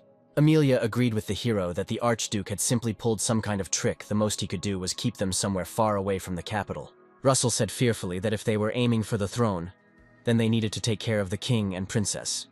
And Niccolo said that Sir Gillian Person was now with the king. The royal knights were guarding the princess, but if the enemy was at the level of the Tower Masters, she might be in danger. Russell froze with a worried look on his face. He couldn't bear the thought that something could happen to Hecate. The knight abruptly told the 7th squad that they were leaving immediately. He was ready to cut down the enemies. Niccolo asked him to calm down. He understood the knight's feelings, but even if he left right now, he would not be able to arrive in time. Then the leader turned to Hubert and asked what was the fastest way to get to the capital. Hubert thought for a moment, and replied that it would be great to use the teleportation gate, but there was a high probability that it would be impossible because the enemy had probably done something to it to delay reinforcements. Niccolo said that in that case, all they could do was to pass through the Red Canyon as quickly as possible, get to the magic tower closer to the capital and teleport from there. And that would take at least a day, so they couldn't waste time. They needed to move now. Russell asked the leader if he could return to the capital first. The man excitedly asked if the hero knew of another way. Raymond explained that he had a ring made of a pair of Eros and Soul, and the owner of the Eros ring could teleport to the Soul ring. Amelia suddenly said that she understood, but it would be better if one of the masters used it. The hero apologized and explained that only he could use it, since the ring is bound to the first owner. Then Niccolo put his hands on Russell's shoulders and said that Sir Gillian would be with the king, and he would leave the princess to him. The Count promised to protect Hecate at the cost of his life. And without delay, Raymond activated the ring. There was chaos in the kingdom near the western gate. The knights were shouting that the rebels had to be killed, and no one should be allowed inside. The captain ordered the wounded to be taken to shelter and to maintain formation, and also carry more bandages. Sir Thompson lay bleeding on the ground, and made sounds of pain, and was asked to endure despite the pain. The knight was surprised to see that the person who was stopping his bleeding was Princess Hecate herself. Thompson stood up and asked how she knew his name. The girl asked again, saying that shouldn't she, since they were the best swords in the kingdom. Suddenly there was an explosion. The knights shouted to the princess that the western gates had fallen. They were going to stop the traitors even at the cost of their own lives. A second later there was another explosion. The guy in the red cloak asked why he should be here if there was no one strong here. Arcarium Ergo was the first apprentice of the Red Tower's master, Blaine Trilogy. He greeted the princess, and she shouted at Arcarium to shut up. The man was surprised, asking if she would even call him sir, to which Hecate replied that only respected people were called sir. The princess took out her sword, and shouted that he, as a traitor, did not deserve this. Seeing Hecate's weapon, he recognized it as erendite, given to him by the lake fairy. The sacred sword that had slain the fire dragon Arcarium did not expect to find a royal relic here. He considered himself very lucky. Both knights stood up to defend Hecate, saying that they would detain him and that she should leave. The man grinned, saying that this was the end of the princess. At that moment, a fiery attack with explosions struck. A multitude of fiery spears flew straight at Hecate. She mentally apologized to her beloved, and she held the weapon out in front of her, hoping that it would be with Russell in the next life. Another explosion rang out, blowing up everything at its epicenter. Arcarium suddenly noticed how the space in that area became distorted. Now the fire dwarves stood in front of the princess and the knights, ready to protect. Everyone thought that this was the spell of the master of the fire tower. Ergo shouted that this was impossible, since the master had definitely dealt with her. However, this spell did not belong to Daria. And Hecate realized this when a familiar voice asked Hecate for forgiveness for being late. Raymond flew up to the bride and hugged her around the waist. Hecate was glad of his arrival. Ergo was nervous. He didn't know how this guy managed to summon the teleportation gate, but the Red Tower had suffered too much shame because of him. And since things turned out this way, Arcarium decided that he would bring the mage's head to the Archduke. Raymond asked what Arcarium had done to his teacher, and the traitor was still amazed that he was being addressed without formality. He asked if they really had such a close relationship that he would tell the boy about it. Angrily, Ergo declared that he would deal with this brat, and let the others capture the princess. He didn't care whether she survived or not. And after these words, the mages of the Red Tower rushed forward. Raymond saw that they were all third and fourth circle mages. The hero turned around and told everyone to stand behind the summoned monsters. The protagonist gave the order to the fire dwarves to burn the traitors. Ergo shouted at Russell, indignant at how he dared to turn away during a fight. He was too self-confident. But Raymond thought of nothing else but the need to take Hecate away from the traitor. Arcarium's words were an empty sound for him. In a second, the hero found himself in front of the traitor and swung his fist, using a shock blow. Ergo quickly put up a protective barrier. But the shield cracked from one blow. The Red Tower mage asked the shameless bastard what kind of pathetic tricks these were. Arcarium swore to turn Russell to dust, and they simultaneously summoned a fiery explosion. Two explosive fire attacks collided with each other. Russell experienced this incredible spell-casting speed and destructive power, while understanding that Ergo is not a superhuman, but at the level of the Tower Master, he is a force to be reckoned with. At the same time, the Red Tower mage noticed that the hero was quickly creating spells, but he lacked power. He must have missed something in the formula to increase the speed. Arcarium smirked, deciding that he would then overwhelm Raymond with firepower. The grin turned into a concerned one as the traitor created his own spell, a duet of red vipers. Sweat poured down Russell's face. He realized the seriousness of this spell. Following him, Ergo waved his hand, directing the vipers towards the Count. Hecate screamed the groom's name in fear. Meanwhile, the heretic told Daria that her student, of whom she was so proud, was hindering them quite a bit. However, Briareus was just bait. She and Melville had been his target from the start. Smiling, Hypnos expressed his hope that the masters would have fun watching Endymion burn and their students die. Even though Raymond had put up a protective barrier, the damage was still too much. Does that mean the attack was not only magically strong but also physically strong? At that moment, he thought that another good plan was over. Her Majesty was urged to leave quickly, because it was too dangerous for her here. But she was thinking about Russell. The magicians of the Red Tower noticed that the princess was trying to escape and rushed after her. Russell was confident that the Royal Knights would be able to deal with Arcarium's minions. Ergo was amused by the situation, and told Russell that he would see how long he could hold out. The traitor to the kingdom once again directed his attack towards the protagonist's protective barrier. He thought Raymond was a fool who wouldn't survive if he defended himself like that. But Russell knew what he was doing. The Count raised his head up and spread his arms, creating a magical spear of death while maintaining the barrier. Arcarium's expression noticeably changed at the thought that the magician had been holding back all this time. And as soon as he loosened his grip, the protagonist made a sharp dash forward with the fiery spear. With one crushing movement, he pierced the traitor with the flaming weapon. Blood gushed from Ergo's mouth.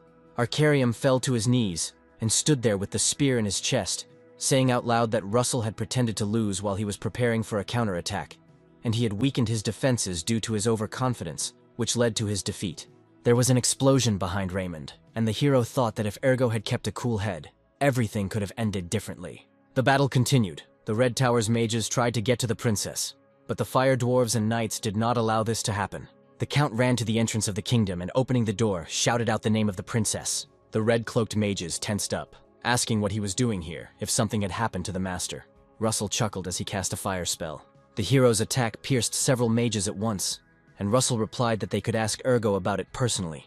Russell turned around, asking if the princess was okay, when Hecate suddenly threw herself into his arms. She said that he looked wounded and was worried if he was okay, but the groom assured her that everything was fine. Hecate didn't even know what could have happened if it weren't for him. Russell saved her life. The girl placed her hand on her beloved's cheek and asked if this was the power of the ring he had given her.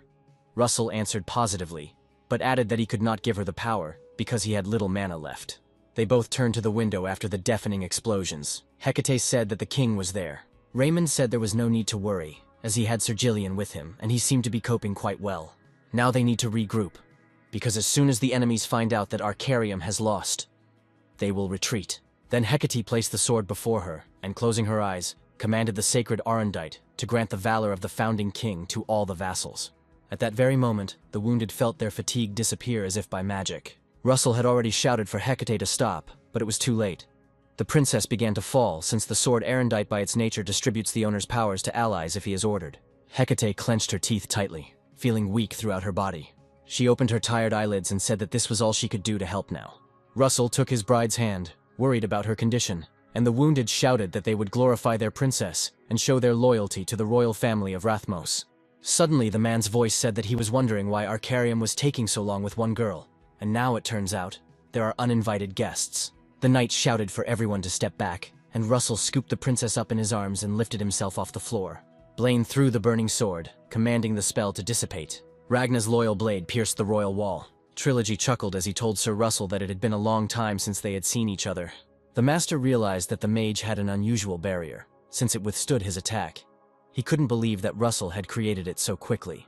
The hero, holding the barrier with his last strength, thought that Trilogy had incredible strength, since he destroyed the palace with one attack. The man looked away, saying that he couldn't see Arcarium. Apparently Russell had defeated him. He kept telling his student that he would one day pay with his life for his self-confidence. Princess Hecate rose from the floor and screamed at Blaine, asking why he was doing this. If he only wants her, then why involve innocent people in this? Blaine laughed and even clapped, telling Hecate that it was touching. She would definitely be a good ruler if she inherited the throne. However, after a second, Trilogy became serious. He asked if the princess had finished with her last words, because he still had to meet her father. Russell told Hecate to stand behind him because there was no way to reason with Blaine. The knights ran into the room, shouting in fear if the princess was okay. They said that they came running here as soon as they saw that the palace was destroyed. And they also said that the king was fine, so she didn't have to worry. Blaine said that there were even more strangers now, and it was starting to irritate him. The knights raised their swords into the air, passing them to others to cut down the traitors. One explosive attack even landed on Blaine, but did not affect him in any way. Trilogy asked Russell if he was going to confront him, and the hero replied that of course he would. The man chuckled, looking at Raymond. It even seemed to him that Daria was here, because Russell's teacher also looked at him at their last meeting.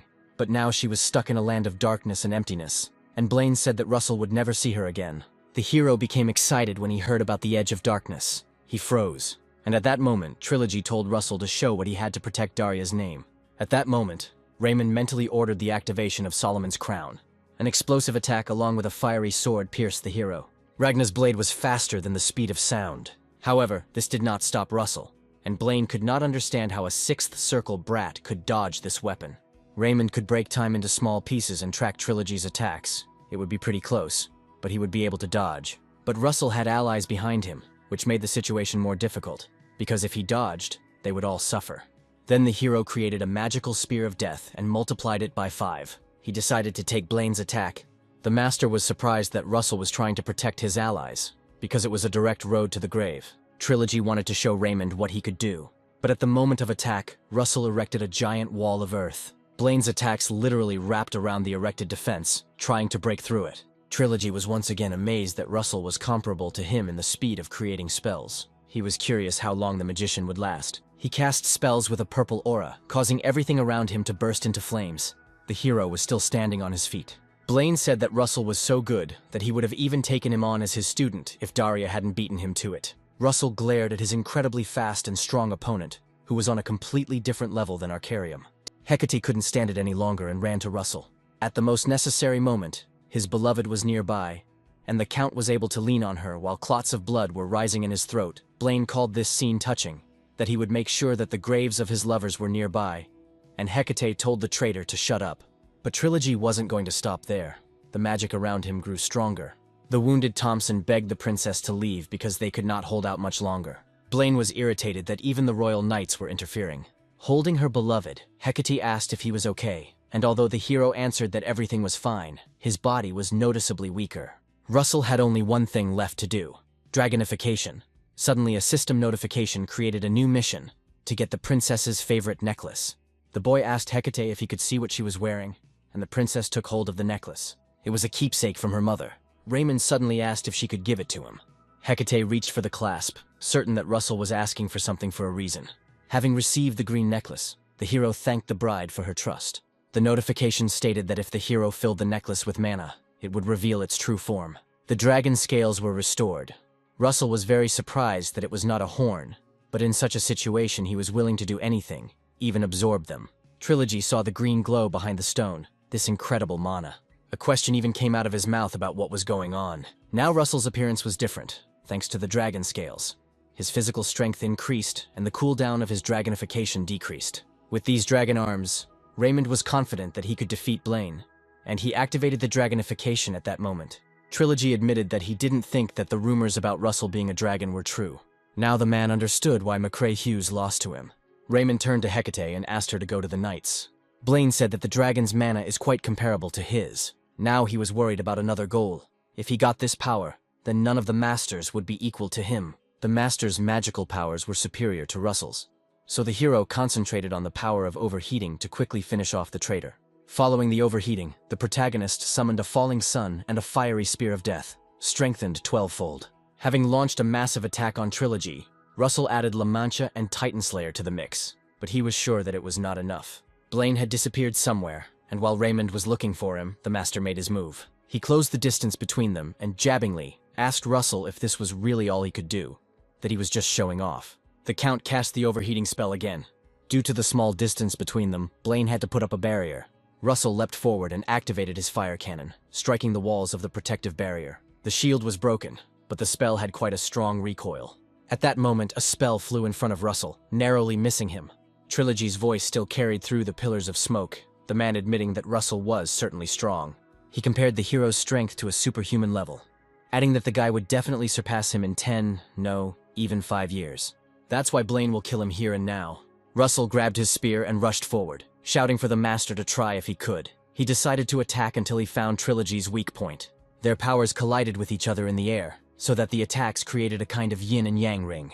The character felt that there was very little left. He did not stop attacking, and giving into emotions, he screamed furiously. Raymond's spear still grazed the master's arm, and Blaine howled in pain. It was at this moment that the master opened up, and Russell, using the cloud ring and the weather shape, took Blaine in a vice, piercing him from all sides with a lightning sting. The hero felt that the dragonification would soon end, and Solomon's crown was already at its limit. Therefore, the next attack will be the last. Even though Trilogy was burnt and already falling down, the Count threw a magical spear of death after him. The man looked at Russell as he fell and called him a pathetic brat, realizing the danger. At that moment, he found the strength in himself, and created a spell with demonic flame. Black wings grew behind his back.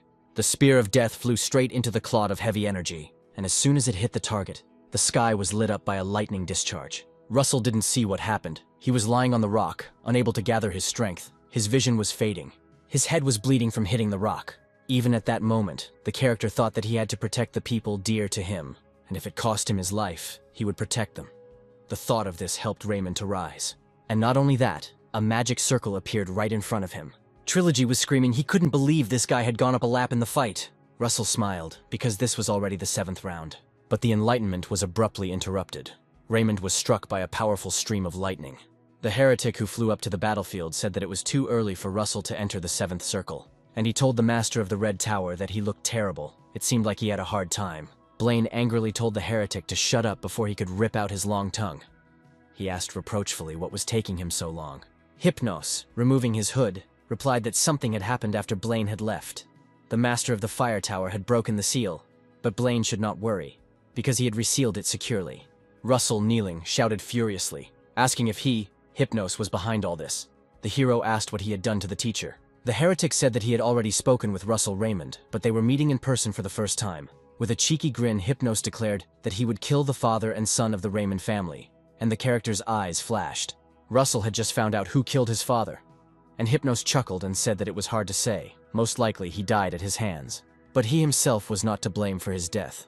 After these words, he turned to Blaine and asked if he agreed with him. Russell yelled at Trilogy. It turns out he was behind his father's death. The hero asked why he did it. Seeing the mage choking on his own blood, Blaine smiled, deciding to answer this question one last time. And he said that Russell's father had to die because he learned of the connection between the Archduke's plans and the heretic cult. Raymond cursed, barely holding his body up on his hands, and Hypnos said that he also had a gift for the hero. This is the magic of the seventh circle, which contains all the diseases of the world, a pandemic. Hypnos promised that Russell would not die an easy death, even if he wanted to. However, his plans did not include the appearance of Daria, who, having completely exposed her aura, hung in the air with the words that she would no longer lose people close to her because of him. The Fire Tower Master commanded her dwarven army to rise and flourish. Russell was so relieved that the teacher was okay that a tear glistened in his open eye. Daria gasped, telling Russell that he had been waiting for her for so long. Blaine immediately asked Hypnos what it was, and the heretic, stumbling, replied that he had sealed Daria in Tartarus, and an ordinary person could not get out of there. The woman's eyes flashed, and she said that she couldn't believe that they considered them ordinary people. This was their mistake. On the other side of the palace, a blue stream opened up, bent by the wind. The master of the blue tower also got out. Russell looked up at the teacher, and the woman said that he should rest. This would all be over soon. The hero saw Daria in such a rage for the first time. She muttered through her teeth that she would make the damn traitors pay for reminding her of what happened that day. A sweet boy told his mother that he would become a magician like her when he grew up. Daria was happy, said that he would of course become a magician. For her, this child was the most beautiful son in the world. He was talented and studied magic himself, and he trained all day long to show what he had learned. He also really loved sweets. One night, Daria had to urgently answer a letter from the royal palace, and it changed her life completely. The letter was a trap from the heretics to lure her out. Snow White immediately went home, but it was too late. The burnt child, dying in her arms, called her mother. But Daria still smiled, even though tears were flowing like a stream. She said that everything was fine, that her son just needed to sleep and everything would pass. And now next to her were the people who saved her, when she lost the meaning of her life. But now she was filled with such anger, mixed with resentment, that she had no intention of letting the heretics leave here alive. Daria summoned the Fire King of the Giants. It was the magic of the eighth circle that allowed her to create the fires of Muspelheim, the dream of a fire flower. Hypnos and Blaine had no choice but to erect a protective barrier and hold it together. Daria liked their reaction, and after the spell she created, she used a rotten apple. Little butterflies flew through the barrier, and one of them landed on Blaine's shoulder. As soon as she touched the master's clothes, his body burst into flames. The flap of the wing of this beautiful insect left burns on Trilogy's body and tore off the skin, and Hypnos, seeing this right next to him, cursed, creating a new barrier. He no longer had a choice. Also, how to team up with the Archduke to kill the king first. But as soon as he tried to escape, a fiery vine grabbed his leg. Russell held the fire tightly, saying that Hypnos wasn't going anywhere. The heretic turned around and cursed the hero, because the damn brat still dared to interfere with him. He wanted to free himself from the bonds, but at that moment a bright flash flew at him, and Hypnos barely managed to dodge. Daria, hanging in the air, asked if they still hadn't realized that they needed to abandon any thoughts of leaving here alive. She again attacked Hypnos with numerous spells, not giving him a chance to breathe. The heretic's body was pierced by 4 daggers. He could not get rid of this fire, which was to be expected from the 8th circle. Hypnos had to use all his strength to destroy this fire completely. But as soon as he tried, Daria squeezed the heretic's body with fiery fetters, and Hypnos screamed in pain. Daria came down to him with the words that this was the end, but if he told everything, she would grant him a painless death. The heretic laughed. He raised his head to the woman and replied, "Let her not think that this is the end. The true darkness is only beginning to manifest." Hypnos began to melt alive. He continued to laugh madly, exclaiming that this continent would be covered in blood and darkness. In a black puddle, Daria saw her reflection. It was not she who killed Hypnos, but his own suicide spell. The woman considered this heretic simply terrible. Meanwhile, Blaine, leaning against the walls of the palace and leaving a trail of blood along them, tried to leave, admitting that it was a complete failure. He thought that he shouldn't have trusted the damn heretic cult, but now he had to hide and recuperate. Suddenly he froze, seeing a magician in his path. Those burning eyes and oppressive aura made him think that it was Alex Raymond in front of him. But that was impossible, because Blaine saw his death with his own eyes. It was only when Russell came running at him with a sword that Trilogy recognized Alex as his son. The protagonist plunged the gun with all his might into the body of the man who killed his father. And Blaine admitted that Alex Raymond had ultimately won. While Russell was dealing with Trilogy, 2 tornadoes, one fiery and one blue, were flashing furiously behind him. The enemies could not break through, they fled, still hoping for reinforcements. Melville laughed, asking the traders how they liked his water, saying that they scattered like ants. Suddenly someone shouted that the fire tower had come to the rescue. Some even prayed for salvation. Jillian occupied the wall, but the traders tried not to lose heart because they had numerical superiority. The Archduke cursed as he saw how the mages had managed to fight back just before the walls fell. Bismarck nervously asked when the 2 monsters were released and where Blaine and Hypnos were. In response, they threw at him the heads of his allies, whom he had tried so hard to find. Daria asked if this was what he was looking for when she threw their heads at his feet. In that state they were barely recognizable, but the master wanted to show them to him personally. Behind Snow White stood Hecate with Russell and the Royal Knights.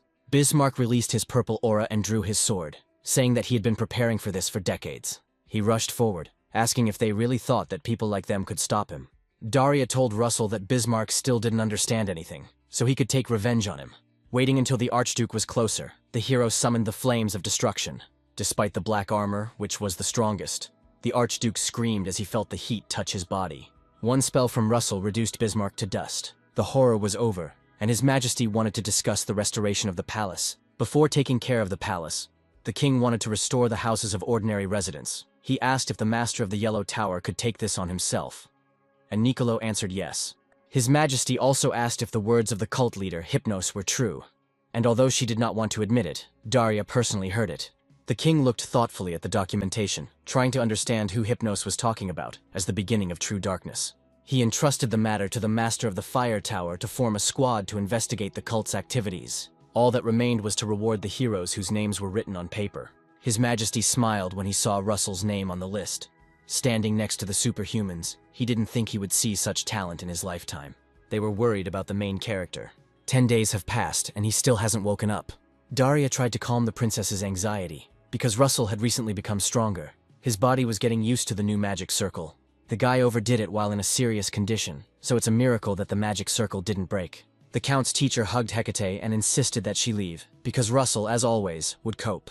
When they left the room, the red circle appeared above the hero again. He woke up feeling a familiar energy, and as soon as he realized that it was Pepper's energy, he immediately opened his eyes. The fire spirit Pepper has fully assimilated the power of the fire dragon, and Russell's contract with the spirit has been restored. Before returning in time, the hero could not even imagine that he would reach the 7th circle. But not only did he get this circle, but he also used its power against his father's killer. But Raymond was not going to stop there. There were still remnants of the cult in the Empire, so Russell wanted to become stronger. He hoped that this place would be enough. Previously, Pepper's size could be changed. It would be a shame for Russell if he lost this ability. Gathering his courage, the boy summoned the gate to the spirit world. Russell called Pepper, and when he came out, he was not that little spirit that you could pick up, but a full-fledged dragon. Russell opened his arms for a hug. The dragon bowed his head to his master and growled affably, and the boy hugged the tip of his nose, saying that so much time had passed, and Pepper had become simply a handsome man. The dragon's body became transparent like a spirit's. Not only did it change in size, but now it looked completely different. Russell felt that Pepper had the power of the 7th circle. Now they were on the same level. Perhaps that is why the dragon woke up only when the guy moved to the next circle. Raymond asked the dragon if he could shrink like before. The dragon growled and lit up, so the hero had to cover his eyes from the bright light. Pepper became small again, he joyfully exclaimed, demonstrating his abilities. Russell clapped for him. He suggested that the spirit have a little fun. Pepper agreed, and very soon, Raymond found himself riding him. It was surprising that even at high speed, the dragon had excellent maneuverability. In addition, the spirit began to fly much better. Russell imagined how nice it would be if Pepper could fly at that speed in spirit form. Suddenly, the dragon's head caught fire and the boy got scared. Fiery wings appeared behind the hero's back, and Russell laughed because Pepper, it turns out, could now read his thoughts. The Count told the spirit that they would now follow the call of their hearts.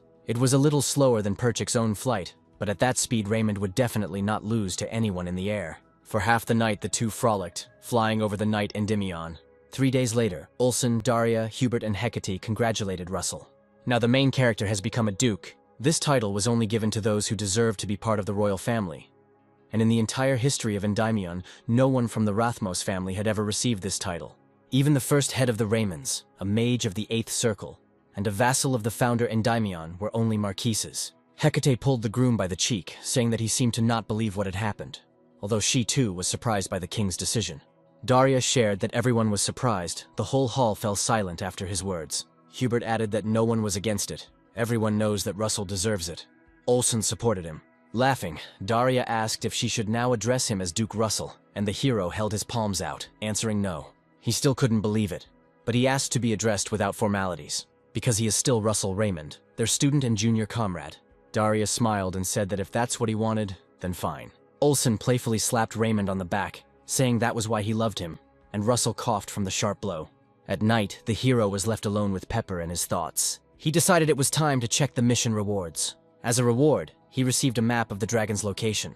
Russell was going to look for it himself, but it would be much easier this way. However, the dragon's location was the Empire. This made the situation much more difficult. The Empire of Britain is the only empire on the continent, and Endymion's long-standing enemy. The Emperor's health was getting worse and worse, and now the princes were fighting for the throne. And getting to Britain isn't that easy. Russell fell onto the bed, moaning, "Why there? This time it would really be difficult." The guy patted Pepper on the cheek and told him not to worry, because the main thing is that it's possible. Russell smiled, thinking that it would be dangerous and time-consuming, but it would definitely work. Meanwhile, the ship was almost there. Muya smiled and said that the man would wait for her. A ship with trappers was heading to Endymion.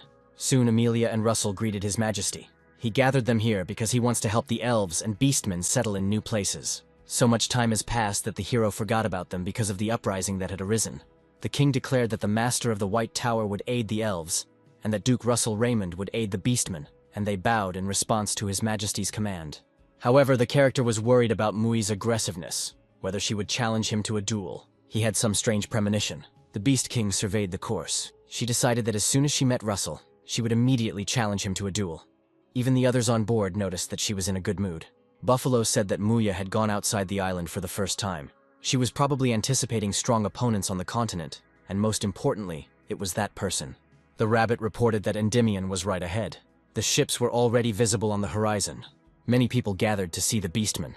Russell pulled away from the sea, feeling the familiar mana. It was Sir Alan. He came to provide support by order of the king. Page announced his readiness to carry out the orders of his lordship. Russell thanked him, and asked to address him without such formalities. Then Alan asked if he should call the hero Duke Russell, and the guy had no choice but to agree. When the ships docked, the knights asked everyone to remain in place and maintain their positions. The beastmen obediently remained on board. Russell didn't see Muya and began to wonder where she was, but the king of the beastmen did not keep her waiting long. Jumping off the ship, she rushed towards the man. Alan felt the fighting spirit at the level of the Tower Masters. He guessed that it was the king of the beastmen, Muya. Russell said that she hadn't changed at all, and Muya noticed that the hero had become stronger since their last meeting. His scent was on another level entirely, so she offered to test how much stronger it had become if Russell didn't mind. But Raymond asked to feel sorry for him, because he was still being treated. Muya was upset, but there was no other way out. Russell suddenly asked if she could calm down her ardor. Everyone in the port was scared. When the king of the beastmen learned that they would be sharing the forest with the elves, she did not like the news, because no one had spoken about this before. Russell said that the Avat Forest is the largest in all of Endymion, with enough room for 2 races. However, this is not what Muya meant for her. Elves were terribly boring. She hated peace-loving people. Then Russell said that if they got along with the elves, he would bring her a worthy opponent. Mue's eyes immediately lit up, and she agreed. But on one condition, namely, if it is not Alan Page, then the opponent must be at least on his level, otherwise it will be completely boring. Muya walked up to Page and sniffed him, saying that he seemed pretty strong when they first met, but he didn't have any male scent at all, and Alan became embarrassed. Russell thought that if the first king of the beastmen, Fenrir, really was half-dragon, perhaps Muya could smell the dragon scent on him. She herself was of wolf stock and had silver hair, just like Fenrir. If Muya was his descendant, she might also have dragon blood in her. The Beast King kindly asked Russell why he was looking at her like that, and the guy politely asked him to step aside. In the forest, Avid Amelia congratulated Russell on his new circle, calling him his lordship. Only later did she remember his request with these appeals. Russell thanked the master of the White Tower. Seeing Amelia, Muya leaned over her and said that this human woman was quite strong. Arain saw her new neighbors and expressed her joy at meeting them. Lady Yahello was next to her, and she bowed to Russell. Muya couldn't get enough of the fact that the pointy-eared ones were also quite strong. Russell asked her not to call the elves that. Suddenly she pointed at Yahello and told the hero that she had the same smell as him. The elf blushed. Suddenly Muya's eyes sparkled. She realized that Russell was needed by Yahello. She asked if she really thought that she would give him up. The elf stared back, saying that he was not a thing. Russell said that their races would live in the same forest and each would have its own territory. Of course, conflicts would be inevitable, because they had lived in different places before. They had different traditions. That is why the huge chestnut tree will be considered the center of the forest. Everything to the north will belong to the elves, and everything to the south, to the beastmen. Arain said that they were grateful for the land provided. Muya agreed. Raymond also said that a representative of each race must take part in a welcoming ceremony with the king in 10 days. Already in the capital of Endymion, in the carriage, Yahello asked Sir Russell if there were any other duties besides meeting with the king. The hero chuckled, and after a pause replied that Muya would receive the title as the ruler of the beastmen. But she didn't really care about that. She just wanted to have a duel with someone. Russell went on to say that there would be a ball at the palace, which would be a good opportunity to show the rest of the world how stable the kingdom was. Muya was happy that she would be able to eat whatever she wanted there, but suddenly she noticed something incredible. The Beast King stood up, announcing that a pair of powerful creatures were approaching. She won't be able to defeat one of them, but she won't lose either, and she definitely won't be able to stand up to the other one. Russell said that everything was fine. He knew them. One of them was his teacher. Muya was very surprised. Suddenly she began to lick herself vigorously, because she had to look good if she met Teacher Russell. After getting out of the carriage, Russell asked the teacher and the master of the Blue Tower what brought them here. Daria replied that important guests had arrived in the kingdom, and the king had ordered them to meet them personally. Melville greeted the guests and introduced himself as the master of the Blue Tower, and Daria introduced herself after him. Arain bowed to them, glad that they met the master of the Fire Tower again. The elf still remembered how Daria helped them. On the day when pirates took her daughter and her servants captive, Menyor of the Ash tribe asked for forgiveness for thanking the master of the Fire Tower so late, and Daria asked not to thank her, because she did what she had to. The Fire Tower master turned to Russell and asked who it was, referring to Muya behind him, and the Beast King introduced herself in a fearful manner. Beastmen choose their ruler based on strength, so it's no surprise that Mu is unaccustomed to seeing someone stronger. Daria noticed Elo's gaze, and then Russell asking if Muya was okay. The woman chuckled at the thought that Russell was acting so innocent. It seemed that some people would not like the ball very much. Hecate looked back at the cold wind. She had a strange feeling. When the hero saw the palace, he did not hide his surprise. He couldn't believe that while he was gone, they had already managed to restore the palace. Daria said that Nicolo and his students worked without closing their eyes. Then the master suggested going inside, because the king was already waiting for everyone. Upon arrival, Duke Russell Raymond knelt before His Majesty. The hero said that he had arrived after completing his assigned mission, and the king asked him to rise, saying that he would not forget Russell's contribution to the common cause. Arain and Yahello paid their respects to the ruler of Endymion. Menyor said that the elves of the Great Forest would never forget the kindness of His Majesty and the territories he had provided. She thanked him on behalf of all the elves, and the king smiled, expressing the hope that they would live in harmony with their neighbors until the Great Forest was restored. Muya haltingly introduced herself, expressing greetings to the king of Endymion, but soon corrected herself, expressing respect. Russell asked His Majesty for forgiveness, but the king was understanding because the Beastmen had a different culture.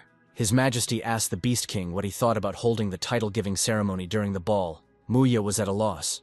Raymond whispered for her to say that she would follow His Majesty's wishes, and Muya did so. She then thanked the king for his warm welcome, also in Raymond's words. She drooped, and Russell decided that Muya would have to learn some etiquette. 3 days passed. Muya, kneeling on one knee, said that from now on she was a representative of the nobility of the kingdom of Endymion and swears to fulfill all her obligations.